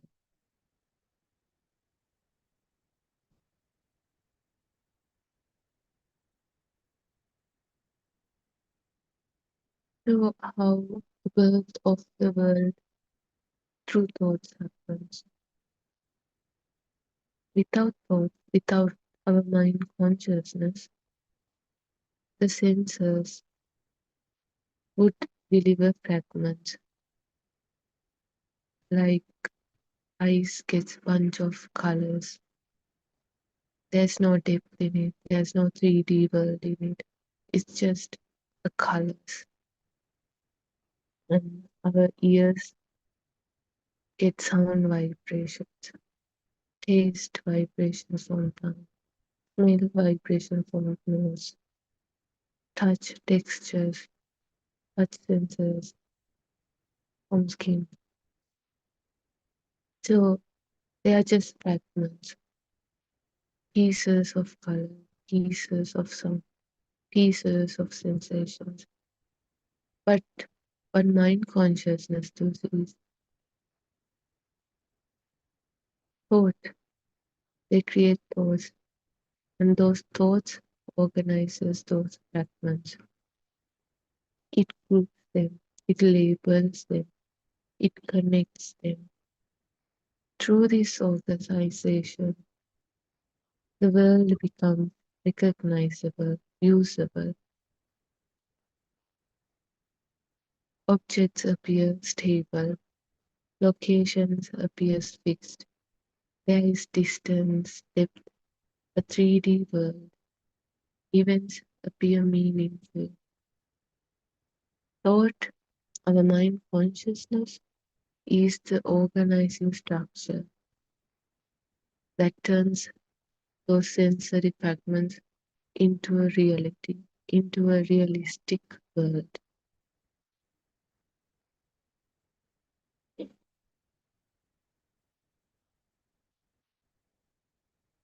So let's see how the idea of outside appears. Well, our vision, our eye sensor, plays a powerful role here. When the eye receives light, when the eye creates light, actually, not light, a colors, bunch of colors. Our mind consciousness processes those colors, and from these colors, they start to interpret. They use previous thoughts as well. And then there is this depth, distance, 3D world. It gives this 3D world. What is the 3D world in a color? It's like a bunch of colors, like a picture.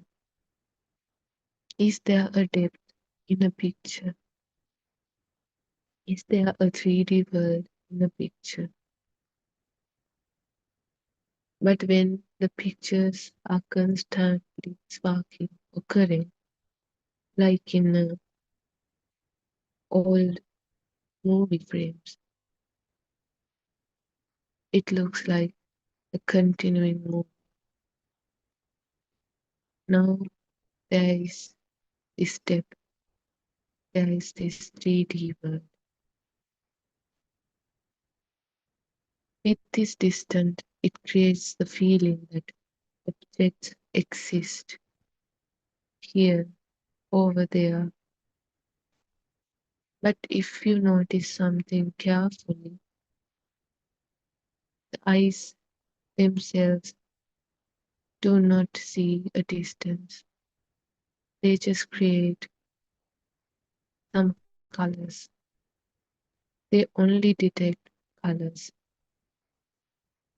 But the distance, the 3D world, that depth is inferred by our mind consciousness. It is kind of like a construct. It is calculated.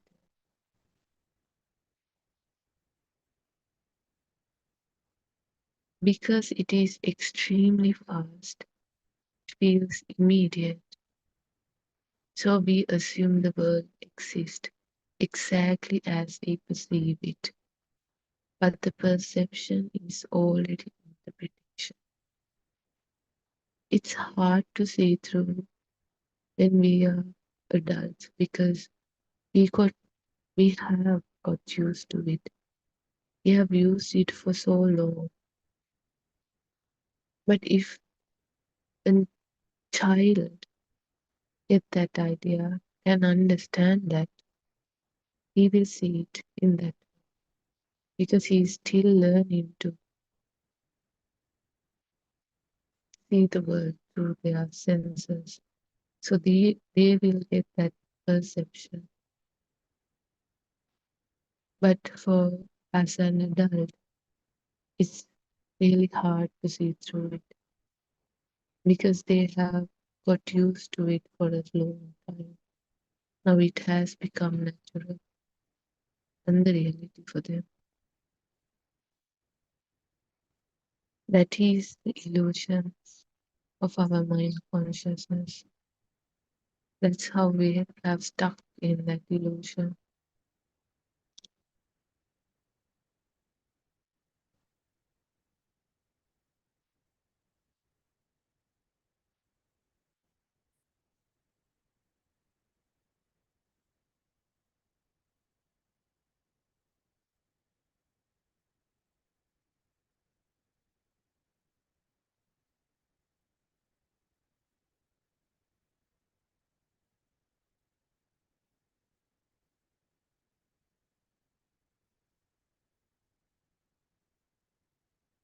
Likewise, the inside, that so-called I-ness, that self, that feeling of a person whose experience is me, myself, is also constructed.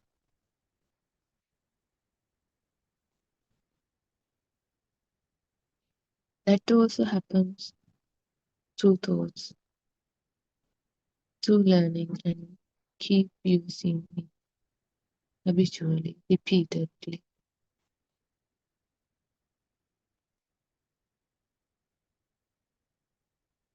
When we were little, we were taught this is your nose, eyes, hands, legs, and we have taken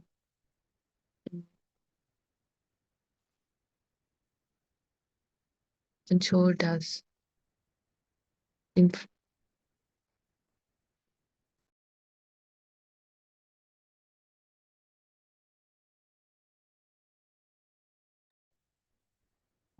and taken us in front of a mirror, pointed out that reflection as you, this is you, this is how you look.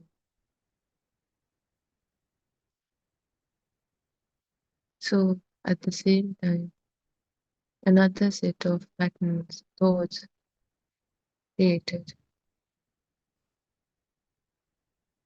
and it is labeled as me. So when any sense contact related happening, we taken it as me. This is happening to me. When there is a heartbeat, we say that's my heart. When we are breathing, movements happen. We tell me I am breathing. I feel everything. I see everything. And everything happens to me. This is my object. All of those thoughts are created gradually after learning about this me, myself, myself. Did a newborn child know there is this me exists? No. But once the child learned about me, then it becomes reality.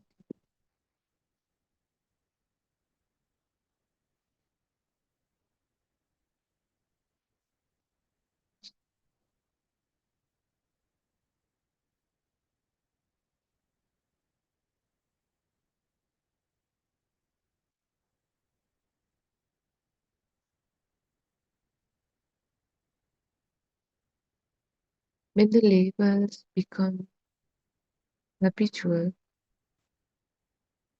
when we keep using it for a long time, it starts to feel natural because we got used to it. Now it feels natural and realistic. So whenever one of the signals, one of the sensor contacts appear, the mind consciousness immediately interpret, identify with them using thoughts. This is happening to me. This is happening inside me. But if we look directly, if we look thoroughly, we only find vibrations, sensations, whether it's a heartbeat or a smell or a sound or a touch, any of those, a vibration, a sensation. And the idea, the thought that they belong to me is added afterward.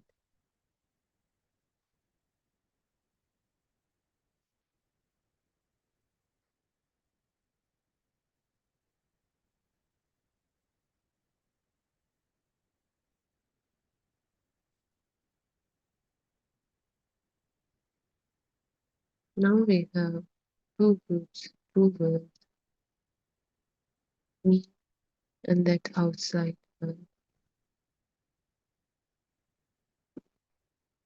So thoughts are the one that fall. Thoughts draw the line between them. That line becomes the boundary between inside and outside. But where is exactly this line?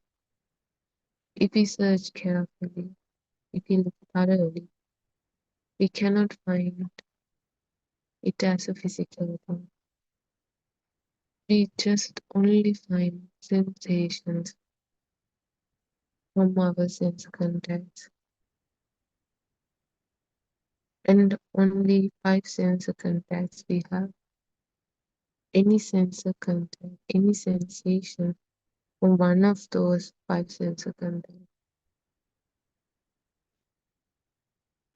We find colors, we find sound vibrations, we find taste vibrations, smell vibrations, texture vibrations.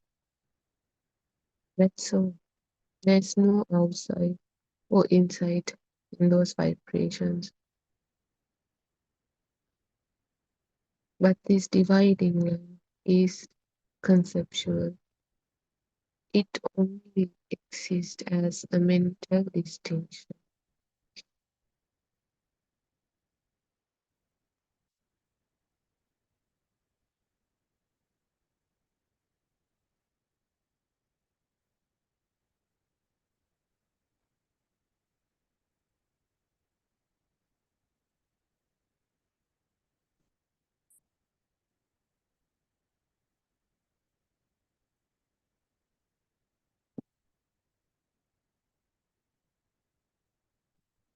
So once those boundaries, those conceptual line exist, becomes real.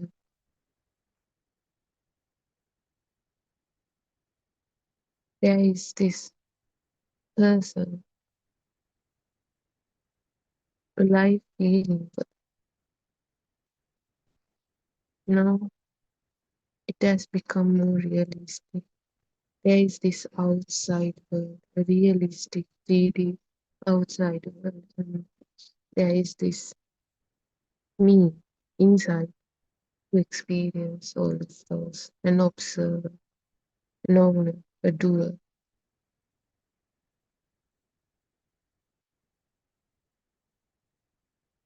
This observer seems to be the one who sees the world and feels the body. But when we search for the observer, we do not find a solid entity. Is it in our arms? Is it in our legs? Is it in our heart? Is it in our brain or head? Nowhere.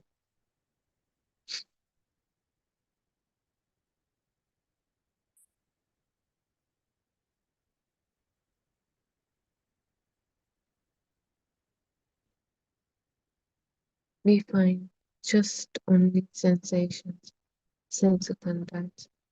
We find thoughts. We find perception, interpretations, a system made out of sensory organs, sensory faculties.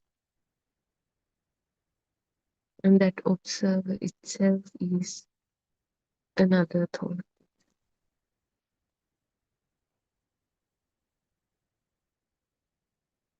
It is the mind consciousness, that wrong perception organizes the experience and interpret it in a different way, in a fake illusory way.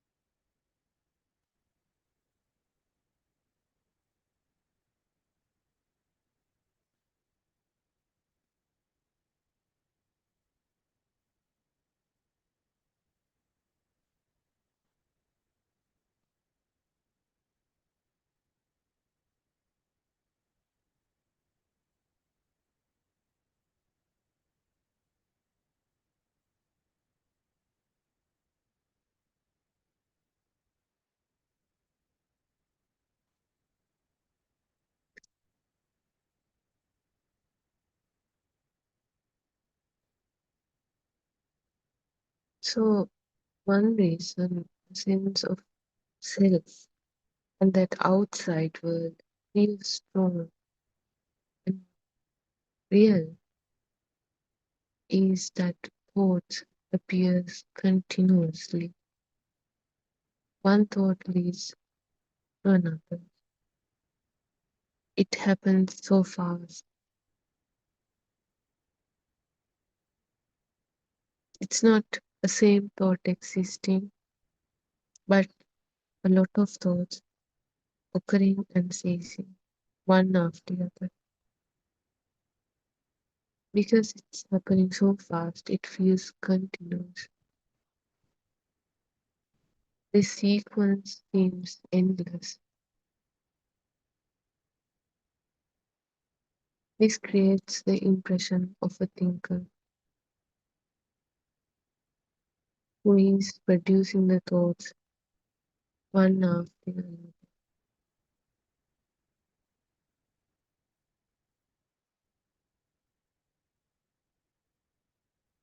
But the sequence is actually produced by our mind consciousness.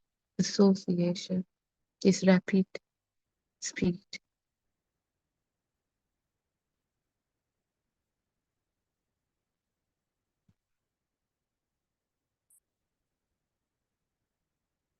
Well, a sensor contact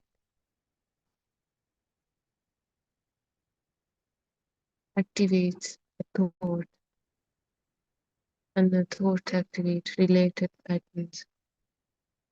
Those patterns trigger more thoughts, and the chain continues automatically. It's happening naturally. Nobody does it. It is similar to a row of dominoes. When one falls, the other follows. There's no central controller and owner is required. It happens automatically.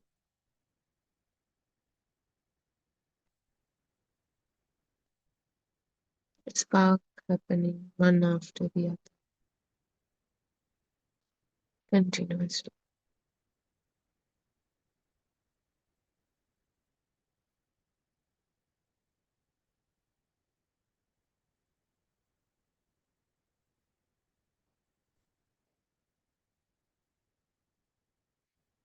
Not only that, but also we get emotions. Those emotions also influences which thought appears.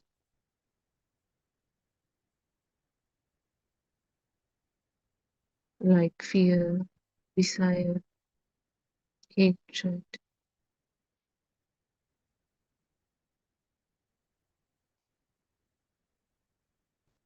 When it is strong, when the power, the vibration is strong,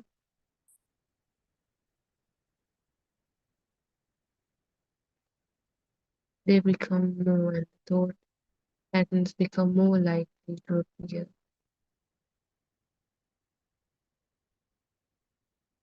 This is why the same situation can produce different thoughts.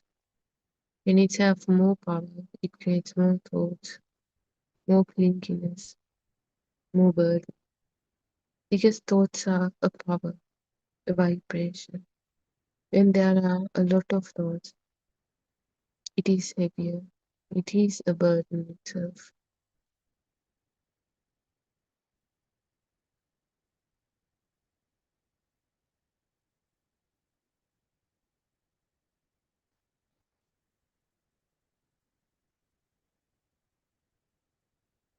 Because thoughts often appear in our mind consciousness, the mind assumes they belong to that body. We belong. I am thinking. We think I am thinking. But if we look carefully, we realize, do we choose most of our thoughts? Often they appear unexpectedly. It feels like a memory, a past memory arising. But actually, there was a cause for a thought too.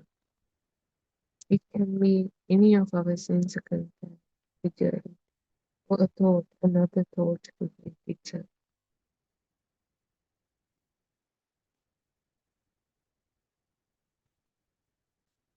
Once the thought appears,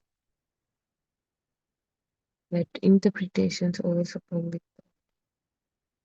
It's not a simple thought, it's not a simple contact anymore. A bunch of data, bunch of thoughts, more vibrations.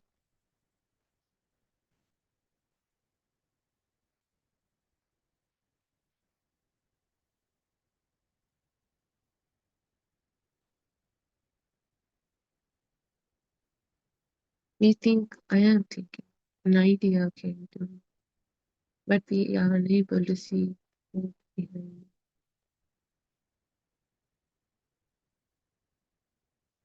Let's say a thought appears and we feel sad. That's the calm, that's the surfacing, but we are unable to see the thought behind it.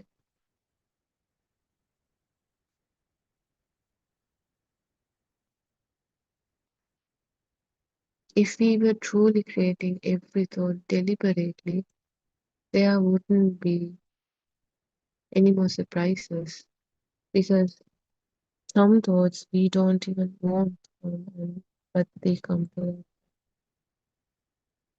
If we are the owner of our mind consciousness thoughts, then we should be able to control it.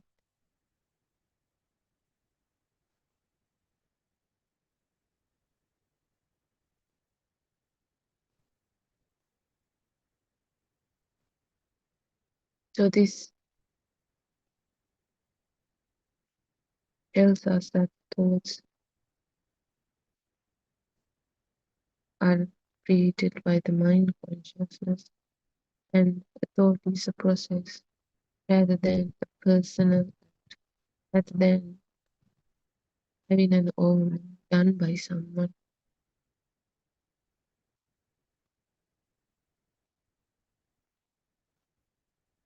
Well, a person who listens to this Dhamma for the first time won't easily see it, but he has to listen to it repeated.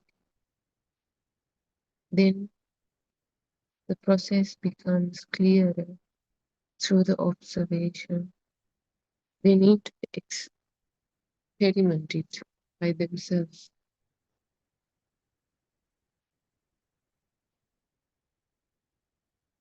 So next time a thought appears, pause for a moment. Ask, what triggered this thought? Perhaps it was a sound vibration. Perhaps it was a sense, touch sense, taste sense, or smell sense.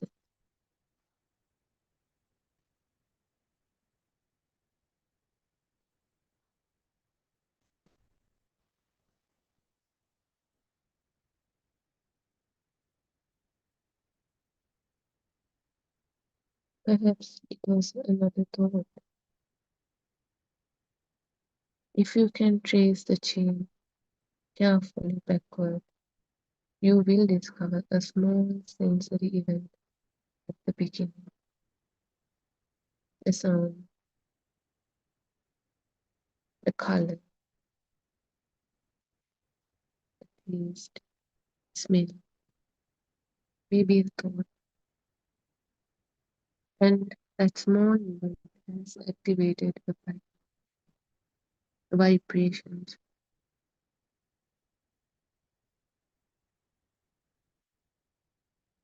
and a chain of thoughts. If you can see this carefully, seeing this chain reveals that mechanism. When that mechanism is seen, when we understand how thoughts move, when we see it as a construction of bunch of sensory contact,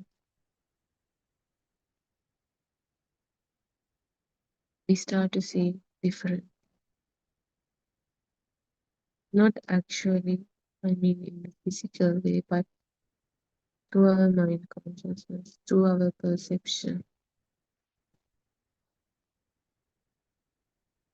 Where thoughts still arise, our sensory faculties still function, so the world still appears, but we begin to see that thoughts are interpretations of the sensory contracts.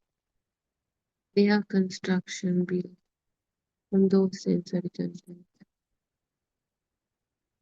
Inside and outside are useful descriptions for communication advice, but they are not absolute realities. The center we call, inside we call self, is also a part of this construction. By recognizing this illusion does not remove the world, it simply removes this unnecessary confusion.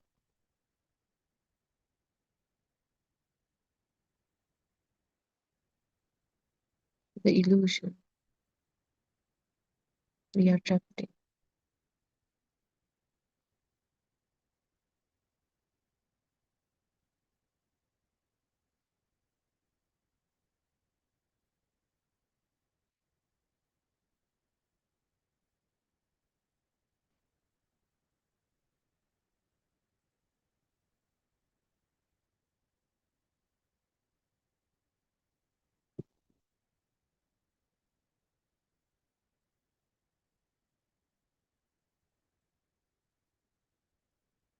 So our every experience begins with the contact, a sensory contact, and that sensory contact becomes a pattern.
Once those thoughts are created, that's also not by someone, but natural.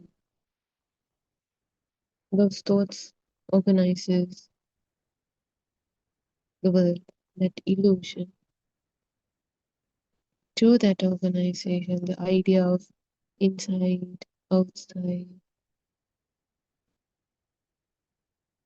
everything appears. Understanding this process does not require blind belief. It requires experiment, careful observations. And once the process is seen crystal clearly, that experience becomes light. The weight we have for each thought, it loses.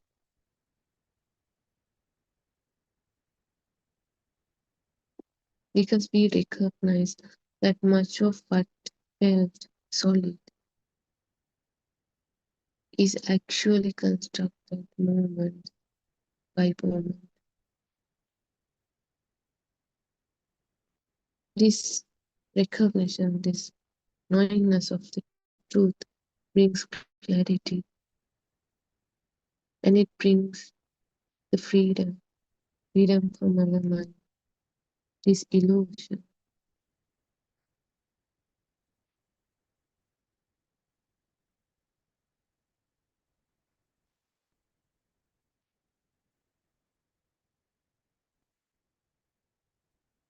If we look carefully at thought, penetrate. For example, let's take a river, word river. It's just a sound vibration, a sound wave. If the word river, the sound vibration appears in our mind, certainly there may be images or visual representations of water flowing, perhaps sounds of it, maybe the feeling like cool feeling of the water on skin. All of these may appear together, even though at that moment there is no actual river present.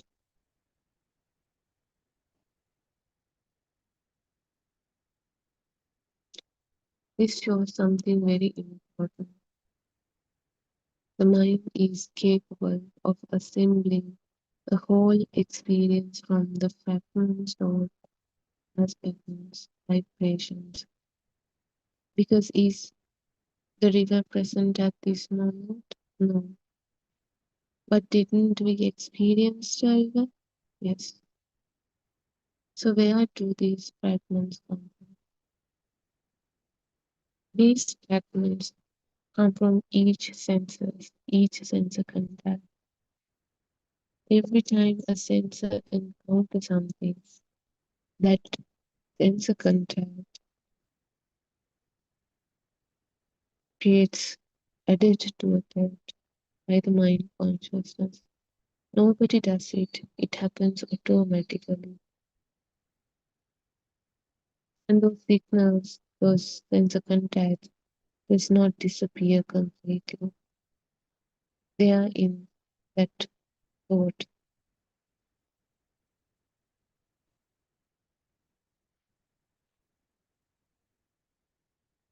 Not like files stored in a cabinet, but like vibrations.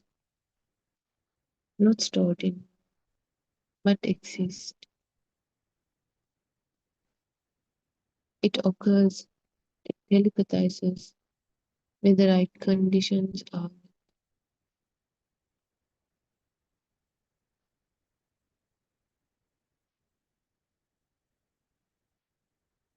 This is why certain thoughts arises easily. When we keep using same thoughts for a long time, we get used to it. It gets repeated. The power for that thought increases. Strengthened to the repetition. So they arise easily. That same thing goes to the thought of the I-ness. When we keep using this I-ness, this me, myself concept for a long time, repeated, it has strengthened. That's why we feel there is a person, a me, I-ness, in myself, to exist, to experience everything.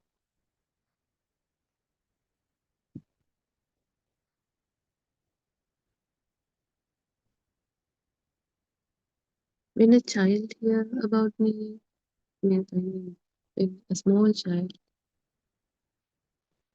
about who is in a learning phase, learned about me myself, it's less powerful. But for us adults, it's way more powerful because they used it for a long time. Now it has been powerful.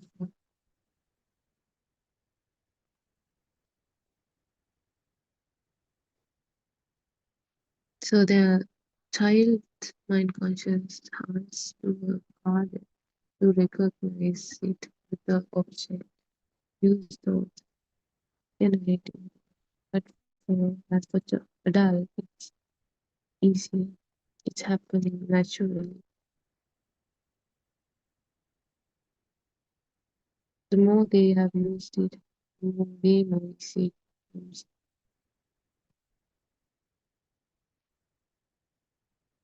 So eventually, a small sensor contact, a small figure is enough to activate the whole thought process, whole network.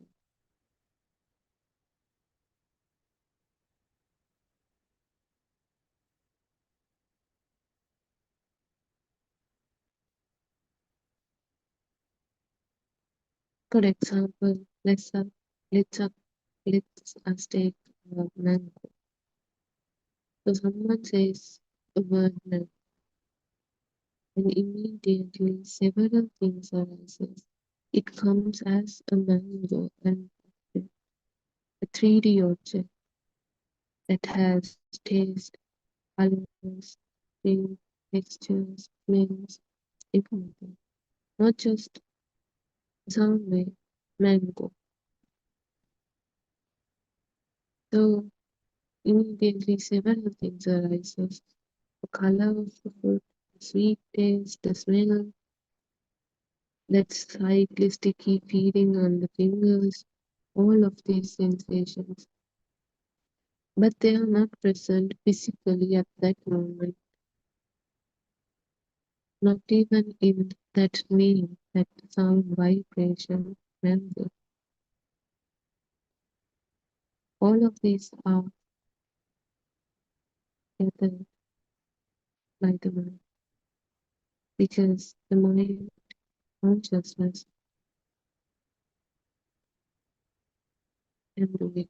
Mind consciousness is the one who gathered those sense contacts and have created the thought. Why does this happen? Because the brain, the mind consciousness has linked those signals, sensory inputs many times before. So each time a food was eaten, the senses worked together. The thought was activated and got more powerful. Every time we eat a mango, I saw the colors, the nose detected the smell, the tongue experienced the taste, the skin felt the texture. So all these signals were activated repeatedly. Now there is a mango for us. There is this object. It has been objectified.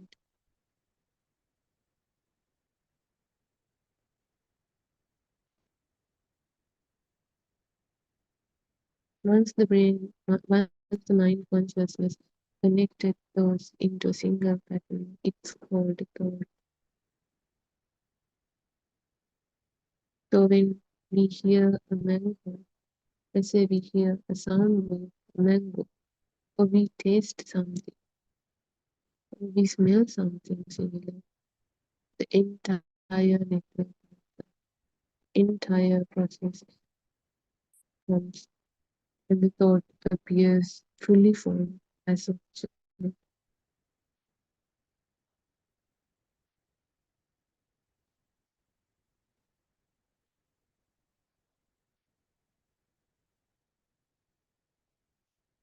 It happens rapidly, it happens very fast. People are unable to see it. But if you can see through the truth, penetrate through the thought, you will notice all of these are construction of the mind consciousness. Mind consciousness created this illusion, and people are trapped in it because of the ignorance of the truth. If we can see through it, it will reduce this power for each vibration we have, each thought have, especially the power of this me, this I-ness. And we start to experience the world as it is, feel it, it becomes less heavier, less burdening, and more calm, more happy.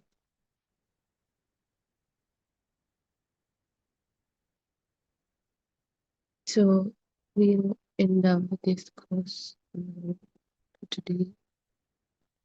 Tevon Sanai, everybody.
I worship Triple Gem with the greatest respect. I worship Aryan Wahanse at his feet. Therwan Saranai Aryan Wahanse. May all of you be blessed by Triple Gem. And I am very grateful. And may all our Dhamma friends who are helping with us, the technology, also be blessed by Triple Gem. So this is another session of our 24-hour Buddothpada PeoTV series. As you know, round the clock, you can hear a sermon done by one of the Dhamma friends, which is actually a very valuable thing for any person who is somewhere in the world can listen to this Dhamma, which tallies with their time. You may have been wondering where to find true Dhamma. You may have gone through many discussions, many sermons, many preachings, but you may have felt that still you are not satisfied. Still, it was not what you were looking for. So, here I am sure you will feel something different when you listen to this Dhamma. Truly, there is something different, something unique. Lord Buddha said that when he was trying to give his very first sermon after reaching the state of Buddha, he told the five disciples to whom he preached the very first sutra, he said, listen, this is not something that you and me listened earlier. It's called Dhammacakkappavattana Sutra. That's a sutra that revealed this unique philosophy for the first time to the world. So he said, just listen and see. This is not something you and me listened earlier, because they all were looking for the truth earlier. And then Lord Buddha felt that he has to find his own way. So that is why he went on uh, finding the truth by himself. And then when he came to the complete realization, he wanted to give that unique Dhamma to other colleagues. So when he came back, that is how he introduced this Buddha, this Dhamma to the 5 disciples, or the 5 former colleagues who became disciples thereafter. So as like that, I invite you to listen once. Once may not be enough. You listen quite a few times to some of these sermons. More or less, we try to tell the same thing, same true Dhamma facts through different people, different ways of explanation. But the essence is the same. So listen and see whether you understand something different, whether you feel that there is something different to what you have been listening all this time. Because the true Dhamma is revealed again, coming to the surface. And over the years and years, over hundreds and hundreds of years, there have been some changes in the original teaching. So, as you all did, we also, most of us who are in this path, who are listening to Buddothpada Deshana now, were going from person to person. We were listening to various other sermons where all of them actually gave us the impression about having a true world, believing this material world, and then trying to do good things, collect the merits, and maybe some years, some after so many lives, we might have a chance of understanding nirvana. But one of the things that Lord Buddha said, and also something that is repeated by our noble friend Aryan Mahasi, is that we are sitting on the nirvana, but we do not realize that. In other words, there are so many instances where the nirvana is experienced for a fraction of a second. That means in each and every thought, you can either experience nirvana or it becomes a thing. It becomes a thing and it becomes real. So one of those two will happen to each and every stimulus. But the fact is that more you understand these Dhamma facts, the frequency of the stimuli becoming real or becoming a thing gets less and less. So more frequently, this nothingness or no self feel becomes more prominent. What happened to Buddha's teaching over these years? When the time of arhants came to an end, there were less and less people who were understanding this Dhamma, particularly the deeper parts.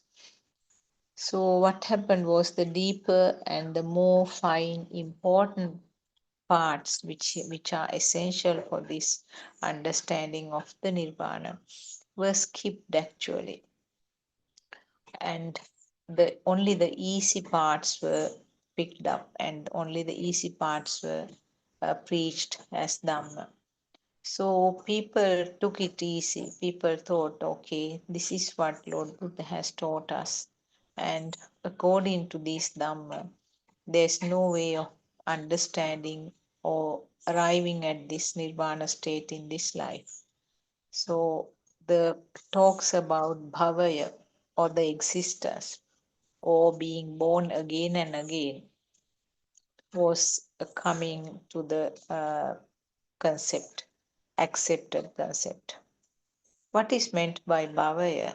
Bhavaya means a simple word for existence. So the impression about the bhavaya we had was the births which occurred in the past and then the births which are going to occur in the future after the death of this body. It's not something superficial that Lord Buddha explained. What Lord Buddha explained was that deeper level of bhavaya. What is meant by that? Bhavaya means the existence, the feel, perception of existence in each and every stimulus. So in one instance, if you feel that the jack tree that you see is real, that is the bhavaya. In one instance, you might feel that mother, yes, mother is real. It's not a perception in my mind, real mother. That is your bhavaya. So in each and every stimulus, if you feel that it is real or if you feel that it is existing, that is bhavaya. But of course, the births in the past, before this life, the births in the past and the births which are going to happen in future, they are also bhavaya. You can't say it's wrong, but it's not something superficial like that. What is explained in Dhamma is not something superficial like that. So that is a bhavaya. Then what about the word Bauddha? Bauddha means in Sinhalese Buddhist. That word has come with fusion of two words, bhava, uddha. Bhava means existence, uddha means you delete. So the word bhava, uddha came as Bauddha.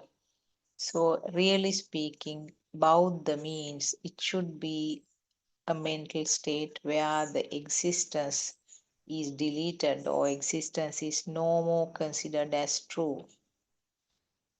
The understanding that there is nothing called existence. So that should be the meaning of the Buddha. Actually, then a person who is Buddha or a Buddhist should be a person who is following this pathway. So it's not simply a person who is taking the world as real and doing all sorts of offerings, alms and big type of meritorious work. He's really speaking, he's not about the so because this is done in many other religions, offerings, various types of offerings and alms are done in many other religions. So in other words, the real meaning of the Buddha means that the world is not true, world is not taken as true. And a person who is going on the path to understand that world is not true, world is just a creation of the senses. But actually, the Buddha or the religion is just marked as Buddha or Buddhist in the birth certificate, or maybe in any other documents you mark it as Buddha or Buddhist. But you have to think and see, are you really a Buddhist? Are you a person who has this understanding, this Bhava Uddha concept? So, as I said, over the years, the Buddhist philosophy has changed. Many type of colorful things have been added to the Buddhist teaching, like various special type of offerings arms and different things are being introduced even nowadays. It's completely different things from what Lord Buddha was preaching has been introduced to Buddhism. Even there are instances I have seen in temples, even there are some huge offerings to worship the mother of Lord Buddha. And there have been where the wife of Lord Buddha, Yashodhara, we don't know actually from where these teachings have come. Probably it's the nature of the mind of people, because the nature of the mind is such that some form of monotonous thing, some form of uh, sort of if the same thing is being repeated, uh, the mind is not satisfied. In other words, the people are not satisfied when the same thing is repeated. They want something different. So that is the state probably why some clergy, I would use the word clergy here, and even the ordinary people introduce different types of offerings. So it's an excitement. So that is the nature of the mind. The mind is jumping from one topic to the other. And the nature is such that it wants something exciting, wants something different. So that may be the reason why nowadays we see that so many offerings are happening at the big stupas like Ruwanwali Saya in Sri Lanka. Very unusual types of offerings are being done by people, and thousands of people are rallying around those offerings. They hope that doing some huge meritorious work like this will collect the merits in something like an account which you can which you can use in the future lives. It's very ridiculous, completely different from what Lord Buddha was trying to explain. Because partly maybe people find it easier to do those things rather than trying to understand this true teaching and trying to understand the self, how this self view occurs, how the self perception occurs, and to get rid of that strong thought called myself. Those are actually difficult things, and also you have to have the interest for those things. Chandaya or the interest should be there, willingness to explore that should be there. And also you have to have the courage, virya should be there.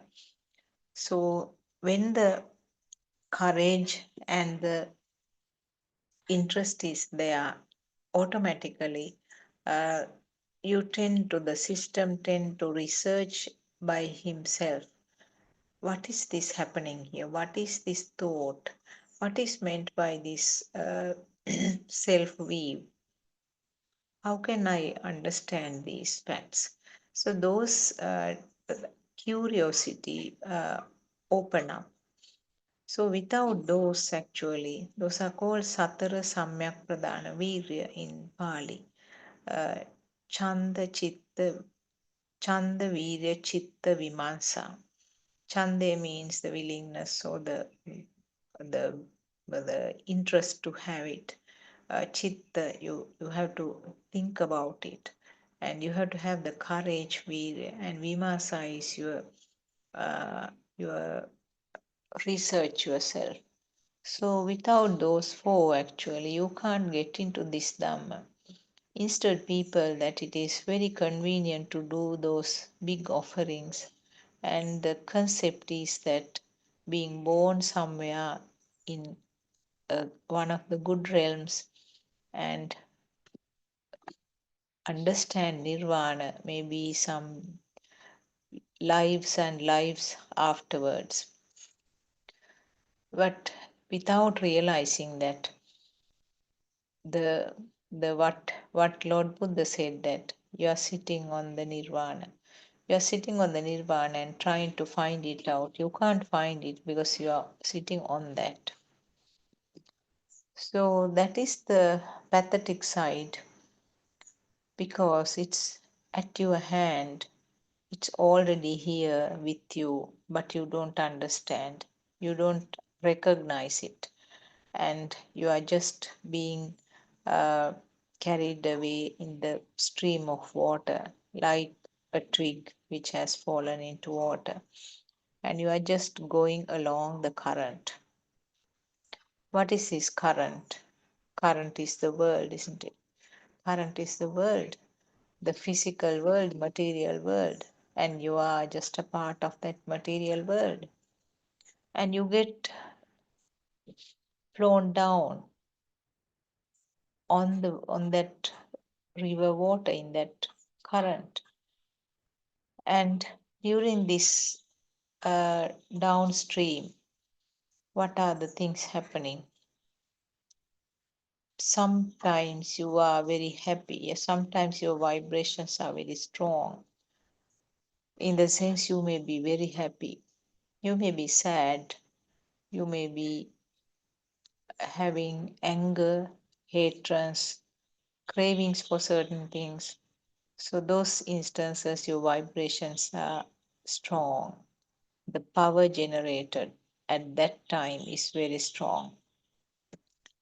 And at times, you want to have a little break from these heavy thoughts. So, a person might think of going on a holiday.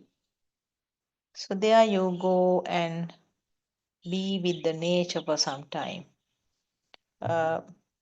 having a relaxed time. Some people will even switch off the phone and then go to a jungle or a very beautiful village setup where not much disturbances, and you will spend some time there. Then what happens? The vibration of that environment is much smoother, and then less vibrations. And what will happen? That vibration will synchronize to you or the system. The system call you. So that vibration becomes equal to this vibration. So there is some slowing down. Same thing is being happening sometimes if you go for a meditation program, and they are almost always it is the concentration meditation that is being taught. So you have a break maybe for the weekend, spend the 2 days there.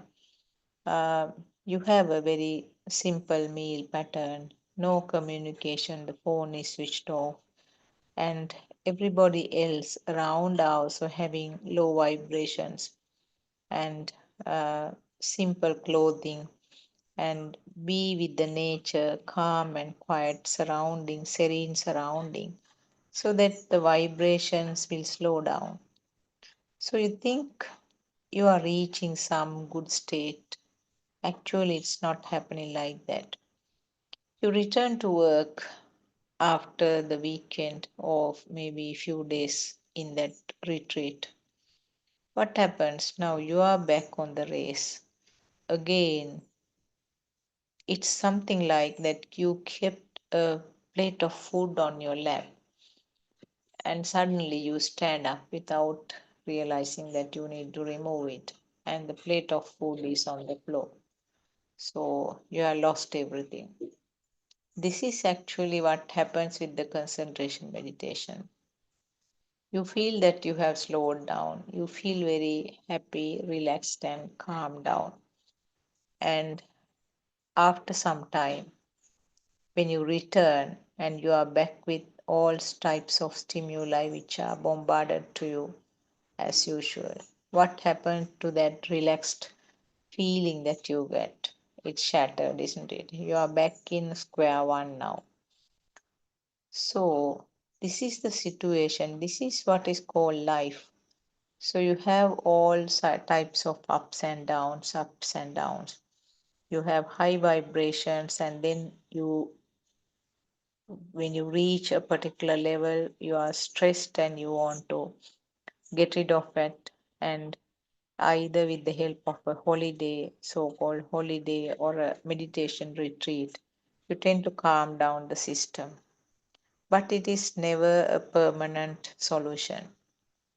You are just putting a plaster to cover the wound. You are not doing the necessary treatment to the wound. So, this is the difference between the concentration meditation and the insight meditation, or Vidarshana Bhavana. What is meant by the Vidarshana and Vipassana? I want to explain the difference between the two also. Vidarshana means you take one thought, pierce into that, and then try to understand what it is. Vidarshana, like example, one of the beautiful examples given by our noble friend is that you study the pattern of a mango leaf. You take a mango leaf and have a look, study that line pattern of the mango leaf. Now, when you study that very well, you have some idea that all the leaves are like that.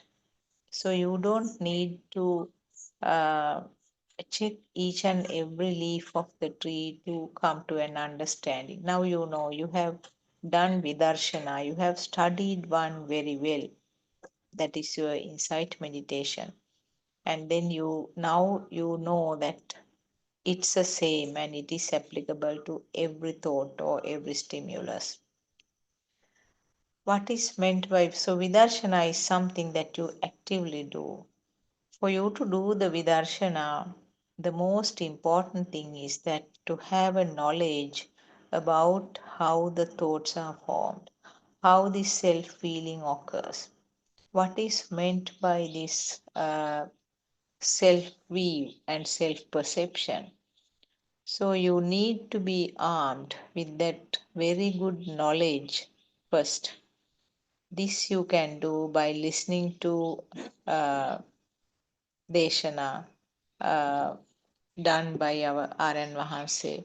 I'm sure these websites are familiar to you for people who can understand Sinhalese language. www.buddothpado-dhamma.com www.buddothpado-dhamma.com.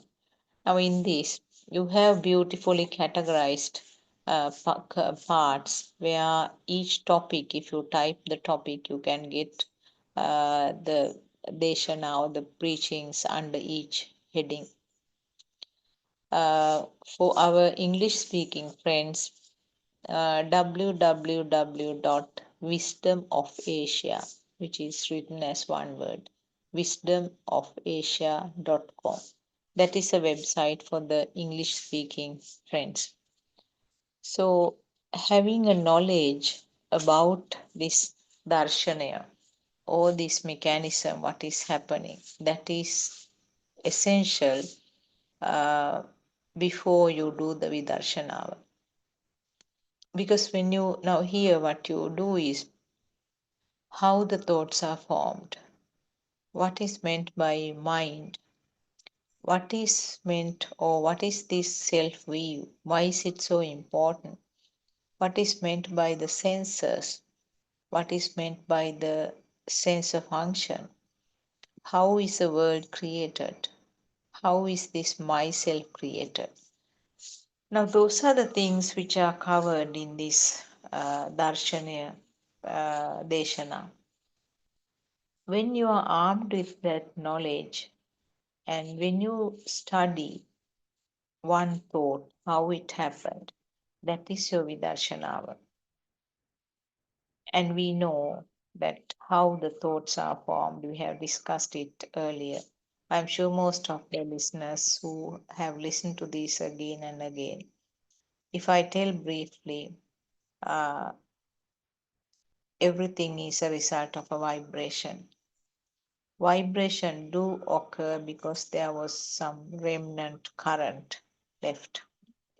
And this current starts from the level of the zygote, and that current becomes equal to the current of the zygote. And that current, which is the mechanism we call telepathization, from somewhere a suitable current will telepathize to this point. There's nothing coming from there to here, but the two become equal. This is actually a theory that the scientists also have proven. Any vibration somewhere in the space can become similar or become equal to a vibration here at this point. So the nature of the vibrations are that it becomes that becomes this, it becomes same. One of the very beautiful examples for this mechanism given by our R.N. Vahanse, our noble friend, is that telephone. Now you have a particular number for your telephone. So when somebody is dialing that number, instantly that sound comes up to here. And instantly if you switch on the video, that picture comes up here. It is reproduced here. So that is a mechanism of telepathization. Similarly, about the television set. If you tune a particular channel here, you will get the same picture wherever the other television sets are. Wherever the transmission system, transmission center is, that picture and the sound can be reproduced here when the vibrations become equal. So that is the basic mechanism of this thought formation. And always this telepathization, I must say that it is a very fast process, very speedy process. Because of the speed, it creates something which was not there. So really speaking, none of the things have permanently been existing. They all are creations due to the speed.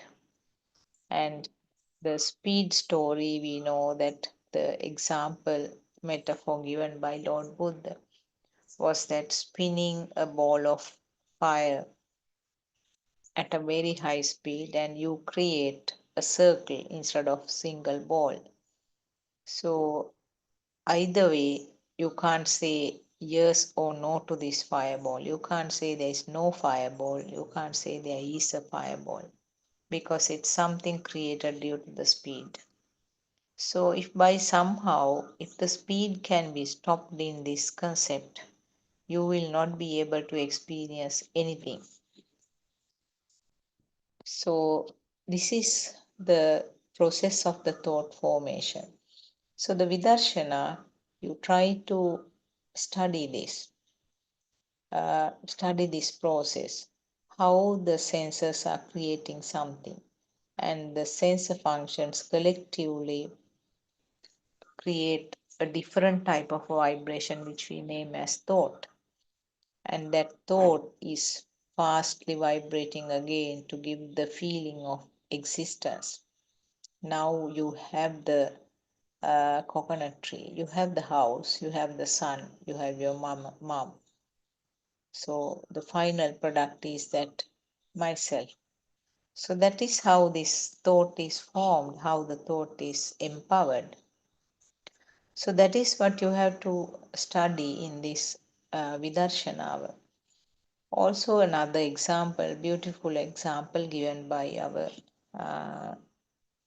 R.N. Vahanse is that a mangosteen, we know when you cut the fruit, even though the outside has a maroon blackish color, inside is pure white.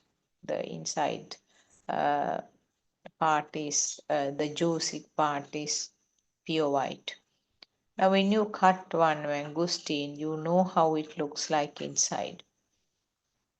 then you don't have to cut each and every mangosteen to see whether it is the same, isn't it?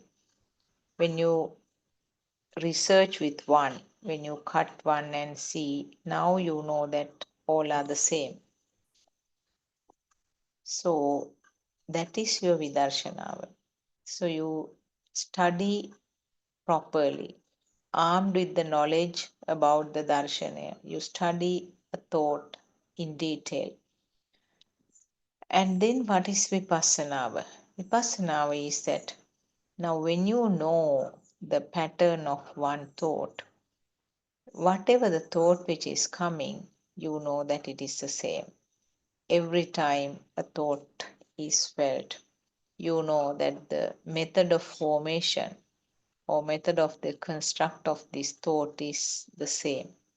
In other words, something which was not there is created as if it is there due to the speed. So then, can you give a value to the thought? Can you say that the thought is true? No, it's a mental construct due to the speed. It's a mental construct of collective function of the five senses. And right now, your thought is a result of a previous thought. A previous similar thought has occurred, and that is uh, sparking here at a fresh thought. This is something similar to the telephone call, isn't it? You are dialing the same number, and then you end up having the sound and the shape or the picture from somewhere. So, in the story of this thought, of course, it's not from some other country or some part of the same country. It can be somewhere even millions and millions of years ago from a previous birth. That is the difference. It can telepathize from just few minutes ago, or it may be wherever you were born, whatever your level, that may be the one, that may be the vibration which becomes equal to this vibration. Then actually you can't talk about the time, isn't it? That is why Lord Buddha said the Dhamma is an Akalika one, because that becomes this, that becomes equal to this one. Then you can't keep a time gap there. That is why the word Samanantaraya was used. There's no gap in between. That is the meaning of that Samanantaraya, or the mechanism, that method of having that is called telepathization, or also you can say synchronization, becoming equal or similar. So when you, of course, it's not simply possible to look at all the thoughts because the thought process is so fast. So what we can do is, now you have done the Vidarshana part, you have read and listened about Darshana. You are quite thorough with that as a knowledge. And then you can study a thought. Now, what we suggest generally is take a thought which you felt heavy, because there are millions of thoughts which are coming and going, which you do not even realize. Now, right now, if I look at, if I am sitting here, the thoughts that are coming, one thing is the thoughts of hearing. Now I hear my own sound. Thoughts of seeing, I can see the phone in front of me. Those are thoughts. I can hear some sound from outside. Something is being cleaned, sweeping sound. I can hear some sounds of the birds. I can feel the warmth of the sunlight. I can feel the hardness of the chair. I can feel the smell of some flowers. Of course, I can't talk about the taste right now because I'm not having any food in my mouth. So those are all thoughts. So it's not possible simply to study each and every thought. What you should do is, if you feel something significant, say for example, if you heard a news about a funeral, a friend of yours have passed away, you hear it as a sound from the telephone. So if such a situation, if something happens like that, then you can go deep into that thought and try to analyze it, how it happened. Now, the moment if you talk uh, about it in practical way, suddenly what you feel, because you go by the feel always, because the thoughts are covering your pathway. Thoughts cover your pathway, so always you have to go by the feel. What you feel is a heavy feel, isn't it? The moment you heard, that was a vibration of your ear. And that next moment, the thought comes up, friend has passed away. So that was the initial thought. How did the friend appear in your thought? Because the ear just gave a sound. Because the vibrations of the eardrum became equal to the sound of the vibration of the telephone. Then you say, you heard. And remember that again, because of the fast vibration, you can talk about this concept called hearing. If the speed wasn't there, you can't talk about the hearing.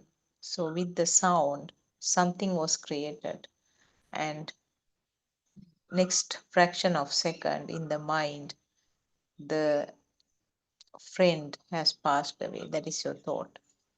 And what will happen again with no time gap, no identifiable time gap? A heavy feeling, and you label it as sadness. And then see the thoughts which are coming up as result of the mind picture, mind faculty. You will get a picture of your friend. Son, you might even hear her voice, how she's talking. Oh, she's very soft spoken lady. She's ever so nice. She looked a bit thin when I met her last time, but she used to be more full earlier. She has lost her weight. And she liked um, gardening. She had beautiful flowers in her garden. And I know she liked very much, you can think of some food, something that her favorite food was this. And we had so much of close times together as school friends. And after that, we continued to have the friendship up to now. What could have happened?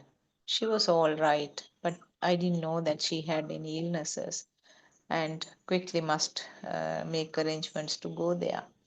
Now, these are all thoughts, isn't it?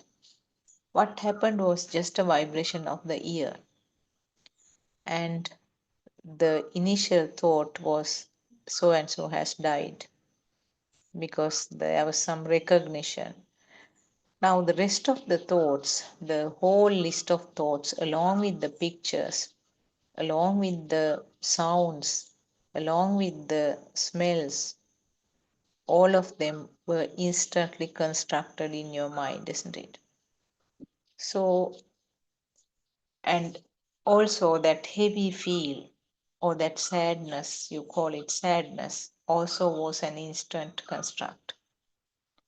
Now, this is what is called this mechanism of the thought formation. And that heavy feel is a kind of a current that is yourself. If you can't recognize, if you don't know, just get that feeling. That feel is yourself. Or in other words, you can also say that it is a defilement. Now, sadness is a defilement with fire. So there is some fire. Also, you call it a current or a power, or you can also say myself, defilements, whatever you can say. It is a sadness. Now, this is how you analyze a thought. It was just a vibration of the ear, and then see the subsequent uh, uh, thing that happened as a result of the mind construct. And you feel that fire, you feel that sadness, and also it might lead to some tearing, also, you may be crying even. That is your body sensor, function of the body sensor. Now, can a person feel sad without having a current underneath? Yes, definitely. That is what is taught in Buddhism. These are the sadness.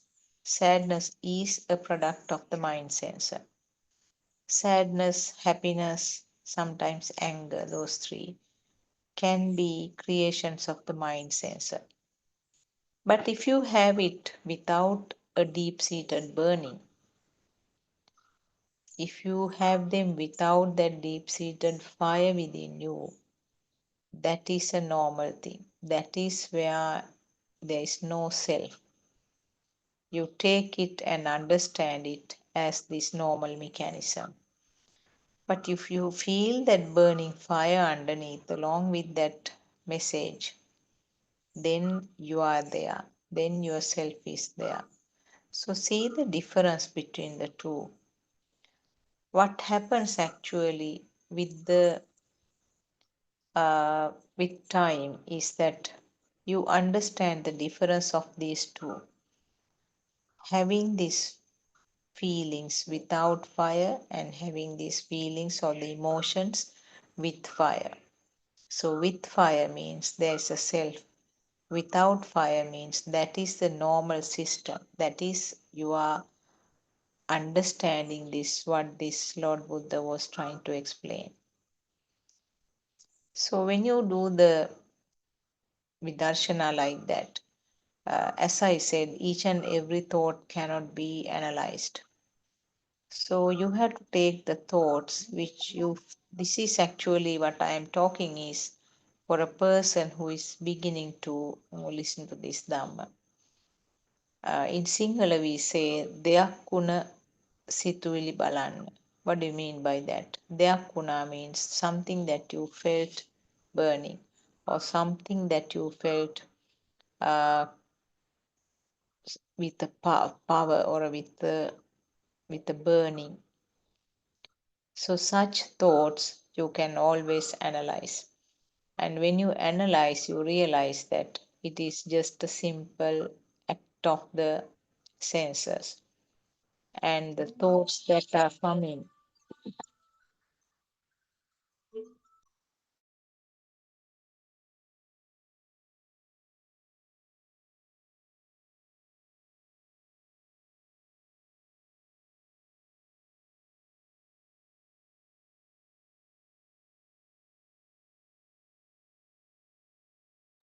I'm sorry about the disturbance. So what happens is that vidarshana is something that you have to do in such thoughts. Because a normal thought, well, I call it a normal thought, something that you don't feel heavy, something that you don't feel burning, may not, they are not actually necessary to analyze like this. And then it becomes just another thought. But for a beginner, when you are starting like this, you can always the thoughts that are felt heavy or the thoughts that are felt as firing can be analyzed. So when you go on analyzing like this, you tend to observe that such similar thoughts which used to cause some more burning is becoming less and less important. And sometimes the same stimulus is repeated. Stimuli are not changing. your environment has not changed, but you realize that the fire that was created becomes less and less significant. So, this is something, a beautiful example was given by our noble friend R.N. Ohanse. You meet a friend after a long time on a walking track. So the very first day you stop, have a chat, sometimes you shake hands or give a little hug and talk for a short while, and then you go on your own way. So this is what happens to a thought right at the beginning. You cling on to that thought, the thought is taken as real, and then take some time to analyze also. So again, you meet the friend after a few days. So that day, maybe you stop for a shorter while, just talk few words. Furthermore, after again 2-3 days more later, you meet him. This time, you don't stop actually, you give a little wave and pass. And next day, maybe even that wave is also not there, you just give a little smile. And then what happens? Last, it becomes a norm. You're meeting him, it's no difference from some other person meeting. You go on your own way. So it's something like that. The same stimulus may be coming, but the value which was given to the stimulus become less and less. In other words, the burn you had becomes less and less with time. So then what is Vipassana? Now when you are thorough with this one, actually Vipassana is a kind of observation. Now you realize that whatever the thought comes up, there is no value in that one. And you don't feel that burn that used to come up. So another beautiful metaphor given by our noble friend R.N. Ohanse was that Vidarshana means you go into a cloud, analyze how the clouds are formed, and I recognize you, or you come to the understanding that uh,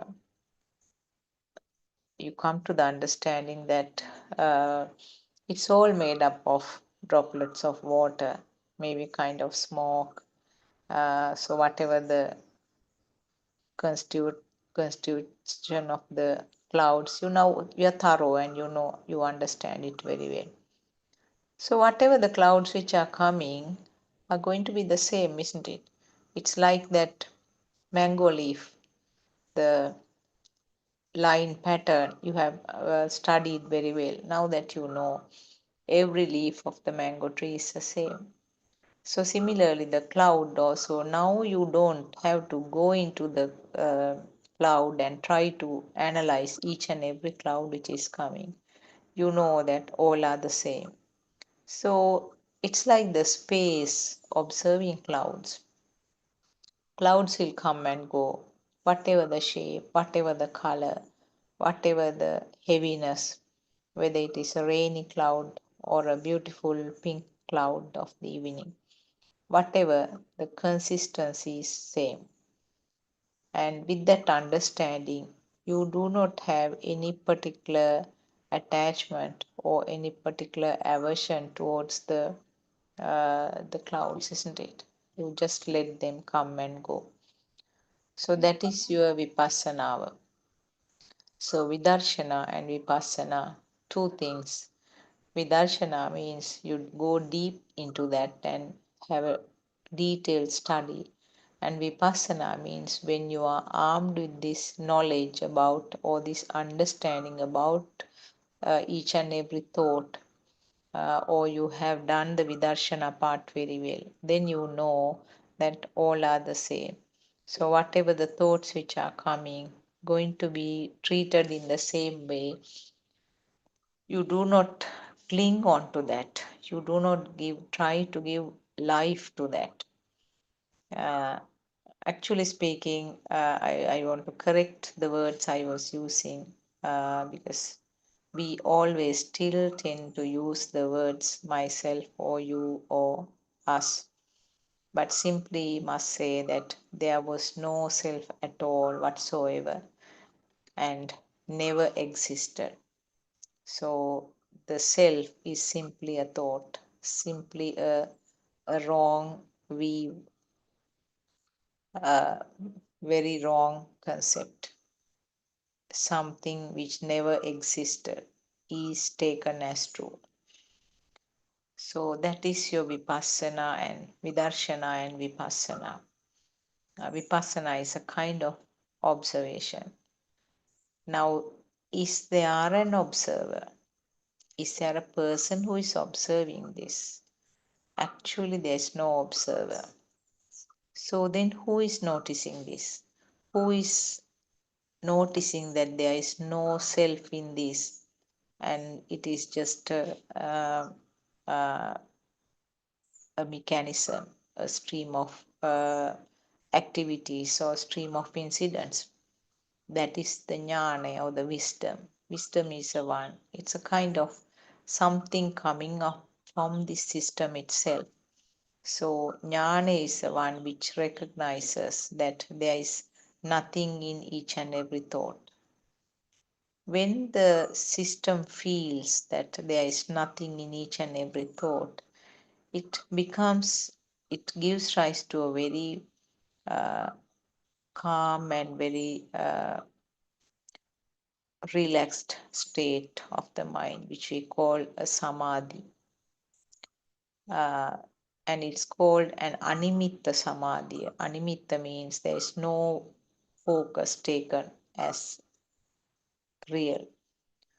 So there is no focus taken as real, and then at that point also there is a samadhi, some tranquil feeling of to the system.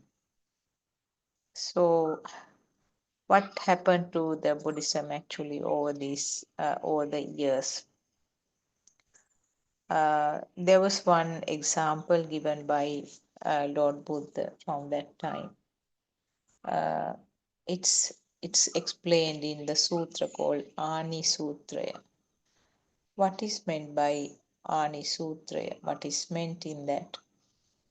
There has been a specific drum called Ani at that time, which was made with some pieces of wood, kind of chips of wood, I assume. The middle part of the drum is composed of kind of chips of wood. Definitely there must have been a drum, the skin, animal skin on either side to create the sound. So what happens is that when the drum is worn out, some of these pieces of wood are broken away and some new ones are fixed. So more and more new wooden chips are added to the drum. So what happens? The name Ani drum will continue, but the sound varies because of the changing flips, changing chips of this wood. So from external appearance and also by the name, it remains as Ani, but the sound is changing. Now, this is what actually happened to Buddhist teaching also. Over the time, like replacing the chips, wooden chips, certain things have been replaced, certain things have been newly added. And as I said, the deeper parts and the most important parts, like Mahanidana Sutra, are not sort of studied deeply by most of the monks or the most of the Buddhists nowadays. The easier sutras or easier parts of the Buddha teaching has been taken, and only those are studied and explained. So the deeper and the more important things are left out. So like that, Ani drum, the sound changed. The drum also becomes, as for the namesake it is there, but the sound varies. So we are trying to get back to the original Ani drum sound. That is what we are trying to do, because there is no way that you can reach the nirvana level without studying those deeper and the unique parts of Lord Buddha's teachings. You need to go into detail of those. You need to listen again and again, and even using the simpler explanations, which is done beautifully by our noble friend Aryan Hanse. You should be able to penetrate deep into those teachings. Because in sutras we have noticed that quite often certain things are explained in couple of words or few sentences, which is interpreted or translated in so many different ways. So the original meaning is actually not there.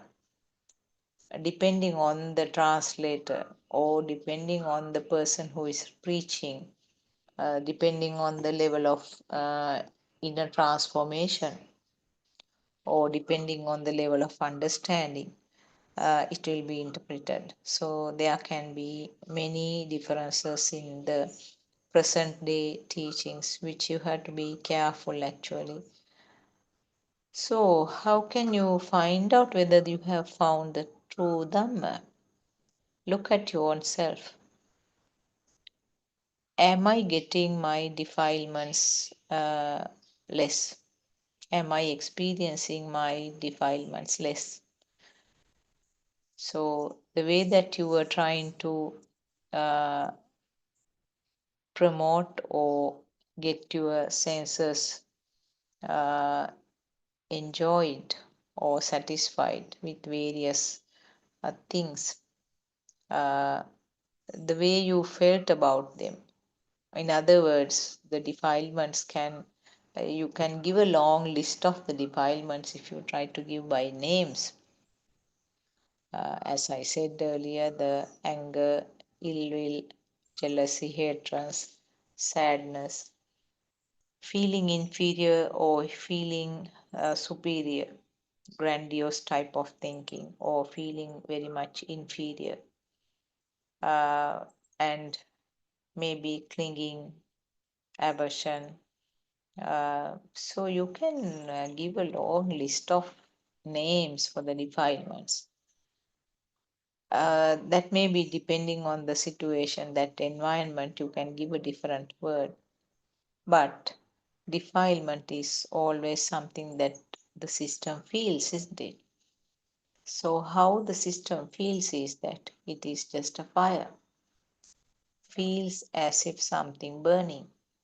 Feels as if there is some force inside. So that we call as current. And it is equal to that self feel. Because there's a self on this side only, that current came up. Or in other words, the current is interpreted as self. If there is no self on this side, you can't talk about the defilements. There is no self on this side, there is no one to be angry. If there is no self on this side, there is no one to have a craving towards something. So automatically you can see that you don't have to bother about not doing bad things. Avoid doing bad things. There's nothing to talk about that, because if there's no person on this side, who is doing those bad things? So remember, the defilements actually, when they are fading or when they are getting less and less, it happens in a simultaneous way. One of the beautiful examples given by our noble friend is that if you have a hole in a bucket which has water, the water level will come down equally, isn't it? from one side, it will not remain as static and only go down from the other side. So it's like that. The defilements, whatever you had, will come down parallelly. Everything will come down parallelly. You cannot say that I do not have an attachment to these things. I am really neutral. I have no fire at all to this type of defilements. But for this, of course, yes, I still have the craving for that. I still feel very angry about this incident, but I have no anger at all about the other things, other activities. It doesn't happen like that actually. Some things, certain things will not be felt in the same way, but the uh, topics that you had uh, very strongly felt fires, where you can call it point of contemplation. In Sinhala, we call it Kamatahana or Karmasthana. Karmasthana or Kamatahana is a point of contemplation. What do you mean by that? The stimuli which gave the higher level of fire to you, those are your Kamatahana. So often we hear sometimes our mothers say that I have no fire for any other topic. I'm completely all right, no burning at all, but only I have fire with my child. I'm clinging to him, and I love him so much. If there is a little problem between us, I feel very sad. So that is the Kamatahana then. That is your point of contemplation. So you can't just have the defilements only to that topic and then get zero for the other. No, it doesn't happen. So think about that example that I gave about the bucket of water. And what happens is that the water, as I said, the water level will go down simultaneously. You feel that Kamatahana, the point of contemplation, was so strong, you feel that only that is lasting. But actually, what happens is that you have become desensitized to the other topics. But that could be taken as a measurement, actually. The point of contemplation, whatever you had, you can take as a kind of yardstick to see whether your defilements are becoming less. That will be easier for you to uh, identify whether you are on the path, whether you are uh, improving on this Dhamma path. So always find your point of contemplation. Just sort of give a little research, do a little research and find out to which points, to which stimuli am I mostly attached or mostly averse. Many people, it is somebody from the family itself. It may be a child, it may be the husband or the wife. It may be a grandchild